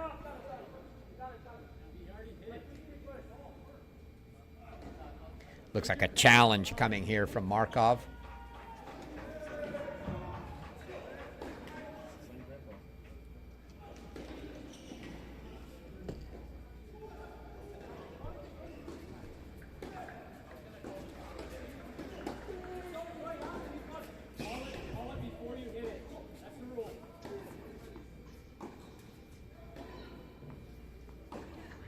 Getting a little chippy early here. Couldn't tell who said it. Sounded like that might have been the coach there. Said, call it before you hit it. I believe Dietrich, I don't think he called it out. I believe Dietrich tried to call a let after he hit a ball that was floating long, is what the complaint was from Clemson.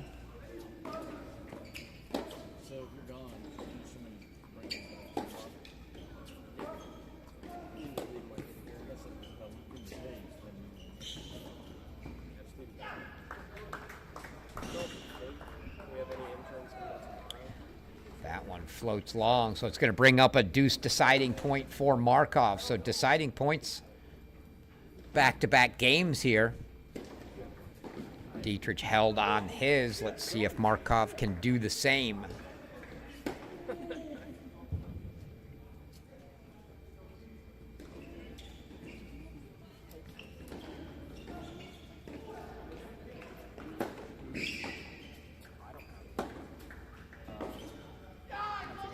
Oh, and laced down the line from Dietrich for the break.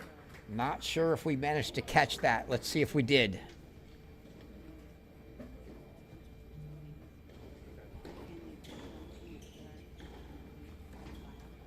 Oh, we did. Look at that beautiful backhand right down the line in the corner from Dietrich. So he gets a break lead here early. We'll move down to court 2.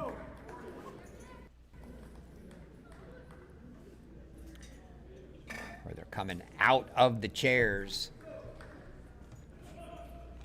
As Keegan Rice has got a 2-1 lead on Noah Vukaden.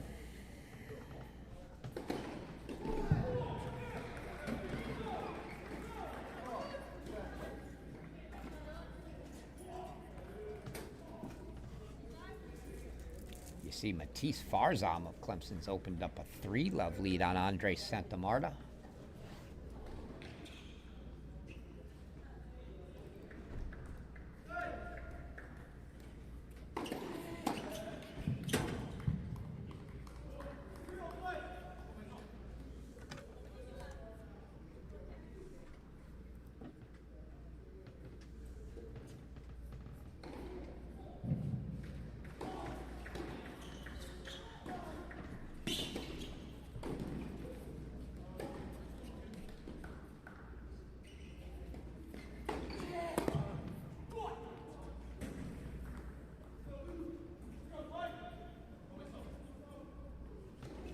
Dietrich, the only break lead right now for Virginia. Farzam, the only break lead for Clemson. So tight early, no big separation yet.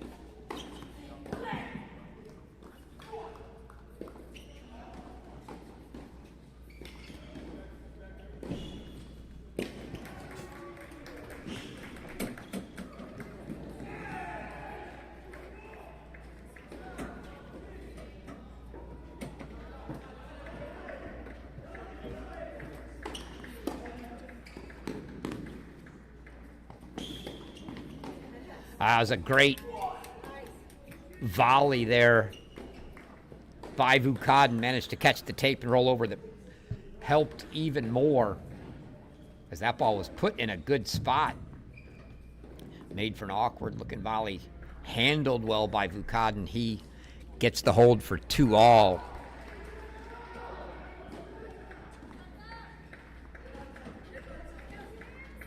Can these two teams provide another 4-3 thriller for us? Can we go 3 for 3 so far?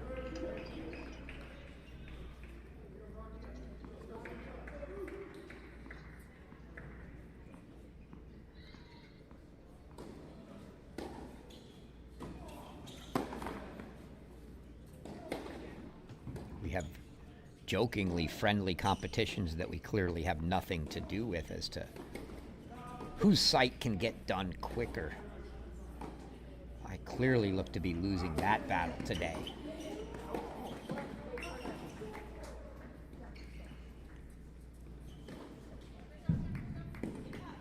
Maybe Baylor and UCF will play a 3.5-hour thriller in Waco, and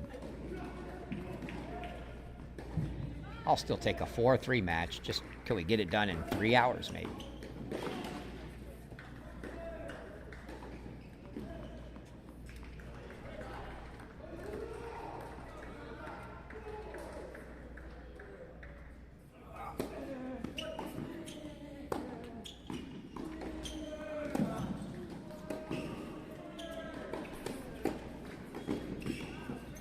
Well placed.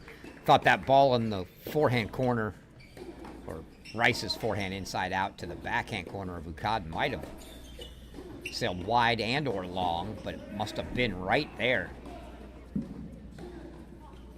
Dead in the corner as Ukad played it. Keegan Rice followed it up. 30-love lead now.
Three points now for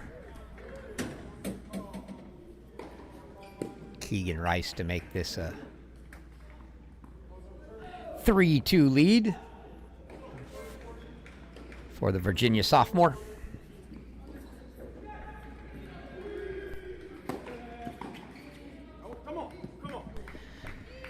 Keegan Rice does just that, so 3-2 here on serve on court 2. And we will slide down to court 3.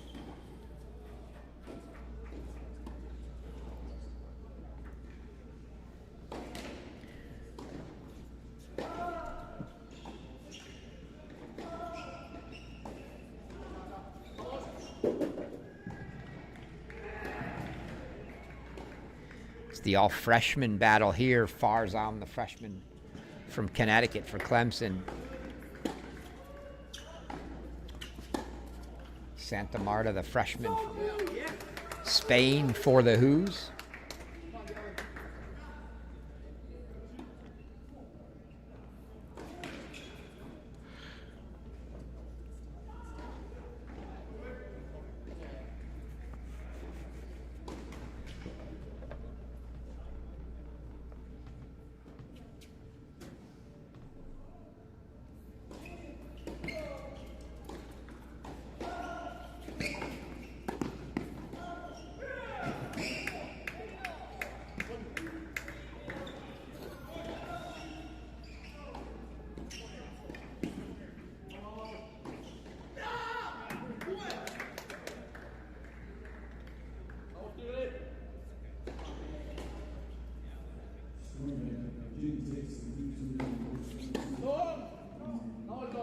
Oh, we're going to have an argument here.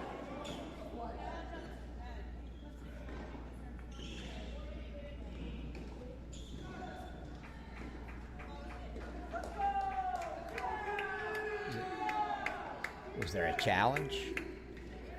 I think there was. Farzam, no?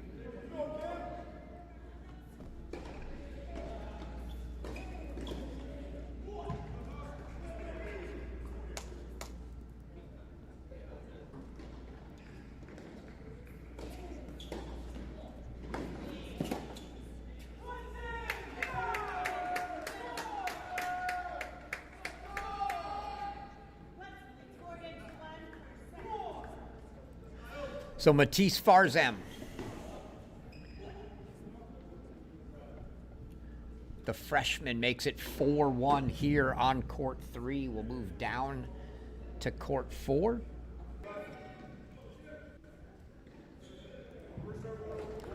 First look at sophomore Jung-Joon Kim, junior Marco Masarovic. Masarovic getting to play Davis Cup this past week for Puerto Rico in Thailand. So quite the travel schedule for Masarovic.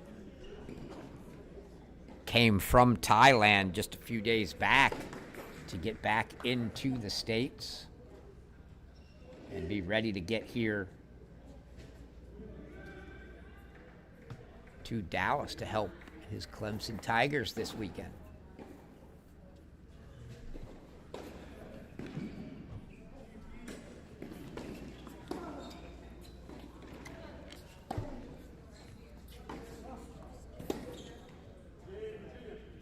Boy, Masarovic was in really far to take that serve, and there you see Austin Rapp, associate head coach for the Clemson Tigers here. Austin was at Clemson prior to Brandon Wagner taking over. Was hoping he'd have a shot at being retained, which frankly doesn't happen that often. New coaches come in, they usually bring in their own staff, but Austin retained by Brendan Wagner. Some history there between them at Texas, so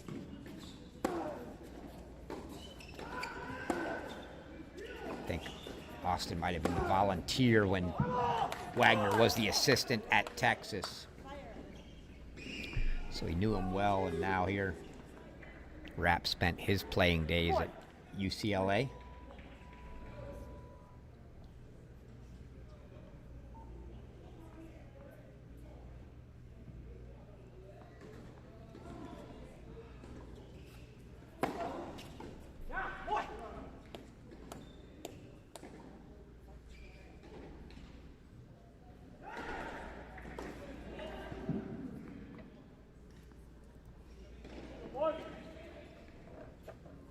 Starting to get a little deep into some of these sets. We'll try to get down to 5 and 6 here to finish all our intros, and then keep our eyes on first sets coming to a close.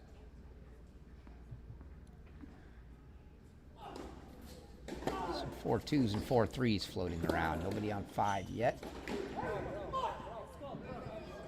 That ball deep right in the corner for Masarovic as he's looking to get a quick hold here. 40 love.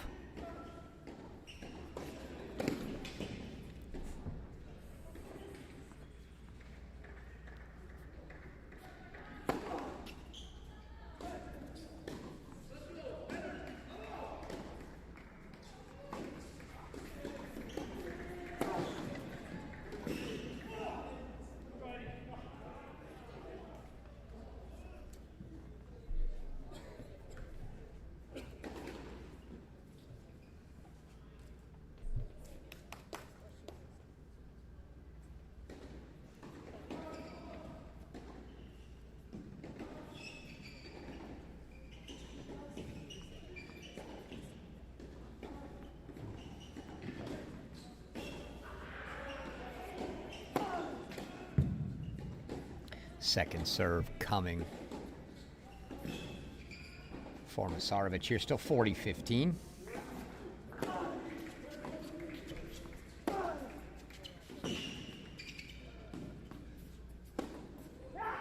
Held on to that well. Inside out, the first one made Jung-Joon guess the same thing to the open court, is a little tighter line down inside in, which is where he ended up going for the winner. So Jung-Joon Kim still a 4-3 lead. Will move down to court 5.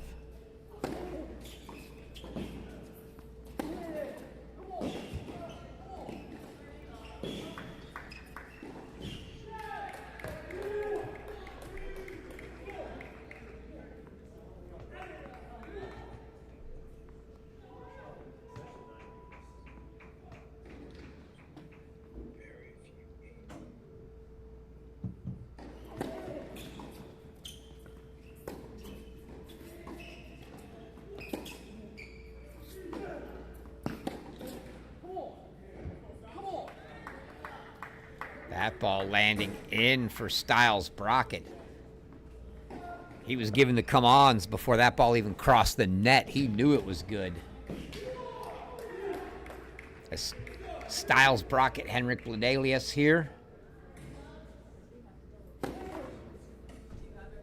Brockett serving from the near side.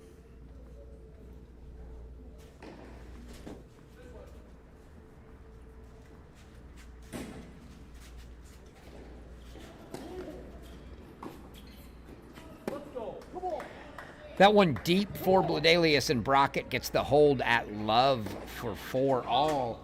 Let's do our final check-in here before we have to start looking for set finishes. And it's Mons Dahlberg. Eduardo Cherie Linier. Linier on 6 here for Clemson, serving on the near side.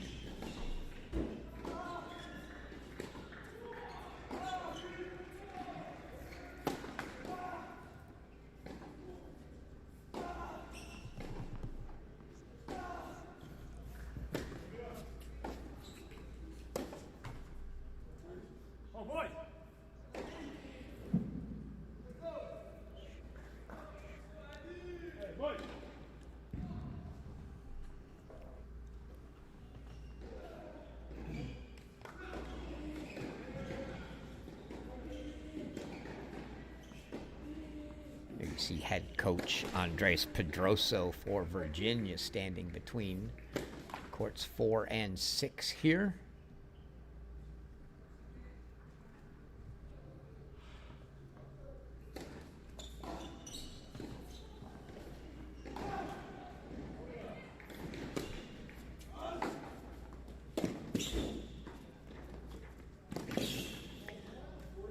Great return from Dahlberg.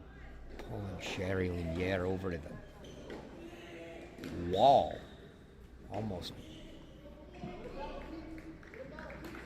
catching a little too much wall there. Followed it in for an easy volley that Cherie Linier couldn't get to. So love 44 break chances for Dahlberg here.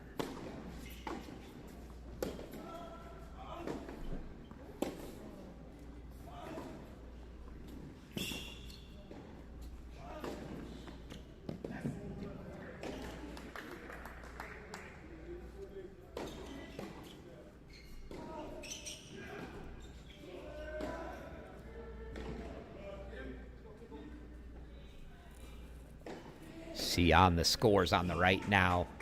5-3 leads for Virginia on courts 2 and 4. That'll finish our run through as Dahlberg gets the break. And we will go back to court 4.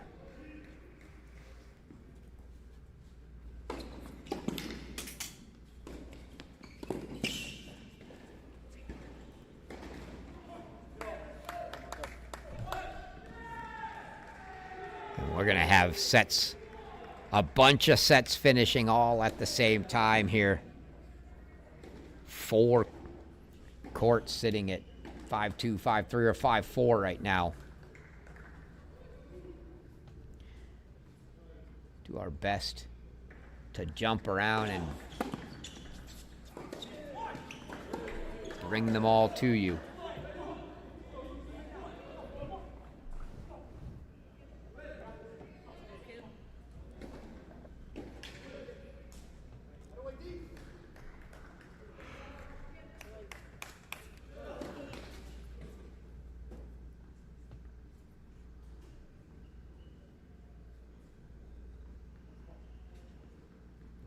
Make that 5. Every court but court 6 has someone sitting on 5 now, and none of the first set's done.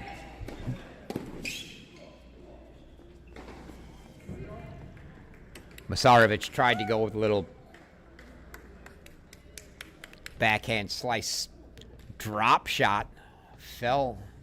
Didn't look like it was a full-on drop shot. Maybe just trying to drop it short, but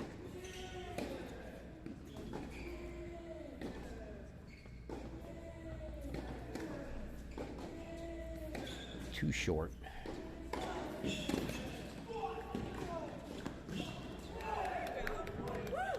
And now, set points for Jung-Joon Kim here.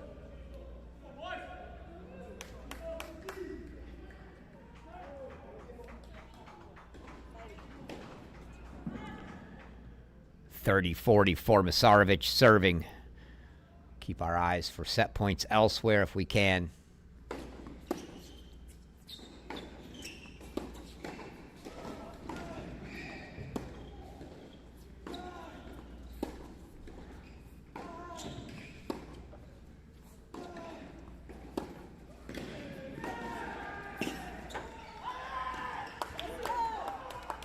First one fought off by Masarovic, so that brings up a deuce deciding point here.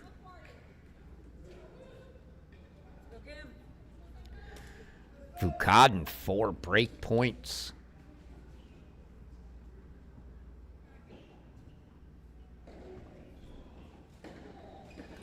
Coming on 2.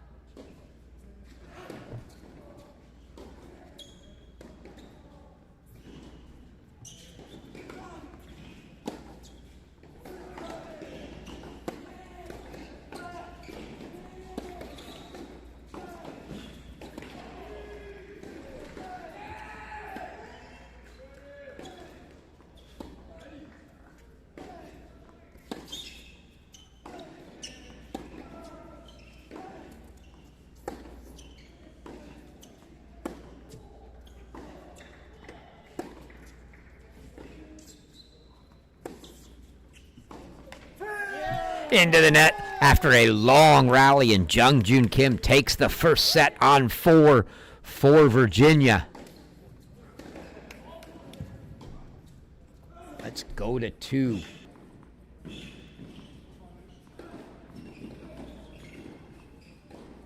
Actually, we're going to have to go split.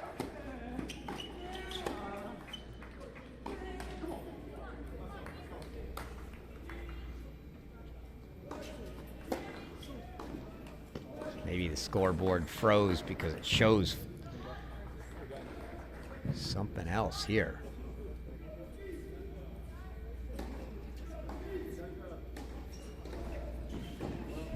I think that play site score is behind on 1.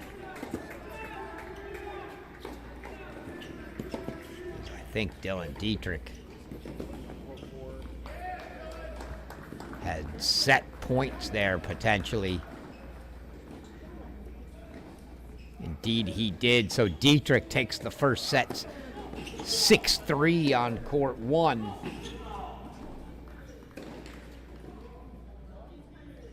So that's 2 sets in the book for Virginia.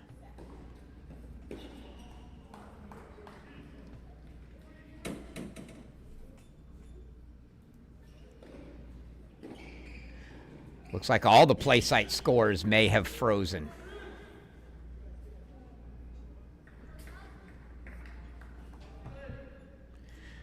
We'll jump down to another court and see if that looks to be the same here. Let's go to 5. Indeed, those scores are well behind. So I think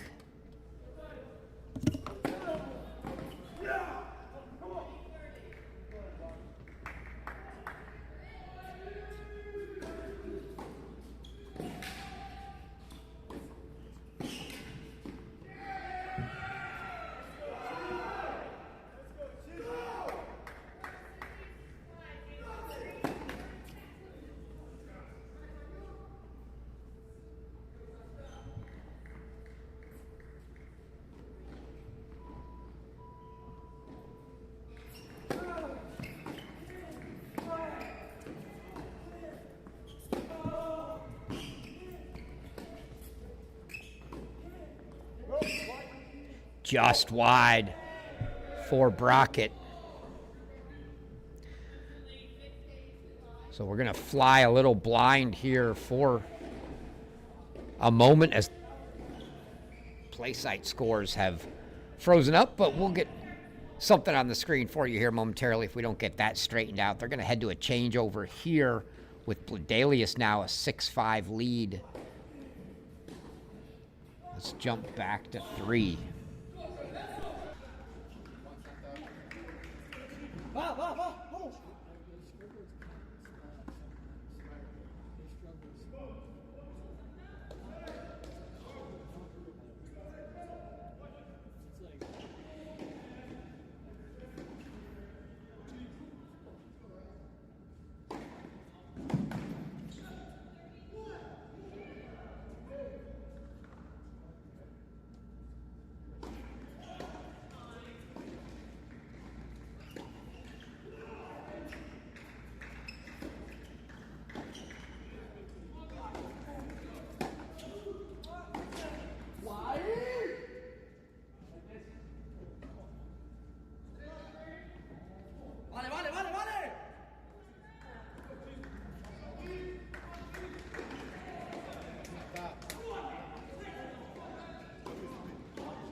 Working on those play site scores for you folks.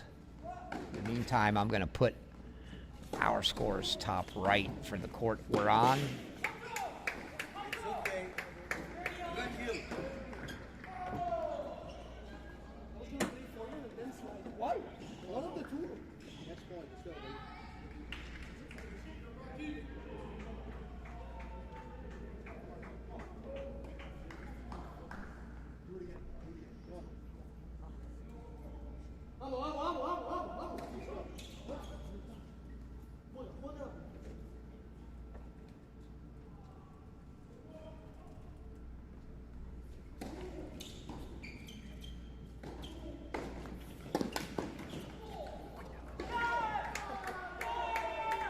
Ball does not creep over.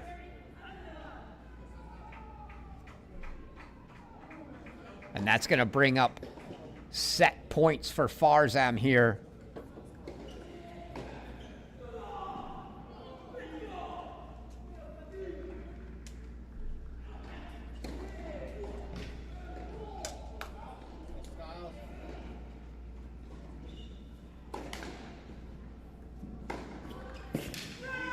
Spoiler, we were a little early there, but Farzam closes out the first set for Clemson on 3.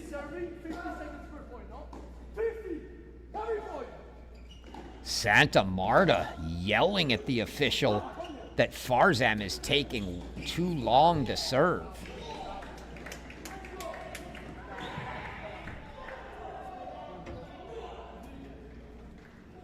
Saying he's taking 50 seconds every point.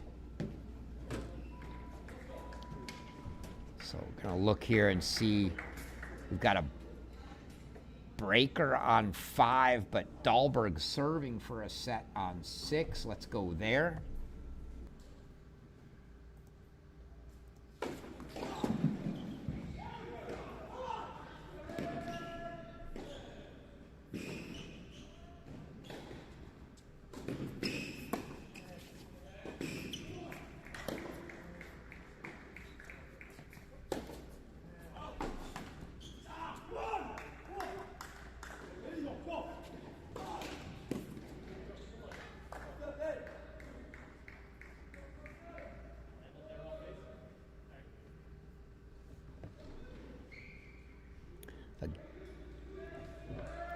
think it just caught up.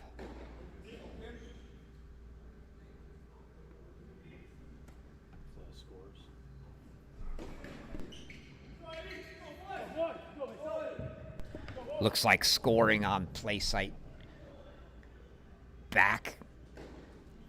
Real time here, so Dahlberg.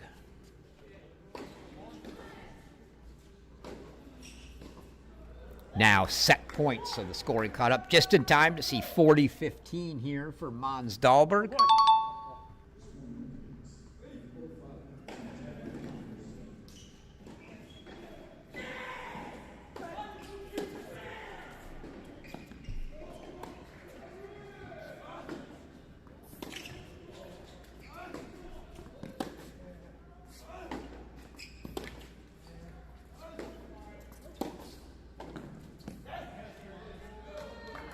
And that is a set for Mons Dahlberg on 6.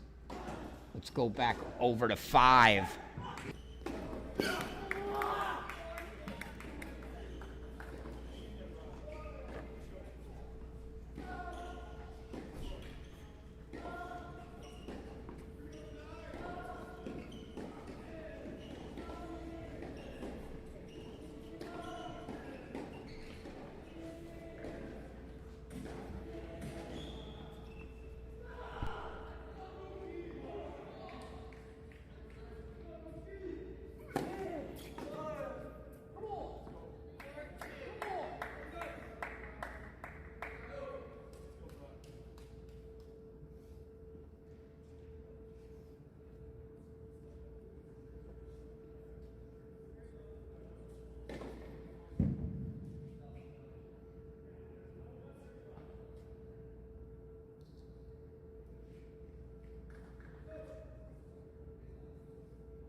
All right, 4-2 at the turn.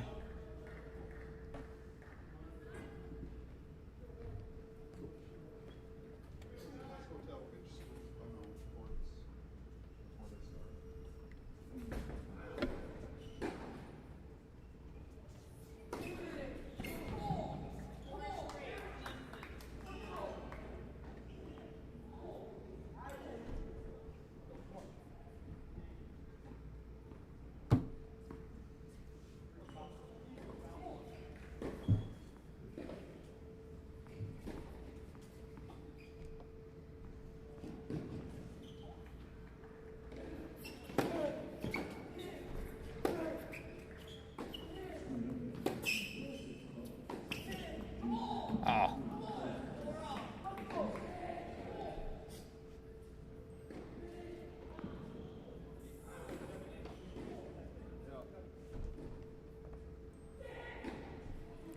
Four all now in the breaker here.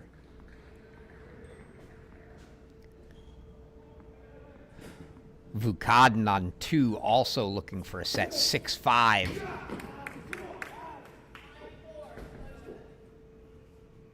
Five-four now for Bladelius.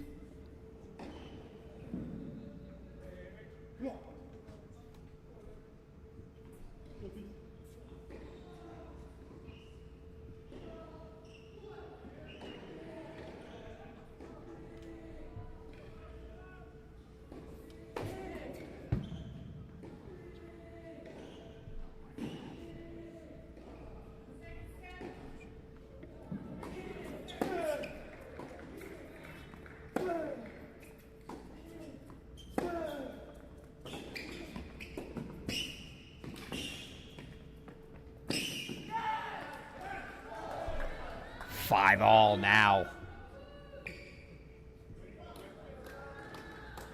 for Brockett. So Dahlberg, Kim, and Dietrich first sets for Virginia. Farzam a first set for Clemson. Vukaden, set point for Vukaden, I think, coming. See if we can get you that on a split.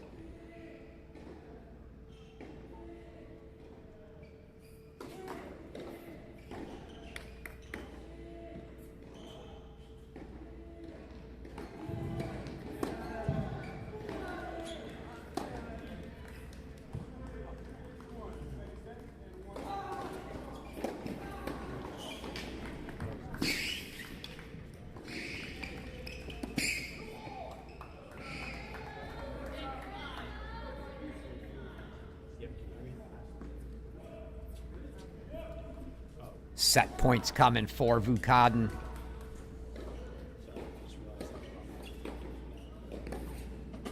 Set point for Styles Brockett of Virginia on the left. Dual set points here.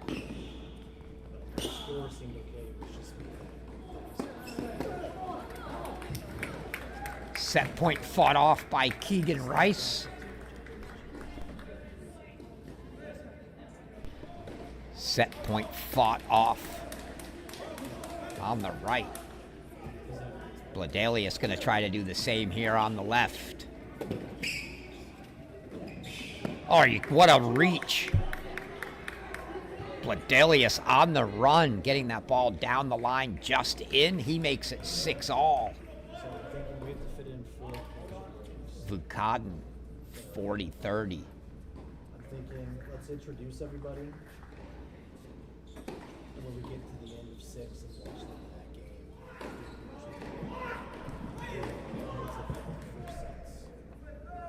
We'll do it at the ends of the second sets. And then we'll stop the third sets.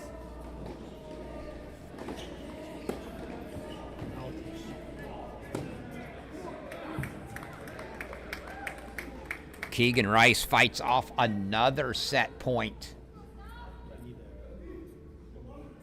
He makes it a deuce deciding point on court 2.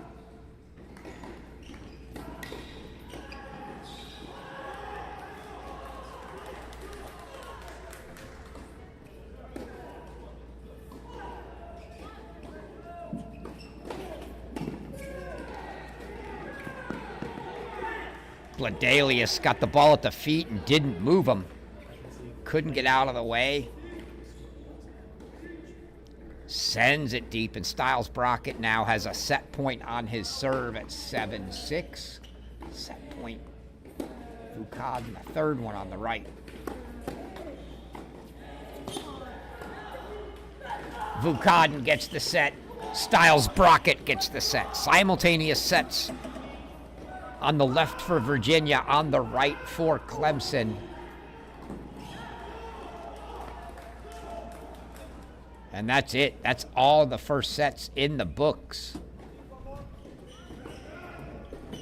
So now we look who's furthest along in the second. That is Dylan Dietrich on court 1. So we will go back there.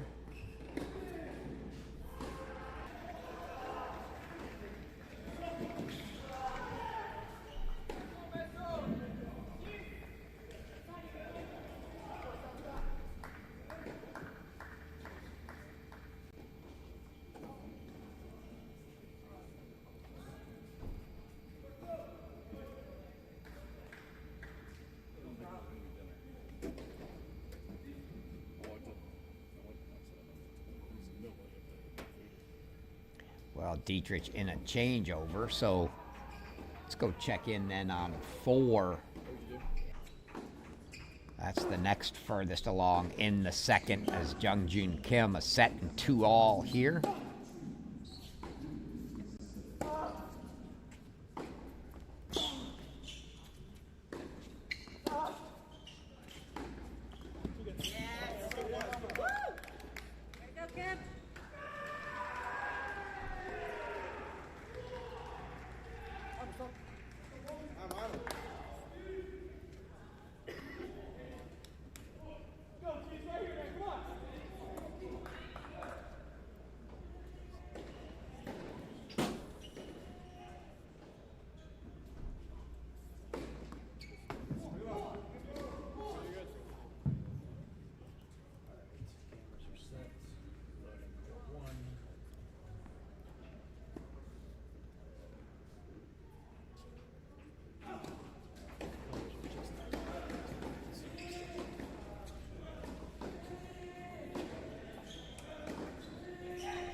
1 by 1.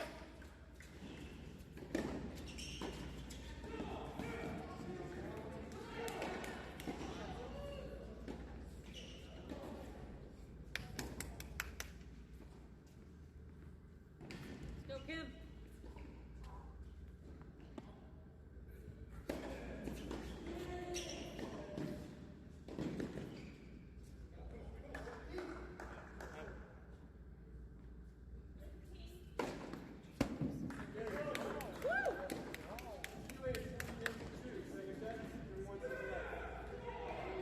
Let's go. The break up the ball. Let's go. Hold it.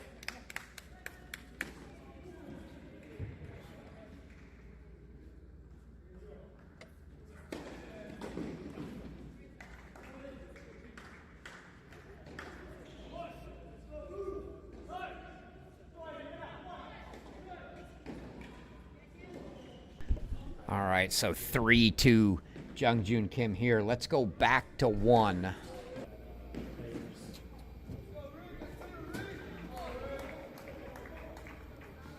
Dylan Dietrich now serving at 4-2. 2 games from point number 2 for the Who's. I don't see a scoreboard on screen yet, but with patience. Go through the first 6 courts, watch a game or 2.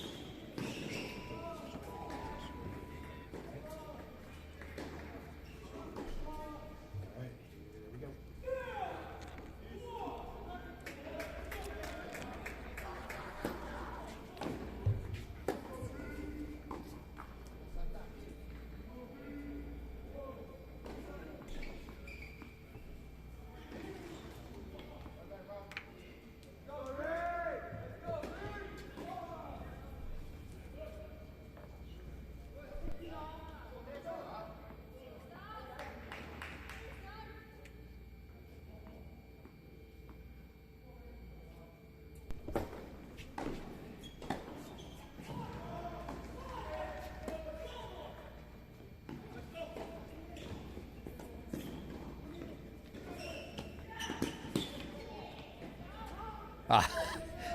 Markov just toying with Dietrich there. Drop volley, deep ball, drop volley, and Dietrich finally said on the 3rd one, okay, that's enough. I'm done chasing.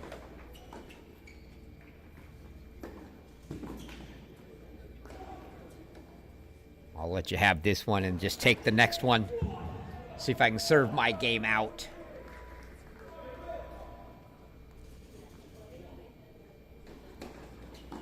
As Dietrich now a point from 5-2.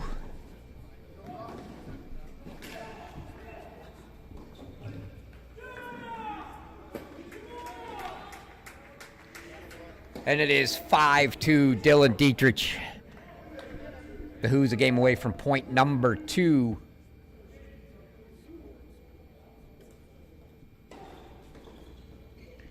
And we shall go back to court 4.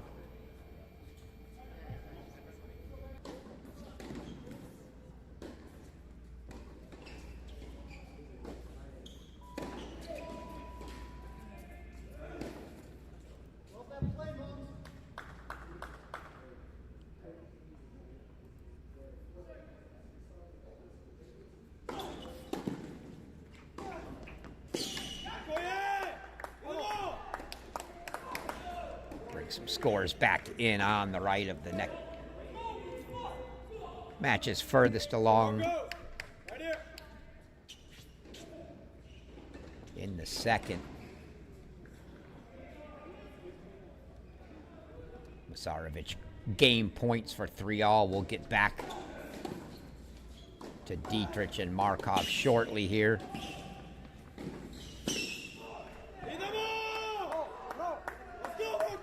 Marko Masarovic holds for 3-all, so Jung-Joon Kim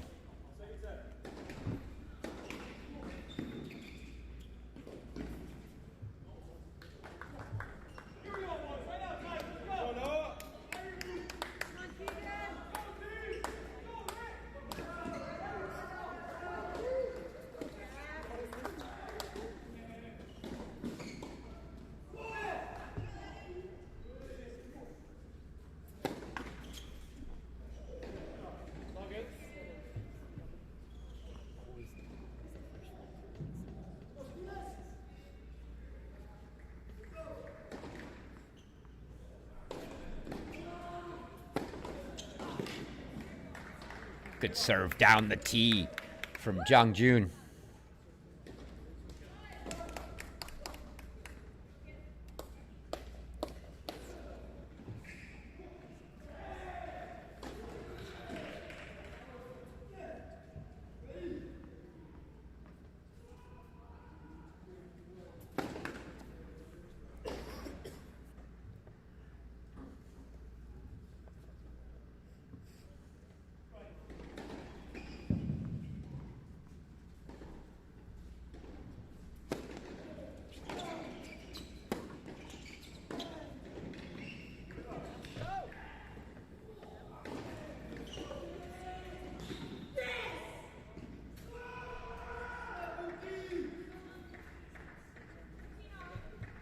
Keeping an eye on that Dietrich score up there if he gets close. Not going to miss a match point there.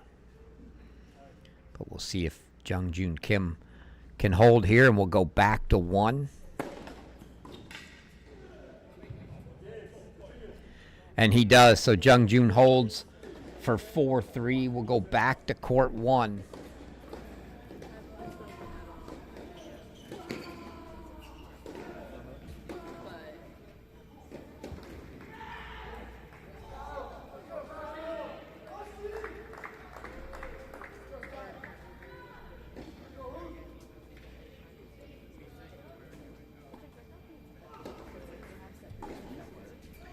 As Markov holds for 3-5, but Dylan Dietrich now going to serve for the match.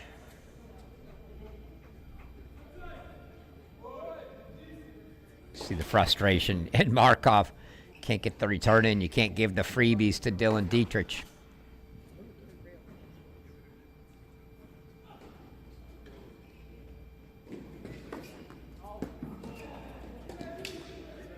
Called out. Going to get a challenge from Dietrich. Confirmed out. So double fault for Dietrich. Make it 15 all.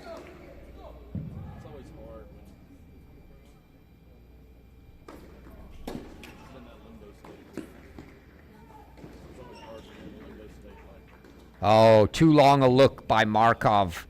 That ball may have been wide. But he's probably, I'm going to guess the way he looked at it, he must already have an overrule and didn't want the point penalty. Because that would have made it 40-15. So 30-15 and an absolute bomb.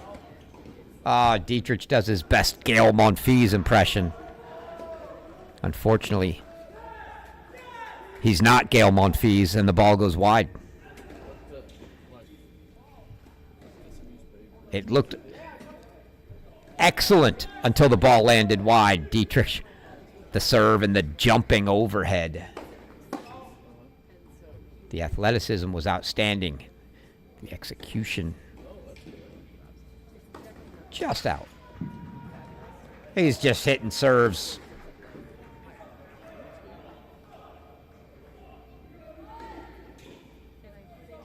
Like he doesn't have a care in the world here. He's going back and just hitting 2 big ones. And it's match point for Dylan Dietrich.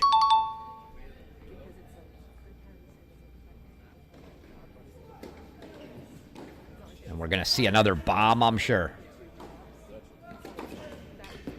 Yeah, it's an ace. The Eagle finishes it off in business-like fashion. One more look at the finisher here. Right down the tee. Nothing Markov can do. 2-0 Who's.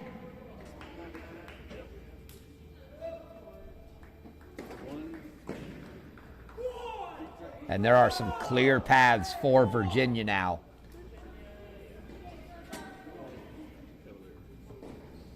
So I'm going to pull 3 off the scoreboard to put 5 on there, as you can see. And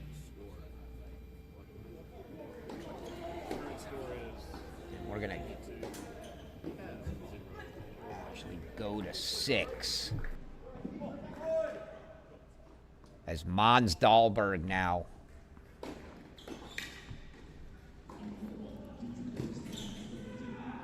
A set and a break for Dahlberg, a set and a break for Brockett.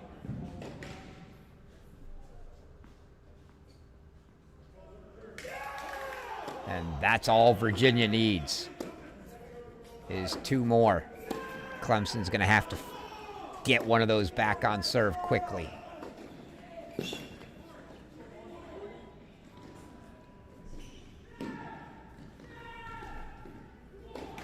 Matisse Farzam still the only bright spot right now for the Tigers, as he's a set and a break up on Andre Santamarta.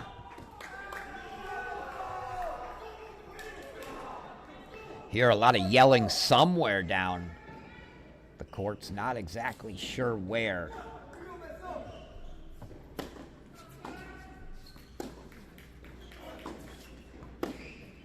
But this would be deadly for Sherry Linier here.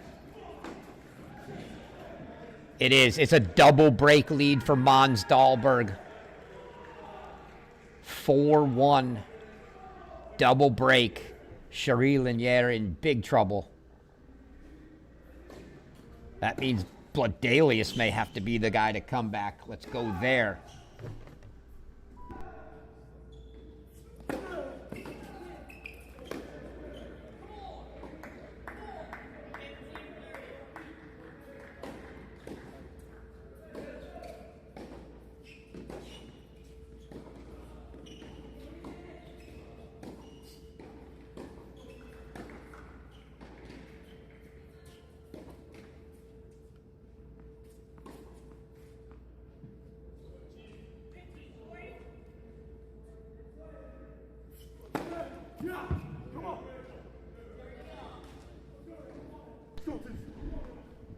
If Bladelius is doing any scoreboard watching at all, he knows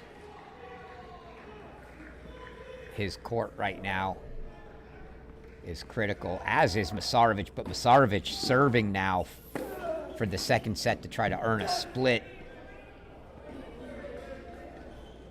But one of these two, this one or the court 6 score you see on the right of your screen, one of those has got to flip in the second set here for Clemson, or this one is over.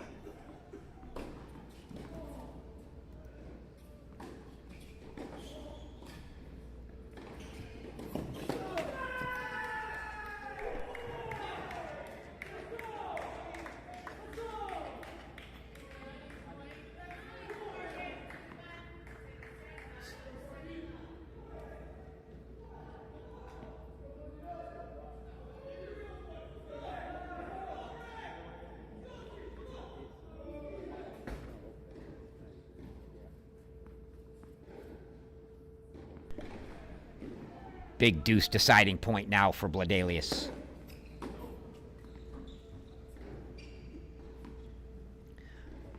This to give Virginia for Brockett.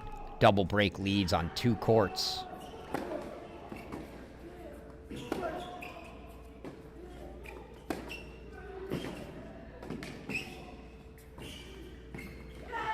Oh my goodness.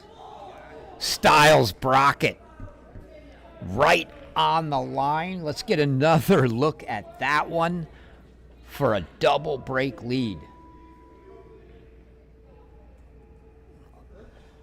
I'm not even sure that was on the line. It looked like it could have been a little wide. I don't know how Bladelius doesn't call it, but wow.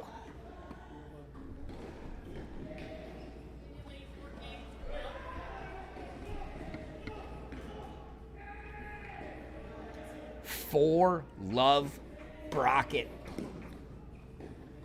4-1 Dahlberg on 6. Those are the 2 courts we're going to have to focus on, but for the moment, let's go to 4 and see if Masarovic can hope one of his teammates turns it around and pull off a second set.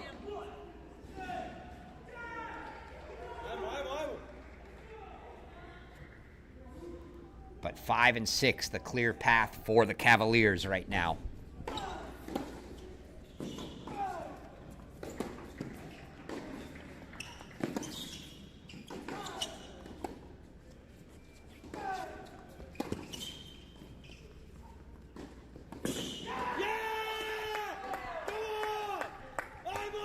Masarovic fighting, and he's got some support behind him. As it's 40-15 now, 3 set points. Cherie Linier got 1 break back on 6 to 4-2.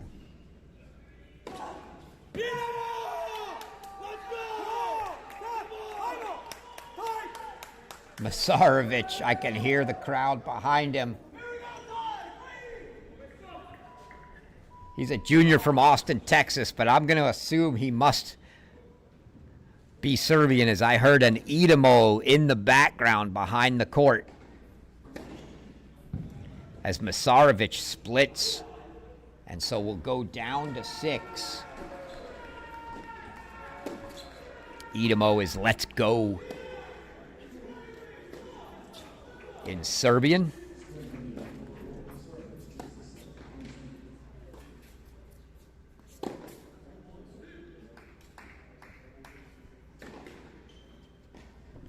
So now Cherie Linier desperately needs a hold and then has a couple chances to try to find one break back, but first things first is the hold. He's love 15 with Dahlberg here.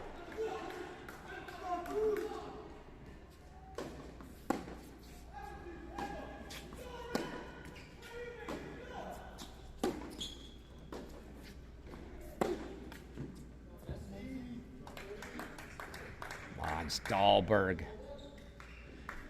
putting the pressure right back on Cherie Linier. He gave him a break to get 1 of 2 back, but love 30. Trying to put that second break right back on him. And you see Brockett and Bladelius, a deuce point there for Bladelius to try to get 1 of his 2 breaks back.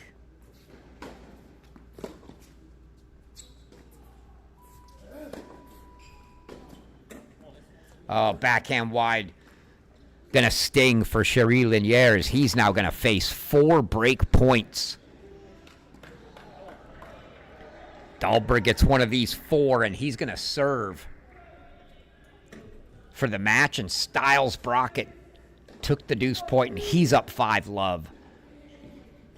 So, Virginia fans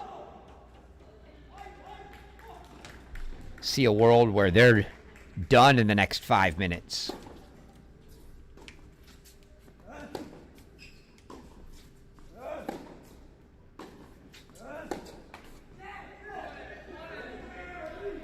Cherie Linier fights the first one off, 15-40.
Play site scoreboards look like they're back up, so we'll bring those back in for you.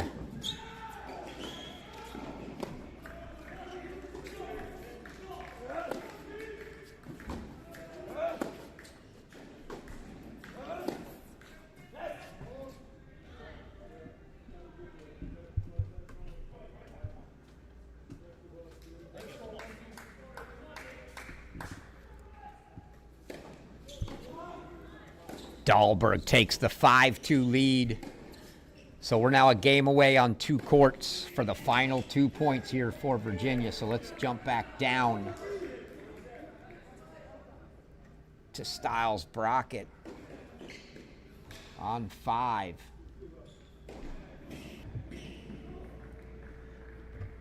Clemson's closing in on a couple as Vukaden 7-5, 4-2, and Farzam. We'll put those up on the side for you. Problem is, it's just not going to matter if they can't climb out of these big holes. Double break on 5 and 6, both sitting on 5. They need big strings on one of these courts.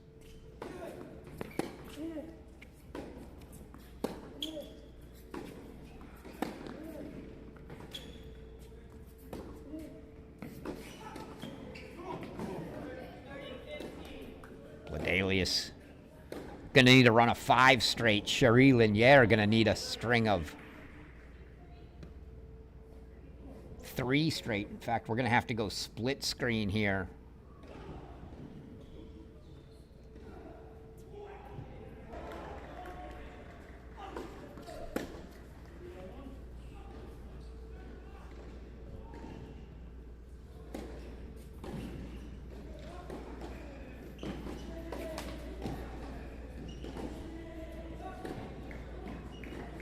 As Mons Dahlberg, 2 points from a match. And that would unfortunately force Bladelius to have to come back from 5-love here.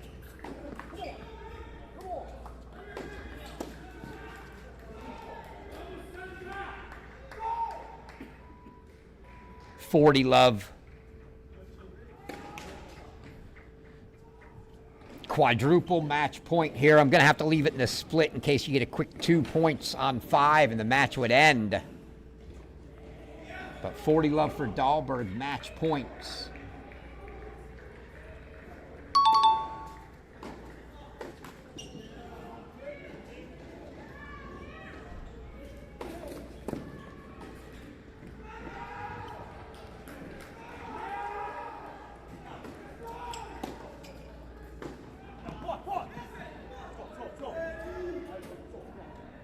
Dahlberg.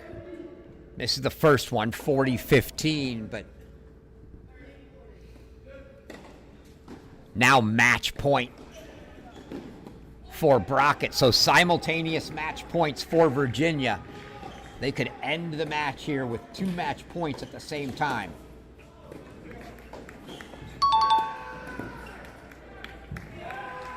Dahlberg gets it. 3-0 Virginia. Down to Brockett.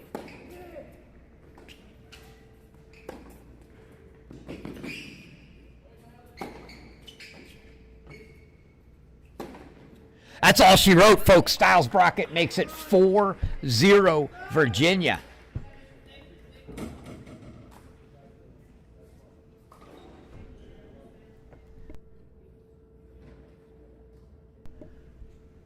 So the Virginia Cavaliers with singles victories from Dylan Dietrich, Styles Brockett, and Mons Dahlberg make it 4-0 before Vukaden or Farzam can get a point on the board for Clemson, as they were both looking like they were going to have the chance to close theirs out, but that is going to do it for our third match of the day. Virginia 4, Clemson 0. We'll see if we can get an interview with somebody here in between. Otherwise, we'll give you a start time as soon as we have it for the Florida-Mississippi State match, and we'll see either Brockett or Dahlberg, as they were finishing at the same time. If we can get either one of them to come up and talk to us here, we will do so. So hang tight, look for that. Otherwise, we'll post the start time for the Mississippi State-Florida match as soon as we have it. They'll usually I'd say it's probably going to be about 30 minutes, but we'll wait for that official time from the PA here. But bear with us. We shall be back shortly.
But yeah, I'm just happy to be clinch or whatever. We'll try that again since I muted us. Okay. All right. My bad. I'm here with Mons Dahlberg, one of our two clinching players. We had the simultaneous clinch, two ends of the stadium. Were you able to see what was going on? What'd you know? Not really. I mean, I do peek around a fair bit, even though I'm not supposed to. But it's tough not to follow the other matches and the scoreboard. And both a Swedish guy I know from back home as well as Bracket. But yeah, just happy to be clinching or whatever it was. Is that a real no-no from Coach Pedroso doing the scoreboard watching? Yeah, a little bit. A little bit. You don't want to say too much. You might get in trouble more for for that. others than yeah. But yeah. All right. Started off with doubles. Look good. I didn't ask you yesterday. I asked Coach Pedroso about the switch. You and obviously you win NCAA doubles with Dylan. You guys play, I think, up through the TCU match together, and then we get a little switch. How are things working out with the new pairings? So far, so good. It's a blast playing with Jang Kim. He's a funny character, and Dylan and Styles have been doing extremely well as well. And then we have Fire Kid Santa and Keegan on 3. It's been working out well, and yeah, we'll see. Yeah, fortunately for you, it never got tricky. You got up double break. You gave one back, but went right back up double break. Styles goes up 5-love. I think it was, all that being considered, you're not watching the scores, but you had a couple guys that could have within 5 minutes dropped matches, let's say, and then Masarovic goes 3 there. Could have gotten a little tricky. Fortunately for you, you didn't let it get there. Did you know that was going on? A little bit. I saw Kim next to me, but it's very important to just stay focused on your court in those situations when it looks very good on the scoreboard, but in reality it can flip within one deuce point or whatever it is. So yeah. What's it look like now? You're going to get the winner of this next match coming on, which is Mississippi State and Florida. Obviously, you're going to stretch, cool down, maybe hit an ice bath, whatever. Are you going to come out and scout a little? I don't know really what we'll do. I think we're doing a cool down, getting some food in us, maybe watch some film on your beautiful live stream. But yeah, we'll see. Coaches does a great job of that as well. So it'll be a fun match for sure. I don't think we've played any of the teams in my 3 years here. All right. Yeah.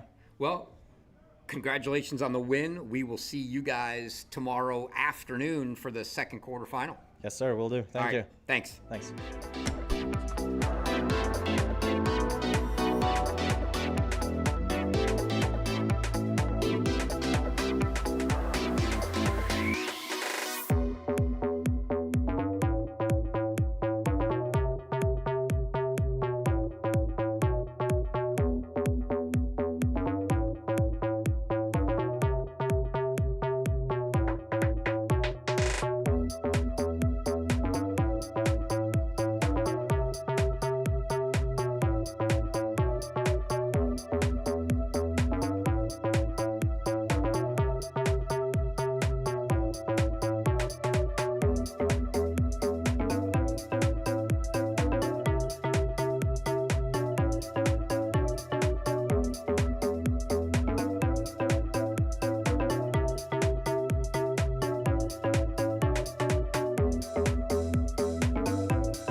welcome back in, everybody. Getting set for the nightcap here. It's your third-seeded Mississippi State Bulldogs taking on sixth-seeded Florida. You see folks still warming up. We're waiting on the camera on court 1 to come back, so we're going to start here on 2.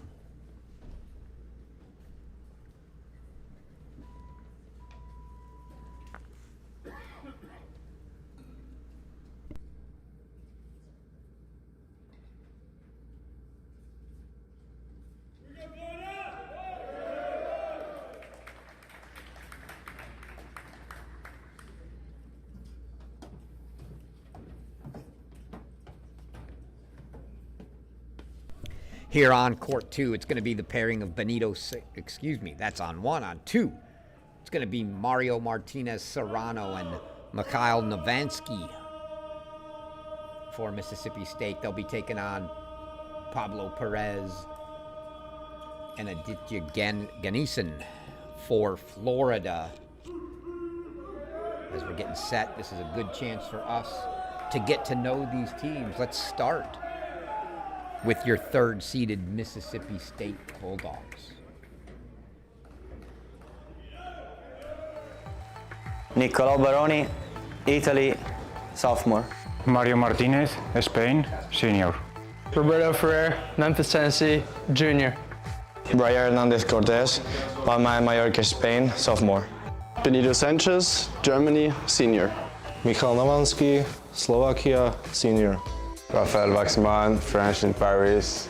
I'm freshman. Petr Ivanovic, Montenegro, senior. Marshall Landry, Pinehurst, North Carolina, junior. Trevor Gotkowski, assistant coach, Mississippi State. Matt Roberts, head coach, Mississippi State.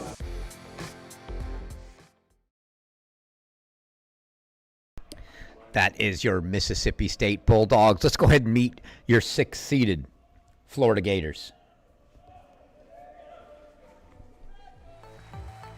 Pablo Perez Ramos, Canary Islands, Spain, 5th year. Henry Jeffson, London, England, junior. Aditya Ganesan, Clarksburg, Maryland, junior. Kevin Edengren, Stockholm, Sweden, junior.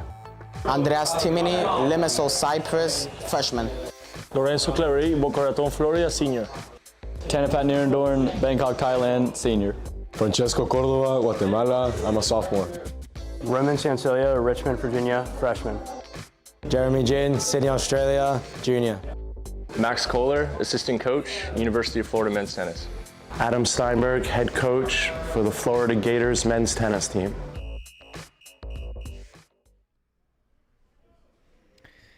There you have met both teams now. We'll kick it off here on 2.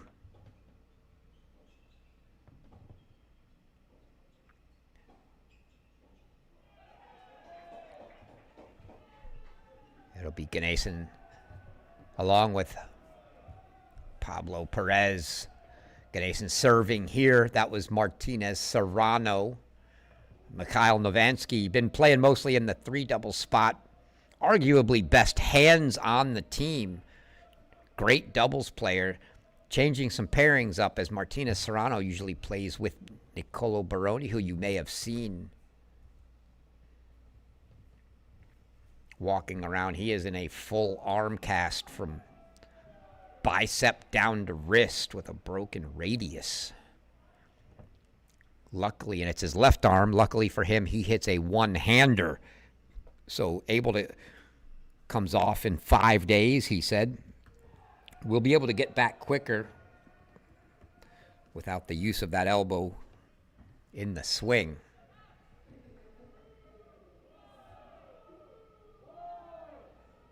And it's a hold for the Florida Gators. And we will go over and look at court 3.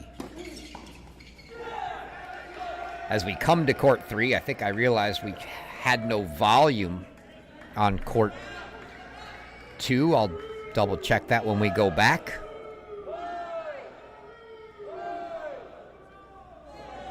Brian Hernandez-Cortez, Rafael Voxman here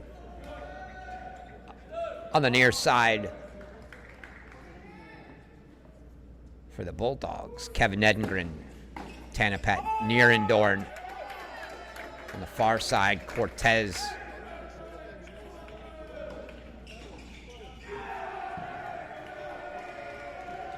Gets the hold for Mississippi State.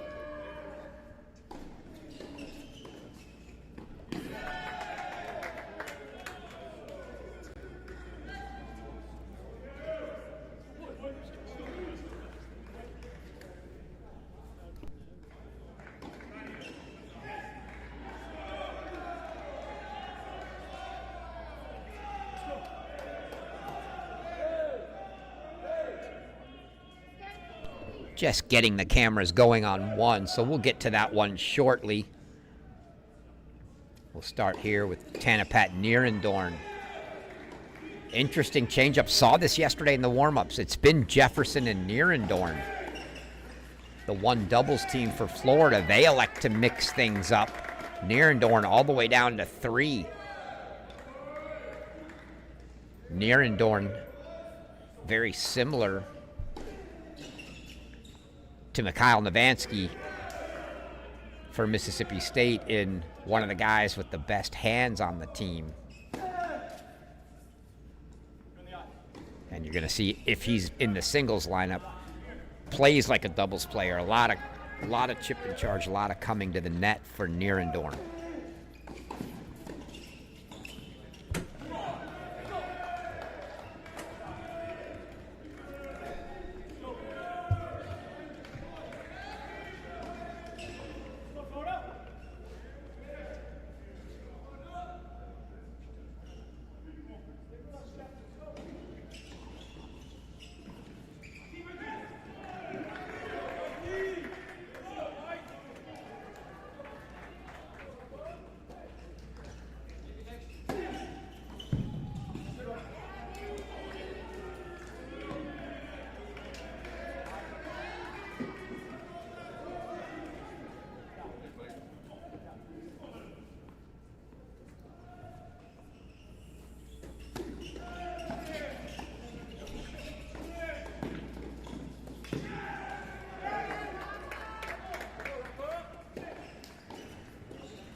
Voxman, a freshman this year for Mississippi State. Hernandez-Cortez, sophomore. He was part of the freshman class last year that brought in he and Roberto Ferrer, who we'll see in singles.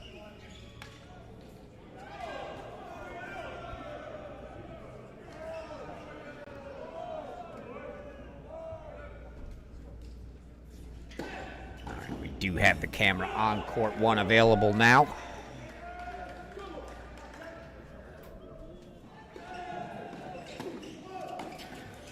Well, I lied. I thought we did. We don't.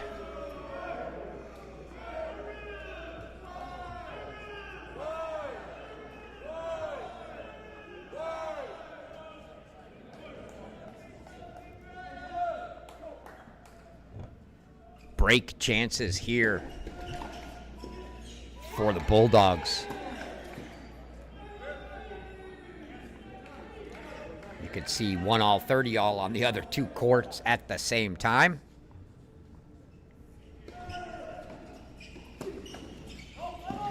And off the tape, and it slides long, so the double fault from Nierendorn gives Mississippi State an early break lead here. On court 3, lots of interesting things at play here, lineup-wise in this match. Questions to be answered. Will we see Jeremy Jin? If he's not in doubles, tend to think we're not going to see him in singles for the Gators. He was submitted at 4. We'll see if that happens for Mississippi State with Baroni out. And Cortez not really an indoor player. He was listed down below Novansky, who almost never plays singles. Novansky listed at 6. Do we see Novansky or do we see Cortez? That an open question. So We'll get those answers once we get to the end of the doubles point. But here, see who's going to get that doubles point first. You see head coach Adam Steinberg on the left of court 3 here. The Gators rolling with 2 coaches this week. It's Steinberg and Kohler. Associate head coach Anthony Rosi. At home, I believe he's expecting. You know what I mean. Not him, but his wife. So congrats to him. Hopefully all goes well there. And hopefully your Gators do something good for you while you're gone.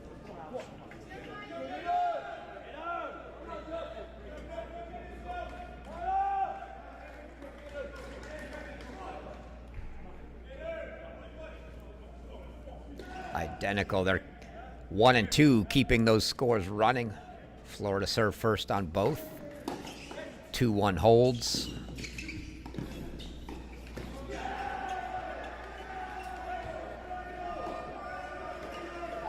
What's the complaint here?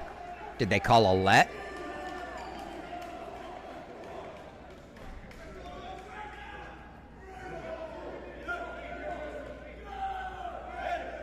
Not sure, but it looks like it's going to go to the Gators for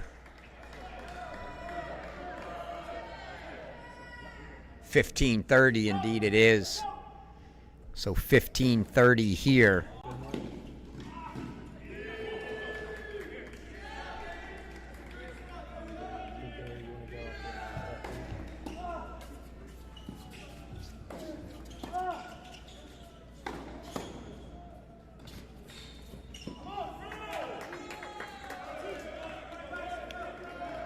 Good volley there. Mississippi State gets it to 30 all.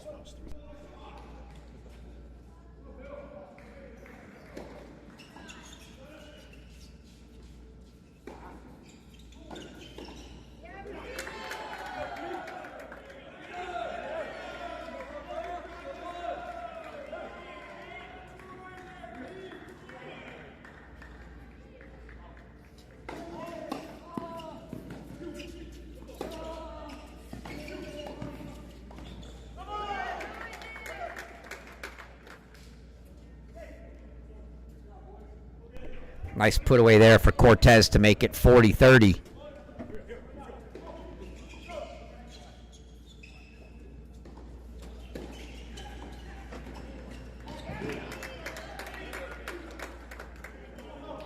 So game points here for the Bulldogs on 3. Still waiting on the camera on 1, so we'll go with 2 and 3 for the moment.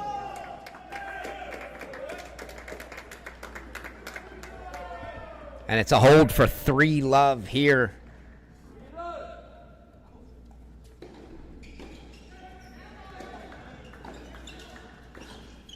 On court 3, we'll go back to 2.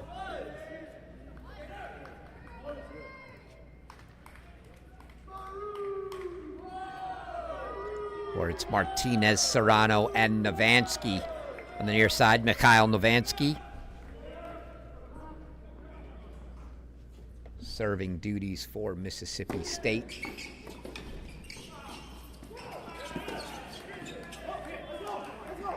Martinez Serrano almost got the racket on that, wisely pulled it away, lets it go by. See Coach Trevor Gotkowski there. 4 game point chances now for the Bulldogs.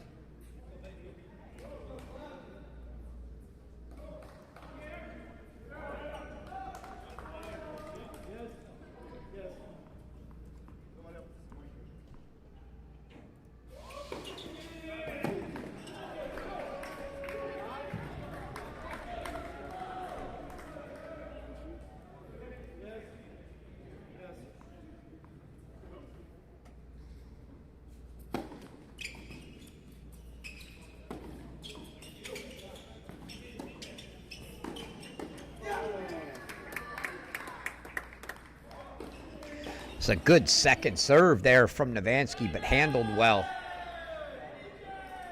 by the Gators.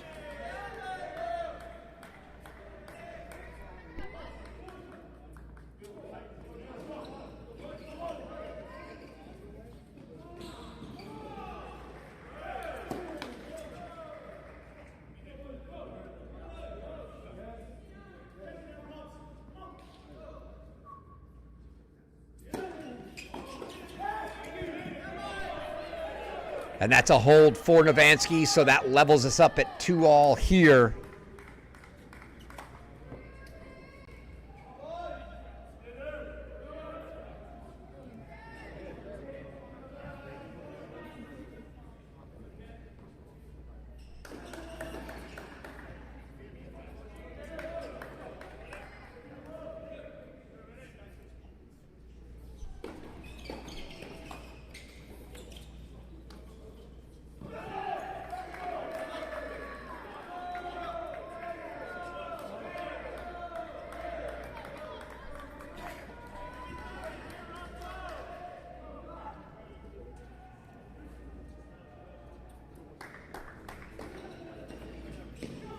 Court we're not getting to see, it's Henry Jefferson and Lorenzo Clavery on 1 for the Gators. Longtime duo of Jovanovic and Sanchez Martinez for Mississippi State on 1.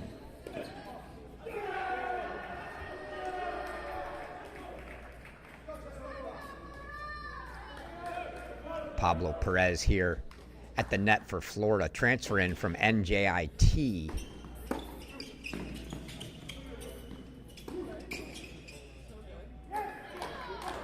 They go right at him there.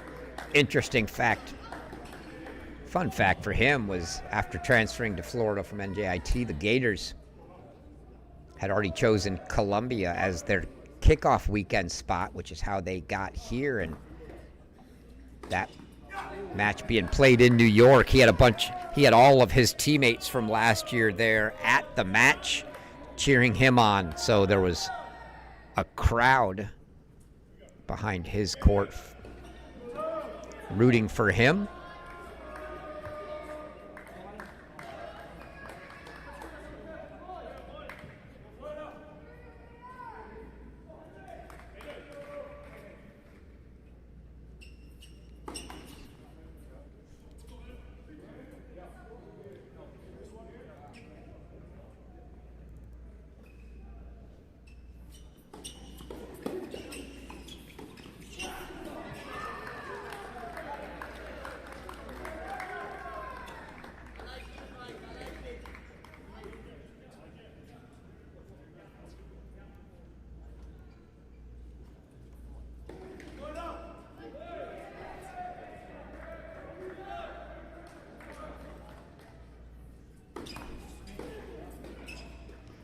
Gnason spent summer and fall playing a lot of pro events.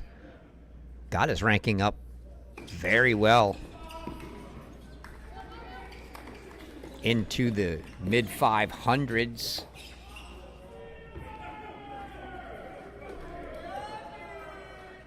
I think proved a lot to himself.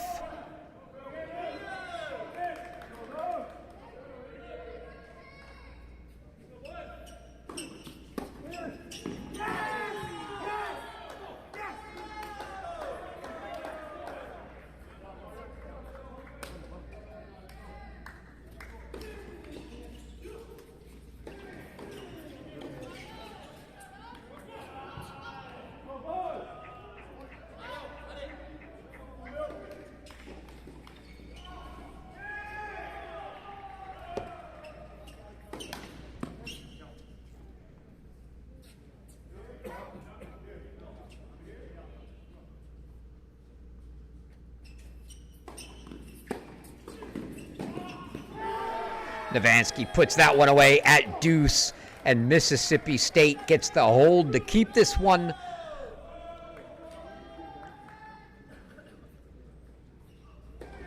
Close. Gonna check and see if we've got court 1 yet. In the meantime, we'll go back to 3.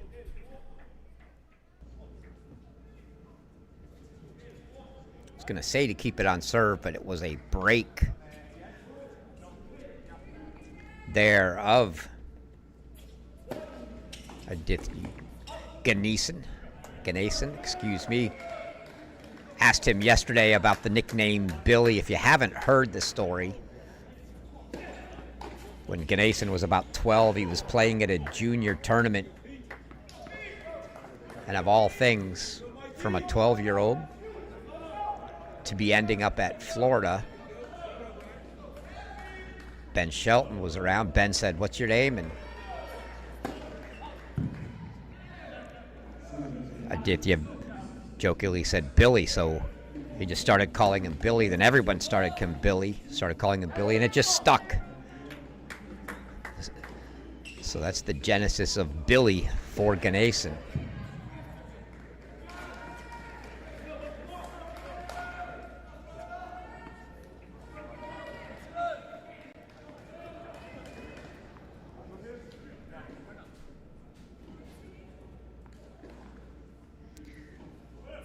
We do have court one, so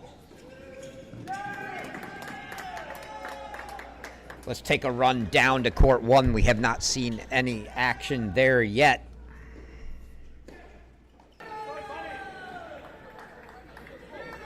As it's the new doubles pairing here for Florida of Henry Jefferson and Lorenzo Clavery on the near side.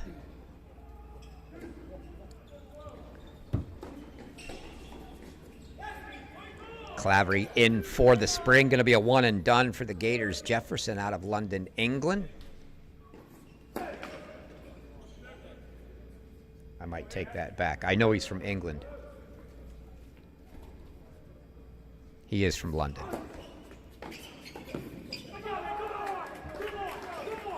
Clavery crosses for that one, 30 all. There you see Jefferson and his former teammate, Tanapat Nierendorn, coming in.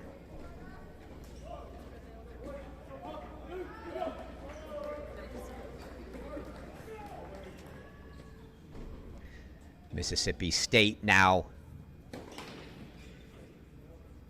break leads on the other two courts. You can see your scores there. So Jefferson certainly needing to hold here for the Gators.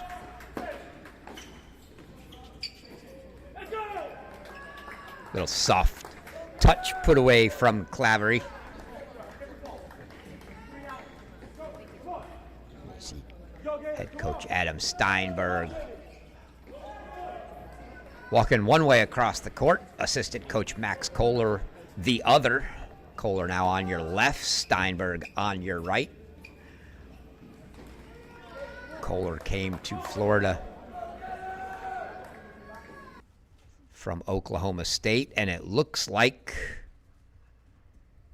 our camera has cut out on us.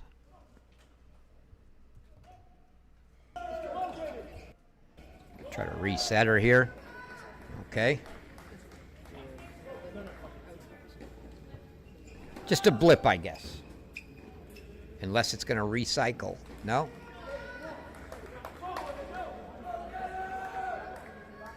Oh, it is. We're stuck. Stuck at 40-30. I'll just keep, well. Looks like it's struggling. Either way, we can see that Jefferson and Clavery held for 4-3. So let's go back to 3. Is there a changeover on 2 where Mississippi State's got a 4-3 break lead?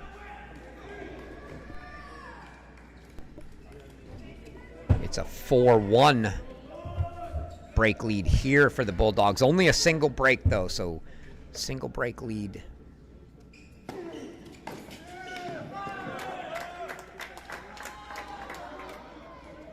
And Voxman teeing off on that ball. Voxman, a freshman from Paris, France for the Bulldogs. They've been looking to fill a solid bottom of the lineup now.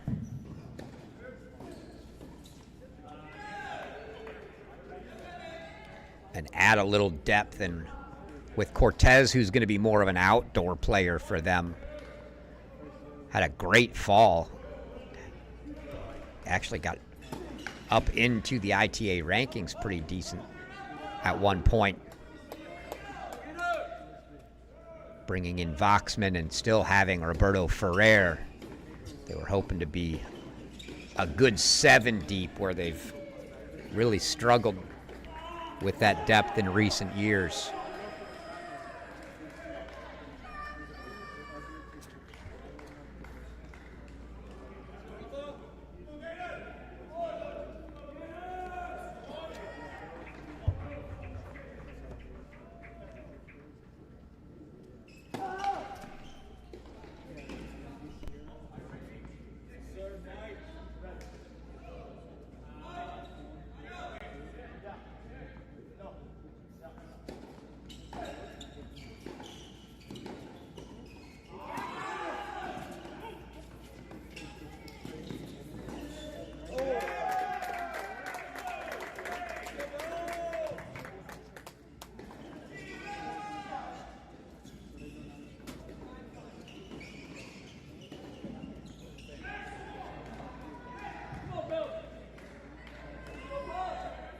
So 5-1 Bulldogs here. We're going to have to move along.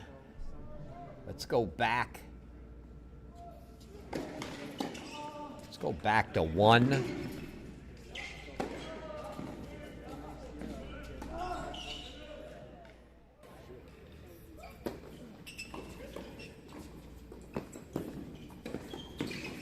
Jovanovic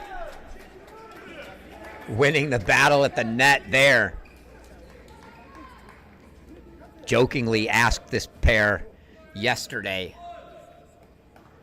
because they had, for the past, at least year and a half, they've spent a good deal of it ranked #1 doubles team in the nation. So I got them together for the interview and said, all right, who's carrying who? Benito gave the politically correct answer. Said, for most of the time, Pete's been carrying me. But then he bailed out at the end and said, but lately, it's been me too, and we got done off camera. That was an on-camera question. We got off the camera and said, Pete's lying. He would have said it was him all along.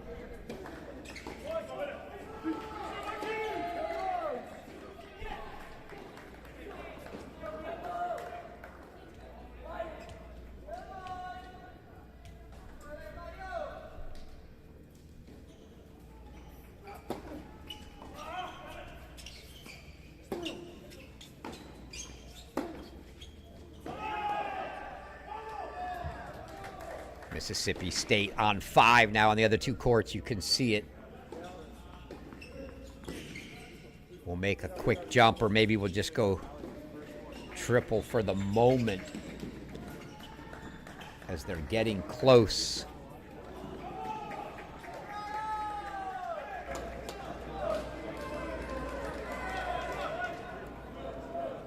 Deuce point here. Chance for the Gators to go up a break on 1, but they're going to need to find a break on 2 if they want to get back in this, or 2 breaks on 3. That serve, I couldn't tell with the volume coming in from all 3 courts if that one clipped the net or not, but the return sails long. Sanchez Martinez holds. So 4 all here. So let's put court 3 in the big box as it's match point for the Bulldogs here. Rafael Voxman serving 5-1, 2 match points.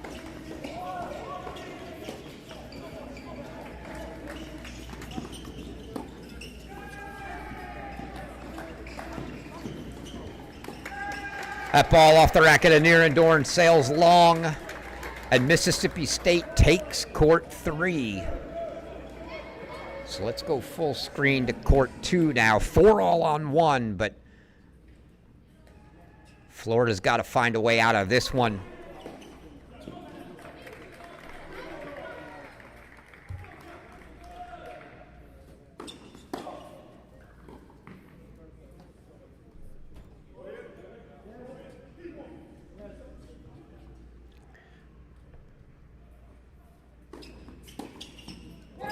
Oh, what a return. Novansky showing he's not only got the hands at the net, but one more look at that. As he takes that Ganesan return, just given too much line. Perez gave him all kinds of line. Novansky took it. That I formation. Traditional play to be go line. So now, a couple match points for Mississippi State here. This for the doubles point. Not on the first one. Martinez Serrano hits it right at Pablo Perez Ramos. He puts it away. So it'll be a deuce deciding point. Set point number 2 for the Bulldogs. If they don't get it here, they'll have to serve it out.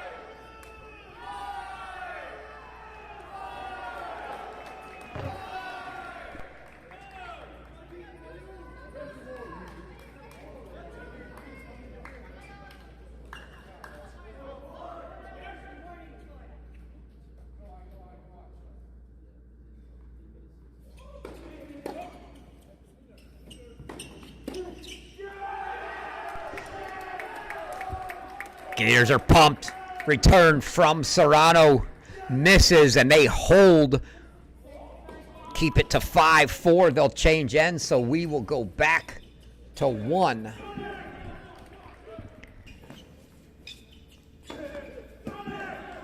As Jefferson and Clavery put that away, they take a 5-4 lead. So 5-4 on both courts. But Mississippi State's going to have an opportunity to serve for it.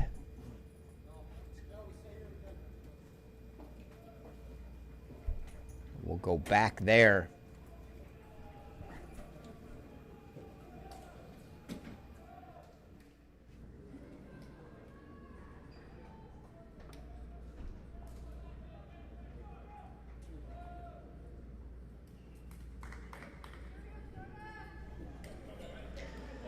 So Martinez, Serrano, and Novansky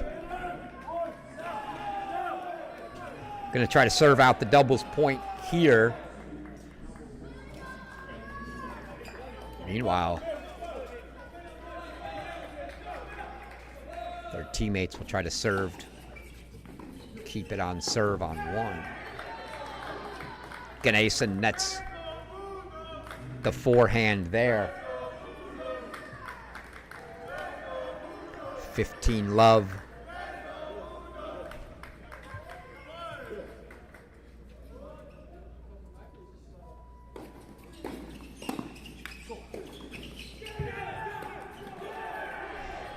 Great I formation play there. Gators did what you should. You go line. Serrano just able to get to it and cover it. Novansky pressed him into a tough shot to get back up the line again. So 30 love, 2 points away.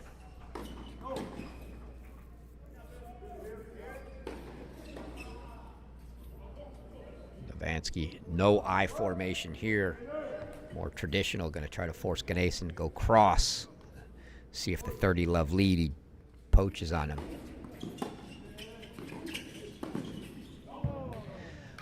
He doesn't. Novansky stays home, and Ganesan hits the volley long. 4 set points coming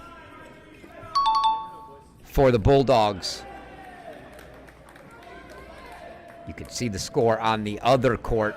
Mississippi State serving to try to get to 5 all there, but none of it matters if they can get one of these 4.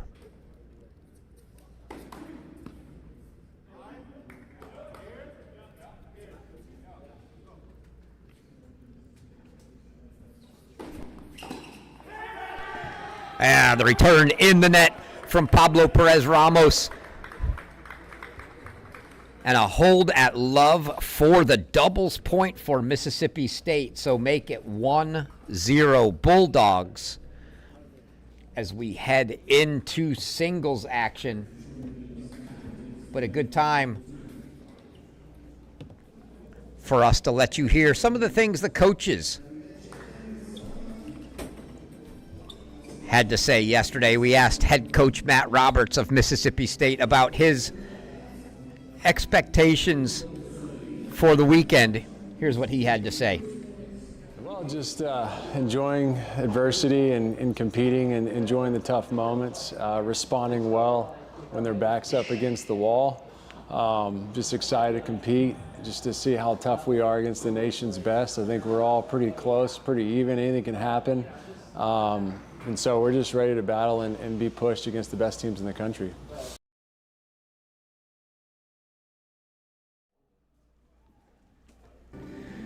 So that's what head coach Matt Roberts had to say about his team's expectations for the weekend. We also got to talk to head coach Adam Steinberg about his team, and particularly I asked in year 3 now for Steiny what the vibes were around the program and how things were going, big picture for him in building a team. Here's what he had to say. Yeah, special. I mean, to get here, like you said, it's definitely been a progression. 3rd year, we're excited to be here, and the guys are, they've been wanting this for a long time, so it's a great opportunity for the Gators, and we're excited to compete.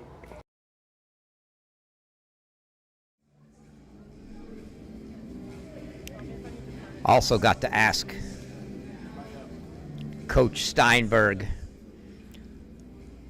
I said, hey, I know a Steiny team is a team, and he really stresses that concept of the team. You're going to hear a lot of blue and orange and a lot of things from the players. You got to buy into the concept, and I asked him just how it was going with getting the team to buy into that Adam Steinberg philosophy. Here's what he had to say about that. Yeah, I mean, it's always a process, when you take over a new program, and, team is what we're all about, and that will never change no matter where I go.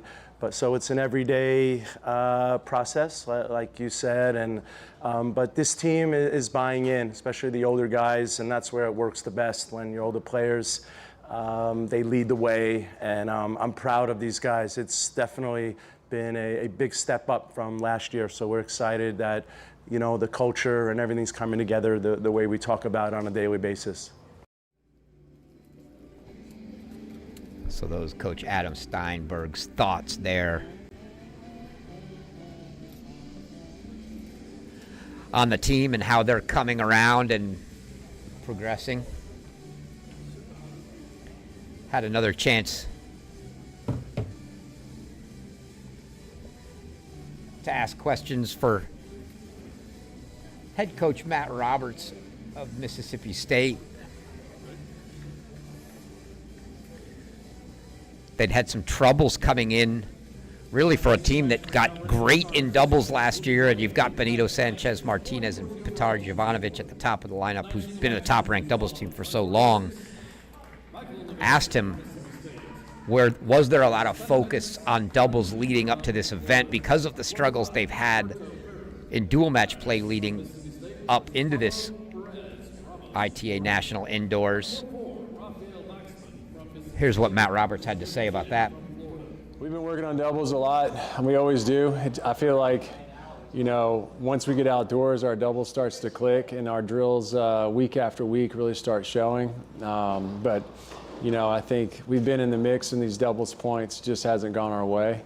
But yeah, you kind of find the balance of practicing doubles and singles. You don't want to overemphasize doubles, but you have to have that balance of what you're doing every week to still develop their singles games. So our doubles will come, and last year we kind of were in the same situation. We lost some doubles points early, and did some film review and started dissecting a few things we can improve on, and that kind of helped us going into conference play.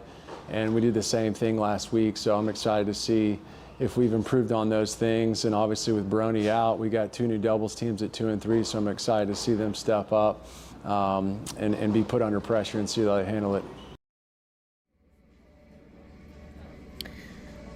See here, there, Coach Roberts saying there was a little bit of focus on the doubles this week, some film study as well as the fact that he mentioned it, 2 new doubles teams because Banerjee was out. So obviously their top team stayed the same. They had to mix things up at 2 and 3.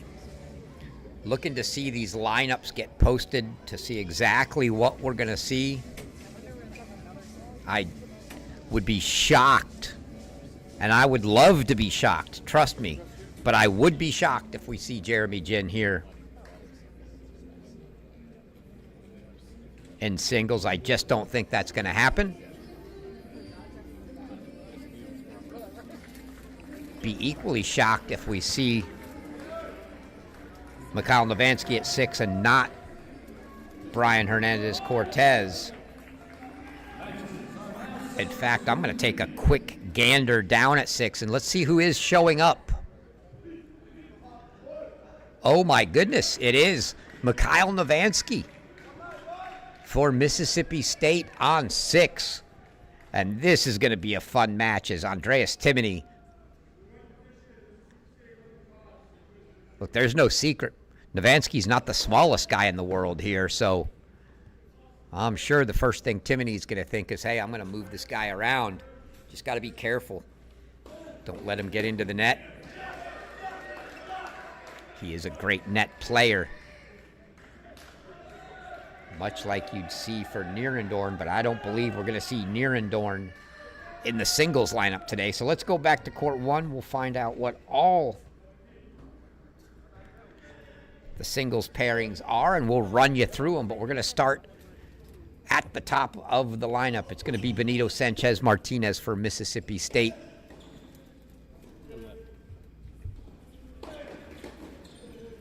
Aditya Billy Ganesan, I will get it right. I even asked him yesterday. I butcher it every time. Ganesan. I've said Ganesan, I've said Ganesan. It's Ganesan.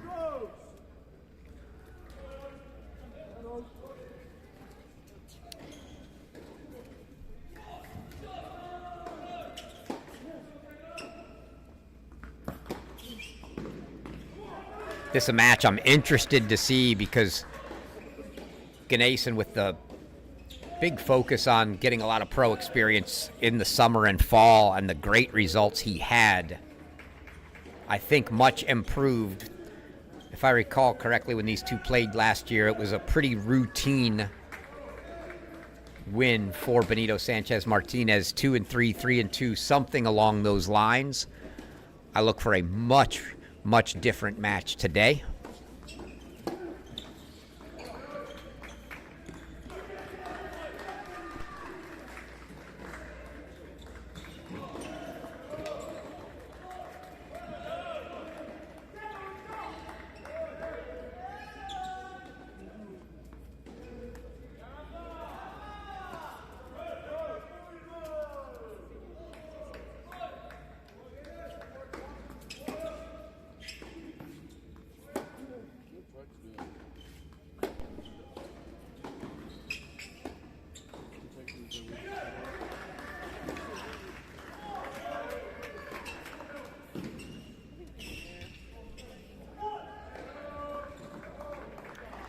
Sanchez Martinez and Jovanovic have been the rock at the top 2 spots for this team for a few years now, and it's been a little struggle not only in doubles for them, but those two in singles as well.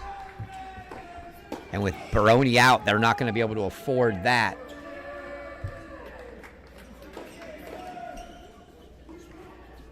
It is a quick hold for Ganesan here on 1. Let's go down to 2.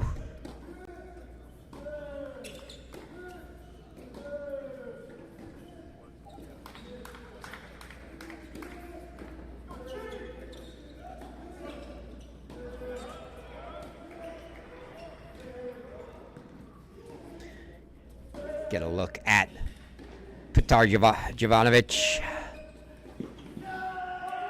and Henry Jefferson. Here, Jefferson can bomb big, especially indoors on faster courts.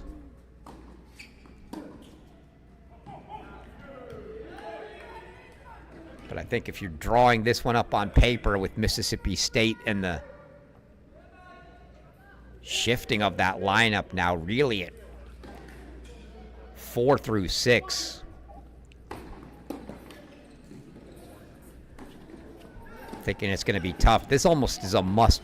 Feels like a must win because it's a match they ought to be pretty favored in. Whereas one, I think, could go either way.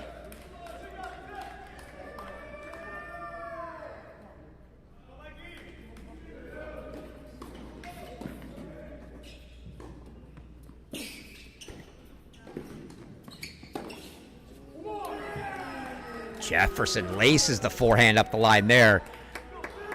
So just like I would say this is a must-win match for Mississippi State, I think court 6 is a must-win match for Florida, as Andreas Timoney's got to take care of Novansky if they especially down a doubles point now.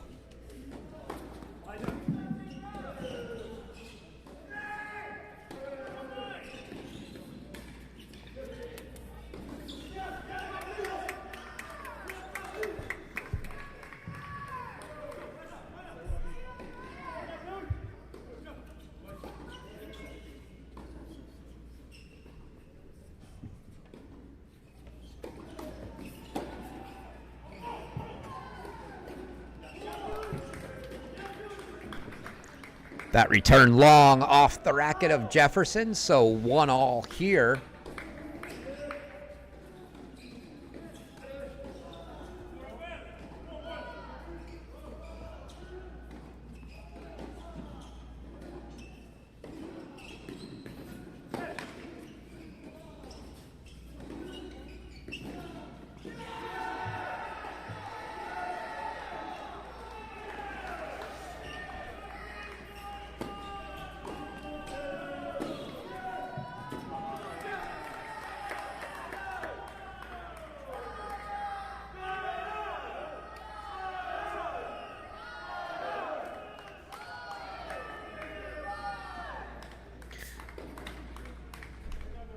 Florida, after pulling Jin, means Pablo Perez Ramos slides up to 4.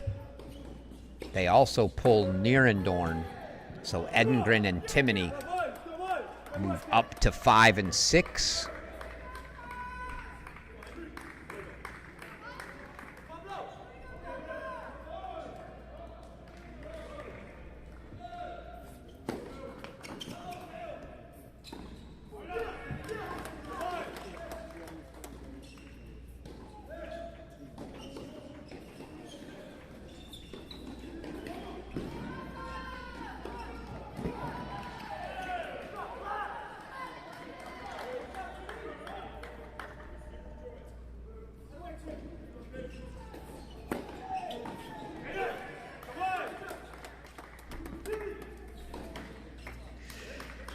And a very quick hold for Henry Jefferson. So holds the first 3 games here on 2. Let's slide on down to 3.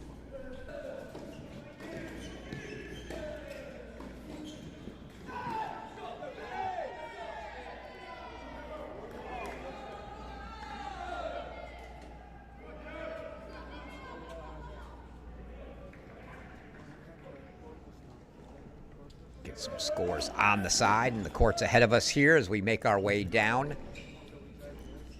This one,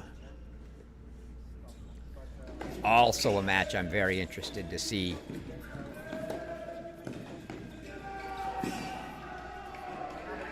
Clavry, a guy with all kinds of talent, basically took over a year off tennis before signing with Florida and feeling like he had a second lease on his tennis life to play the year, but after being off for a year of tennis, everything's going to take some time to come back. The conditioning, the rhythm, the strokes. Hasn't been a super quick start, struggled a little bit, especially playing up at the 2 spot with no Jeremy Jin in. He's down to 3 now, and Jefferson up to 2. But he's shown flashes. You can watch him play and you can see the shot making. It's just a matter of consistency at this point. And the reason I'm so interested to see this match is Martinez Serrano is the guy that's going to force you to be consistent. He will grind you down. So I think the early stages of the match here, we'll see that sort of testing of Claverie and that Martinez Serrano forcing him to be consistent, and either Claverie is going to be successful at that or he's not, and the game style is going to have to change, and we're going to see him start to hit bigger. And he's going to try to hit him off the court, which he's also capable of doing.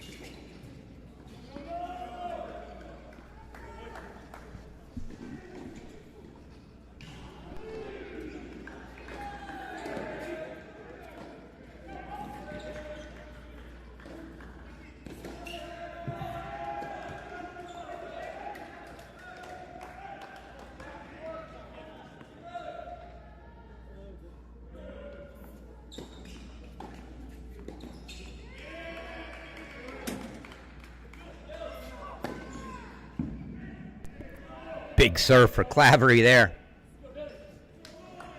I think this will be a big boost if he can get deep into this first set. Manage to get all of his holds, even if he doesn't get a break, just to keep it, 4-3, 5-4, another big serve. If he finds a break, even bonus, but just build that confidence against a guy like Serrano that's definitely going to try to wear you down on the ground.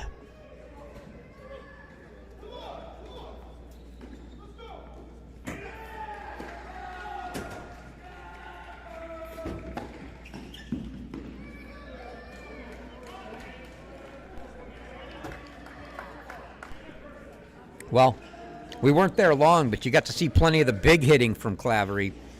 We'll see if he can continue to do that. Let's move on down to court 4.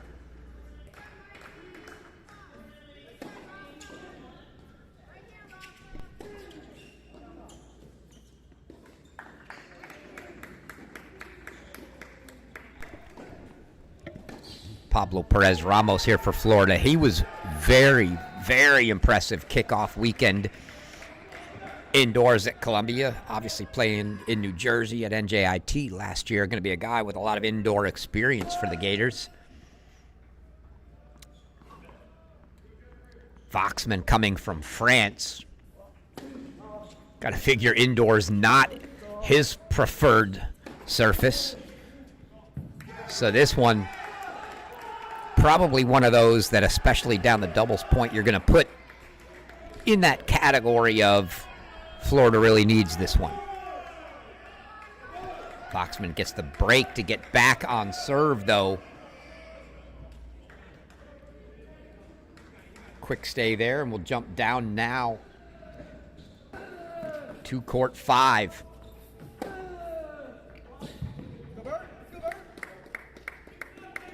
Roberto Ferrer. 2-love early break lead.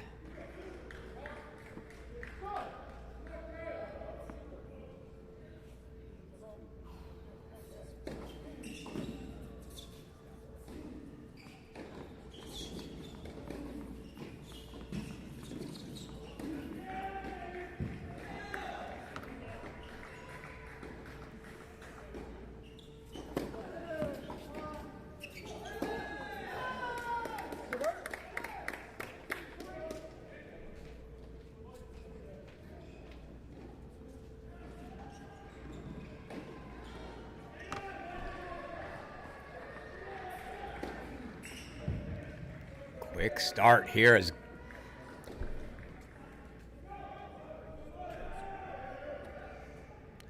Roberto Ferrer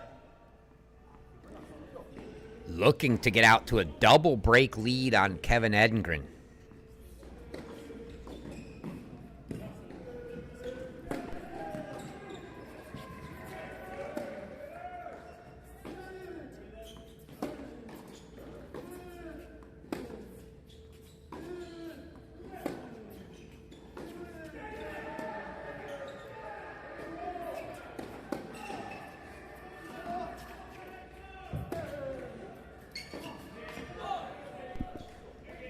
Ball just finds the tape. Edengren gets it to 30-40, but still 2 break points coming here for Ferrer.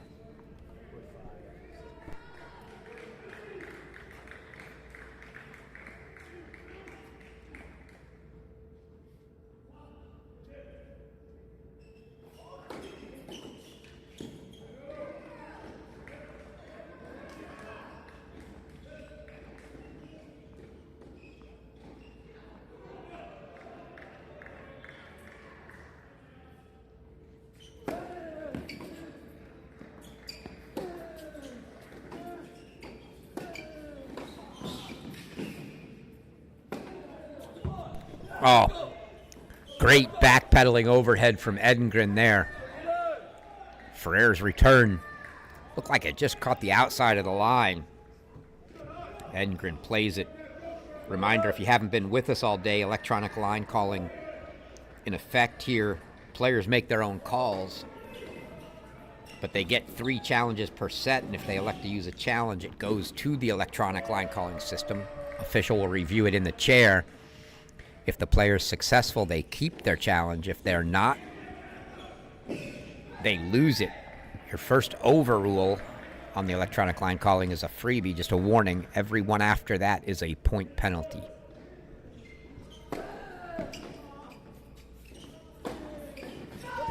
Oh, Ferrer just getting a racket on that serve. Looked like it was going to be a service winner. And then Edengren just overcooks the short return. Little eager, sends it long, and it's a double break 3-love lead for Roberto Ferrer on 5, and we'll do our last check-in here on 6.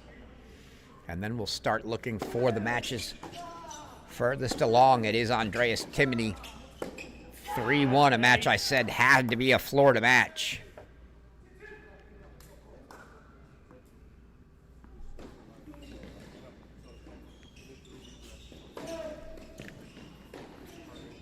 Also feel like this is a little bit of an audition here for Mikhail Novansky, as I think it's a pretty tough decision to play he or Cortez. And if things don't go so well here, might see a different guy at 6 tomorrow, who knows?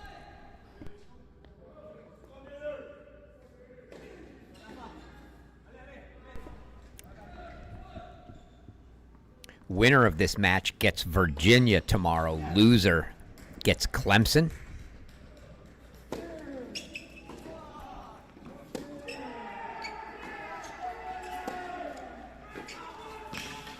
Oh, Novansky goes down. As I said, the winner of this match getting Virginia. That would be a 3:30 p.m. Central Time match tomorrow. Loser gets Clemson. That would be the nightcap at 6:30. We will have the broadcast for the 2 quarterfinal matches. So your Ohio State Stanford match at noon. Virginia versus the winner of this will be the 12 and 3:30 Central Time broadcast coverage tomorrow.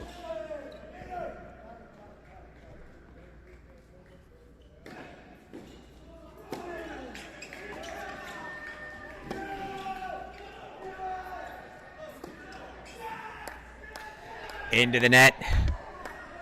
And Novansky now down double break 4-1. Andreas Timoney off to the races here. And it's a very good start for the Gators. Let's get you a look at some scores first. Let's go back to 1. Ganesan a break lead.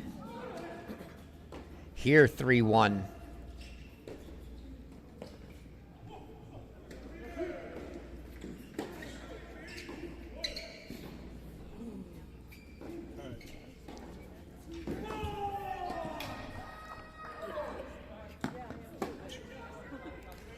Florida, a quick start here. Break leads on courts 1, 2, and 6 for the Gators. We're on serve.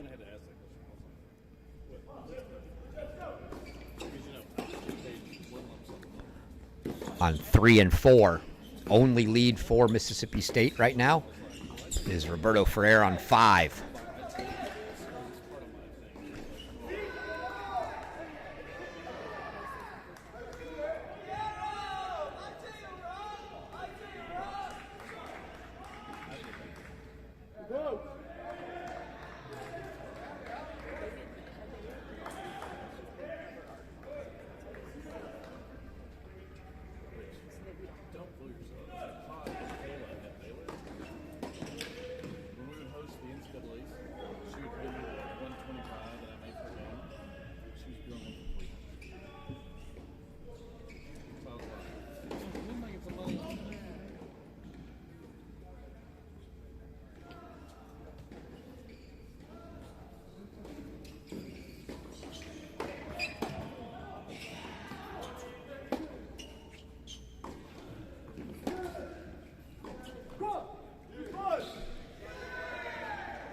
Sanchez Martinez clawing back to deuce on the Ganesan serve here now. Deciding point coming to try to get back on serve. You can see Jovanovic also break points to get back on serve.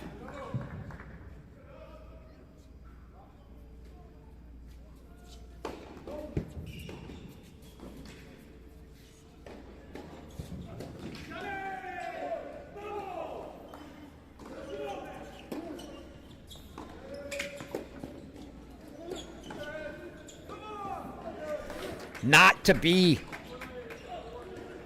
Ganesan gets the hold for 4-1.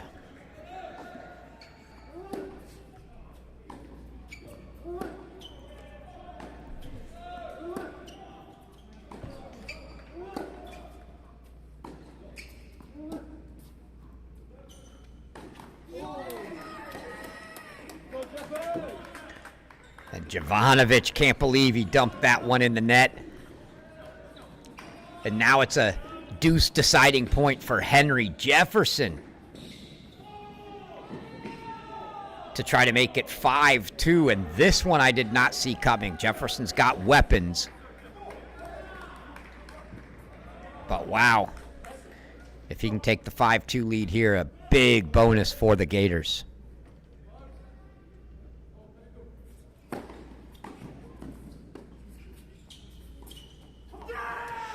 And Jovanovic backhand into the net makes it 5-2 Henry Jefferson. So the Gators now 4-1 and 5-2 on the top two courts. I had mentioned the struggles Mississippi State has had at the top, and they are continuing to start this match.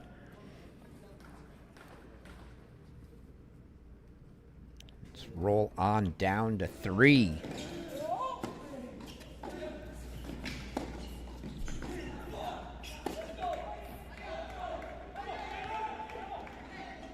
Try to keep scores up of the sets furthest along in the top right there, but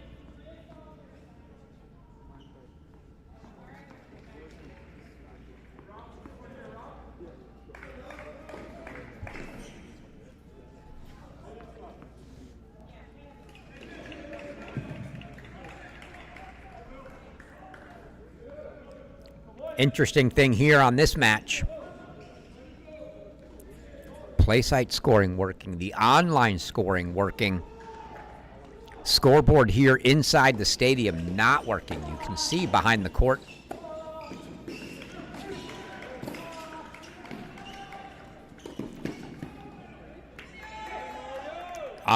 Right above that backdrop in the back there, it says 0-0 on the scoreboard. This scoreboard in the stadium on this court not working. Martinez Serrano going to make a push for the first break here. I said if Clavery could get to 4-3-5-4, it'd be a good sign for him. See if he can avoid the break here.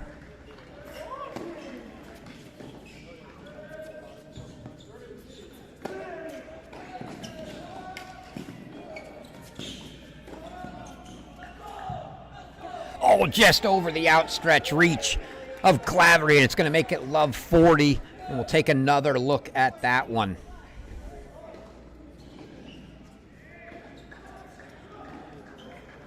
Oh. Meanwhile, Henry Jefferson love 30 on Jovanovic's serve. He's 2 points from a first set for the Gators. Novansky got a quick break back, but he was down double break, so see that one in the middle of the scores on the right, but quadruple break point here for Martinez Serrano.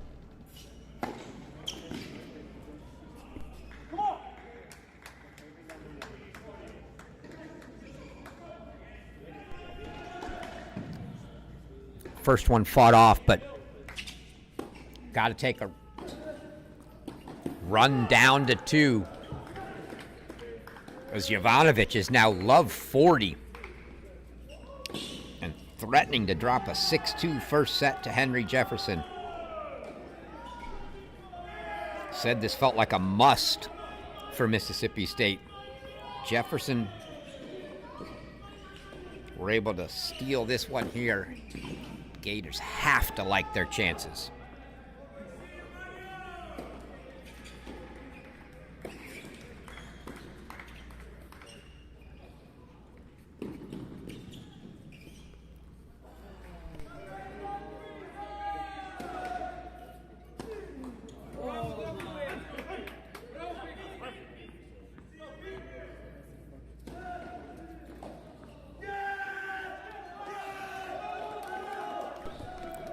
Put the score from 3 back over there for you. You see Martinez Serrano got the break on Clavery.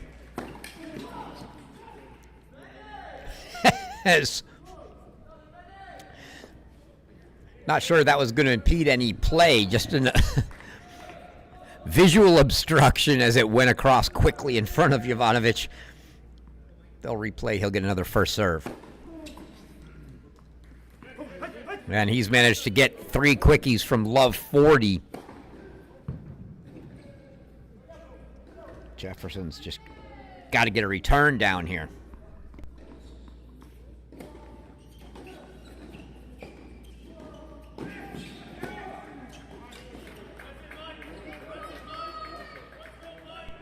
Called wide by Jefferson. Looked wide. Indeed it was. Went to the electronic line calling, and chair umpire confirms the ball was wide, so it'll be a second serve for Jovanovic.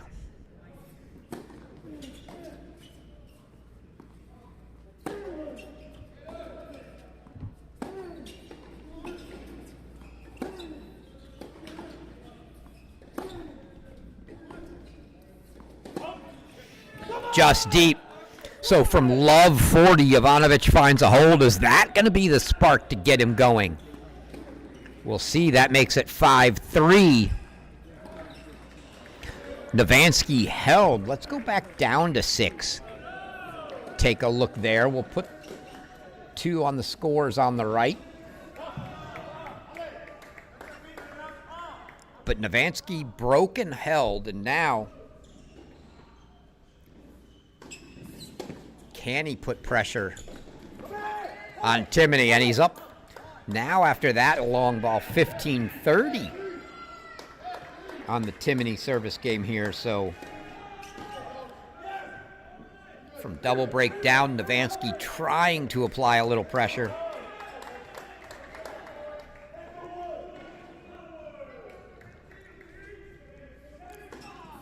Ganason 4-2 deuce serving. And it's a break for Benito Sanchez Martinez at 1 to get back on serve.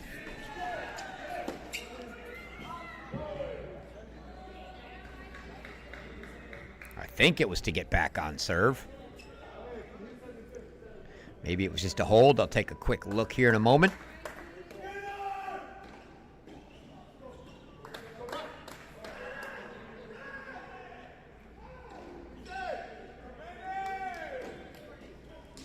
Henry Jefferson serving for the set.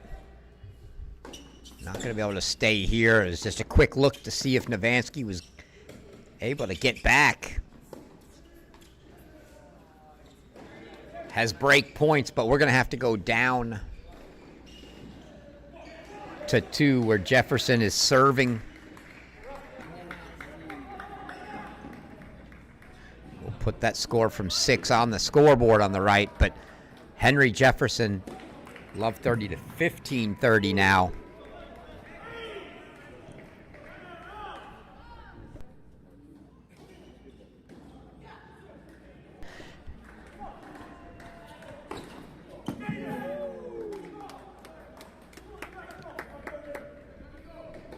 And that's the problem with giving Henry Jefferson a lead, is he can always do that. It's when he's not doing that that you have to take advantage. Jovanovic unable to so far, so 30-all now.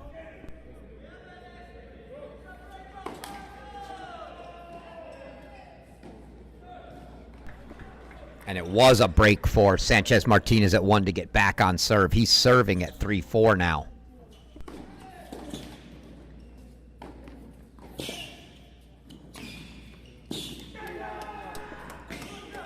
The approach and put away from Jefferson brings up set points now on his serve. You got to figure 2 big bombs at worst are coming here. Set point for the first set. On the board, they're 4-all. Novansky got the break back, the double break back. And that's a set for Henry Jefferson, the first one to go on the board. 6-3 on 2.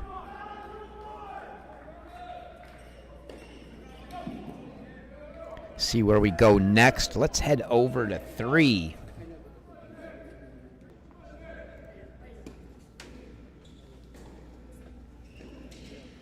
We'll throw the score on 5 up there because Roberto Ferrer is up 5-1, threatening to get a set for Mississippi State. But Lorenzo Claveri here serving to stay in the first set.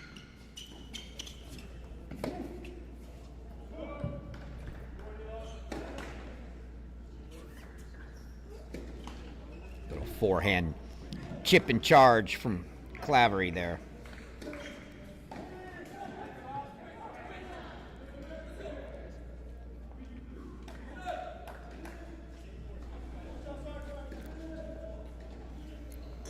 Sort of what I expected the match to eventually get to is Claveri probably just not going to win the rally game with Martinez Serrano. So he's either going to go big on the rally or he's going to come in or he's going to do a good mix of both. And that's an easy hold for Claveri, but Martinez Serrano is going to come out and get a chance to serve for the set. Very close now everywhere else except for 5. But they're headed to a changeover, so we're not going to go there. So let's go check in on 1. Where Sanchez Martinez got things back on serve.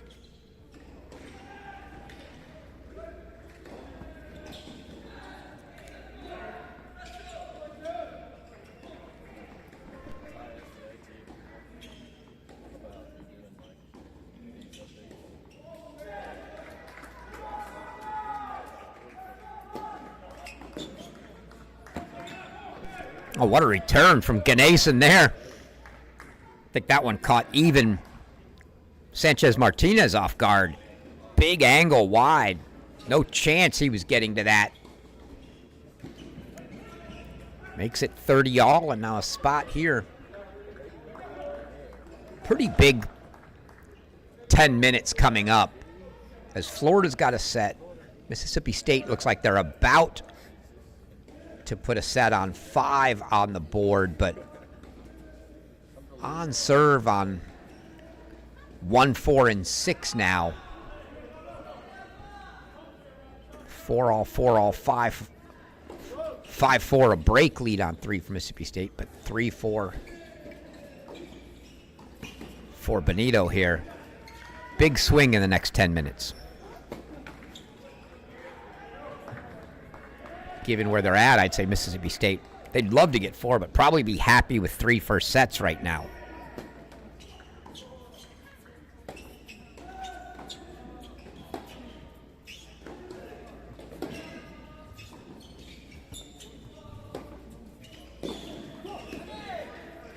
Slice low, just not picked up by Ganesan, so 40-30 for Benito Sanchez Martinez. Game points to square this one up at 4 apiece. Rafael Waxman has come from his slow start to take a 5-4 lead. Although let's go down to 6 quickly as Timoney's now got break points on Novansky. Let you know what happens with Sanchez Martinez as he had game points to hold, but it's break points here. They're now deuce deciding point on 1, so we'll try to go back as quickly as we can.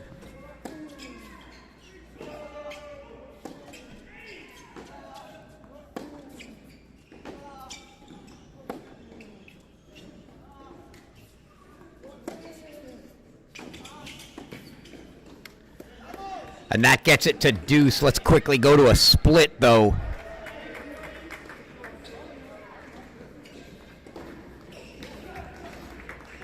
As it's a deuce deciding point coming for Benito Sanchez Martinez. It's a deuce deciding point coming for Mikhail Novansky.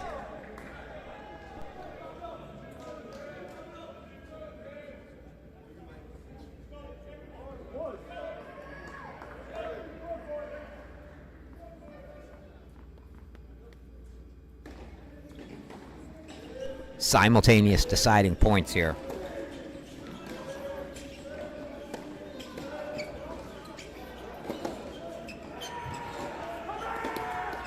Novansky gets it. Sanchez Martinez doesn't. So Novansky keeps it on serve 5-4. Sanchez Martinez goes down a break 5-3. Let's get to 5.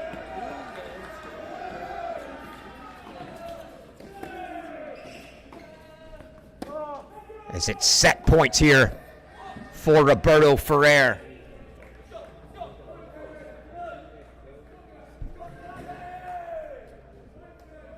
We're going to quickly do a split again because they're closing in. We might even have to go triple as Voxman's closing in on 4 as well.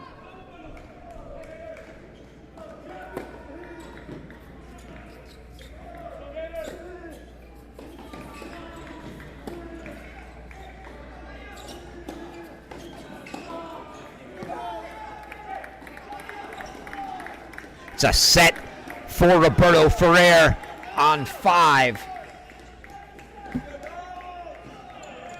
But we'll go split 3 and 4 as it's now a deuce deciding point on 3 for Martinez Serrano. And set points for Voxman on 4. So the big 10 minutes that we said were coming, starting to see some go.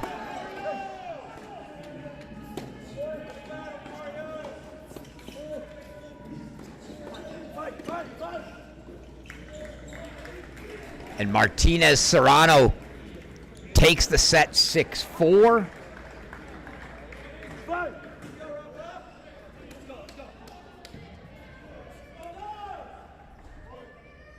So first sets on 3 and 5, and now Rafael Voxman makes it a set on 4 as well. So 3, 4, and 5 first sets going the way of Mississippi State. Let's go back to 1,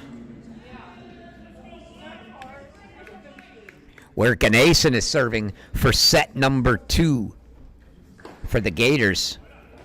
And we will prep 6 as Mikhail Novansky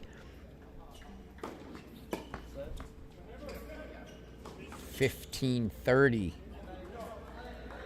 on Timoney, trying to break for a set on 6.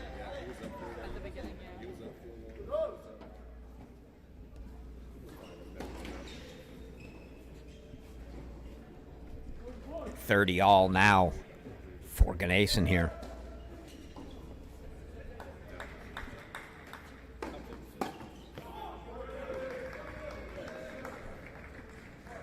That's going to make it 40-30. Set points coming for Aditya Ganesan.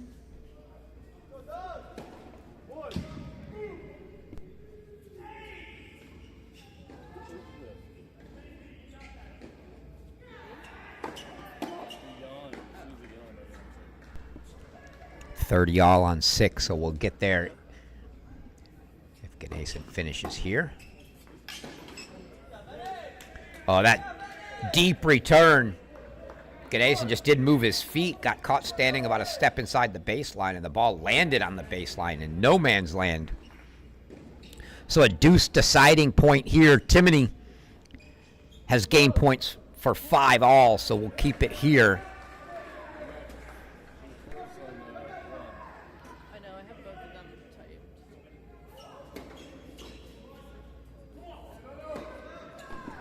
This one feels big for Florida to try to get set number 2 on the board.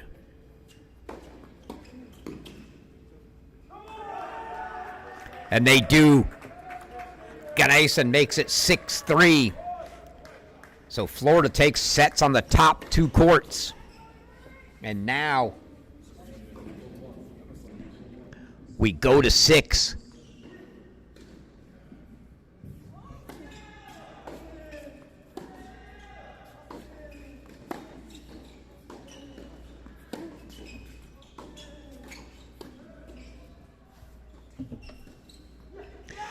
As Novansky goes for the drop shot, but the drop shot sails wide, and Andreas Timoney holds for 5-all. So 3 first sets Mississippi State, 2 first sets Florida. This one on court 6, the last one to go. Let's go, mate.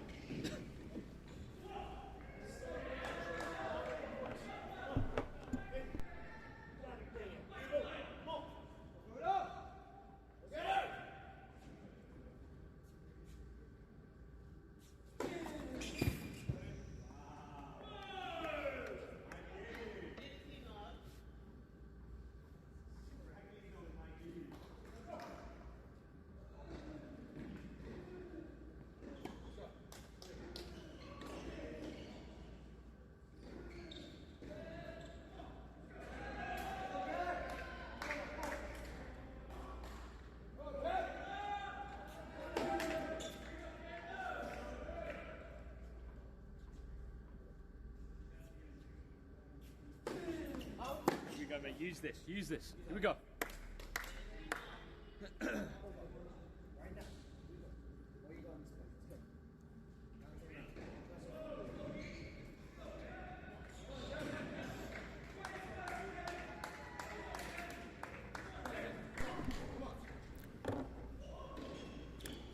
Heard Timoney's support crew behind him telling him to use this here now. 15-all. It's been a lot of breaks on this court.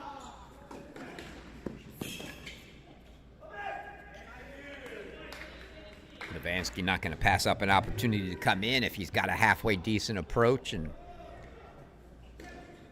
Timoney sends the backhand slice wide, so 30-15 here.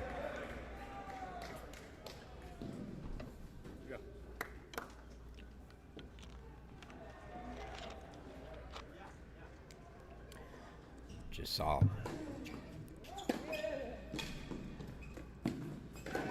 Yes, mate. It's sort of a cordial apology, but no need to apologize. Get a free shot at the guy. This one. Take it. Maybe you can put it at his feet, but when you put it right in his chest, there's nothing he can do. I was going to say, just saw head coach Brandon Wagner of Clemson pop by us, heading out to scout the team he's going to get tomorrow as they get the loser of this match. So he's perched himself up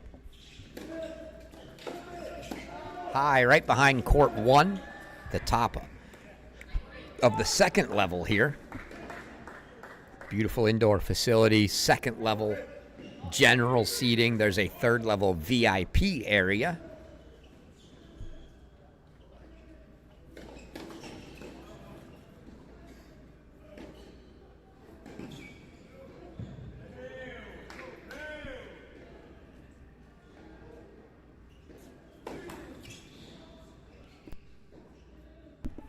Game points here for Novansky to try to make it 6-5.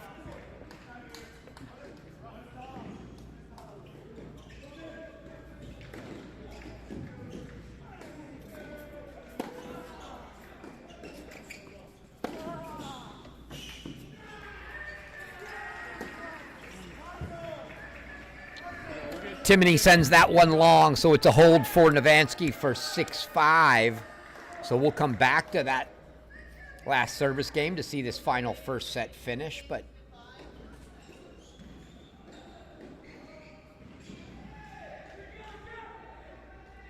let's momentarily go back to 2. This one furthest along. 2-all in the second. As Jovanovic drops the first forehand in the net for love 15. This is an absolutely great performance thus far for the Brit Henry Jefferson.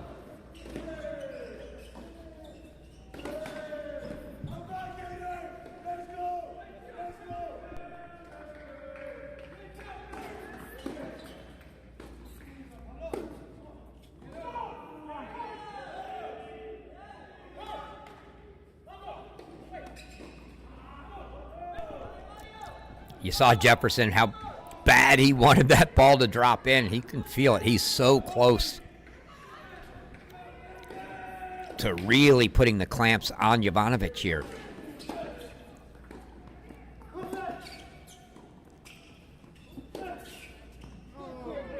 Just a little too much air under it, sails wide. But Jefferson knows what a big boost a set and a break would be here for him. Trying to will that break into existence.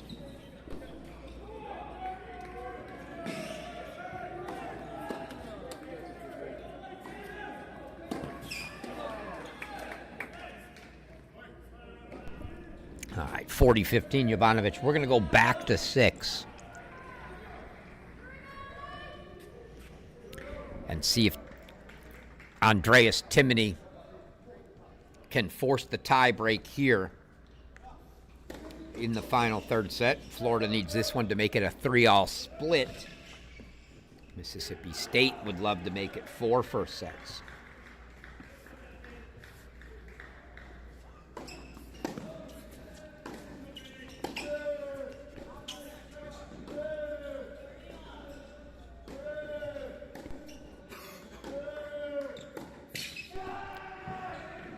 That one looked like it might have dropped in, but it was a hair wide.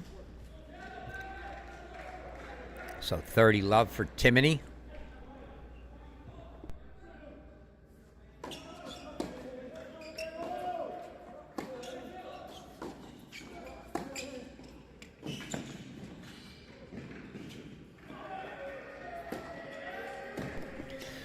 Devansky puts that away.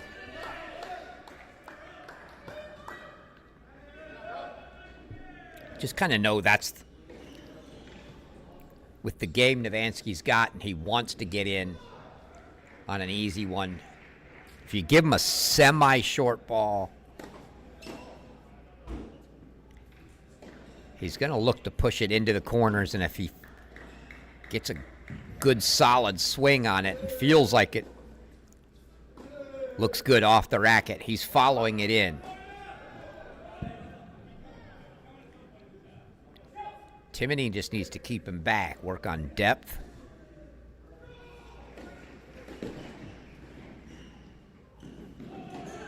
Depth and a little side-to-side movement. Looks like they're looking for the extra ball. Not sure if it's the extra ball or just a second ball.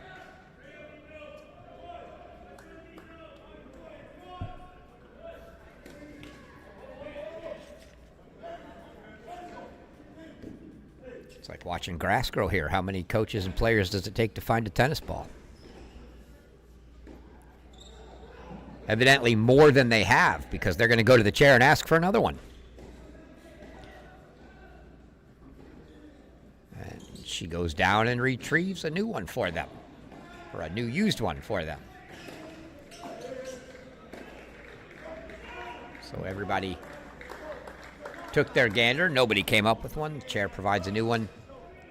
30-15 here for Timoney.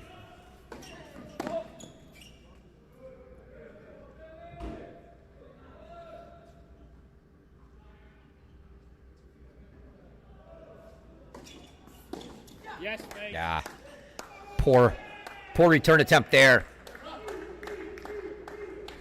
from Novansky, just on top of it.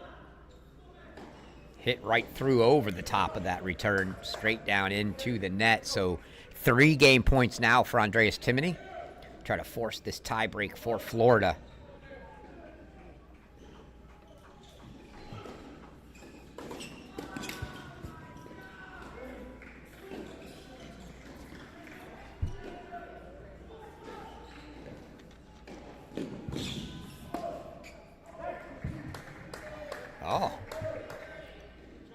little 15 for 40-15. What the heck? I'll give it a shot from Novansky.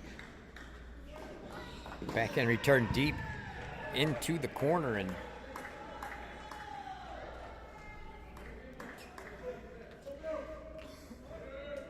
he gets it to 40-30.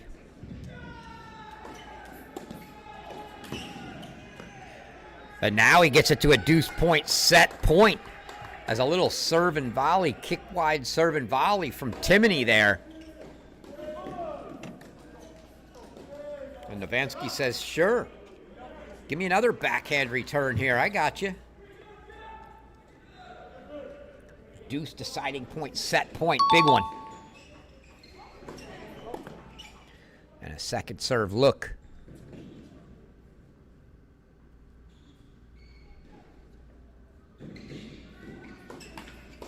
Oh, disaster for Andreas Timoney. Double faults the set at deuce 5-6.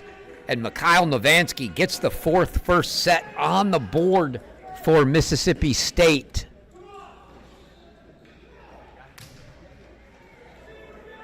Let's go back to 2.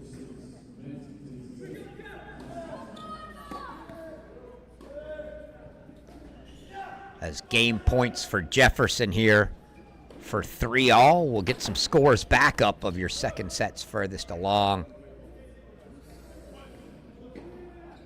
And that is a hold for 3-all for Henry Jefferson.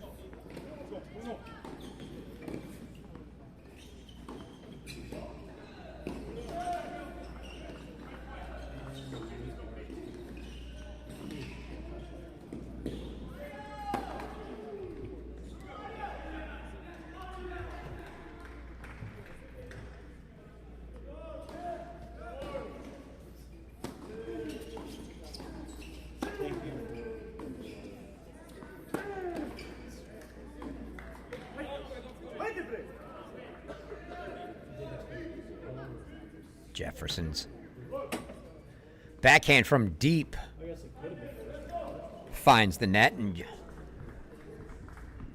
Jovanovic has just got to keep holding here.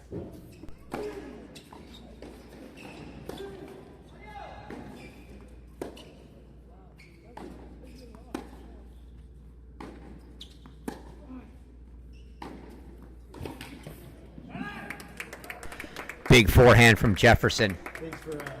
Jovanovic is just going to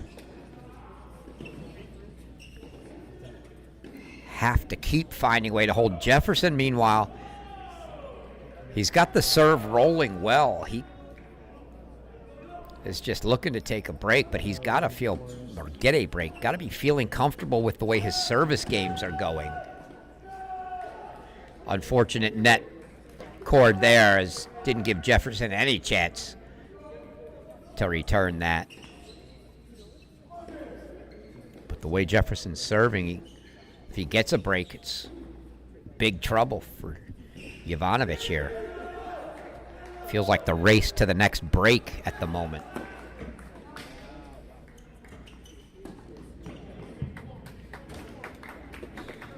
Jovanovic makes it 40-15.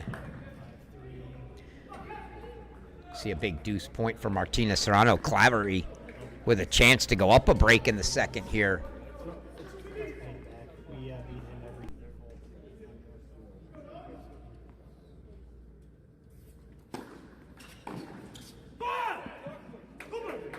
And Clavery does go up a break in the second. He hit a ball wide. I'm sitting right behind that court, and Matt Roberts walked out and looked at Martina Serrano and said, you got to call that ball out. Had a ball on the wide sideline that he played. But Jovanovic takes the 4-3 lead. And we're going to go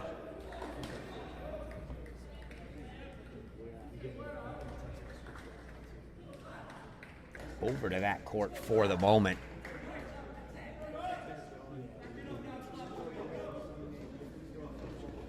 See if Clavery can take advantage now of this break lead in the second.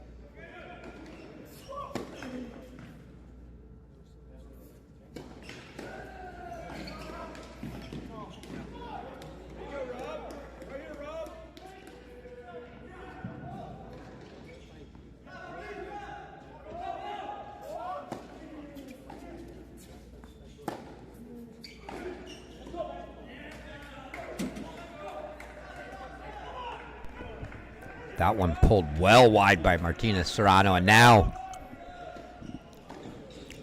that looked more mental than anything. I was looking right at him on court here when he hit that, and it just looked like a little loss of focus.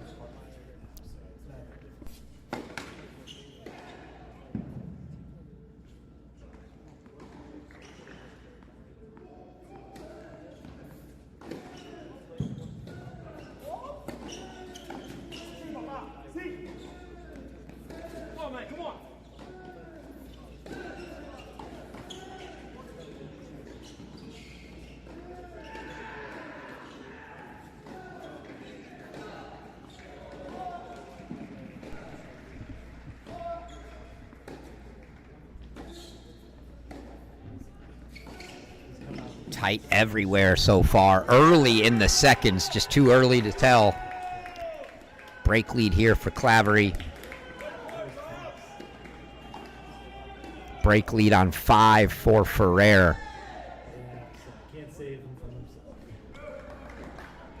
Timoney just went up a break.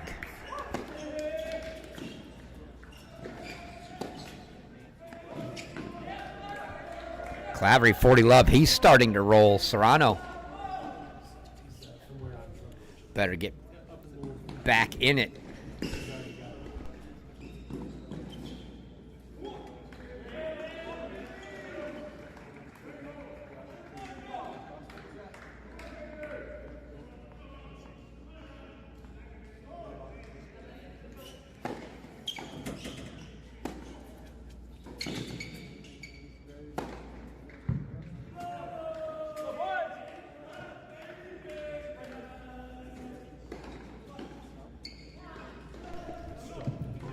So Clavery holds at love.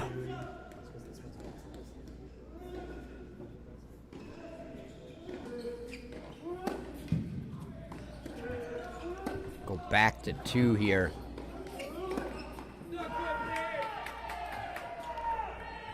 And look out now. Said it felt like the race to the first break here, and Jovanovic has got 3 break chances coming. So far, Jefferson's been able to serve himself out of all his trouble. See if he can come up with a couple freebies here.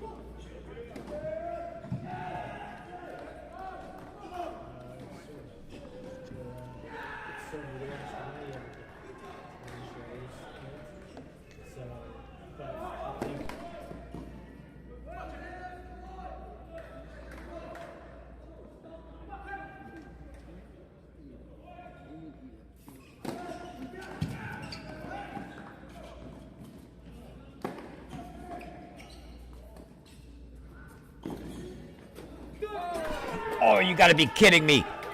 Petar Jovanovic. Another look at that one. He returned an overhead with an overhead. Right there. And then the backhand slide down the line. And Jovanovic breaks for 5-3.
So Petar Jovanovic takes a 6-3 second set for Mississippi State. And so now on top of the 4 first sets, they've split one of the ones they lost. And we look around and see where we want to go now. I think we'll go back to 1.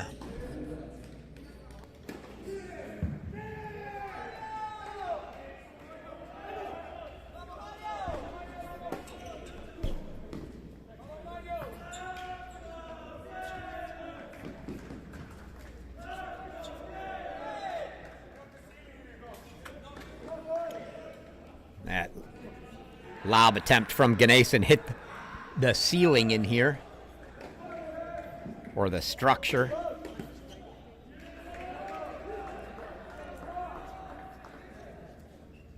That's the end of the match.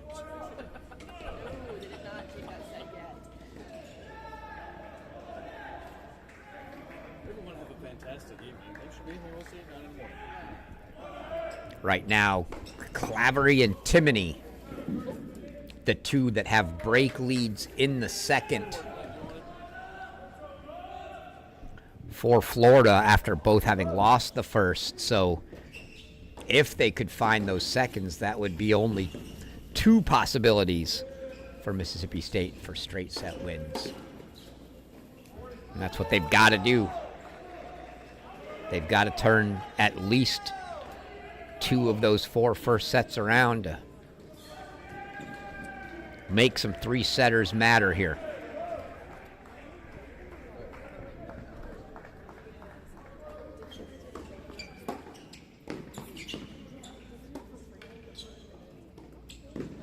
Oh, again, Benito Sanchez Martinez with the lob. The 2 points he's got on the game. Lobs, one clean over and the other just out of the outstretched reach of Ganesan.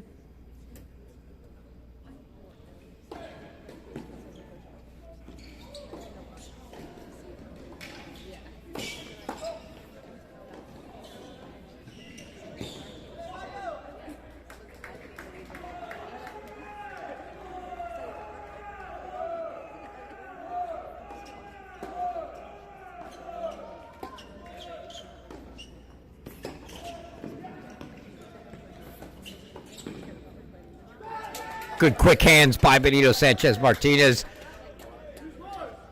As Ganesan put one right back at him, and now deuce deciding point coming.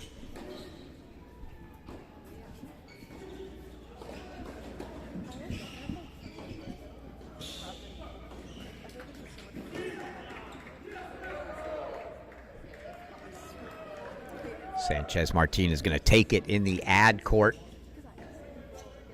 Ganesan goes T here.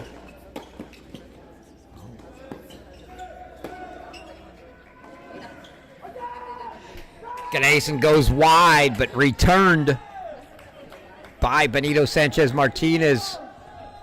Followed with a ball long, and it's a break for Benito Sanchez Martinez. So now a break lead here. And they've got a set and a break on 5. It's the only set and break lead Mississippi State has right now, so Florida still right in the thick of things here. Let's go back to 3, though. Where Lorenzo Clavery, trying to hold on to his break lead in the second, has game points here.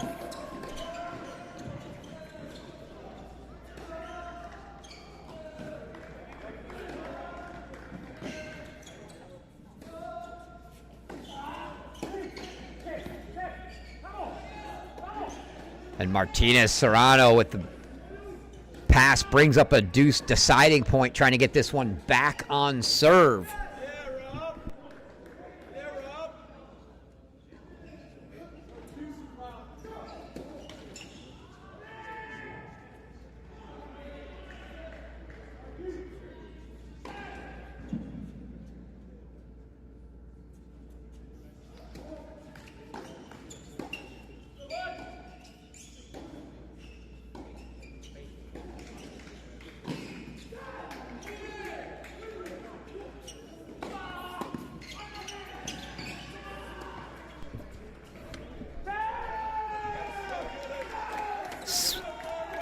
Martinez Serrano gets the break back. They're back on serve.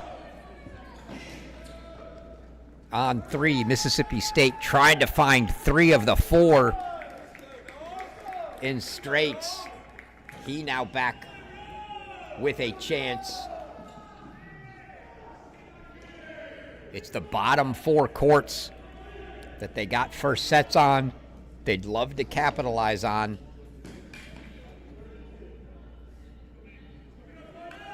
Haven't checked in with 4 in a while. Let's go back there.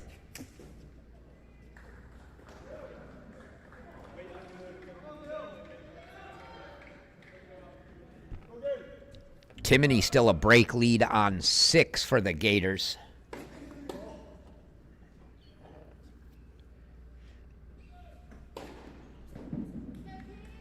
Getting close to the time where Florida's going to need a little push here.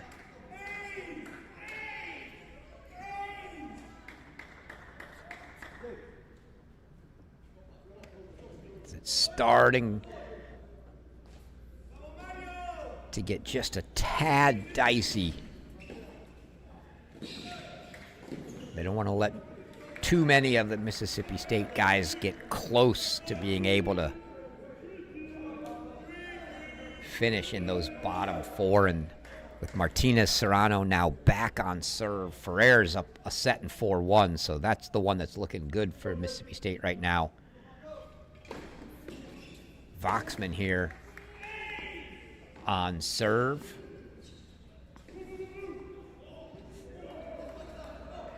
Timoney for Florida up a break. They'd love to get back up a break on one of these bottom 4, and that one finds the frame of Pablo Perez Ramos, so 40 love for Rafael Voxman.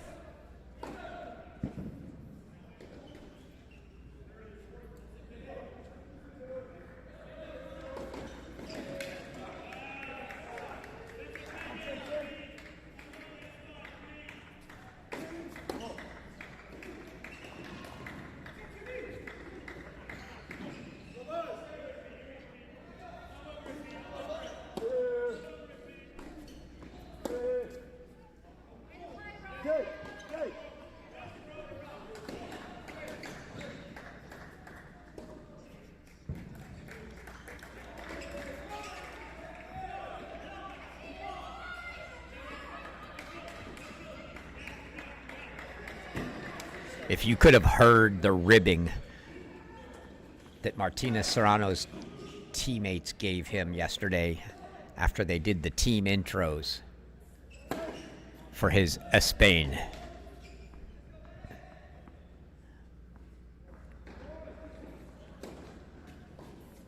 It was quite a joy to watch.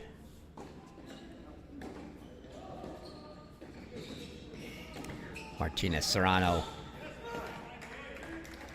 trying to keep his match on serve. Meanwhile, Voxman here, freshman, trying to at a minimum do the same. He'd love to find a break. Great play there from Pablo Perez. And there you see Jeremy Jin not suited up to play. Obviously, he'd be in the lineup if he was. With associate head coach Anthony Rosi out, it's Jeremy Jin taking on some third coaching duties there.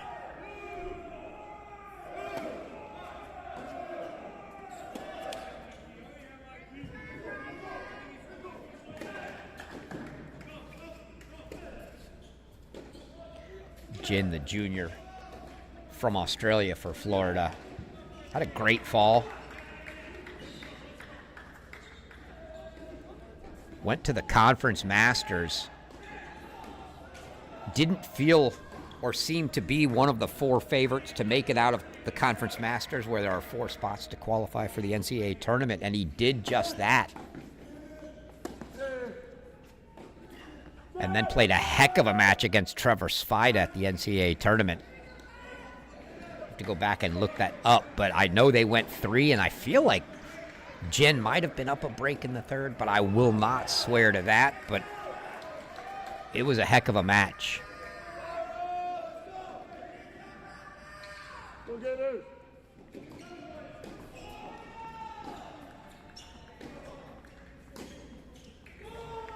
So Martinez Serrano held for 4-all.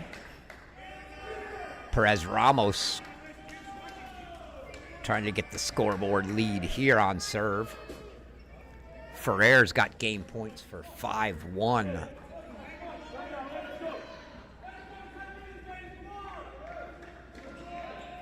Talked about Novansky probably auditioning for the weekend in his match today for Mississippi State. I kind of feel like the same might be true for Kevin Edengren here on 5 for Florida. And the way that match has gotten off. 6-2, 5-1. In fact, just went to 5-1. So 6-2, 5-1.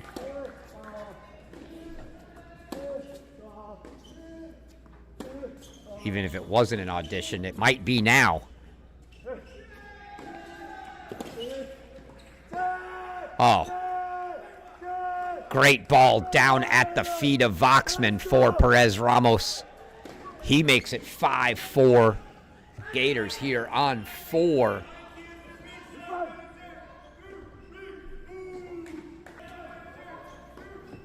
We're going to go quickly back to 1. Where that ball in the net from Ganesan is going to bring up set points for Benito Sanchez Martinez. So the 2 sets Florida got. Sanchez Martinez threatening to take the second one away. Jovanovic already took the first.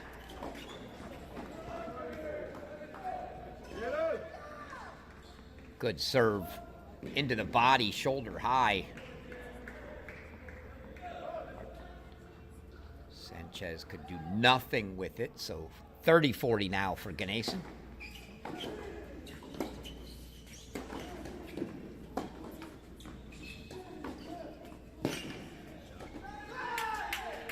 Big forehand from Benito Sanchez Martinez, and he earns the split on 1.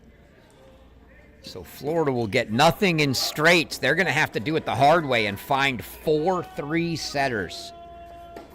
We'll go back.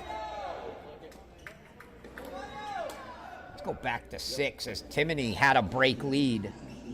That break lead is gone.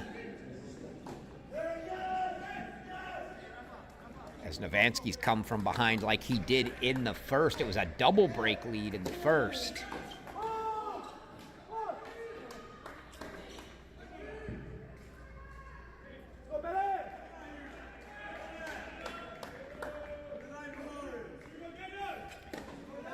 Now 40-30.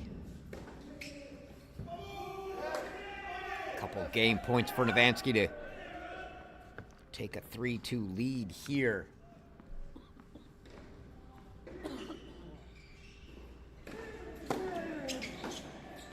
See Martinez Serrano break points on Clavery. That could be trouble for Florida.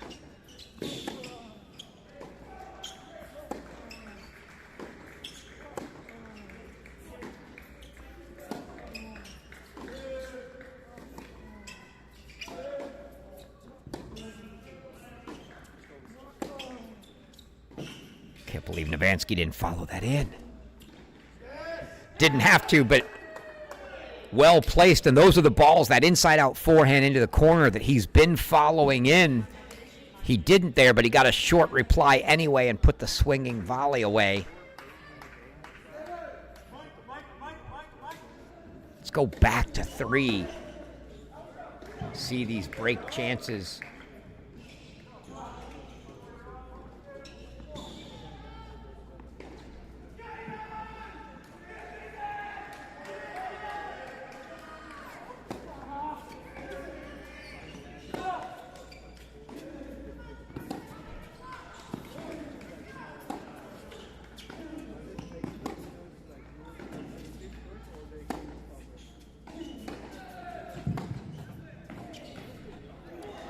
Good point there from Clavery. Gets it to 30-40. Just a little bit of pace and direction on that forehand at the end, but that long rally game, just not what he wants to do with Martinez Serrano here.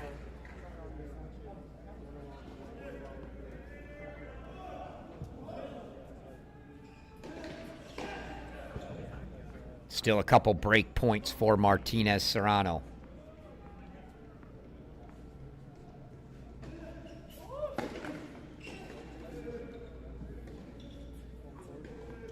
Ferrer's going to serve for it when they come out of the chair at 5-2 for Mississippi State.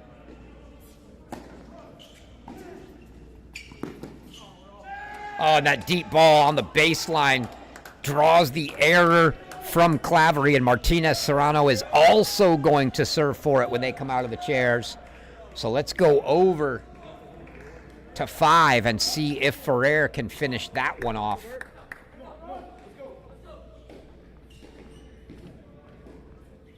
Henry Jefferson's got a 3-1 lead in the third for Florida, so a bright spot there.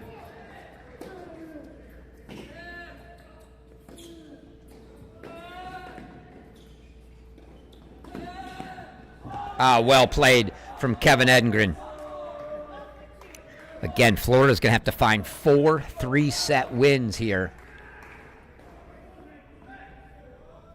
With everything we've seen today, anything's possible.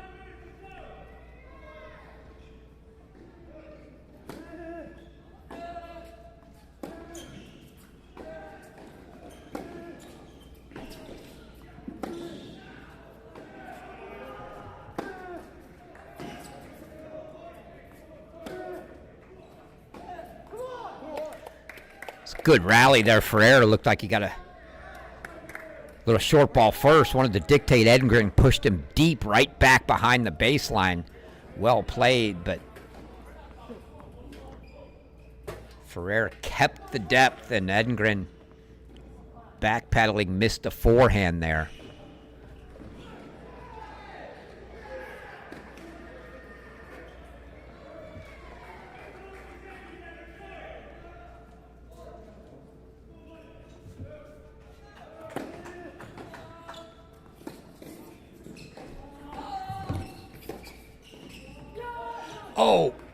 Oh, it's a challenge. Ferrer thought he hit the winner. Immediate challenge. Looking at the chair here. Confirmed out. Ferrer was sure that was a winner. It was not. So 15-30 now. And we're going to switch real quick. We're going to keep an eye on that. Maybe we're going to go split here in a second. But Martinez Serrano also serving for it.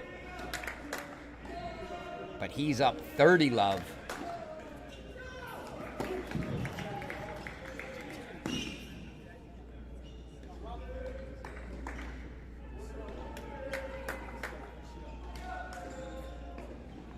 $40 love, 4 match points coming for Mario Martinez Serrano.